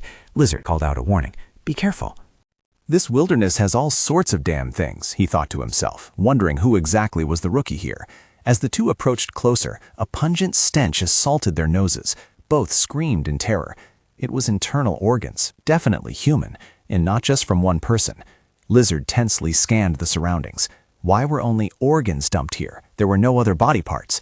Lucien frowned slightly. "Among the Knights, there was an energy user of the puppet system, right?" Lizard replied. "His signature move is controlling mentally modified people. Could this be where they manufacture them?" Lucien bit his fingernails, a feeling of disgust rising in his heart. The Research Institute's documents had recorded that modified people had all unnecessary internal organs removed, with only the brain and heart retained. This was their standard manufacturing method. He had lost many modified people in Satellite City No. 2, and now he needed to replenish them. He bent down to pick up a torn piece of cloth lying nearby. This specific type of fabric was only produced inside the high wall. Lizard sighed. I think we found the 2 missing special agents. Impressive, but how could you think of these things so quickly? It's all written in the documents. Lizard scratched his head. I read them too, but I guess I was too busy driving. So what now? Lucien replied. They are our people. Take them back. Ah, isn't it better to bury them on the spot? There are many wild beasts around here. If we bury them, they'll just get dug up. Lucien looked straight at Lizard with a serious gaze. In our squad, I am the captain, and you are the vice captain, right? That's right. What about it? Lucien issued an order. Vice Captain, please collect the remains of the special agents. A while later, Lizard was vomiting his guts out. Lucien handed him a bottle of water and looked into the distance. Here, drink some. That must be the place, right? The invisible mother smiled, while Lizard was still retching endlessly. Back in the car, Lizard asked in an exhausted voice, "How did you find them?" Lucien pointed forward. "I didn't just find them. Those guys probably aren't far away either. Is there a gathering point in that direction?" Lizard looked in the direction he pointed, then bewilderedly unfolded the map. He Shui Town. Does your sense of smell belong to the spider system or the divination system? He spoke with a serious tone. If they are hiding in He Shui Town, it's going to be big trouble. That is one of the largest black markets around here. The armed forces there are likely no inferior to our patrol troops. To them, we are just 2 fat sheep. So going there would be very dangerous. Rest assured, the name Qinggong holds some deterrent power, but just to be safe, I will report back in an hour. Lizard reported the situation to headquarters. Found the 2 missing special agents, confirmed KIA. Suspect the Knights have entered Blackwater Town. We are preparing to move in for investigation. We will report back in 3 hours. If there is no news, it means something has happened. At the High Administrative Department, in a situation without any intelligence support, someone spoke up. He found the agents' bodies and pinpointed the Knights' location. This basically makes no sense at all. Think about it. Passerby asked, how did he do it? Another old man began to analyze. Blackwater Town is over 700 kilometers away, yet single soldier arrived in just 1 day. This proves he had a target from the start. After escaping, the Knights needed a major supply point for food, water, and fuel. To the south, only Blackwater Town fits. An old woman from the Research Institute added, I will add one thing. The puppet system has nearly run out of modified humans. Their supply point also needs to be a labor supply market, so only Blackwater Town satisfies all conditions. Director Shen ordered, the Special Task Force is to only lease around the perimeter of Blackwater Town, waiting for orders 10 miles out. The moment there is a distress signal, attack immediately. If necessary, you may use plasma weapons to level the place for me. In Blackwater Town, Lucien said to the gatekeeper, Going scavenging, just stopping here to rest a bit. He looked suspicious. Scavenging? You 2 look too clean. Lizard slapped the body of the car. We're going scavenging, not trash collecting. Do we have to be covered in mud just to enter? The gatekeeper spoke up. Old rules. You can only carry pistols inside the town. Firing a gun in town incurs a fine of 1,000 credits. Parking inside the town costs 100 credits, or 10 cans of food per day. If you park outside, you're responsible for whatever happens. Lizard laughed. Of course we'll park inside, to avoid having the wheels stolen. After parking, Lucien asked, Is it safe to park here? Lizard patted the car lightly. Don't worry, normal people can't handle this car. The mother and younger sister also stepped down from the vehicle. The mother smiled and said to Lucien, You need to be prepared. We are very close.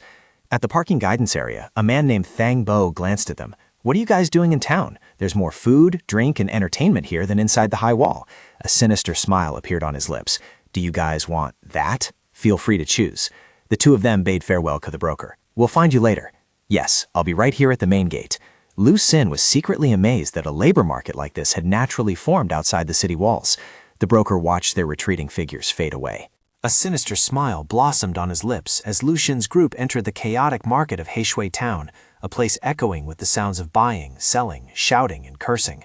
A peddler cried out, Guns here, good guns, accurate guns, no jamming, perfect for highway robbery. Come and see, $10 for a ticket, the child in the cage. Mutated products after the disaster, human head with a snake body. All kinds of monsters are here, just $10, broaden your horizons.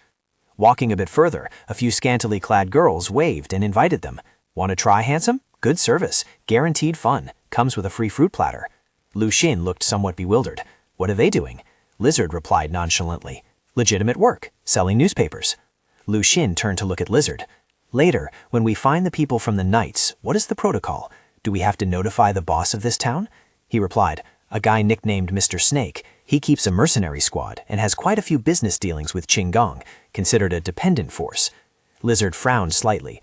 In theory, he should cooperate with us, but these bastards are all the type whose eyes light up at money. It's not certain if they are colluding with those ability users.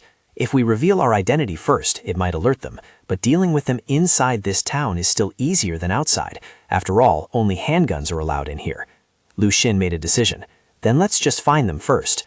Suddenly, the mother pointed to a bar on the side of the road. Here! Lu Xin immediately pulled Lizard inside to check it out. Inside the bar, the sounds of cheering and gambling were incredibly noisy. Waitresses in sexy bunny suits walked back and forth like weaving looms. Is it here? What's the plan? Lizard asked, and the mother smiled. She pointed to a private room, and Lu Xin immediately looked in that direction. Without needing a plan, he kicked open the door. Inside, the man wearing a puppet mask and 3 others were sitting and playing cards. He had just thrown down a few cards. Nice hand, Lu Xin smiled. I'm in no rush. A tattooed man playing cards angrily roared. Who let you in here? He had just drawn his gun when a sharp knife was pressed against his neck before he could even load it. Lizard whispered in his ear, Don't move. The tattooed man trembled violently. What do you people want? Lizard seized the man's gun and pointed the muzzle at the table. Brother, which one is it, or should we deal with the whole lot? The masked man calmly played his last 3 cards. 3 aces. I win. He slowly looked up. Who are you people? Lu Xin replied, I think you know who I am. I came to take you away. It's best not to resist. I intend to take you back alive so you can be judged before being killed. Now this is meaningful, but I haven't had experience fighting an ability user yet. If I'm careless and hit a bit too hard, you'll become a corpse. The masked man grinned, baring his teeth. No wonder Big Brother was so careful. What you said makes a lot of sense. The other 3 pulled out their guns in unison, but Lizard's speed was even faster. A few gunshots rang out and all 3 collapsed.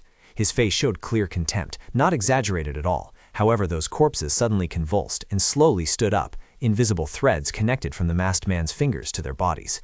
Lizard shouted, Gamut, it's mentally modified people. The puppets opened fire simultaneously. Lu Xin dodged the hail of bullets while recalling information recorded in the file. Puppet system. The weakness of the modified puppet is the spine. The weakness of the main body is to approach and destroy their will. Brother, I'm coming. Xiao Shiki jumped onto her brother's back, and Lu Xin's eyes suddenly flashed red. He rushed forward, breaking a puppet's spine with just a few moves. After Lu Xin finished off one, Lizard on the opposite side also took down the remaining ones. The masked man clicked his tongue. Tss, tss, dealt with so quickly.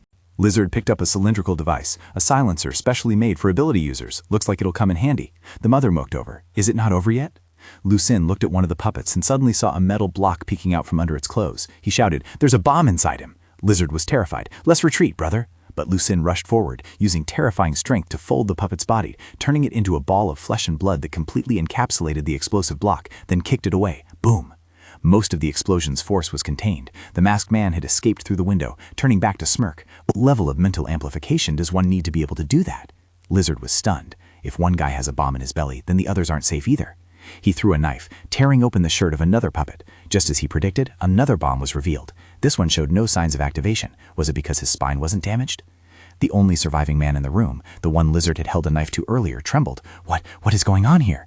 Lu Xin looked at him. It looked like the four of you were gambling, but in reality, you were playing alone against his 3 puppets. You lost quite a bit of money, didn't you? Lu Xin glanced out the window where the masked man had just disappeared. The power of the bomb inside the mentally modified person wasn't large. The main purpose was definitely to cause chaos, creating an opportunity for him to escape. Outside, a man was loudly recounting the story to the crowd. Mayor, someone is causing trouble inside. As soon as I walked in, I saw something was wrong with them. Lizard appeared worried. The commotion is too big. The town's armed forces have arrived. Don't act yet. These guys really dare to open fire. The crowd outside had begun to pour in. Lu Xin thought to himself, I don't see Mother anywhere. She must have left when the explosion happened. After all, she has always been a person who loves cleanliness. He rushed out with his younger sister and said to Lizard, You stay here and explain to them. I'll chase after that guy. Lizard called out after him, Hey, the opponent might have up to 3 ability users. He watched Lu Xin's receding figure inside.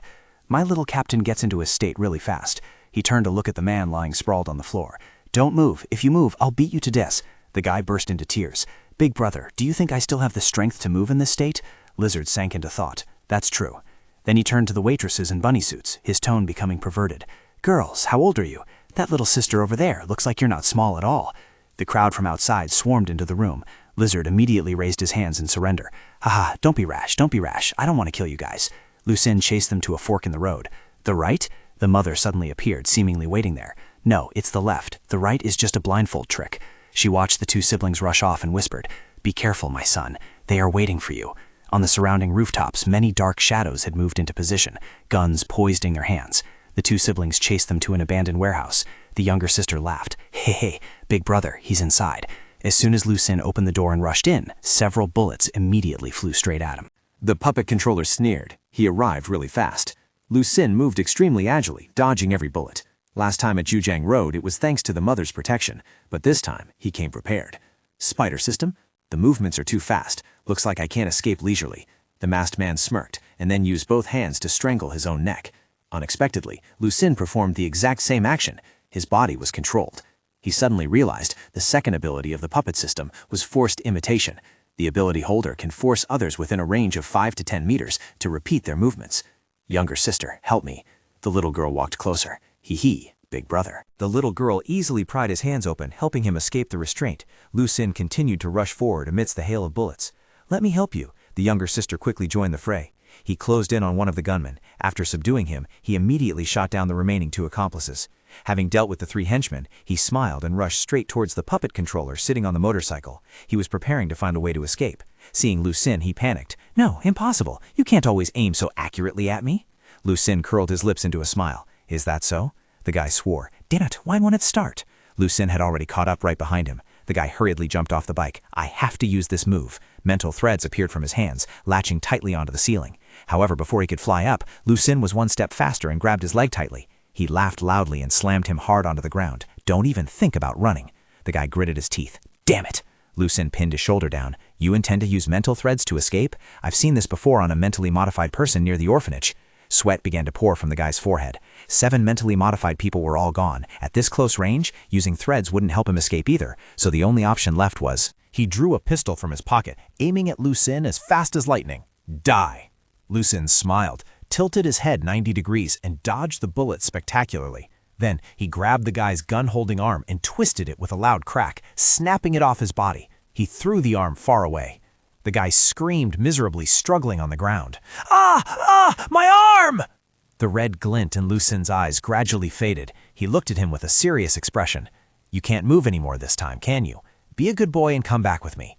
The guy stumbled to his feet, bursting into crazy laughter. Ha ha ha! You don't look like a spider system at all. I remember the spider system isn't this scary. You're not the only one who says that. Right. Where are the others in your team? Are they not here? After the mental bomb experiment failed, Big Brother felt something was wrong. To be safe, we split up. Originally, I didn't think much of it, just wanted to rest and buy a few new puppets. But I didn't expect you guys to arrive so fast. Big Brother really has skills. Qing Gang is indeed not easy to deal with. Where did they run to? Lucien frowned slightly. If you refuse to talk, I have other ways to ask. The puppet system user laughed loudly and threw the mask on the ground. Hidden behind the mask was a handsome face with long hair and bright red pupils. He gritted his teeth. Buddy, you look down on me too much. Living in the wilderness, rules and honor are the most important things. He curled his lips into a smile. Falling into your hands, I admit defeat. But if you want me to confess and lose my credibility, the result would be worse than death. I can also control myself like a puppet. Even if you chop me into 8 pieces, I won't feel any pain. Lucien appeared determined. It's okay. We will definitely find a way. The mother, unknown when she had appeared beside him, said, Haven't you finished yet? A group of people is approaching. Lizard was being escorted over by a group of people, his mouth shouting incessantly. Move faster. Don't push. Hey, brother, let's talk this over slowly. Listen to me. In Qinggang City, I'm quite a big shot, you know. Lucien silently thought, what is wrong with this vice captain? He looked at Lizard being pinned down by 2 burly men. The leader was the town mayor. He was a tall man with a fierce face. He carried his rifle up to Lucien. You guys came to cause trouble, right? Don't you know Heishui town forbids shooting? I don't care where you came from. Causing trouble here won't end well. Lucien calmly replied, Please don't misunderstand. His gaze swept quickly toward the puppet system user standing behind the man. We're from Qinggang, here to catch a wanted criminal. Moreover, he was the one who fired first. The old mayor roared furiously. I know you're from Qinggang, but so what? This is Heishui town. Only Mr. Snake has a say here. You want to arrest someone? Don't you know to tell me first? The puppet system user smiled with a smirk. Meanwhile, Lu Sin was resting his chin on his hand, appearing to ponder. The mayor pulled the criminal towards him, then pointed his gun at Lu Sin. Heishui town has its own rules. I have to interrogate him first. Do you believe that even if I kill you and feed you to the dogs, no one can do anything to me? The invisible mother glided to the mayor's side, smiled and pointed at him. Lu Sin suddenly realized, so that's it? He spoke with a start. You aren't normal. What did you say? Lu Sin smiled and said, this man committed a crime in Qinggang and we caught him, yet you want to protect him, even not hesitating to start a war with us. So either you don't respect Qinggang at all, or you are no longer normal. Did you accept something from him, like a rose? After accepting it, you suddenly felt very fond of him, perhaps even loved him. Both the mayor and the puppet system user were startled. Lu Sin calculated silently. As expected, this guy is an accomplice of the rose spreader in Qinggang. He used something similar to control the mayor. Turning him into a human shield, the surrounding minions started whispering, this guy is crazy. The town mayor blushed with anger and shouted loudly, you're talking nonsense. Do you believe I'll deal with you right now? Lu Sin frowned slightly. Swearing is not good. If you say it again, I'll get angry. Lizard felt the situation was unstable. Ha, you look big and rough, but your tastes are quite heavy. He laughed, pretending no longer. I'm showing my hand. He used his elbow to knock down the two men holding him and snatch their guns. Holding two guns tightly in his hands, he smirked. All right, no more jokes, brother. Whether you are being controlled or really love him, please retreat now. Let's start the coordination mode. The town mayor roared in fury. Who are you scaring? This is my territory. Do you really think there were only two guns? Their off-road vehicle crashed through a wall, rushing straight into the center of the crowd. Lizard grabbed the megaphone. We are the special action team of Qinggang City. He is the captain, I am the vice captain. The special commando squad is right outside the town. A 100,000 amplification level plasma bomb is aimed right at this rotten town. If you don't want to see a fireworks display before you die, hurry up and call your leader out here. Suddenly, many other cars rushed in, forming a circle around them. A beautiful woman in a cheongzan stepped down, holding a chubby orange cat in her arms. Mr. Snake has arrived. Everyone bowed respectfully. Put down your guns, all of you. She spoke in a gentle voice. The people of Qinggang are not our enemies. Lizard smiled. Greetings, Mr. Snake. She asked, what is the matter with you two? If you wanted to come in and arrest someone, you should have told us. Was there a need to make such a big scene? Lu Sin stepped forward. Apologies, Mr. Snake. It is because we were afraid of startling the snake by hitting the grass. Just now, my friend fired 2 shots, but we were right to be cautious. Your subordinate has developed a bit of a problem. He rubbed his hands together, a shy smile on his lips. He is under a special kind of influence and will spare nothing to protect the person we want to arrest. So about that fine... The mayor interjected. Mr. Snake, don't believe him. Mr. Snake asked back. Under what influence? Lu Sin pointed at the mayor and the puppet clown. He loves him. The puppet clown suddenly turned his face away. Mr. Snake laughed out loud. Oh my, he likes this type? Why didn't I know that? You can test it out. Mr. Snake raised her hand to signal. A subordinate immediately stepped forward, pointing a gun straight at the puppet system user. The mayor shouted and ran out to shield him.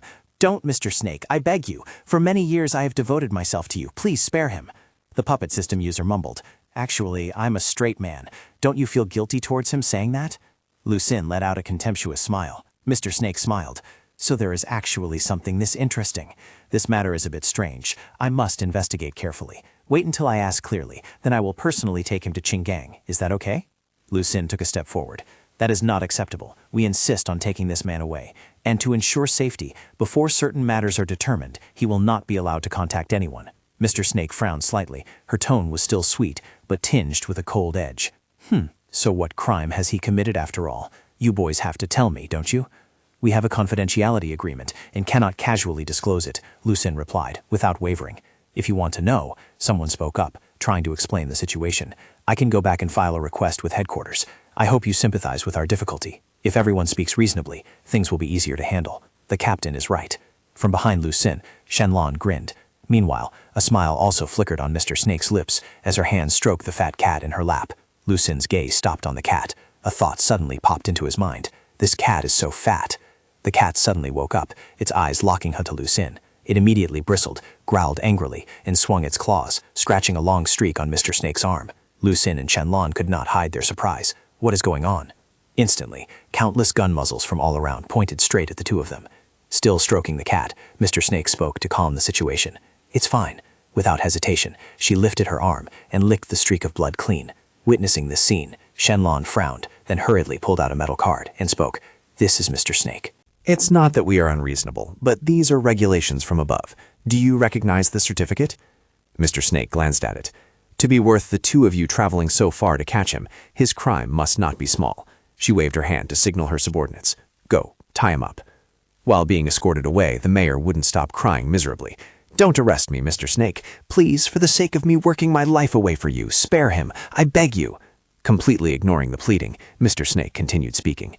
After all, Heishui Town and Qinggang are my one family. We survived the winter thanks to your food, and we live like humans thanks to your wine. Qinggang's business is also our business. Her gaze shifted to Lu Xin as she continued. Consider today's matter as my compensation to you. With so many subordinates, it's hard to avoid having some who don't understand the rules. That bastard usually peeks at my butt. Who knew he was into that kind of thing? Lu Xin replied, It's okay, I understand. Thank you, ma'am. A subordinate standing nearby looked visibly confused. Mr. Snake spoke up. Since when did Mr. Snake become so reasonable? Is there anything else we can help you with now? Lu Xin glanced at the puppet system user and replied, Yes, I want to borrow this warehouse. I need to ask him a few things. Mr. Snake smiled in agreement. Feel free to use it. Do you need me to bring an electric saw, rusty nails, or a thorned whip to help you? Lu Xin gave a forced smile and declined. No need, that's too much trouble. Just waiving the fine for me is enough for me to be grateful. Hearing that, Mr. Snake's face darkened. What? A moment later, inside the warehouse, the puppet system user smiled arrogantly and disdainfully. It's useless. I can block pain sensations myself, so all forms of torture are futile. Besides, you don't look like a hypnosis or dream creation type. Lu Xin slammed the door shut and said, I told you, I don't intend to torture you. So how do you intend to interrogate me? Lu Xin turned around, his face darkening. I am just a normal office worker. I have never learned how to interrogate. I hope you will speak up voluntarily. He called out softly. From behind the puppet clown, a small figure appeared, wrapping arms tightly around his neck. Xiao Shishi bared her sharp white teeth and spoke. Hee, let's begin. Outside, Mr. Snake lit a cigarette and started a conversation. Brother, I don't know how to address you yet. Shenlong replied, taking the cigarette from her. I am Zhang San. He is Li Si. He took a long drag and coughed violently. Sister, is this tobacco moldy? It's an antique from before the disaster. She spoke calmly. I've heard some rumors about your department, being pointed at by so many guns without blinking. Are there many people like you in Qinggang? Are you very confident today that you can handle a weak woman like me? Shenlong's gaze swept over her full chest. Confident? I'm not. At most 50-50. But if it's my team leader, he pointed towards the warehouse, then it's probably not just you, but everyone here. You've seen it too. He didn't like people who didn't listen to reason. A subordinate turned back to report. We got it out of him. Heisan received a gold bar from a guy in a red vest. After that, he acted like he went crazy, saying he met his true love and that he brought this on himself. Mr. Snake gave an order, then turned to look at Shenlong, asking, People like you two must be highly regarded in Qinggang, right? Shenlong revealed a smug look. Needless to say, we have special privileges in Qinggang. Is that all? Shenlong exhaled a stream of white smoke and started to explain. More importantly, we like it there. If we like, we take on a stimulating mission. If not, we stay home all day. We don't have to tense up like fighting cocks every day. And most importantly, girls on the street don't have to be so scared that they dare not wear short skirts outside. Another subordinate approached and whispered something in Mr. Snake's ear. She was startled and asked aloud, What? Those casual words you said earlier were true? Shenlong scratched his head and gave an awkward smile. Casual words? Ah, the self-guided bullets? I was just fooling everyone. Mr. Snake slowly exhaled smoke. Just now you said we were too crazy. Are you saying people from your high wall city aren't crazy? Shenlong looked surprised. What do you mean? Does she not like people who brag? From inside the warehouse, a sudden terrifying shriek rang out. Ah, ah, ah, ah, ah. Shenlong forced a smile. Of course, we also have a few people who aren't quite normal. Lu Xin walked out, wiping his hands with a cloth, muttering, Scared me to death. Shenlong was bewildered. What is he afraid of? Wasn't that scream caused by him? Lu Xin said to Mr. Snake, I'm done asking. We have to go now. We can't escort this guy back in time. Can we lock him up here for now? Mr. Snake smiled and replied, Does Brother Li Si trust me? Lu Xin replied, I do. But who is Li Si? But this guy is a bit abnormal. Can I keep him locked up? The puppet clown was huddled in the corner, mumbling in fear. Monster, monster, they are all monsters. Lu Xin calmly offered words of comfort. No need to worry, he is very normal now.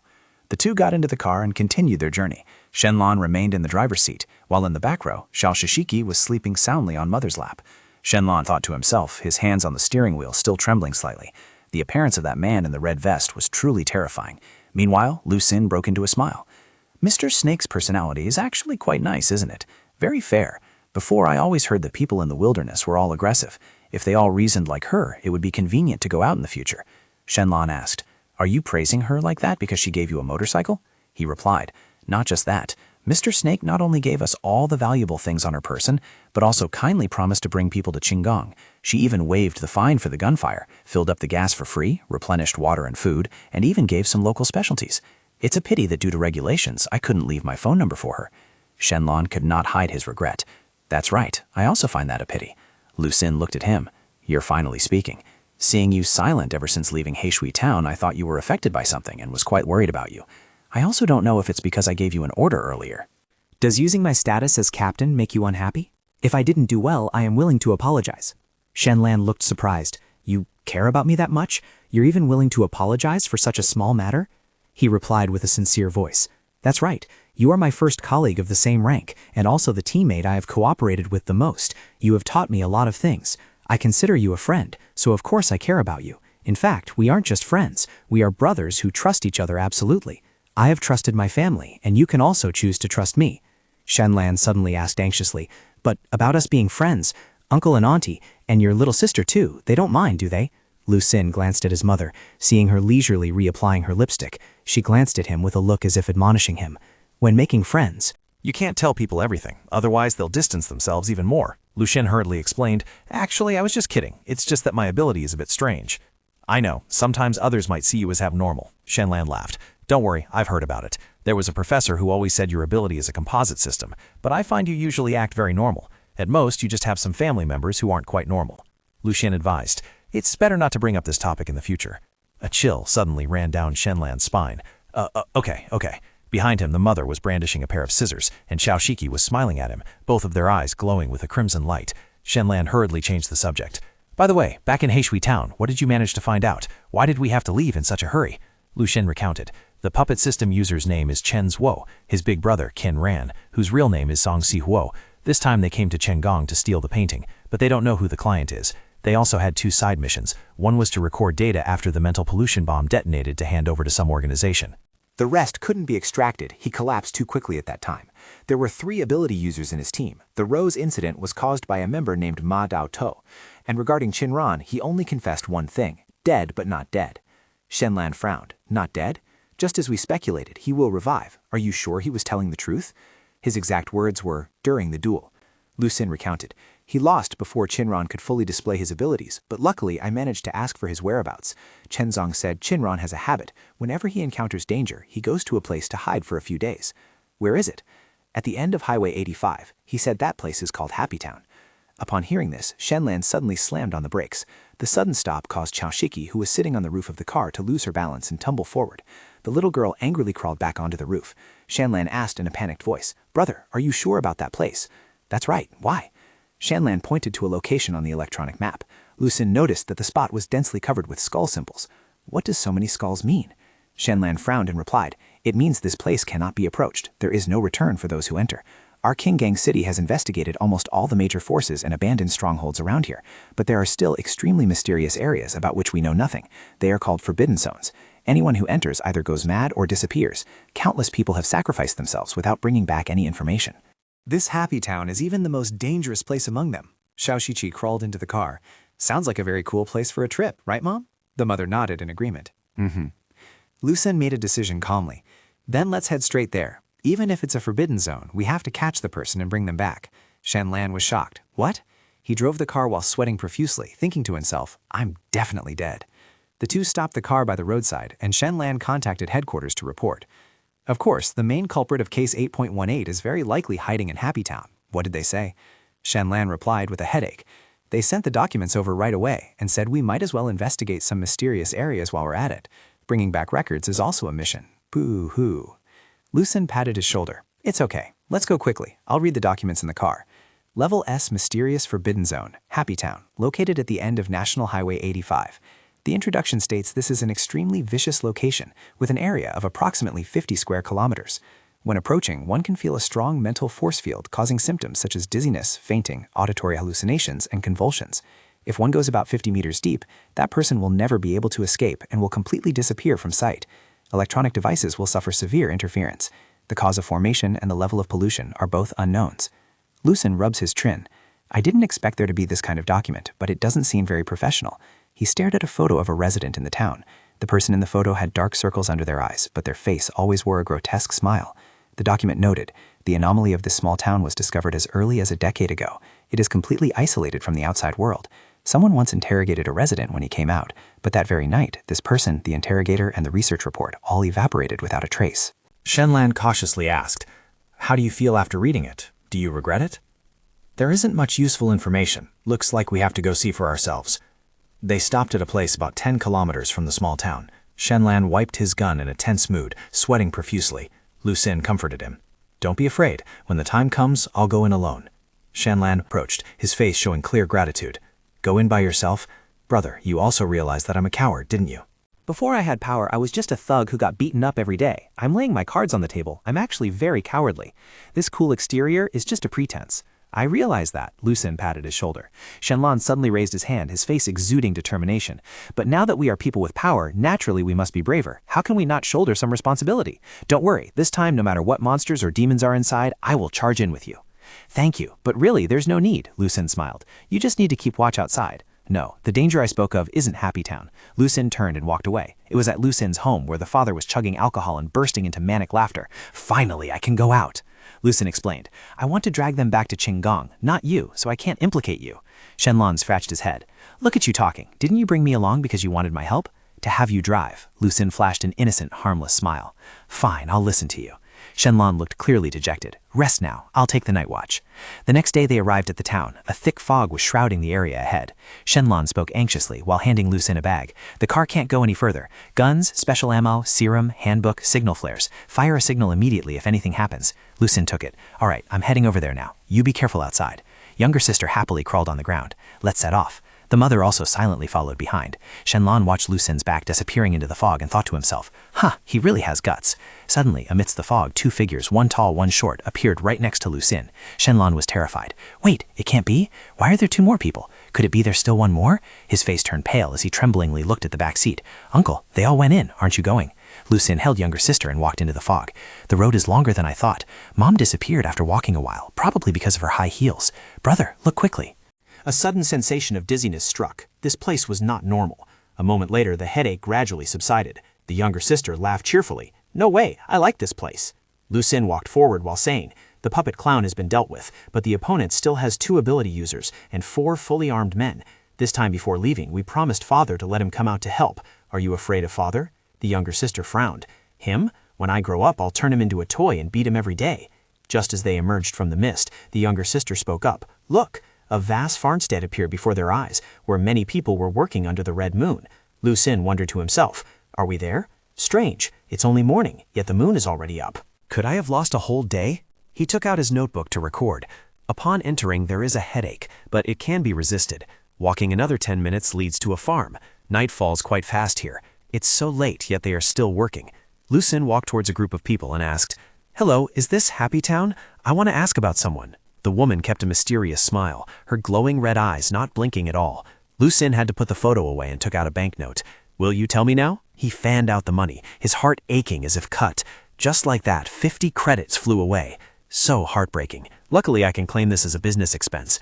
The woman took the money but remained silent. The smile on her lips seemed frozen. Lu Xun looked helpless and reached out to snatch the money back. If you don't want to talk, fine. The woman held it tight and he pulled hard. If you don't answer, you have to give my money back, right? After wrestling the money back, Lu Xun muttered, Finally got the money back. If you won't talk, I'll find them myself. He and his younger sister turned and walked away. They entered a street with 2 rows of identical houses situated close together. Lu Xun thought to himself, the scale is quite large. This place could house tens of thousands of people, yet it's strangely quiet.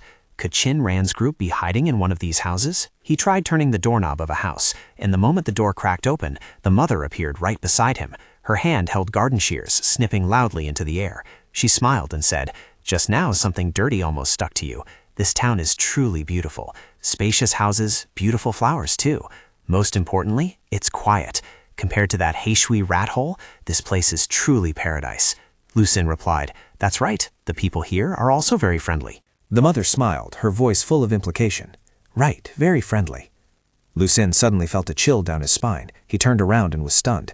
Unknown when it happened, dozens of townspeople had stood silently behind them like ghosts. Their eyes were bloodshot, hands tightly clutching hoes, shovels, and other farming tools. Why are they suddenly like this? They were very hospitable just now. The mother shrugged. It has nothing to do with me. If the mother denied it, that proved this matter was definitely related to her.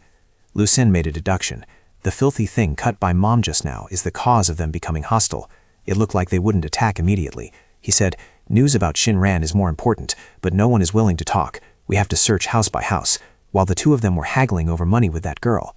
The mother said she had walked a lap around the town. It seemed that not every room had its lights off. Is there a room with lights on? Where? The mother was only engrossed in admiring the flowers. She pointed in a direction. I can't see clearly. Looks like it's over there. Lucien said, Let's go take a look. The three of them went in the direction she pointed, the group of townspeople silently following behind. Lucien thought to himself, fortunately the mother and younger sister were with him. He glanced at Xiao Shishiki. This time there were so many enemies, yet she didn't ask for toys. Xiao Shishiki crossed her arms and transmitted a thought into his mind. They are already toys. Things that have been played with by others, I don't want. When arriving at the location, the mother looked confused. Upon arrival, she only roughly remembered it was this area. She secretly cut another invisible thread connecting to Lucien. Suddenly, a familiar scent rushed into Lucien's nose. Do you guys smell anything? He pondered for a moment. It was the smell of roast meat, reminding him of the first time he met Shinran. He always looked like he was starving. They must be nearby. But if they didn't find them quickly, they would take the opportunity to escape, and these townspeople were running out of patience. Suddenly, a little boy ran up. The boy held out some red apples. Uncle, buy a red apple, Uncle. Lucien was speechless. Little kid, who are you calling Uncle? Oh, brother, big brother. Lucien took the apple and gave it to his younger sister. Then an idea flashed. I know how to find them. He smiled. The pine trees on the back mountainside are very flammable. We'll burn a few trees and place them around these houses. No need to open each door. The people inside will crawl out on their own. Xiao Shishi clapped her hands in praise. You're so amazing, brother. A voice rang out as Qin Ran stepped out from a nearby house. You wouldn't really do that, would you? Lucien threw his backpack onto the ground. I've been looking for you for days. Qin Ran chewed on a corn cob as he spoke. The fact that you found this place proves that Shenzong has fallen into your hands. He's quite tough, not afraid of torture. We had a deal. If caught, he only needed to hold out for 3 days before he could confess everything. You got here so fast. I'm very curious. What did you do to him? Lucien replied. To be precise, I didn't do anything at all. He confessed on his own. You caused such a huge incident in Chengong, killed so many people. You must have thought about the fact that we would come looking for you. Qin Ran seemed surprised. You came here because of those people? I thought you guys discovered the value of the painting, which was why you chased so relentlessly. The painting, if it's still in your hands, that's good, but my main target is you and the other 6 members of your group. Shinran burst into laughter. Ha ha ha, brother, it's not that serious, is it? You chased for 1,000 miles just for a few ordinary lives? You are an ability user too, aren't you? To people like us, we are gods. In this world under the red moon, we do whatever we want. Shashishi quickly jumped up and clung tightly to her brother's back. Lucien frowned and looked at Shinran. Those were living, breathing people. Besides, you should read more books. Textbooks say there are no gods in this world. He continued with a sarcastic tone. Even if there were, they wouldn't look like you. At most, you're just a madman. The mother spoke up from behind to remind him. Be careful, son. Shinran gave a creepy smile. Heh. Suddenly, from the house behind him, dozens of gunmen appeared, pointing pitch-black gun muzzles at Lucien, and they opened fire simultaneously. Lucien moved with agility, dodging every wave of bullets. I can't retreat. If I retreat, Shinran will escape. The mother immediately created a blood-colored shield to envelop him, then smiled. Go, do what you need to do. Lucien rushed straight towards Shinran. What kind of ability system does Shinran actually possess? There were no records in the file. With the protection of the shield, he continued to advance without stopping. I don't know how to completely destroy Shinran, but let's break his spine first. It certainly won't hurt. Lucien jumped up. In the blink of an eye, he closed in on Shinran. If that's the case, I'll just rip the heart out. Saying that, his hand pierced straight through Shinran's chest. He pulled out a heart that was still beating rapidly. Shinran was stunned for a moment, then burst out laughing before collapsing. The mother, standing behind, gave a soft sigh. Lucien stared blankly at the heart in his hand, then suddenly snapped back to reality. Damn it, I accidentally used a killing move. I didn't crush it, so it should still be usable, right? He rubbed his chin, thinking deeply. Pollution case number 41 initially involved Kui Wong killing Qin Ran, then turning into him, followed by countless people coming to seek revenge. In the end, the true pollution source lay at the bottom of the lake. Everything started with killing Qin Ran. This time, Qin Ran also died in a similar way. So what will happen? From Qin Ran's corpse, a gigantic deformed tree suddenly sprouted in alarming speed. Lu Xin hurriedly leaped away.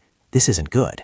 Countless vines extended from the tree to attack him. He dodged and chopped them off, but the severed vine segments continued to wriggle on the ground like cockroaches. He realized, no, that's not right. Their target isn't me, but the townspeople.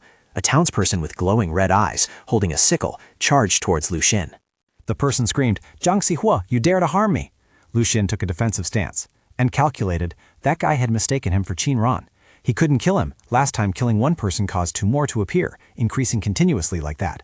That villager suddenly placed a sickle against his own neck. "Zhang Xihua, I must kill you. Even if I die, I must kill you." Lu Xun thought, suicide? Those people trapped in the basement back then, after realizing revenge was hopeless, started tearing each other apart, completing the process of revenge and being killed to initiate the next stage. Could it be that the villagers here, fearing they couldn't kill him, decided to commit suicide to complete this step?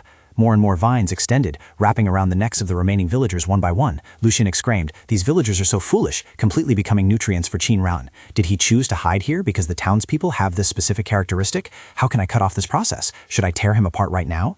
The mother said, "Tearing him apart now will only help him spread faster." Xiaoshiki clung tightly to him, her voice urgent. "Big brother, let's hurry." Lu Xun was confused. "But if I don't tear him apart?" Suddenly the voice of the father echoed in his mind. "Just let Dad handle it." Lu Xun thought to himself, "No, the time hasn't come yet. Dad won't tolerate the pursuit of these Avengers. He will only quickly destroy them. In that case, if Qin Ran and Dad coordinate with each other, soon the whole world will be polluted." He looked at his younger sister. How about letting sister join in and gnaw on this tree? But this time, Qin Ran is different from the previous monster. Younger sister might not be able to digest him if she eats him, so it seems I have to handle it myself first. Qin Ran's ability is that once he is killed by someone else, he turns into a pollution source, turning those around him into a part of himself. But why is the speed of pollution faster this time? The mother spoke up. "Why must you interpret it as his ability? Why can't you understand it as the price he has to pay?" Lu Xun suddenly realized. That's right. After Qin Ran becomes a pollution source, he devours the spirits of those around him, but these polluted people hate him intensely. This is the price he has to pay. The key for him is how to erase their hatred and devour them completely. Therefore, he had shifted that hatred onto him. But how did he do it? Escaping the encirclement, he immediately jumped to where the mother was. She approached him from behind, observed for a moment, and said, "Oh, found it." Thwack! She used the scissors to cut into the empty air, and a piercing scream rang out. "Ah!" From behind Lu Xun's back, a layer of skin in the shape of Qin Ran's face fell to the ground. Qin Ran's face? When did it grow on me? Lu Xun was astonished. Xiaoshiki clung tightly to her big brother. "Big brother, it doesn't hurt anymore." The mother smiled. "It seems Qin Ran used this method to make the townspeople hate you." The remaining townspeople were like a pack of hungry beasts. They rushed forward to pounce on the face skin, frantically fighting for it. "Zhang Xihua, I'll burn you to death. Go to hell, I'll eat you alive." They frantically tore the skin into pieces and stuffed it into their mouths. Afterward, they all stood frozen, motionless. It seemed that eating that skin was synonymous with completing their revenge. Lu Xun thought for a moment and then walked closer to the giant tree. The resentment had dissipated, and now the pollution source had been stopped. What would the result be? Suddenly, a human face appeared on the trunk tree, speaking in a voice full of satisfaction. "Excellent. This is the first time I felt such rapid growth speed. My growth rate is directly proportional to the zone level. You were so special that you helped me complete the 5th group pollution so quickly. Unexpectedly, at the most critical moment, the mission regarding the runaway laboratory was completed so surprisingly." "Runaway laboratory?" Lu Xun was astonished. The mother whispered, "It must end now." Lu Xun replied, his eyes watching the face on the trunk tree gradually fading away. "Yes, it's time." Suddenly, Mudao To poked his head out from a nearby house and shouted, "You must not harm him. Next, you will have to obey me." Lu Xun looked at him and replied, "Such a big head. It actually looks quite cute." The face on the tree trunk spoke up. "It seems you have accepted a gift you shouldn't have." Lu Xun suddenly turned around. He grabbed that face. It was surprised. "What is happening?" Lu Xun said, "You were the one who distributed the roses in Qinggong City, right? As long as one receives his head, affection for him will arise. My younger sister has already gone over there to find him." He smiled. "Perhaps you people don't know what my younger sister does with the things she likes." "Younger sister? Your ability is the spider system?" Lu Xun ripped that face off, dragging a tree man with it and throwing it heavily onto the ground.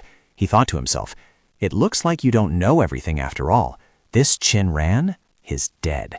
Countless human bodies extended from the tree to attack him. Lu Xun exclaimed, "I'm done for. These fruits will all turn into Qin Ran. My sister isn't here. I can't completely dodge them." Faces of Qin Ran sprouted on the spots where they touched him. "I am you. You are me," the tree roared. "Will I also turn into Qin Ran?" Lu Xun weakened. How is that possible? The mother embraced him. Lu Xun thought, "It seems it's time. Originally, I only intended to let him out to breathe some fresh air." If kept locked up for too long, he would get angry and cause big trouble. At Lu Xin's home, the confinement door had been thrown wide open. A towering, gigantic shadow appeared behind him. Ma Dao heaved behind the door, gritting his teeth. Why didn't it work? I saw with my own eyes that the kid gave him the apple. Hee, big brother. Who? He was startled. From the crack in the door, a pair of glowing red eyes was peering in. Hanging upside down behind him, the younger sister smiled. I like you so much. Ma Dao panicked. What on earth was this thing? His limbs were suddenly twisted at bizarre angles. Hee, you are so cute. Now you are my toy. The younger sister grinned, showing her teeth. Doll, don't be scared. Dad is about to appear. He is very fierce. Let me protect you. Let me kill you first, okay? If there are many wounds, it won't hurt anymore. He let out a scream full of despair. Don't! Qin Ran sensed the death of Ma Dao. Having used the third ability, it seems I must leave before it awakens. He looked at Lu Xin and had a bad premonition. What is wrong with this guy? The vines wrapping around Lu Xin suddenly shattered, his eyes turning completely red. He, finally out at last. The giant shadow of the father behind him and Lu Xin sneered in unison, their movements identical. Trash. Thieves entering a house without permission, you all deserve to die. He grabbed the human-faced vines and frantically gnawed on them. Weak, pathetic taste, not even delicious. He slammed a fist into the ground, shattering the mass of vines. A scream of agony rang out. You pieces of trash, your only value is that your miserable screams sound quite nice. The townspeople were terrified. Monster! Even the mother had to exclaim, a true monster. She turned around and saw younger sister holding the head of Ma Dao. What are you holding? I like him. I don't want father to hurt him. Oh, you're not allowed to date early. That's something only bad children do. After the head was cut off, younger sister held the mother's hand. Will brother change? Brother will always be brother, but now we have to stay away from him a little bit. The human-shaped branches trembled in fear. Run quickly. The father grabbed each branch one by one, tearing them into pieces. Your ability is immortality. I like things that don't die, because that way you can always feel fear. Qin Ran hurriedly fled, putting on the clothes of a resident. Damn it, this is the real monster. Suddenly, the mother and younger sister appeared right in front of him. You can't leave just yet. In another large house in the town, a girl suddenly woke up. So noisy. The mother smiled and asked Qin Ran. Excuse me, may I ask who asked you to investigate the runaway laboratory? Qin Ran opened fire, but the bullets were blocked by an invisible shield. Damn it! Qin Ran rushed into a bush, his heart pounding wildly. These were special ammo. Theoretically, they should explode, creating an electric grid to destroy everything, but why did they stop in midair? The mother gently raised her hand, brushing the bullet aside as if shooing away a fly. The bullet flew off and exploded in the distance. She smirked, a smile with no warmth. Why won't you just die comfortably? On the other side, Lu Xin and his father were still frantically destroying the entire forest. Useless trash, hateful. Those who run away are the most hateful, he muttered, then let out a roar that shook the ground, uprooting trees. His eyes swept over a hiding figure. There's still one over there. Qin Ran was terrified. I understand now, he gritted his teeth. Which bastard gave him the nickname Single Soldier? Before long, Lu Xin, along with the giant shadow of his father. Both of them stood looming behind Qin Ran, and the man burst into laughter. Gotcha! Cold sweat streamed down Qin Ran's forehead. Is this the power of the moniker Tyrant? Has the experiment really succeeded to this extent? The mother cleared her throat softly. The father tightened his grip on Qin Ran's neck, and he screamed, "But you cannot kill me." His body was lifted into the air. Do you know why I hid here? Because this is Happy Town. Because the Queen is sleeping here. Everyone in this town is a subject of the Queen, and so am I. He pointed towards a magnificent mansion on the hilltop. And now, you have awakened the Queen. Around the mansion, countless dried-up corpses lay scattered. Suddenly, all the residents of the town stepped out of their houses. They lined up in neat rows, their eyes gazing in the same direction.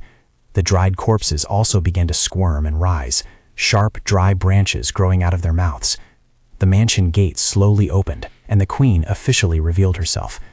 The mother smiled. So that's how it is. Shalshiki cheered. So interesting. The Queen stepped out.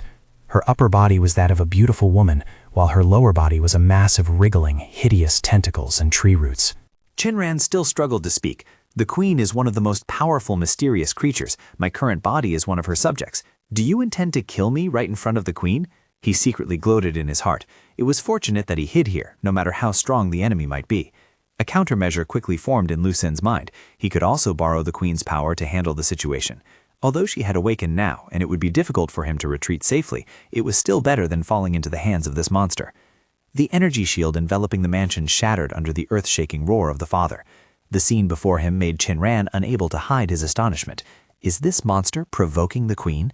Facing Lu Xin's family of 4 were the queen and hundreds of her subjects. Lu Xin finally understood everything. No wonder this was a place of no return. Those who entered here became part of the town, literally. Those unlit houses were exactly where the real residents were hidden. The secret of Happy Town was actually extremely simple. The entire place was under the rule of a queen who used her influence to turn all residents into subjects, making them believe that serving her was the ultimate happiness. And at this very moment, one of those most powerful, mysterious creatures. He was already regarded as a target. Behind him, the father with his colossal body stood towering. His mother held the garden shear she had just pulled out. Meanwhile, Xiaoshiki grinned, her 2 hands hugging her big brother's leg tightly. A haunting crimson red lit up in Lu Xin's eyes. This time, I must stand side by side with my family. Terrifying mental pressure radiated from both sides, causing Chinran to clutch his head in pain. The data is wrong. He shouldn't have the strength to confront the queen. Could he have reached stage 2? Amidst the atmosphere taut as a bowstring, just when everyone thought an apocalyptic battle was about to break out, the mother surprisingly stepped forward calmly. She reluctantly became a diplomat in this precarious situation. She voiced a compliment while her fingers gently ran through her hair. Your small town is truly beautiful.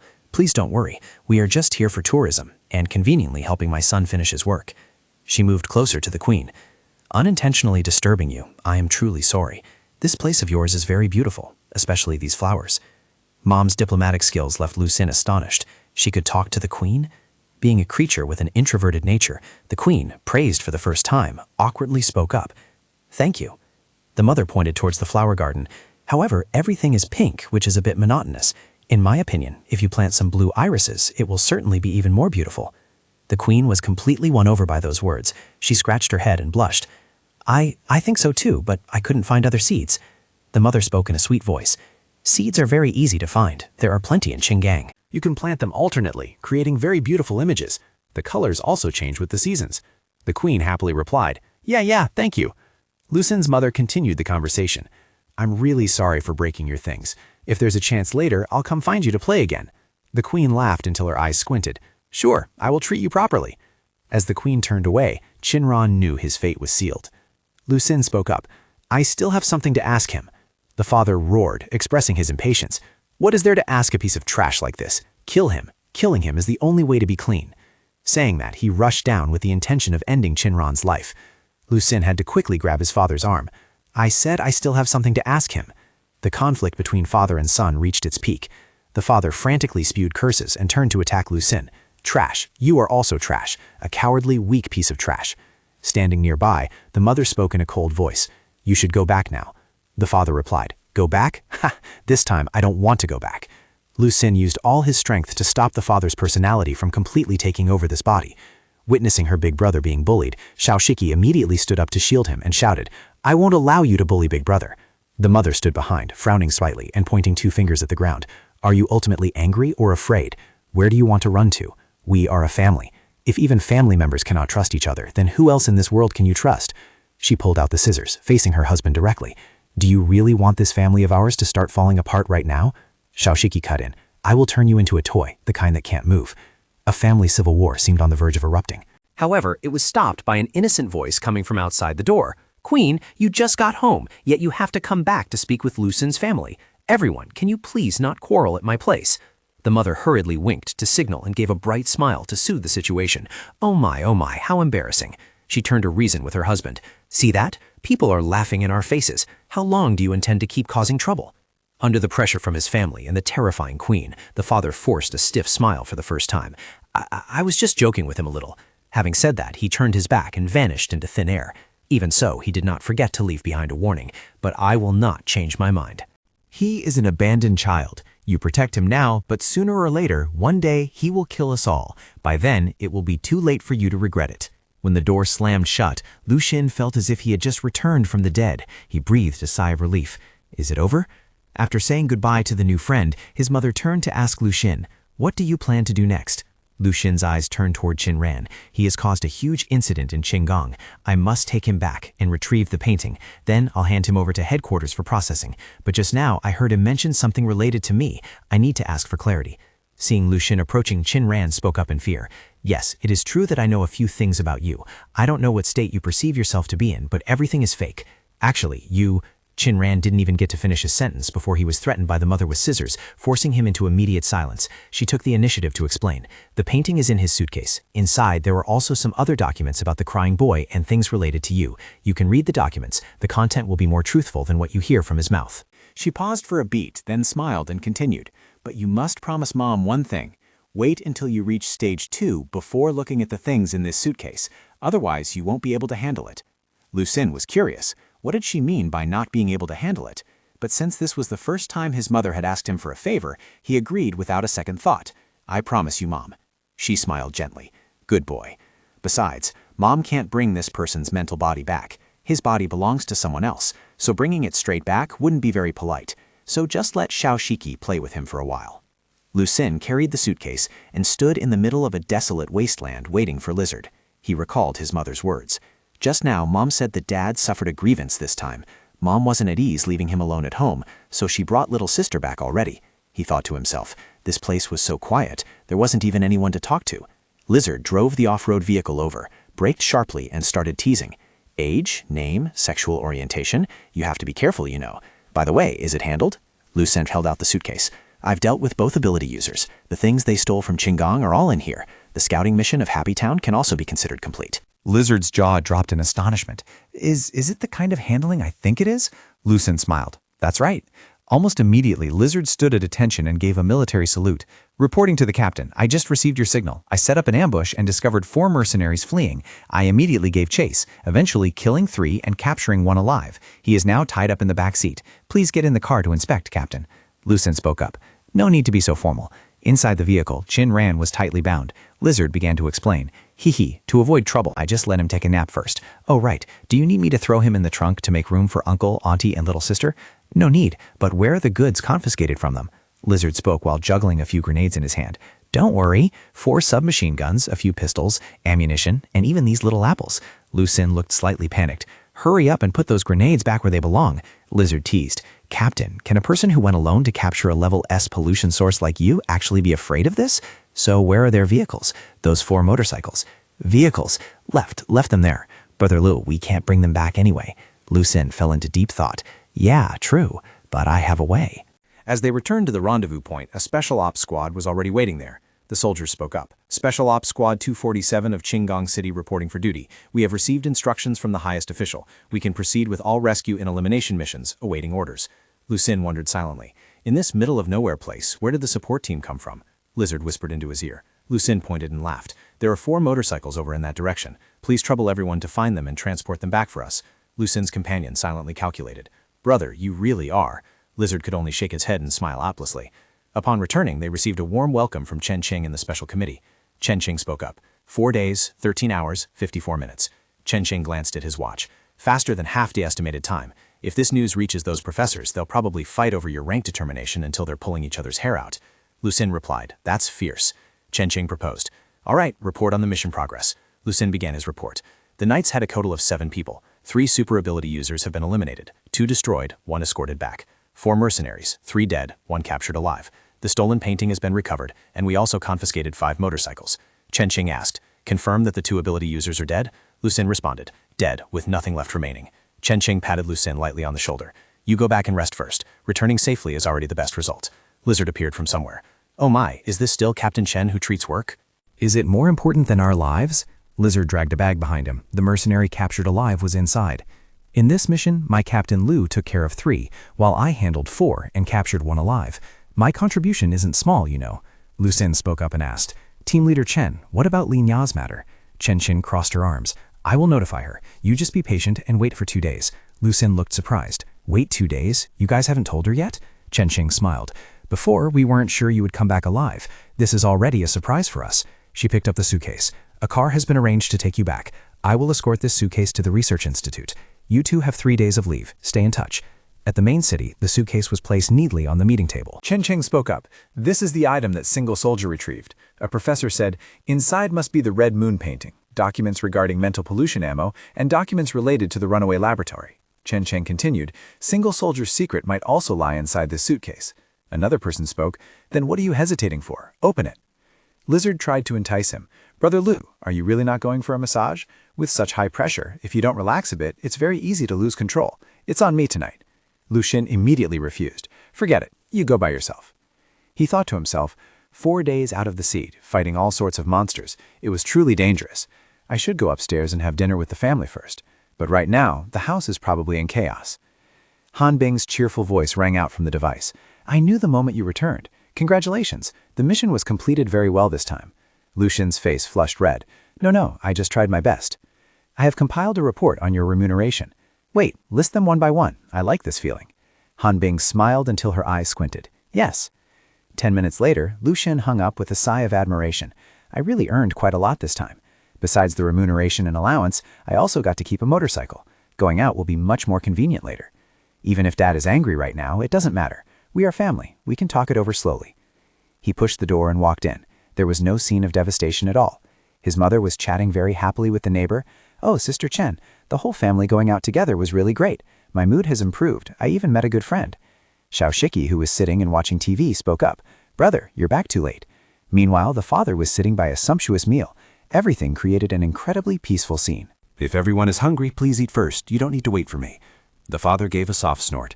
If you know we are waiting for you, then come back a bit earlier next time. I know. The whole family happily gathered around the dining table. Lu Xun thought to himself, it seems that this time father's mood is much better than before. At that same moment, at the command center, the final suitcase was finally opened. Inside were 3 files, along with a painting wrapped very carefully. Cheng Cheng picked up the painting to examine it. This must be that painting. And here are the documents regarding the runaway laboratory. Cheng Cheng hesitated slightly. The 6 professors at the Research Institute do not have the right to know this content, so should we? Professor Bai Zhenan spoke up. It's fine. Single Soldier is now a member of our department. All we need is to understand him. Open it. When the file bag was opened, everyone was stunned. Inside was nothing but a mess of shredded waste paper. The warm family dinner had just ended. The mother stood by the window frame, smiling gently. Trips like this, we can go on more of them in the future. But there are some unpleasant matters that must be criticized. She turned and said to the father, your grumpy temper causes people a lot of worry. If this goes on, this family will fall apart sooner or later. I solemnly warn you, if you don't change, next time the whole family goes out, you can just stay home alone. Lu Xun thought silently. Would father actually agree to such a thing? But why did these words from mother feel, is she speaking for me? As if reading what he was thinking, the mother turned her head. Just as you thought. All right, it's your turn now. Mom knows you are very curious and have many questions in your heart. Mom supports you in finding the answers. After all, you are grown up. You can't stay confused like this forever. She took out a file folder from somewhere. So we decided to give this gift to you. Inside are the things you want to know. She placed the file folder into the drawer, locked it carefully, and then handed the key to Lu Xun. But in Happy Town, you promised Mom one thing. Do you remember? You must wait until you reach stage 2 to watch it. Keep the key safe. The next morning, Lu Xun sat in his office. Yes, I promise. He was writing a report. After entering Happy Town, I alerted the Queen. Although the Queen was terrifying, she was very reasonable. After a friendly conversation, I withdrew safely. He gave himself a compliment. This report is written so well, the bosses will definitely like this kind of detailed report. I'll send it to Han Bing first. Another thought popped into his head. Haven't been to the orphanage for a long time. There's still 1 day left to the holiday. Let's go check it out. After reading the report, Han Bing couldn't help but laugh. Lu Xun, I've read your report. I didn't expect you to write so fast, and it's so detailed too. Lu Xun asked, how was my writing? Han Bing replied, very good. I will help you polish it a bit, and then send it to the superiors. Lu Xun smiled. That's great then. Sorry to trouble you, but I have one more thing to ask. Do you know about Stage 2? At the headquarters, Director Shen was questioning Chen Cheng. Lu Xun had asked about Stage 2. Chen Cheng replied, that's right, but this concept isn't a secret. It's normal for him to have heard about it. Director Shen spoke up. The important thing is to deduce his true purpose. I just read his report. He truly is an old fox. Small matters like being fined 3,000 for firing a gun in Heishui Town were included, but he said nothing about the specific process of completing the mission. Leaving Happy Town, he only stated that the Queen was friendly, so he left safely. He definitely hid something. Professor Bai smiled benevolently. Actually, it is normal for them to be vigilant. Therefore, rules are very important. They are the foundation of trust. From this report, it can be seen that Lu Xun is someone who likes to follow rules, which is our good fortune. My proposal is not to refuse him nor to ignore the rules. Just agree to let him investigate, provided he meets the necessary requirements. While Lu Xun was sweating profusely from reading the documents, Han Bing spoke up to announce, Lu Xun, regarding the settlement for this mission, you have 2 choices. One is to receive 3 million in bonus directly, the other is to convert it all into contribution points for promotion. You will directly become a level 3 talent, but the cash reward will only be about 700,000. Lu-sin felt under immense pressure. Completing the mission was hard enough. Now he had a headache choosing. Hanbing immediately offered a suggestion. Perhaps we can bend the rules a little. You can receive a portion of the bonus and convert the rest into contribution points. That way you get a generous remuneration and can still become a level 2 talent. According to regulations, special talents from level 2 and up can access detailed documents regarding stage 2. Lu-sin scratched his head and smiled sheepishly. Just do as you say. Thank you very much. Hanbing gave a radiant smile. No need to be polite. I told you I'm on your side.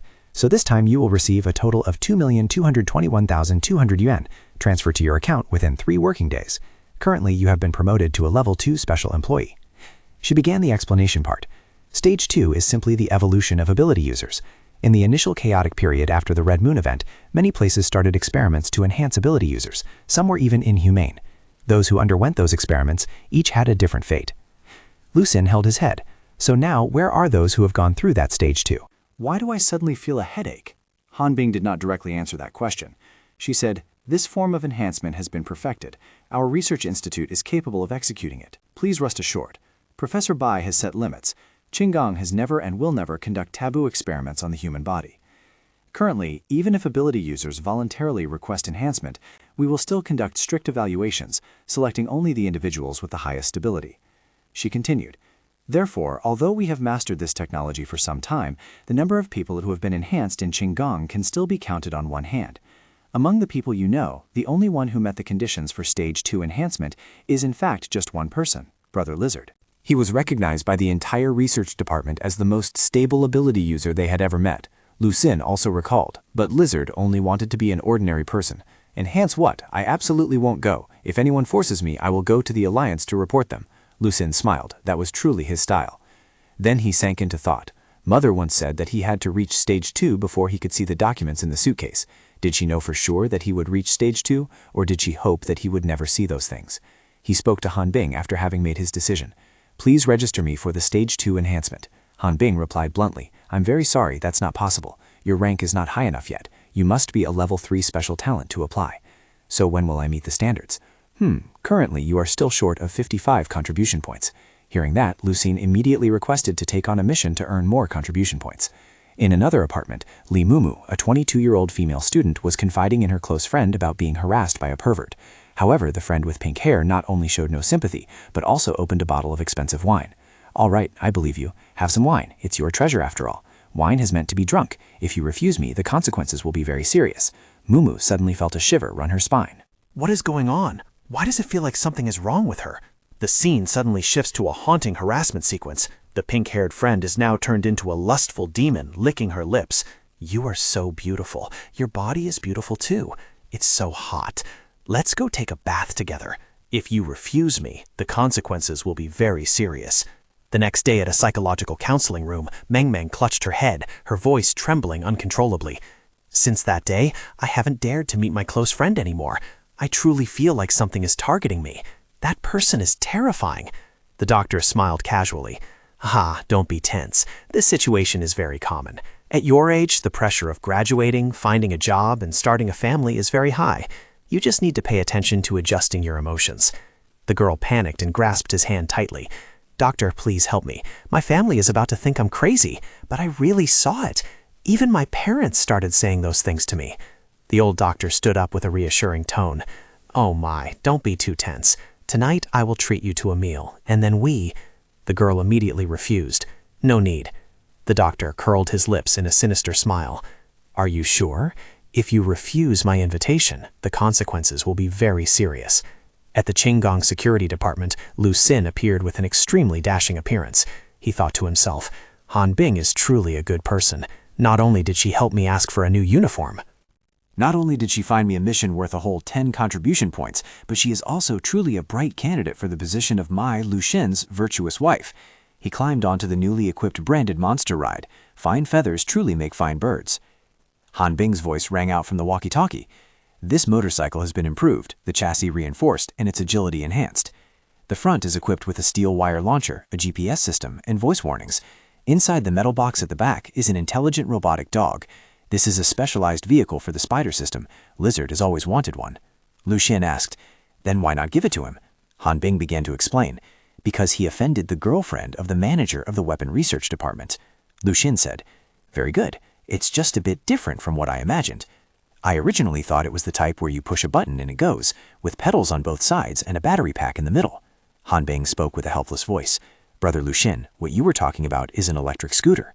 All right, I'm heading out now, going to catch ghosts." At the same time, Meng Meng, with disheveled clothes, panic-strickenly ran out of the hospital. It was terrible. Even the hospital was. A little girl with cute bun hair ran up close. "Hello." But immediately after, her face turned into a demon. "Do you know the consequences of rejecting me yet?" Simultaneously, many people with bloodshot eyes were surrounding her tightly. "You cannot refuse me. From the moment I set my sights on you, you were already mine. I want you to obey." "Kneel down and beg me, you bitch!" In utter despair, Meng Meng fell to her knees, burying her face and sobbing uncontrollably. Just at that moment, her guardian angel appeared. A tall man in an elegant outfit. He smiled gently and handed her a handkerchief. "It's okay, don't worry. I'm here to help you. Everything is fine now." Meng Meng sobbed and asked, Can you really help me?" A middle-aged man rushed over, attempting to molest her, but his hand was blocked by Lu Xin in the blink of an eye. The man immediately looked bewildered. "Where is this? Who am I?" Then hurriedly ran away. Lu Xin began to explain. "Just now I saw him manifest another face, so I grabbed him, but that face immediately disappeared." He recounted the incident. That face was laughing, very smug, very crazy. Overwhelmed with emotion, Meng Meng threw herself into Lu Xin's arms. "It's him! It's really him! He's a ghost! He's driving me crazy! I beg you, please save me!" Lu Xin smiled gently. "Rest assured, I will. But please step away from me a bit first. You're brushing against my bike. Look, it's brand new and shiny." Afterward, Lu Xin drove a large motorcycle carrying the beautiful Meng Meng to hunt down the culprit, looking for a suitable place to easily catch him. "Rest assured, although I look..." Meng Meng hugged Lu Xin's waist tightly. "Yes, I trust you. But who exactly are you?" He replied, "I am someone who specializes in handling these matters, but I can't show you my ID right now. We must be careful not to let him see us and escape. Hey, don't hug so tight. I'm not comfortable." The case file was displayed. Pollution Source 102, Ghost, suspected to be a mental mutation ability user committing illegal acts. Ghost, Level D, Ability, detaching the mental body, parasitizing others. The host will temporarily possess Ghost's memories and mindset. Weakness, unknown. Lu Xin thought to himself, an invisible ghost that can freely move between bodies. How do I catch it? He took Meng Meng to a love hotel and said, "Come inside with me." Seeing the girl hesitate, he gently showed his service ID. "See this? It has a seal. It's official. Now I need you to go inside, act naturally, and don't let him escape. I will catch him and solve your problem." At this moment, the girl could finally rest easy. "Oh, so that's how it is. You know how to catch ghosts, right?" Lu Xin smiled slightly. "The red moon has already appeared, so what is impossible? Don't worry, even with the red moon, there won't be any ghosts.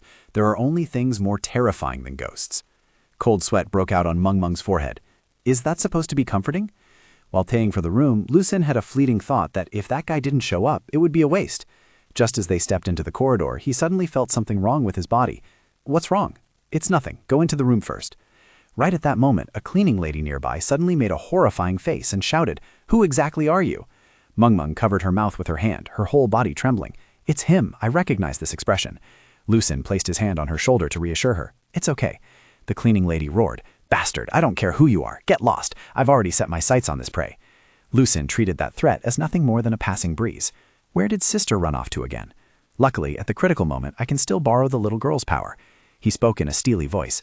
"No one is your prey. You have violated the law. Come back with me. If you resist, I will have to take action, and you might die." The ghost laughed aloud. "Talking about breaking the law with me? You followed me here from the main city, right? Go back and tell your people. I won't mess with you guys, so it's best you don't mess with me either. Otherwise, even the highest-ranking people in King Gang, I can kill them for you to see." Another voice rang out. "He, father, I'm here." Xiao Shiqi finally arrived. Lu Xin continued, "You can go deal with them. That has nothing to do with me. But I think you can't leave." The ghost immediately rushed to attack. "Then you're tired of living." But Lu Xin effortlessly dodged and grabbed the cleaning lady by the neck. However, the ghost had disappeared just in time. The poor cleaning lady hurriedly apologized profusely. Yuling quickly possessed a female employee standing nearby. "Ha, see that? You guys are just normal people. As for me, I am now like a god." Lu Xin fell into deep thought. It seemed he had heard these words from someone before. His younger sister finished his sentence. It was that hard-to-swallow tree. Xiaoshiki immediately rushed forward. However, Yuling immediately switched to another person and ambushed Lu Xin from behind. He ceaselessly changed hosts, provoking Lu Xin while threatening Mengmeng. Do you think I can't sense that you are targeting my mental power? Opposing me means you are tired of living. No one can protect you. I can even use your father's body to get you. Mengmeng screamed in fear. You are a lunatic. Get lost, you pervert. Lu Xin thought. She doesn't even dare to open her eyes, yet her mouth scolds so fiercely. She's actually quite brave. He embraced her, used his grappling hook to swing up high, and escaped from that place. Yuling spoke up. So you aren't a normal person either. If we are of the same kind, why oppose me? Hand her over to me, and this whole city will be ours. Lu Xin put Mengmeng down at a safe location. In this world, there are lunatics, but there will also be people to protect you. He turned to say to his sister, lending me your ability for a bit. You stay here and watch over her for me. Don't tease her, okay? At this moment, Yuling had possessed the body of a little girl. Ha! Is one gun not enough? It doesn't matter, I can go to the patrol team and get a few more submachine guns. Just as Lu Xin grabbed the little girl's hand, Yuling transferred into a bald old man. Lu Xin approached while speaking to someone through his earpiece. Is the time enough yet? The bald old man looked up and asked, Who are you talking to? Lu Xin knelt on one knee. It's almost done. The patrol team has already surrounded this place. Can you stop causing trouble now? Yuling jumped again into a beautiful girl standing nearby. Are you stalling for me? Do you think a crowd can surround me? Free, the more people, the better. Lu Xin smiled. His voice was calm but enough to send a chill down the opponent's spine. Every soldier surrounding the outside is wearing mental pollution protective gear. 2,000 more suits are on the way. Soon, everyone in here will be fully equipped. I don't know how long it takes you to invade someone's brain, but your number of targets is decreasing until you have nowhere left to hide. He concluded, so you lose. The ability user roared, damn it, then his figure gradually vanished. Lu Xin silently wondered, ran away. Then he turned to reassure the panicked crowd. Everyone, don't worry, this is just a drill. After this, everyone will receive a generous subsidy. Really now, please keep your distance from each other, don't run around. Otherwise, the patrol team outside might open fire. A security guard rushed over, shaking his hand enthusiastically. Brother, I remember now. I met you at the security department. You're an expert, right? Just say the word. How should I coordinate with you? Lu Xin forced a wry smile. Don't call me brother. Just help me maintain order. The guard immediately turned and shouted to everyone. Disperse, disperse, keep your distance. Lu Xin walked towards Mengmeng. No need to be afraid. We are here to protect everyone. The girl thought to herself that when he was serious, he really was very handsome. Lu Xin glanced out the window, looking at his motorcycle. Fortunately, no one had touched it. He couldn't help but silently exclaim that the efficiency of the patrol team was truly high. They had locked down the entire building so quickly. A loudspeaker announcement rang out. Attention everyone, this is a temporary military drill. We request everyone's cooperation. Put your hands on your heads and squat down so we can see your hands. Any active resistance will be met with anesthetic guns. We will now distribute protective helmets to everyone. Right at this moment, the ability user possessed a muscular man. He gritted his teeth.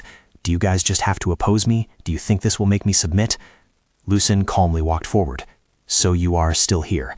Don't misunderstand. I'm not opposing you, and we have no grudges. I am just doing my job. He began to analyze.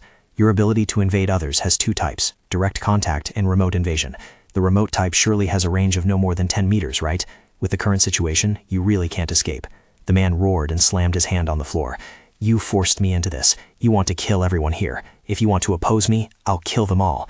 He started tormenting the host's body and let out a ghostly laugh. Tell me, do you want me to kill all these people? Lu Xin bluntly retorted. You were already breaking the law, and now you want to add a few more lives to your burden. To exchange for a death sentence? Seeing the other party being unreasonable, Lu Xin gradually lost all patience. He threw his younger sister a few specially made locking collars. Quick as a flash, Xiaoshiki put them on the necks of those standing nearest, preventing the enemy from changing hosts. He raised his hand to signal everyone to back off, then pressed the button on his earpiece. Captured. The support team can move in. That person appeared extremely panicked. You, what are you doing? Don't you care about her life? Lu Xin calmly offered an explanation. I just put inhibitor devices on the two people closest to you. The others have already run out of your 10-meter range. You have nowhere left to hide. If the host dies and you can't transfer out in time, you'll die too, right? So make your move or surrender. Push to a dead end. The enemy inside the receptionist's body screamed frantically. Damn it, you forced me into this. I'll take you down with me. He broke away from the host body. A blurry ghost shadow rushed straight towards Lu Xin. The moment he touched him, all of his filthy memories flooded into Lu Xin's mind. A malicious smile blossomed on Lu Xin's lips. Now don't you even think about escaping. The entity was horrified to realize that he could not invade Lu Xin's body. He immediately shifted his intent to devouring his soul. Xiao Shishi sat right next to him, looking incredibly delighted to watch the drama. Lu Xun thought, "This little girl is sitting there watching the fun again. I guess I'll have to handle it myself." He rushed forward, unleashing a storm of attacks. The enemy was beaten black and blue, nearly fainting, and painfully retreated back into the receptionist's body. Lu Xun walked over and remarked sarcastically, "Stay there obediently. I really don't understand why you have the delusion that you are a god. Before they get here, give me back my room money. I didn't come here to rent a room." The receptionist girl was escorted away by the patrol team, still screaming, "What are you doing? Why are you arresting me?" Han Bing explained the situation to Lu Xun. She probably really doesn't know anything right now. That Yoling has hidden deep within the host's consciousness, but as long as he is still there, we will find a way to force him out. What consequences will he face? Han Bing replied, "According to the laws of Blue City, it is very likely the death penalty. To be precise, it is the deprivation of the right to live. The best outcome is to be sent to the research department or become a level D employee of the prevention department." The patrol team forced the girl to lie down on her stomach, hoping for her cooperation. "We will ensure your safety. After this affair, you will receive a subsidy of over 10,000. After the support team escorted the receptionist away, they turned back and waved to Lu Xun. "Mr. Lu Xun, thanks for your hard work." Lu Xun thought the support team was incredibly strong. He also happily waved back. "It's all part of the job. You guys worked hard too. There's nothing left for me here, right? And I'll be going first." The girl named Memmeng suddenly called him back. "Hey." Seeing that the young man intended to leave, she hurriedly reached out to signal him and asked, "Brother, are you just leaving like that? What is your name? Don't get me wrong. I'm just afraid I might encounter problems later. Can I call you then?" She continued to ask, "If I run into something like this again, will you still come to protect me?" Shashiki's giggling laughter suddenly echoed in Lu Xun's head. She has her eyes on Big Brother. He turned around immediately. Lu Xun smiled to reassure the girl. "You don't need to be afraid. He has been caught. There won't be any more problems. Even if there are other issues, it depends on the arrangement from the superiors." He explained further. "Perhaps other colleagues of mine will come to protect you." Memmeng's cheeks blushed as she replied, "No matter what, thank you, but I still feel—" The sentence was not yet finished when she was resolutely escorted away by the patrol team. Lu Xun also hopped onto his steed and headed towards the security department. From the walkie-talkie, Han Bing's voice rang out. "Yes, I will process the remuneration request for you, waiting to submit it along with the work report." "Oh right, you were really cool just now, weren't you? Although I didn't see the process, it felt very cool." Lu Xun thought to himself, "Not at all, not at all." The young man had no idea that his every move was under the surveillance of the surveillance room belonging to the handling committee. Very good. Less than 2 hours, affected 132 people, injured 5 people, 2 of whom were seriously injured but not in life-threatening condition, can be evaluated as level B. Only level B? That's pretty good considering he's a rookie. You guys probably don't know. This person's risk of losing control is currently 85%. Theoretically speaking, he has already exceeded the recruitment standards. Our job is to silently observe if we can lower that index. Or how about we rate him a bit lower this time and a bit higher next time to balance it out? Anyway, he just received another mission, to support Ma Men in Satellite City number 4. Lu Xun received the new mission from Han Bing's notification. This time it was an assassination. Ma Men had been investigating for a month and was preparing to cleanly dispose of the opponent, so he requested backup. The headless spirit wandering in Satellite City number 4. These are the documents Ma Men sent back. We don't know the specific progress, only that the danger level is estimated at level 3. The remuneration went up to 1 million yuan, and the contribution points also reached 100 points. Lu Xun frowned. Reasonably speaking, if Ma Men asked for support from the spider system, the first person to come to mind should be Brother Lizard, right?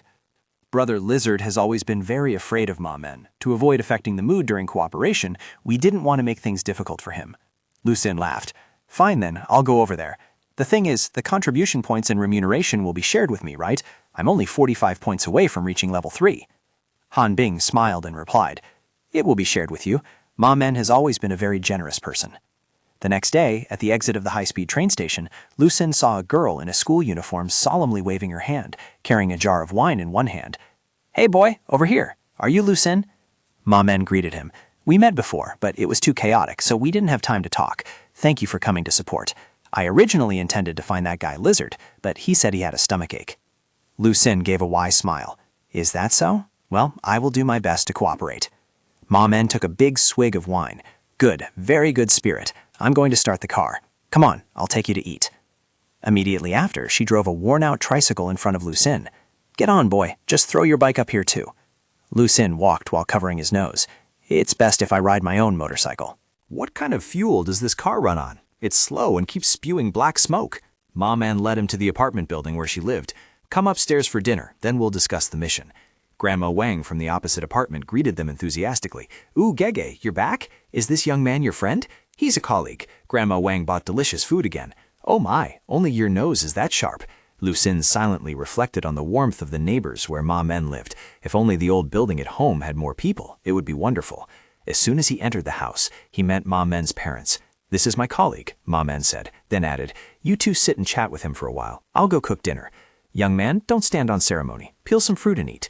Lu Xin hesitated, perhaps due to the rule of using code names. Should he tell them his real name? Besides, he didn't even know what Ma Men's real name was.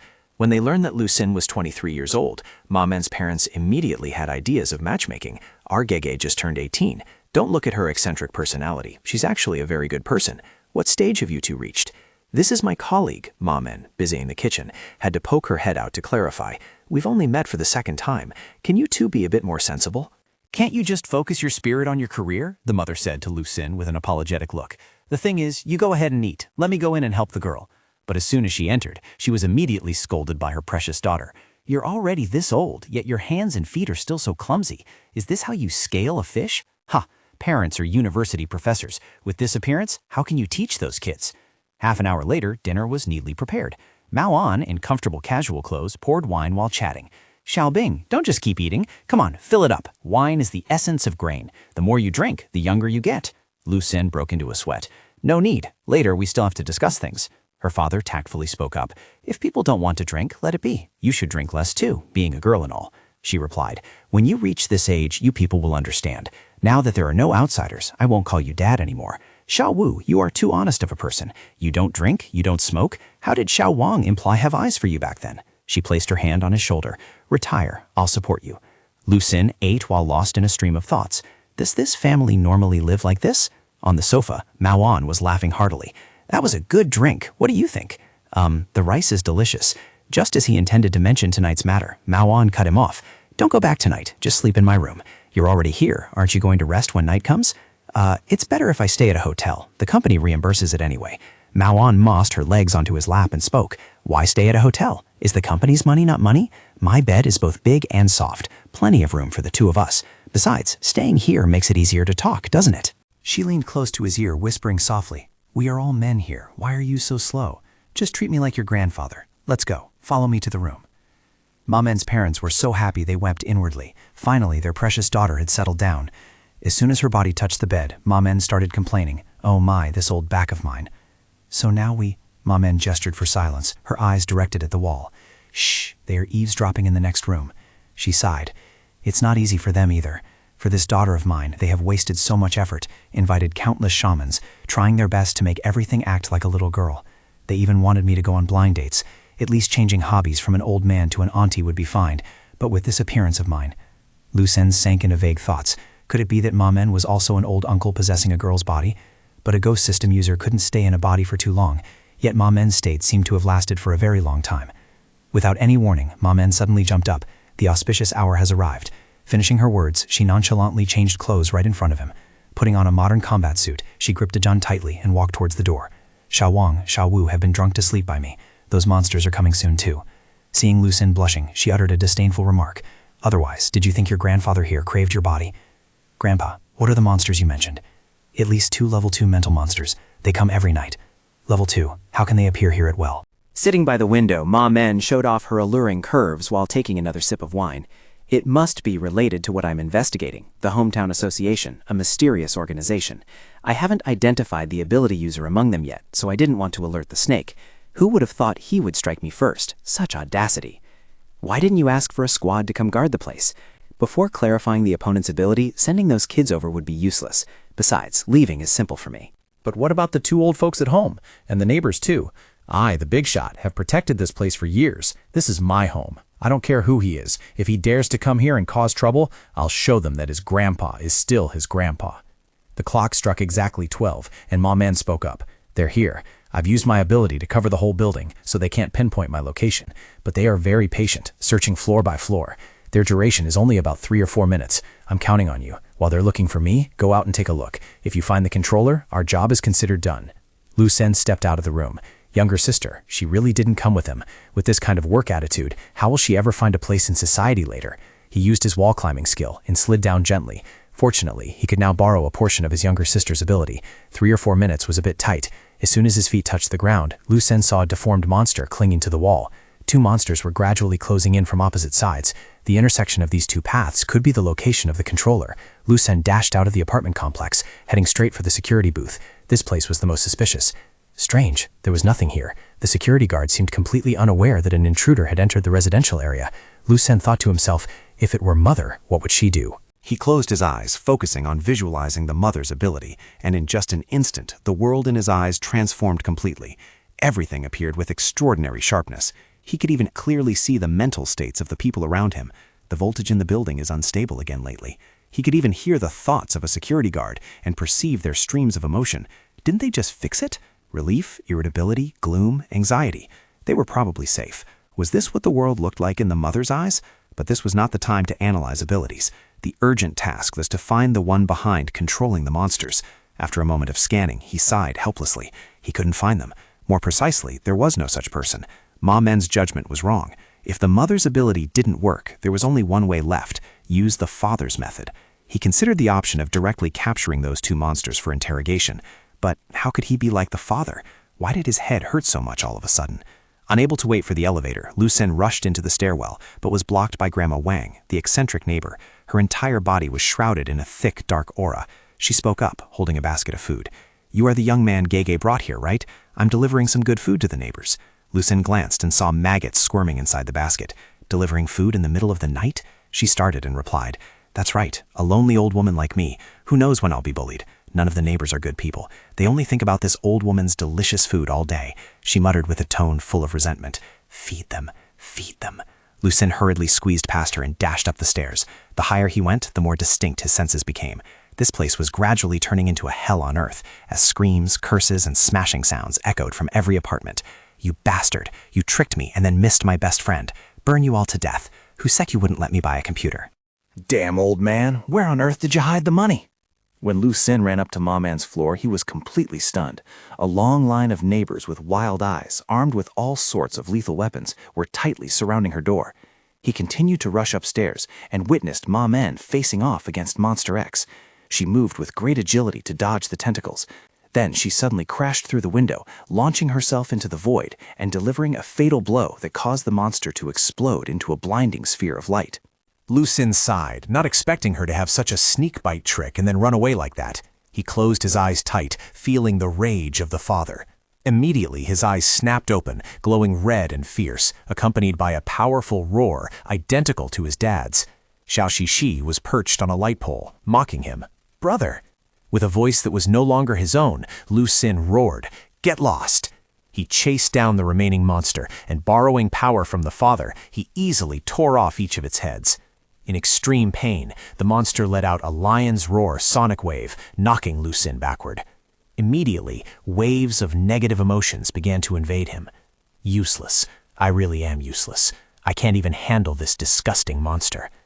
Thinking this, Lucien suddenly broke into an evil smile.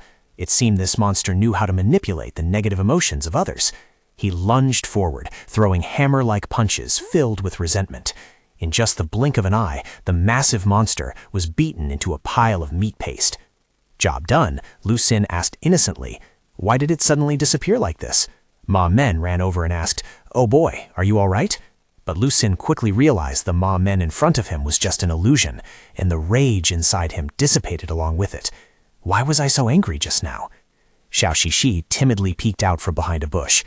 "Brother, are you done being mad?" Lucien walked over. "It's okay now." "Brother, I won't play around anymore," the little girl said tearfully. "I will always protect you." Lucien spoke gently. "It's okay. How could I blame you? Actually, Mom told you not to come out and help me, right? Let's go. Let's head back to the building and see." When the two returned, Grandma Wang was no longer there. The basket was empty, and the pollution seeds had been cleared. Everyone was gradually returning to normal. Lucien pushed the door open and entered Ma Men's apartment, facing a scene of scattered broken dishes and Ma Men sitting there sipping wine. Lucien asked, "What is this about?" She replied, "It's the monster's radiation. One of the two has the ability to trigger negative emotions." They changed their tactics, choosing to affect my neighbors instead, turning them into madmen. Lucien's eyes swept over the two pillows on the bed. There were a few slash marks etched onto them. Ma Men's parents were hacked to death. It must have been these two pillows. She clearly had prepared beforehand. He asked, So those neighbors just now, what happened to them? Ma Men took another sip of wine before answering Lu Sin. Everyone lives in the same building. It's hard to avoid interacting at times. Naturally. There are also points of dissatisfaction with each other, so when their dark sides are dragged out, those ordinary people with opinions will run to my house to cause trouble. Lu Sin scratched his head, smiling awkwardly. Your family's social relations. Mao An smiled and replied, My house has the best social relations in this building. Of course, those two monsters came looking for me, and their will also had some influence on the neighbor's behavior. Fortunately, I prepared this house beforehand. She continued to explain her ability. I can distort the senses of those around me, making what they see, hear, and even touch just an illusion. My neighbors are fine. They are always within the range of my ability. The things they just did were all fake. When they wake up, they will just think it was a nightmare. But just relying on the monster's influence can make people become so crazy? Lu Sin revealed a puzzled look. Mao An laughed. Ha, you are too simple, young man. Those negative emotions are real. It's just that usually they are hidden very deep and then lured out by that monster. So there isn't anyone good in this building? Mao An scratched her nose and said, Young man, you are ignorant again. Isn't a person who can normally hide those negative emotions considered a good person? Lu Sin continued, but what you guessed initially was wrong. I just checked this whole area once. It can be determined that there is absolutely no existence of a mental controller standing behind this. Ma Men could not hide her surprise. No way, right? Clearly, those two monsters were lured here by someone. They could even change their strategies. In the beginning, how were you targeted by the opponent? To be honest, I don't know myself. At first, I was investigating some mysterious fatal cases, but after encountering those two monsters, it became clear that the victims were all killed by them. In that case, it is even harder to guess the ability of the person behind this. After all, can he transform into a monster, or can he distort mental power to create a pollution source? If there isn't someone hiding nearby, Lu Sin said directly, then it is very likely that the opponent has left a mark on you. As long as he releases the monsters, they will automatically find their way to you. This proves that you were hit by the opponent's move before, just that you didn't realize it yourself. If the monsters have been seeking you out for 3 consecutive days, then where did you go 3 days ago? Ma Men scratched her head. Young man, what you say makes a lot of sense. I also think I was hit by a move 3 days ago. I remember the location too. At that time, I felt like I was being watched, but I tried many methods and couldn't find that person. Lu Sin said, I don't need to find him. I just need to know where they are and why they attacked you. What is the point of asking that? I intend to invite those people straight to my home as guests. Psst. Ma Man spat out to mine in her mouth. Boy, don't be rash. It will be very dangerous if they target you. My ability allows me to put up a fight, but you are of the spider system. Right now, we have no way to target them. Lu Sin frankly expressed his opinion. Then why not try to influence them in return? Who knows, once I attract their attention, it might also disrupt their operations. Moreover, I have another advantage. I have no neighbors.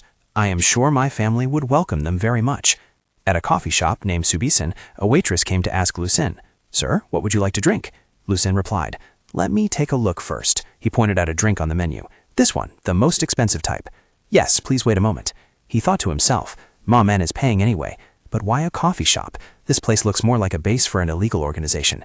However, Ma Men said this was the last location she investigated, so the probability of them hiding here is extremely high. He recalled the words Ma Men had recounted. At that time, I was leisurely ordering a cup of coffee, mixing in half a cup of wine, and then happily chatting with the female staff member. Chatting for a while about comics, the reason Ma Men brought trouble upon herself definitely lay within those details. He pondered over her questions again.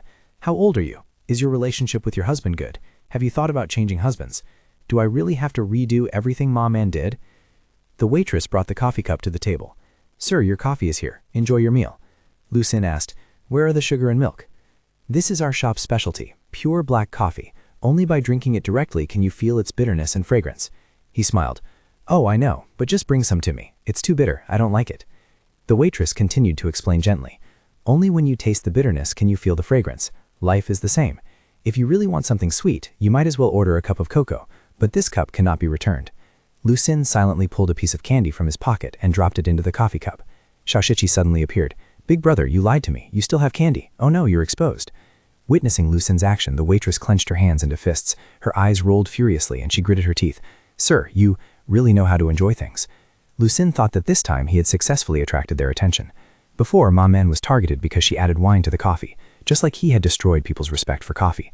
Now he just needed to lure them to his home as guests, and Ma Men's side could act immediately. Lu Sin returned home carrying countless delicious foods. I bought some stuff. Let's add some dishes tonight. Xiaoshiki rummaged all over him searching. Where did you hide the candy? The mother spoke up. Oh my, didn't we just improve our living standards 2 days ago? Sitting nearby, the father just gave a soft harumph. Lu Xin put the food bags on the table and started explaining. I just got back from a business trip and received some extra subsidy. Mainly, I want everyone to eat well. The mother smiled brightly, then let me go cook. I want candy. Give it to me quick. It's really all gone. The father suddenly spoke up. You are so rushed to walk like that? Is it because you are very impatient to advance to stage 2 to see ghosts? To see that secret? Does your current life make you so uncomfortable that you have to risk your life like that? Is there still wine in the house? Tonight I'll have a drink with you, Dad. Lu Xin sat down. The father raised his voice. Just pretending to be normal like this? Don't you feel tired? How can the appearance that I like be called pretending? I really want to have a drink with you. Besides, tonight I also invited 2 friends over. Maybe 2, maybe a bit more. Shoshiki raised her hand. I want to split a friend. The mother laughed. Oh, then we have to prepare a lot of dishes.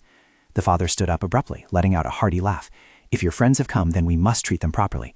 At a drinking table, the waitress from the coffee shop was gathering with a few young men. Why would you ask a question like that? The ringleader slammed the table. We are the ones who see the truth of this world clearly. Those people are just walking corpses, willingly enslaved by hypocrisy. I'm just a bit worried, the brown-shirted guy spoke up. It's not worry, it's that you are afraid. The ringleader, veins popping, said, That's right, you don't even dare to admit that you are afraid. Just like you don't dare to admit that your best friend's death was due to your own greed.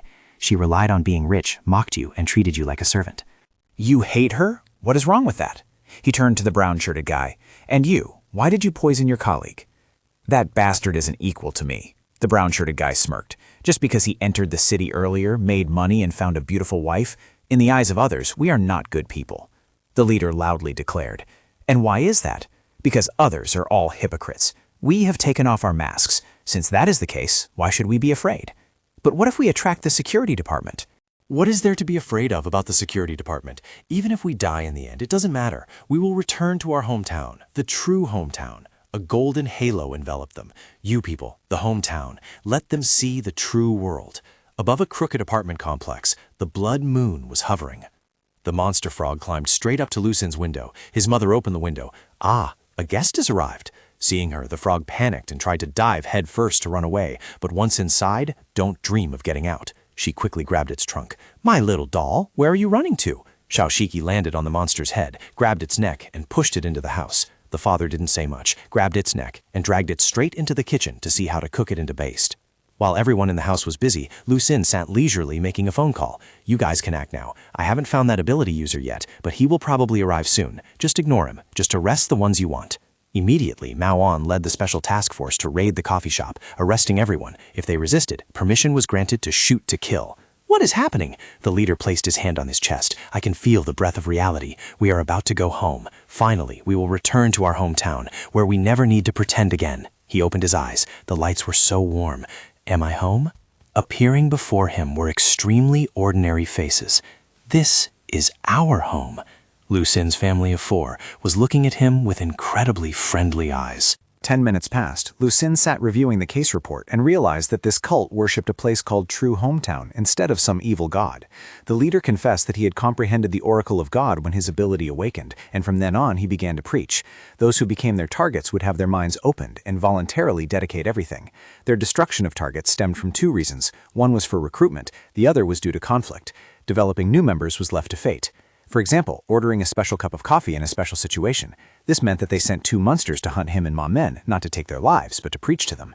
Lu Xin thought, what kind of nonsense is this? But there were still many questions left unanswered. The mark that attracts monsters, swallowing the target's head. What kind of ability is that? Where did the mental monsters come from? Why did they listen to him? Was the god's instruction a delusion or real? And most importantly, does the true hometown exist? Never mind. Looking at this guy's state, nothing more could be asked right now. At this moment, the father had dragged the leader into the kitchen to give him a therapeutic massage to sober him up. His mother brought out a plate of fragrant food. You did well this time. Lu Xin asked joyfully, is it because I started inviting guests home? The mother smiled. No, it's because you have started to trust your family, especially your father. Although it's trust in this kind of way, Lu Xin asked seriously, Mom, why did you tell younger sister to hold off on helping me back then? Because I can't keep relying on younger sister forever. She smiled gently and reassured him. You have to grow up eventually. What will you do when your family isn't by your side? Of course your family will always be here. It's just that you also need friends of your own. In your life, if your friends don't understand you or trust you, how can they sincerely help you? She held a fruit skewer. So I intentionally tricked them to let you smoothly enter stage 2. It's not tricking. What they think is their business. We just guided the way a little bit. Lucian rested his chin on his hand. I understand. So I also told them that I can directly identify monsters. However, those warm gestures, when recorded through the lens of the surveillance team, turned into extremely terrifying scenes. An observer broke out in a cold sweat. How did he do that? The amplification level of those two monsters must be nearly 2,000. Their mental radiation completely disappeared inside that house, as if he dragged them into the room and ate them. More importantly, he even fluently provided the behavior and detailed information of the mastermind, as if he had directly interrogated a mental monster. It was truly baffling. The other person was trembling all over. Hold on, Senior. Do you feel like someone is watching us from the window? Didn't we say last time we'd adjust his evaluation result a bit higher? Hurry up, just give him level A. At the same time, at the administrative department of the Qinggong main city, a high-level meeting was in progress. Director Shen spoke up. If it were just for a small, mysterious organization, you wouldn't need to call all of us here. I invited everyone for another important issue. Professor Bai passed a stack of documents to Chen Qing. I believe the mystery regarding Lucian's ability has been solved. Director Shen held the evaluation with a score of 77.5%. How can it be so low? Professor Bai explained. This is the risk assessment for loss of control. We have always subjectively set a very high number for him, but in reality he is just a special case. Everything that passes through his hands does not violate any regulations. Chen Qing interjected. Actually, there is. Regarding the expense reports of him and Lizard, I suspect he falsely declared them, but Lizard's invoices are even more than his. Professor Bai continued. What we are most worried about are 2 points. 1, he is not of the spider system. 2, the existence of his family members. Reports from the observation group in Ma Men indicated that those family members do not exist at all. Lucian's behavior is unlike any other ability user. His ability is chaotic and complex. I suspect Lucian originally possesses no ability at all. So where are those ability users who have passed stage 2 now? After many days off, Lucian returned to the office with a bright smile. As soon as he saw him, the director hurriedly stepped forward, shaking hands warmly and eagerly offering him a cigarette. Brother, have a smoke. Lucian also responded with a cheerful smile. Thank you, thank you. However, the moment he turned his back, the director's face immediately changed. What on earth is he so happy about? He thought to himself, did he chop down a few more people? Or perhaps take care of some gang leader? After that, Lu Xin listened to Han Bing report on the mission rewards.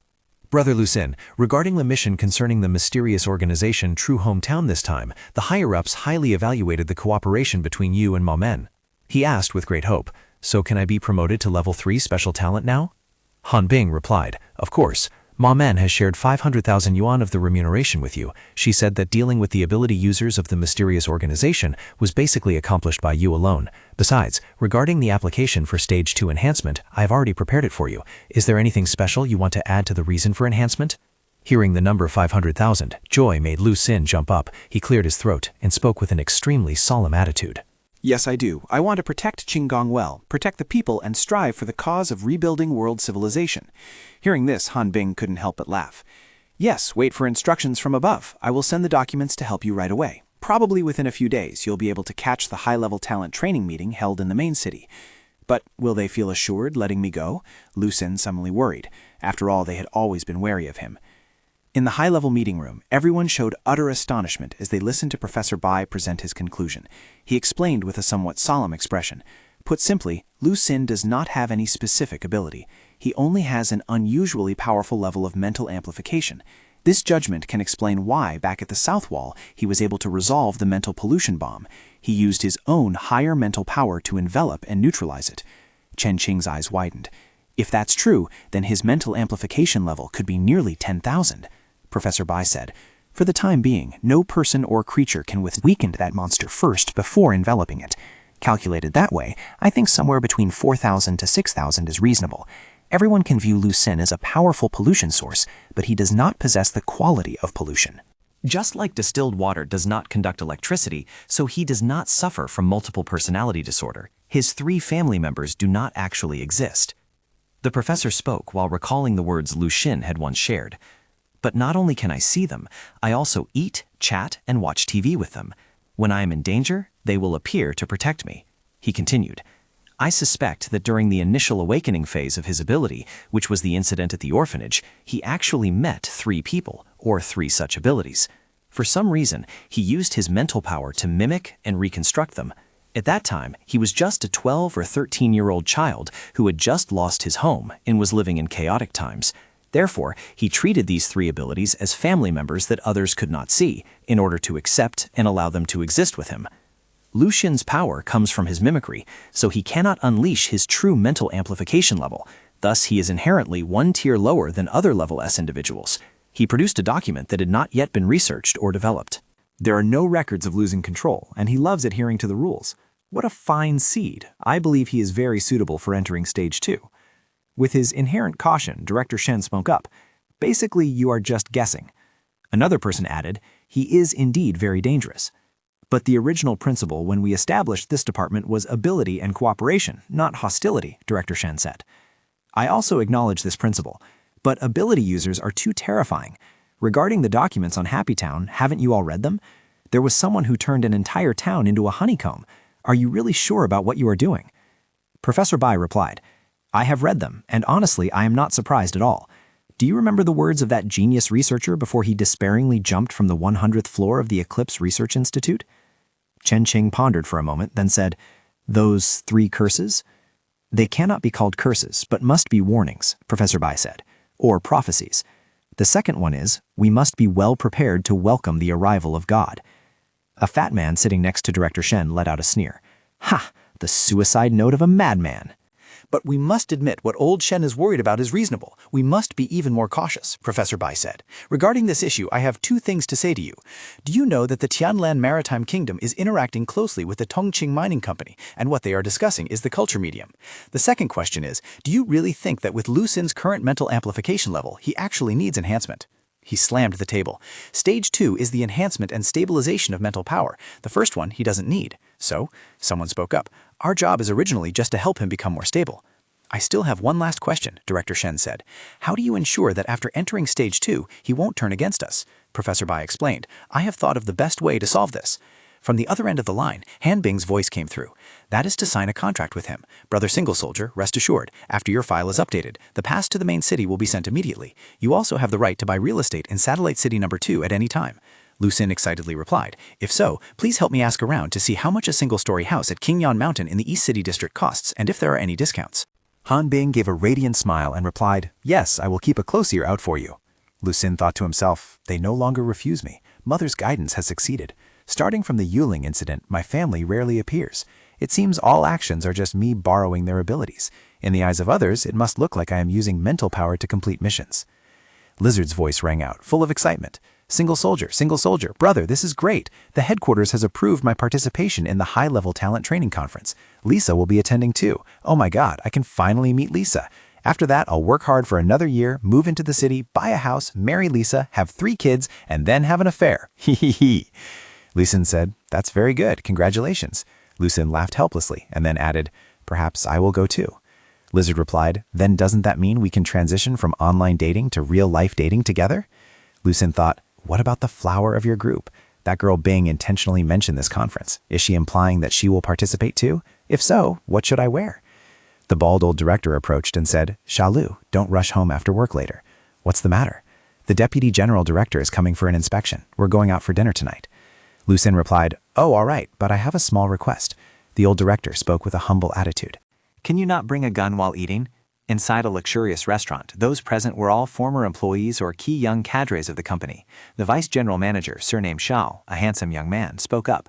I hope everyone will help me a lot in the future. Someone asked, is this vice general manager Shao so young? Lu Xin turned to ask Chen Qing, who was sitting next to him. Chen Qing replied, I heard he is very talented. At 20, he was already in charge of a project worth several million won, and even passed the entrance exam for a university in the main city. Of course, the best part is that the general manager is his father. A man like that is truly a perfect marriage partner. Lu Xin couldn't help but be surprised when he saw him patting a child's head. He has children already? Chen Qing immediately explained, those are his younger half-siblings. Rumor has it he treats them very well. The moment Vice Manager Shao picked up his younger brother, Lu Xin noticed something unusual. He closed his eyes, using the ability from his mother to sense the emotional fluctuations of everyone around him. He activated his mother's ability and began observing those nearby. In his perception, that girl was feeling a spark of lust, while the man was trying to calm himself down to present himself well.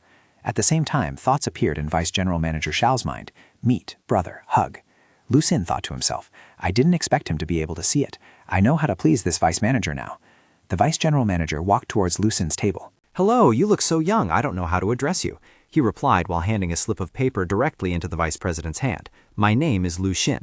The vice president was so terrified that he fell flat on the floor. He hurriedly stood up, his trembling hands holding another glass of wine to approach and strike up a conversation. On the way back, the bald director asked with great curiosity, Lu, what exactly did you do just now? Lu Xin replied, Nothing, I just discussed cuisine with him. The director thought, how big must his backer be that just writing a slip of paper scared Boss Sha like that? One person said, Thank you, Section Chief, sorry to trouble you. Oh, no need, don't thank me. Today's party was very successful. Lu Xin thought, I have caught the vice president's attention, but given his expression, there is clearly something shady going on. I must report this to the higher-ups. He picked up the phone and called Han Bing. Good evening, what are you doing? Brother Single Soldier, good evening. Her voice sounded as small as a mosquito's buzz. Gurgle spit. I'm brushing my teeth. Lu Xin said, Sorry, it's so late. Han Bing replied, It's okay. If you're calling, it must be something important. Is it about the house? Lu Xin replied, Actually, it's not really that important. A minute passed, and Han Bing asked over the walkie-talkie, Is he an ability user? If you only saw that he has a desire to eat people, then this is just a potential criminal case, not within our jurisdiction.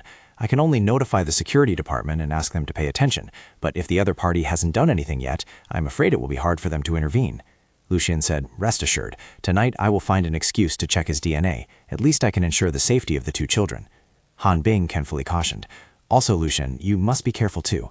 If that person is truly abnormal, and you go alerting him, I'm worried he will... Lu Xin replied, Yeah, I understand. I will be careful. Han Bing said, Yes, good night, Lu Xin. Lu Xin replied, Yes, good night. Hanging up, Lu Xin let out a sigh and fell into deep thought. It seems I really am different now. Clearly, I just met a perverted cannibal killer, yet I have no reaction at all. I don't feel threatened in the slightest. I forgot to ask her about attending the high-level talent training conference again. The next morning at the company, the air was buzzing with gossip. One person spoke up. Have you heard? Lu Xin's backer is even more formidable than Boss Xiao. Another replied. Really? No wonder he brings a gun to work every day. The director ran over in a flurry. Xiao Lu, jurisdiction, and there's no need to call my sister over. Thinking this, he stood up, gripping his pistol tightly, and said, Let's go. The director trembled, thinking to himself, Boss Xiao, run quickly. Inside the vice president's office, the atmosphere was thick and suffocating. Xiao Yuan asked, You are Lu Xin? Lu Xin greeted, Hello, Boss Xiao. Bam! The vice president slammed his hand on the table, stood up abruptly, and said, I investigated you. You have some background. The secretary from the special department once called to assign you a project. Last time, when discussing transportation, you had a conflict and even opened fire. Lu Xin replied with a calm expression, That's right. The vice president trembled as he handed over a piece of paper. Who exactly are you? What did you mean by giving me this yesterday? The paper was scrawled with words. Humans should not, and absolutely cannot, think about eating other humans. Lu Xin smiled. You still kept it? It means exactly what it says. Seriously, you shouldn't try to taste that flavor. Neither the law nor morality allows it. The vice president shouted, I'm asking you. He roared, his eyes turning completely white. Why would a normal person write this note to me? The nightmare has been tormenting me for a whole month. Does it have something to do with you? Lu Xin maintained a calm attitude. Dream? What dream? It's okay. You can tell me. I have some experience handling strange occurrences. The vice president demanded. Tell me first, why did you write that note? Lu Xin replied, Because I saw that you really wanted to eat already. Vice President Xiao completely collapsed, slumping back into his chair. It's true. I want to. Or perhaps I should say I have already eaten, continuously for a month. He began to recount the story with a trembling voice. A month ago, I started having strange dreams. In the dream, someone killed my younger brother and sister, then turned them into a dish, a stir-fry. He squeezed my mouth open and forced me to eat it, every single day. Lu Xin said, That is truly terrifying. His voice did not hold a single ripple of emotion. The vice president lit a cigarette before speaking up. I got used to it. After waking up, I immediately went to check on the two of them. Fortunately, they are fine, but on the second night, that dream came again. I couldn't see his face clearly. I only saw that he had killed my two younger siblings, then used a red ceramic jar to bring it up in front of me. I couldn't wake up until I finished eating that thing. Lu Xin asked, Is that all? The vice president replied, That's right. Only that dream, repeating every day. He held his head. But I've become addicted. Addicted? That's right. That dream forcibly changed my taste. In the dream, everything was very realistic. That taste? Indescribable. Even after waking up, I couldn't forget it. No food could compare. One day when I came home, I hugged my 2 siblings, and a terrifying thought popped into my head. I had a violent urge. I wanted to eat them. I was so scared. Since then, I've tried my best not to go home. Lucien fell into deep thought. What kind of pollution source is this? Affecting only him or the whole family? The vice president asked desperately. Why aren't you saying anything? Am I incurable? Lucien said, No, wait a moment. Let me make a phone call. Lucien picked up the phone. Brother Lucien. Hanbing picked up happily immediately. Good morning. Lucien replied. Good morning. Vice General Manager Shao, whom I mentioned yesterday, doesn't seem to be a perverted murderer. He said he always dreams of being forced to eat human flesh by someone. What is this situation? Hanbing's tone immediately became serious. An ability user of the dream creation system. The victim has been implanted with an extremely powerful psychological suggestion, creating a deviant desire. If that is the case, the situation is quite serious. The dream creation system is very difficult to deal with. Lucien smiled and asked, Difficult to deal with? Wait, if I accept this case, it will also be counted as a mission, right? How much is the remuneration? Hanbing replied, Brother Lucien, ability users who break the law, without strict constraints, will always cause great disorder to the city. Therefore, when handling cases related to them, the remuneration is at least 50,000 yuan. After ending the call, Lucien went back into the room and said to the Deputy General Director, I can help you. The Vice President, with dark circles under his eyes like a panda, clearly showed joy. Really? Good, good. If you can help me, I will pay you 50,000. No, 100,000. Lucien felt regret immediately after speaking. Damn it, 100,000. Hanbing told him the remuneration was only 50,000, yet he had just called her, turning this into an official mission. So I can't accept any more money from him. A sharp pain pierced his heart as if cut by a knife. Seeing Lucien fall silent in thought, the vice president assumed he found the amount too small, so he hurriedly spoke up. Is that not enough? Then how about adding a little more? Lucien felt heartbroken to the point where tears were about to fall. He replied with a voice full of heroism. No, we have our principles. We don't take money indiscriminately. Hearing this, the vice president felt a surge of respect and secretly admired him. Truly a master full of consummate skills who regarded money as nothing. He asked, Then when do we start? Lucien asked, Right now? When work ended, Lucien turned to leave, his voice cold as ice. I still have to work until 18:30. The vice president could not be any more patient, so he went to find Lucien. Mr. Liu, shall we have dinner together? Lucien replied, I have some matters to attend to this evening. The vice president proposed, Then how about I take you there and wait for you? Lucien agreed. That works too. The employees started whispering excitedly. What is going on? Did Xiao Lu scare the vice president into that state? He didn't kidnap the chairman, did he? Why does it look like the vice president is chasing after him? The director hurriedly stepped forward. Xiao Wang, call the workers tonight. Tear down that partition. Build a private office for Mr. Liu. Renovate it overnight. Night fell. At the training center, Lucien was talking on the phone with Hanbing. Tonight, skip the other parts. Mainly focus on understanding the dream creation system. Hanbing replied, Yes, the dream creation system is one of the strangest ability systems. The key point is that they can enter other people's dreams and guide their experiences within them. This ability develops into 3 main branches: forced dream entry, traversing dreamscapes, and dream control. Noticing Lucien's silence, Hanbing asked, It seems Brother Lu's mood isn't very good today. He replied, his mind still constantly muttering, 100,000, 100,000. In a moment I lost 50,000. Hanbing thought to herself, Is it because my support work today wasn't good enough? Lucien stood up, paced back and forth in the room and thought, This dream creation system isn't easy to deal with because they rarely fight head-on. Often, the opponent is tormented to death by them without even knowing who the killer is. Although I'm not purely of the spider system, it would still be better to ask for a few special bullets. Outside, the vice president, who was sitting in the car, hurried over when he saw Lucien coming out. Mr. Liu, you're done? Do you have a solution yet? Lucien got into the car and asked, Boss Xiao, where do you usually stay at night? The vice president immediately waved his hand. Don't call me Boss Xiao. My name is Xiao Yuan. Just call me Xiao Xiao. I'm staying at the Lanshan Hotel. My parents and 2 younger siblings have also just arrived there. Lucien said, Let's just go to the hotel today. If you don't sleep, how can you dream? If you don't dream, how can I help you? At the Lanshan Hotel, the secretary quickly went to prepare food. Xiao Yuan ordered, Get 2 more bottles of wine and bring them to my room.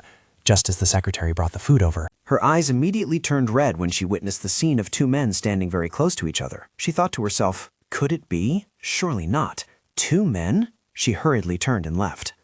The 2 stood leisurely. Lucien calmly showed his credentials to Xiao Yuan. What you are encountering is a mental pollution incident. I am a specialist in handling such matters. Now I need you to fully cooperate with me. Sha Yuan replied. Yes, Mr. Lu. What do I have to do next? Lu Xin approached, his hand lightly touching the other's hair. Naturally, it is to quickly lie down on the bed and then sleep. Sha Yuan's face turned bright red. Then wait a moment. I need to do my personal hygiene first. Lu Xin thought. Bathing, brushing teeth, spraying moisturizer. Is the life of the wealthy always so complicated? After getting into bed, Sha Yuan tossed and turned for a while. He turned around and said, "It seems I still can't sleep." Lu Xin handed him a bottle of wine. "Here, take this." Xiao Yuan took the bottle and drained it in one gulp. "I'm counting on you, Mr. Lu." Having said that, he fell back and slept like a log. Lu Xin thought, "I was in a hurry just now, so I didn't check. The bottle I gave him was the expensive one, right?" Lu Xin looked out the window. Finally asleep. Now I just have to wait. At this moment, Xiao Yuan's face was flushed red. Starting his sleepwalking episode, he hopped on the bed while muttering nonsense. Meat, meat. Then he walked around the room, performing actions that looked like chopping meat, cleaning it, and then eating it raw. His face showed clear excitement, pleasure, and extreme enjoyment. Lu Xin couldn't help but feel a sense of disgust rising. Is eating one's own kind really that delicious? Lu Xin immediately used the mother's ability to observe the man surnamed Xiao. He discovered there was no presence of a mental monster, but next to the green mental body representing his desire, there was a white streak of spirit not belonging to him. Lu Xin thought, is that the power affecting him? It is merged with this body. If I want to extract it, it will definitely cause injury. The mother had warned that before reaching stage 2, he couldn't let his family help. Just then, Xiao Yuan's 2 younger siblings suddenly rushed in. "Brother, we caught you!" Xiao Yuan roared and lunged forward. "Meat!" Lu Xin dashed forward, snatched the 2 children, and threw them onto the bed. He thought, why come in right at this moment? Luckily, I can borrow younger sister's ability. He pinned the vice president tightly to the floor. He wouldn't be getting up this time. The secretary immediately rushed in from outside. "What are you doing? Security! Where's security?" Lu Xin pulled out his gun. He pointed the muzzle at her and the 2 bodyguards. "Don't move." She thought, why does he have a gun? Lu Xin thought, if these guards really rush me, it will be hard to handle. The 2 children burst into tears. "Boo-hoo! What's wrong with brother? It's so scary." The secretary asked, "How dare you?" and pointed her finger straight at his face. Lu Xin said, "You gave the room card to them, didn't you? Quiet now? Your thoughts are truly filthy." He fired a shot into the air to warn them. Bang! Suddenly, the man stopped moving. Was he interrupted? Suddenly, a pale white hand reached out from the vice president's body and locked tightly around Lu Xin's leg. He thought, it wants to pull me into a dream. The surrounding scenery changed, their heads all elongated and twisted like pythons, then sank their sharp jaws into his thigh. Lu Xin said, "It doesn't hurt at all." That guy was hit where it hurts, so he buried his face and cried bitterly. Lu Xin thought, is this the forced dream entry of the dream creation system? The first rule is not to believe. This move doesn't seem to work on me. As he thought this, he raised his pistol high. A series of ghost shadows began to appear, ghostly sounds echoing inside his mind. Lu Xin thought, this person's voice is so annoying. Why is my head constantly occupied by these images? Not only am I not resisting, but I am actually longing for it. He entered a strange room, unable to suppress the urge to open the door right in front of his eyes. However, instead of doing so, he turned around and strangled a ghost that was lurking to attack from behind. The ghost thought in terror. In the past, anyone affected would desperately try to escape, but this time it's me who wants to leave. Am I being trapped in a dream created by myself? Lu Xin grabbed the ghost by the neck and pushed the door open to enter. Corpses of scientists lay scattered everywhere. Through an employee ID card on the ground, he realized this was the research area for the Blood Moon project. There were still 3 other doors ahead, but through the glass pane of one of them, he suddenly recognized an incredibly familiar figure, a figure that caused tears to involuntarily stream down his face. A sharp pain struck his mind, causing the wall of memories to shatter completely. Lu Xin's eyes slowly opened. Vice President Xiao asked, "Mr. Lu, what happened?" Lu Xin asked, "You're awake?" He replied, "The matter is mostly resolved." The word mostly here referred to the secretary lying unconscious on the floor. As Lu Xin untied himself, he explained, "Just now, this secretary of yours, out of jealousy, gave the room card to your younger sibling. It almost turned a nightmare into reality, so I had to deal with it briefly. It seems I was a bit heavy-handed." The vice president spoke up, "Not heavy at all. She almost caused a major disaster. Security, take her to the hospital." Lu Xin said, "Your issue can be considered half resolved, but now I have something more important to attend to. Please handle these troublesome matters for me." He called Han Bing. It's confirmed. He was indeed polluted. Han Bing asked, "Why is it so chaotic over there?" Lu Xin replied, A minor problem occurred. I fired a gun. Han Bing asked, "Are you all right? How is the opponent?" Lu Sin replied, "I'm fine, but that girl is injured." Han Bing said, "Don't worry, I will handle it. Can you summarize what happened now?" Lu Sin began to recount. While I was stopping him, the dream creator's mental power tried to pull me in, but it vanished very quickly. Now there isn't a shred of residue left on Vice President Shao. Han Bing asked, "Did it vanish because you dealt with it?" Lu Sin replied, "I didn't harm it." Han Bing said, "So it dissipated on its own. Usually the power left by a dream creation system user on a victim is very weak." Lu Sin continued, "It didn't seem that weak. This ability user is a bit strange, so the report will be slightly delayed. I'll tell you after I investigate further." Han Bing asked, "Yes, so how do you plan to investigate?" Lu Sin replied, "Of course, I have to find him and ask him directly."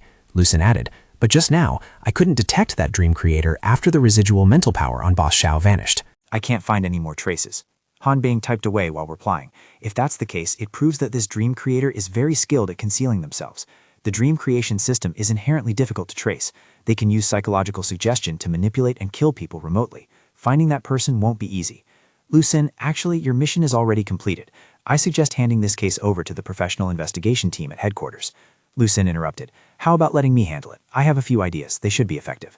At this moment, Vice General Manager Shao was trying hard to explain things to the police. "Officers, believe me, we didn't do anything. We were just chasing away flies." "Gun? What gun? There was no gunfire." A police officer asked upon seeing Lu Sin approaching, "Is there anything you need help with?" Lu Sin replied, "No, thank you. You all can go back now." Vice General Manager Shao thought, "A shooting incident involving people just ends like that? Why would such a formidable person work for our company?" He frantically ran after Lu Sin. "Mr. Lu, no, Brother Shalu, what should I do now?" Lu Sin said, "Your nightmare as you has been resolved. You can sleep well tonight. But now we need to find the person behind the scenes. I will help you handle this matter." Xiao Yuan asked, Someone wants to harm me?" Lu Sin replied, "That's right. Now tell me the truth. In the dream, who forced you to eat, or did you eat it yourself?" The vice president trembled violently. "At first, he really did force me, but after a few days, actually, it was me myself. In the dream, I turned into a different person, really enjoying that process. That person was a pervert, not me, I swear." Lu Sin said, "Understood. That is because you were too heavily influenced. If the nightmare started a month ago, I want you to gather a list of everyone you have had contact with during that period, especially those who have conflicts with your family, or those who would benefit the most if something happened to you." Xiao Yan replied, "It's a bit troublesome, but I will try my best." Lu Sin instructed, "Even the people from the main city must be present. I need to see them." The next morning, when Lu Sin arrived at the company, his desk had disappeared. A colleague spoke up ingratiatingly, "Manager Lu, your new office is over there." Another person chimed in, "Didn't you get promoted? Last night, Section Chief Lu had people work through the night to set up your new office." Lu Sin happily replied, "The Section Chief's executive ability is truly strong." Other colleagues immediately gathered around. "Manager Lu, congratulations. You have to treat us to a meal." Lu Sin laughed. "Let's skip that for now. It's not about the money, mainly because I've been a bit busy lately." While Lu Sin was enjoying his comfortable new chair, the bald director was sweating profusely, supervised all night, finally got it done. Just then, Vice President Shao waved his hand to signal, "Everyone has worked hard. I'm looking for Shao Lu for a bit." He walked into Lu Sin's office and produced a list. "Brother Shao Lu, I finished arranging it." Lu Sin glanced at the handwritten paper. "You don't know how to use Excel?" Xiao Yuan replied, "Usually the secretary does it, but she's in the hospital." Lu Sin said, "All right, gather them up. The day after tomorrow, we will go to the main city." Before the trip, Lu Sin stopped by the orphanage. Xiao Lu asked, "Don't you have to go to work?" Lu Sin replied, "I'm going on a business trip the day after tomorrow, so I took leave to prepare." Two children cheered loudly and excitedly. "The boyfriend is here, the boyfriend is here." Xiao Lu blushed and shouted, "What nonsense are you talking about?" Lu Sin said, "Actually, I'm just going to the main city for a trip, for about a week. The main city is very safe, it has everything." Lu Sin asked, "Do you want me to buy anything?" Xiao Lu replied, "No need, just come back quickly is enough." Lu Sin made a suggestion, "Then come out with me for a bit, I have something to discuss with you." Lu Sin picked Xiao Lu up and carried her outside. He pointed towards a large building. "Look, I've already looked at a unit. It's very spacious, can be used as a classroom, and there's even a garden outside to grow vegetables. This place is quite far from West City, very safe. Houses here are about 500–600,000. Wait until I buy it, then you move over here, okay? I've been working very seriously lately and have saved up some money." Xiao Lu turned to look. 500–600,000? Do you take me for a fool? Tell me the truth. Why are you being so good to the children now?" Lu Sin smiled. "Didn't the director always say, 'We are small, but we represent hope'?" He gently wiped a tear from her cheek. "I just want to treat the children as well as the director treated us." Xiao Lu spoke with a hesitant voice. "Before, a colleague of yours came to find me. She made me feel that perhaps people like you aren't what I thought."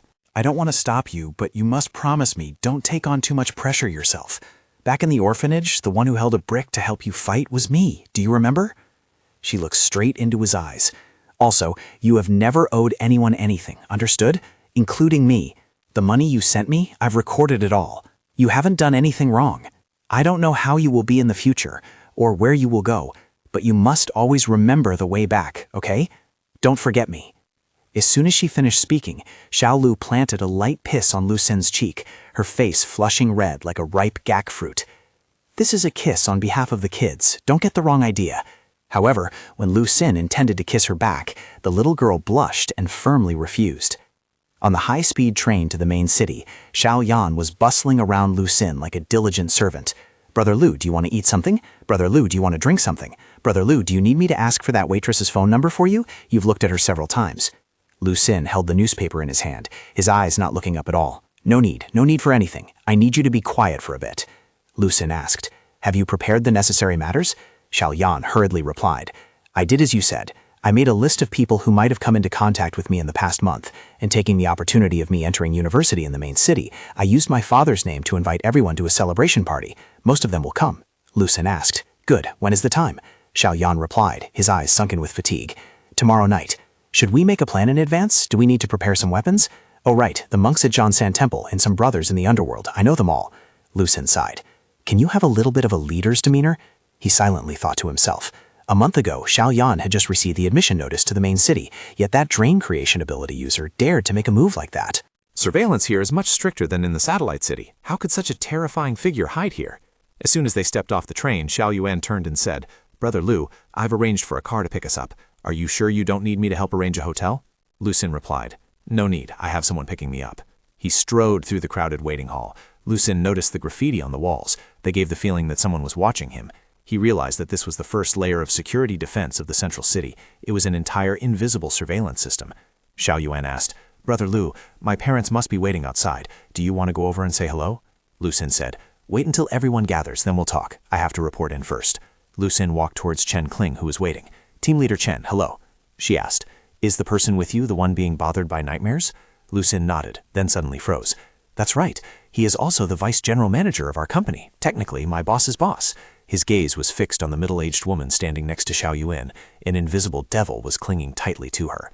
Chen Kling asked, you look. Isn't that the person you're looking for? Lu Xin immediately activated his energy, and the image of the woman appeared clearly in his eyes. With a pale grayish-brown color, the color of tension, along with a familiar type of mental energy, identical to the white streak inside Boss Xiao's body when he was sleepwalking. He thought, it's her again. He told Chen Kling that the suspect was indeed her. She hurriedly raised her hand to stop him. Wait, that woman doesn't look like an ability user. Besides, this area is under the jurisdiction of the city defense department. Let their people handle it. As soon as she finished speaking, she gave an order through the walkie-talkie, and immediately a muscular man with an overwhelming aura stepped forward. His stature was so huge that Lu Xin only stood up to his navel. Chen Kling said, you guys probably missed someone. That woman has a problem. Our staff just detected an anomaly in her. The giant replied in a booming voice, impossible. I've been watching her. She is not an ability user. Lu Xin said, but indeed she has done things that affected others, so surely you have judged incorrectly. The giant thought to himself, what is this? Why do I feel a trace of panic? This person is also a colleague. Why should I be afraid? Lu Xin stepped forward, reached out his hand and smiled, saying, hello, I am Lu Xin. Chen Xing said, all right, no need to argue anymore. Ultimately, to know who was right and who was wrong, we just need to go over there and ask directly. The defense work in the central city was always carried out extremely effectively. Immediately after, the giant gave the order, and the armed soldiers immediately pointed their guns at the Xiao family. Xiao Yuan panic-strickenly raised his hands in the air. Ah, what is this? There is nothing in my suitcase, at most just a few comic books. At this moment, Xiao Yuan's stepmother trembled and spoke with a face full of panic. It really has come. I knew it. I couldn't resist. Anyway, regarding such a matter, she was handcuffed by the soldiers and taken away. Lu Xin was so surprised that his eyes went wide and his mouth hung open. He thought, I haven't even done anything yet. Is it all over already? Chen Ting explained that whether she was an ability user or not, she couldn't escape now. The city defense department's interrogation plan was much stricter than theirs, so they just needed to wait for the results. Lu Xin said, yeah, I'll head over there for a bit. He bade farewell. Goodbye, Boss Xiao. See you again. Xiao Yan's father was still in shock. What exactly is going on? Who is he? Xiao Yan replied, if I told you he's an employee of our company, would you believe me, Dad? Sitting in the car, Lu Xin asked, was Xiao Yan's stepmother the one who caused him to have nightmares? Why would she do that? Chen Ting said, you were trying to understand her thoughts. Theoretically, once you found her, our job was done. But honestly, I don't support you going to watch the interrogation. These reports always have a dark side. If your psychological endurance isn't strong enough, you might be affected. That is also considered a type of pollution. Chen Ting asked, "By the way, how did you spot that she had a problem?" Lu Sin replied, comparing mental power. "Besides that, I also saw a mental monster on her. It was like a second brain, looking very dangerous." Chen Ting asked, "A mental monster? Coming into the main city this time, did your family come with you?" Lu Sin replied, "My younger sister isn't with me. Actually, it's been a while since I've seen my family." Chen Ting thought to herself, Professor Bai once said that Lu Sin's family is a form of his perception of his ability. As he became more proficient, the family members would gradually disappear. Lu Sin asked, "That's right, has Lizard not arrived yet? He agreed to meet me at the station, didn't he?" Chen Kling laughed. "Lizard? I told him that his information analysis specialist is a conference staff member and had arrived at the hotel a day early. He caught a car there by himself ages ago, didn't even think about waiting for you." Lu Sin looked blankly. "Ah, he didn't wait for me," Chen Kling said. "I will take you straight to Donghai Hotel. During the conference, you are free to move around in the main city. Ask me if you have any problems, even though I don't really like being a tour guide." Lu Sin thought, "So should I ask or not? The main city is so clean. Is this what the world was like before the red moon?" Chen Kling asked, "Do you like the environment here?" Lu Sin asked, "I like it. Will Satellite City number 2 also become like this?" Chen Kling replied, "Our goal is not just that." She asked, "Do you see anything different about this place?" Lu Sin replied, "People here all wait for traffic lights and walk on the right side of the road." Chen Ching said, "This is called order." A professor I deeply respect once said, "A city that no longer worries about food and clothing will look forward to the appearance of order. Sooner or later, order will be rebuilt. This is our true goal." The car stopped in front of a high-rise building with modern architecture. Lisa, Han Bing, and Lizard were already standing there waiting. Han Bing waved her hand, "Brother Single Soldier." The two looked at each other, unable to help but be dazed by the other's beauty. But right at this moment, an unexpected incident occurred. A fairy-like woman with ethereal beauty, Doll, suddenly appeared right in front of Lu Sin. Lizard, seeing the beauty, hurriedly rushed over, only to be given a thunderous slap by Lisa. Chen Ching ordered, "Everyone pay attention. Absolutely do not look directly at Doll. Immediately retreat outside a 100-meter radius and seal off the area." At the City Defense Command Center, Director Shen slammed the table. "I knew it. Gathering so many ability users together like that was bound to cause trouble." In the Research Institute, someone was reporting the situation to Professor Bai. "We set up a safe room at the top of the hotel for her so she could also feel like she was participating. It's true that Doll responded to Single Soldier, but we didn't expect her reaction to be this intense." Professor Bai ordered, "Continue observing." Chen Ching asked, "Doll, can you hear me?" Chen Ching spoke into the walkie-talkie, "Please return to the safe room immediately." Lu Sin thought, "What's going on? Not allowed to look directly, but I don't sense any danger, only a sweet scent." Chen Ching said, "Single Soldier, listen. Right now, Doll is very interested in you. Do not show hostility. Do you sense anything unusual, for example, affection or possessive thoughts? Since she approached, have you felt any emotional changes? Did she say anything to you?" Chen Ching thought, "He has been near Doll for 5 minutes already." "But why is there no reaction at all?" Chen Ching said, "You can open your eyes now." When Lu Xin opened his eyes, Doll's beautiful face appeared right in front of him. He thought his heart felt like it was melting. Such longing. This feeling grew stronger and stronger. Then suddenly there was no interest left at all. He spoke up, "Hello, this is our second meeting. I am Single Soldier." The two looked at each other with passionate eyes. Then, as if by a natural reflex, Doll hugged him tightly. 15 years ago, a man was driving fast on the road while deep in thought. "I didn't expect that at this age I would pick up such a beautiful daughter." A promise was established. "I will raise you in the High Wall City. I don't expect you to be wealthy, only that you are safe and happy. Later on, a handsome boy will propose to you." Then that very person denied the promise. "No, you cannot get married. No one is worthy of you. I must protect you forever. But what if I can't protect you?" An apology was voiced. "I know. I cannot give you a beautiful world. I'm sorry." The scene suddenly changed. A soldier stepped down from a military vehicle and approached a child. This child is so beautiful." Another voice spoke up. "Single Soldier, what are you doing? Why are you holding Doll's hand?" The soldier began to explain. I'm not. I'm shaking her hand." The command came down from the other end of the line. "Put your earpiece on. What do you see now?" Lu Sin began to report the situation. "I see her. She is very beautiful." The person on the other end asked for more details. Is there anything unusual about her?" He replied, "Just now, she looked like a puppy sniffing me. Does that count as unusual?" A new order was issued. "Now try to communicate with her. Note, speak gently." The soldier asked in confusion, "What is considered gentle?" The other person replied, Your current tone is fine. All right. A thought flashed through Lu Xin's mind. In the leader's reaction, there seemed to be a hint of dissatisfaction with him. Then he turned to talk to Doll. What are you looking at? Cheng Ching expressed his dissatisfaction. Is this the gentle way you talk to a girl? Lu Xin asked back with a face full of confusion. Then what should I say? Cheng Ching responded, forget it. Cheng Ching raised a request. Just try it. Can you take her to the safe room? Enter the main hall, turn right, go up to the 33rd floor. Lu Xin supported Doll while walking, his mind racing. I can feel a massive mental power from her, powerful but extremely unstable. He turned back and said to the girl, you shouldn't open an umbrella indoors. You'll see ghosts. Doll reacted immediately by closing the umbrella. Inside the surveillance room, everyone could not hide their astonishment. Cheng Ching raised his voice to ask, what do you all think about this? Professor Bai stroked his beard and offered a comment. Doll rarely refuses others, but previous requests were like orders given to a pet. She obeyed but didn't understand. But now, between Lu Xin and the girl, I feel there is real communication. The clearest proof is that she was willing to close the umbrella. The umbrella is an inseparable item that gives her a sense of safety.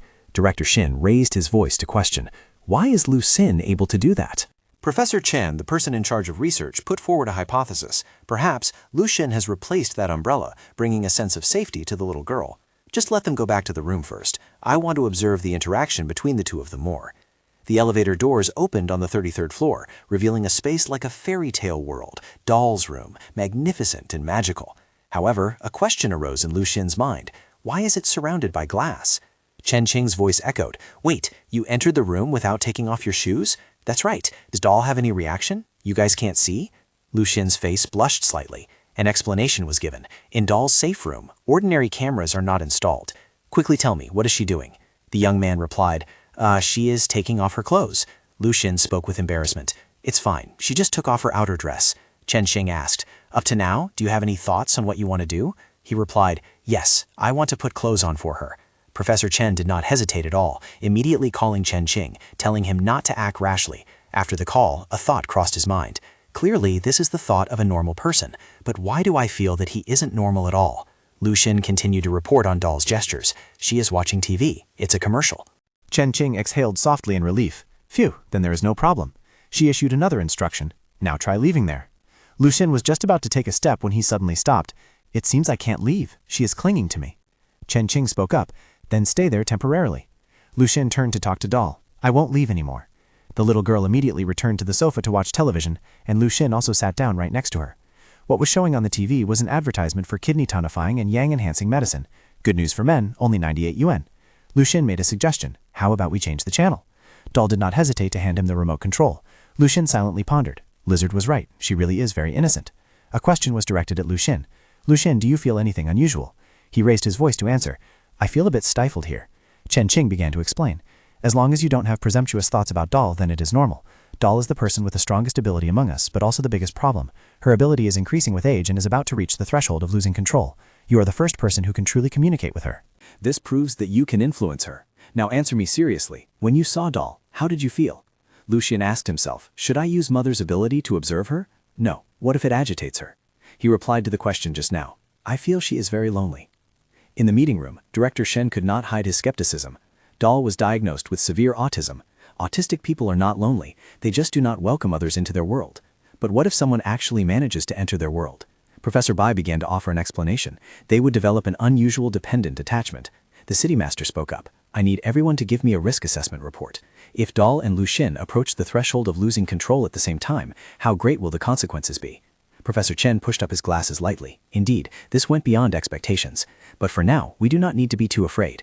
First, Lu Xin seems completely immune to Doll's negative influence. Second, Doll has great tolerance for him, despite her misophobia and obsessive-compulsive disorder. He propped his chin on his hand. So I have a proposal. If they have already started making contact, why not take this opportunity to start that plan? Director Shen spoke up. This plan requires Lu Xin's cooperation. But he himself has too many uncertain factors. Moreover, this opportunity came too suddenly, while the enemy has certainly prepared. Not now. Professor Bai responded, it must be the period before the blood moon. We don't have much time to prepare. I personally agree with Miss Chen's plan. The city lord slowly lit a cigarette. But you must tell me how the final plan will be executed.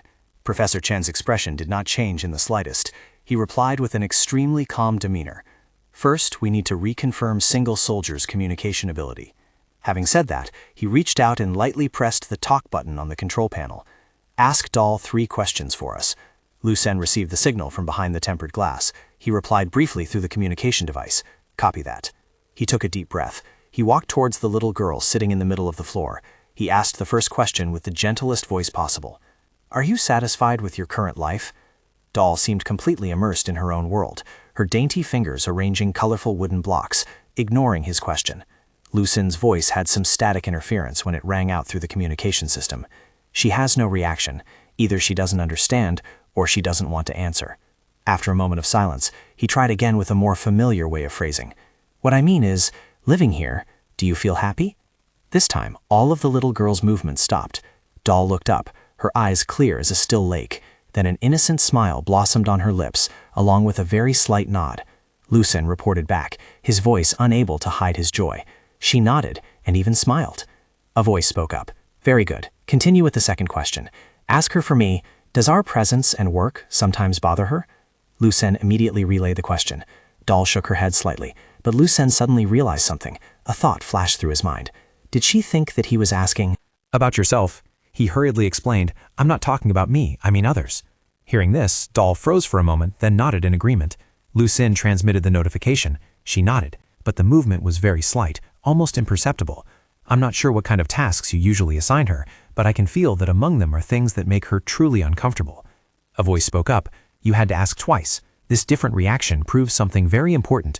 Doll might unconsciously agree to every request you personally make. This needs to be noted with great care. Lucien responded, I'm not sure, but judging by the reaction just now, the situation seems a bit more optimistic. The other person spoke. Then the final question. Ask the little girl, is your life always just here? Is there anything you yourself have always yearned to do? Not things others require, but things stemming from your own desires. This question seemed to evoke something deep. Doll looked at Lucien for a long while before lowering her head, returning to the unfinished block stacking game, focused as if it were her whole world. Lucien stated his speculation about the little girl's greatest wish. Perhaps it's simply to play stacking blocks like this. A voice spoke up. Very good. All 3 answers have been recorded. These will be invaluable reference materials for Doll's care plan later. Now I need you to discuss the most important issue. Doll's greatest negative influence is that she doesn't know how to control her mental power. In other words, even though she possesses supernatural energy, her manifestation is similar to a mobile pollution source. The method of pollution is through her gaze. This is the clearest sign of instability. Therefore, please help us ask her. Lucien turned towards Doll, carefully weighing his words. Can you control that mental power yourself? Doll looked up, her clear eyes reflecting vagueness and confusion. She tilted her head as if trying to decode an overly unfamiliar concept.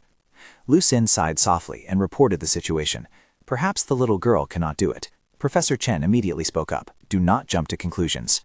It is very likely that Doll simply does not understand our question. For her, disseminating mental energy is probably just a natural state, just like how we unconsciously breathe or relax our bodies.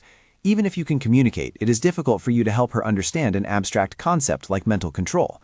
The preliminary contact session today was extremely successful. Thanks to Single Soldier, we have confirmed that Doll is not a soulless machine. She is also a little girl, with love, hate, and her own emotions. It is just that she lives in her own world, is a bit autistic, and is not good at expressing herself. In essence, she is just like us. The main city representative turned to ask the professor, the final plan, how do you intend to execute it? Professor Chen replied, Lucien's help is very important, because our current urgency is to help Doll learn how to control the mental power that is unconsciously disseminated. Lucien can communicate with her, which means he can guide Doll in learning under our coordination. There will be hope to help Doll learn how to control herself, reducing the risk of losing control. Director Shen suddenly stood up abruptly. Let Lucien guide her? Doesn't that mean letting him know everything about Doll? Doll's secret is a level 5 security clearance, the highest in Chang'an. Professor Bai spoke in a calm tone. What is there to be tense about? Isn't Lucien's file also level 5? The two of them are practically the same. A question was raised. Is security clearance calculated like that? Does that mean there's no need for secrecy between the same security levels? Professor Bai raised his voice. All right, calm down. Lucien is currently a level 3 special talent. Strictly speaking, his rank isn't high enough, but he can become a special action member to increase his authority. Moreover, he is excellent at completing missions. Wait for the report to be submitted and we will study it further. A question was raised. So how should we arrange things for Lucien now? Meanwhile, Lucien was lying on the sofa, letting out a sigh. Still can't leave yet? It's too late. I don't know what my colleagues are doing right now. Others are happily attending the conference, while I can only stay here. Being with the most beautiful girl in the world, he asked himself. Sigh. Just then, Chen King conveyed a decision from the higher-ups. We hope you can accept a temporary entrusted mission. The content is to stay with Doll. Confusion was evident on Lucin's as this. She replied, a key mission. Both the level and remuneration are at level B. This is just the preparatory work. In a while, there might be a higher-level mission, but the prerequisite is that you need to interact more with Doll so she can adapt to your existence. Lucin's eyes lit up when he heard the mention of remuneration. If it's a mission, then there's no problem. It's what should be done. But can I only stay here? It's been hours since I went to the bathroom. I want to go to the bathroom, but she follows me there too. Chen Qing smiled slightly. This was within expectations. This is the first time Doll has shown such a strong sense of dependence. She might not know what boundaries are. You can order her to comply, but for now, don't do that, because it might cause emotional instability for her. It's best to indulge her. A question was raised. If her emotions become unstable, what would happen? Chen Qing spoke in a solemn tone. Doll can protect this say, and she can also destroy it. Everything you hear next is top secret. Doll's ability is recorded as level A in the files, but those are figures from 3 years ago. We haven't publicized the fact that her power is growing to reduce the wariness of other forces. Lucin spoke up. I guessed that, but why is she so strong? Chen Qing began to reveal the information. Doll's secret lies here. She belongs to the princess system. One of her abilities is that she can borrow the mental amplification level of the people around her. The more people there are, the greater the power she can borrow. In other words, in a place with many people, Doll's mental amplification level is unlimited. 3 years ago, we stopped testing her range of influence because the risk was too great, but we can determine that if Doll were to lose control completely now,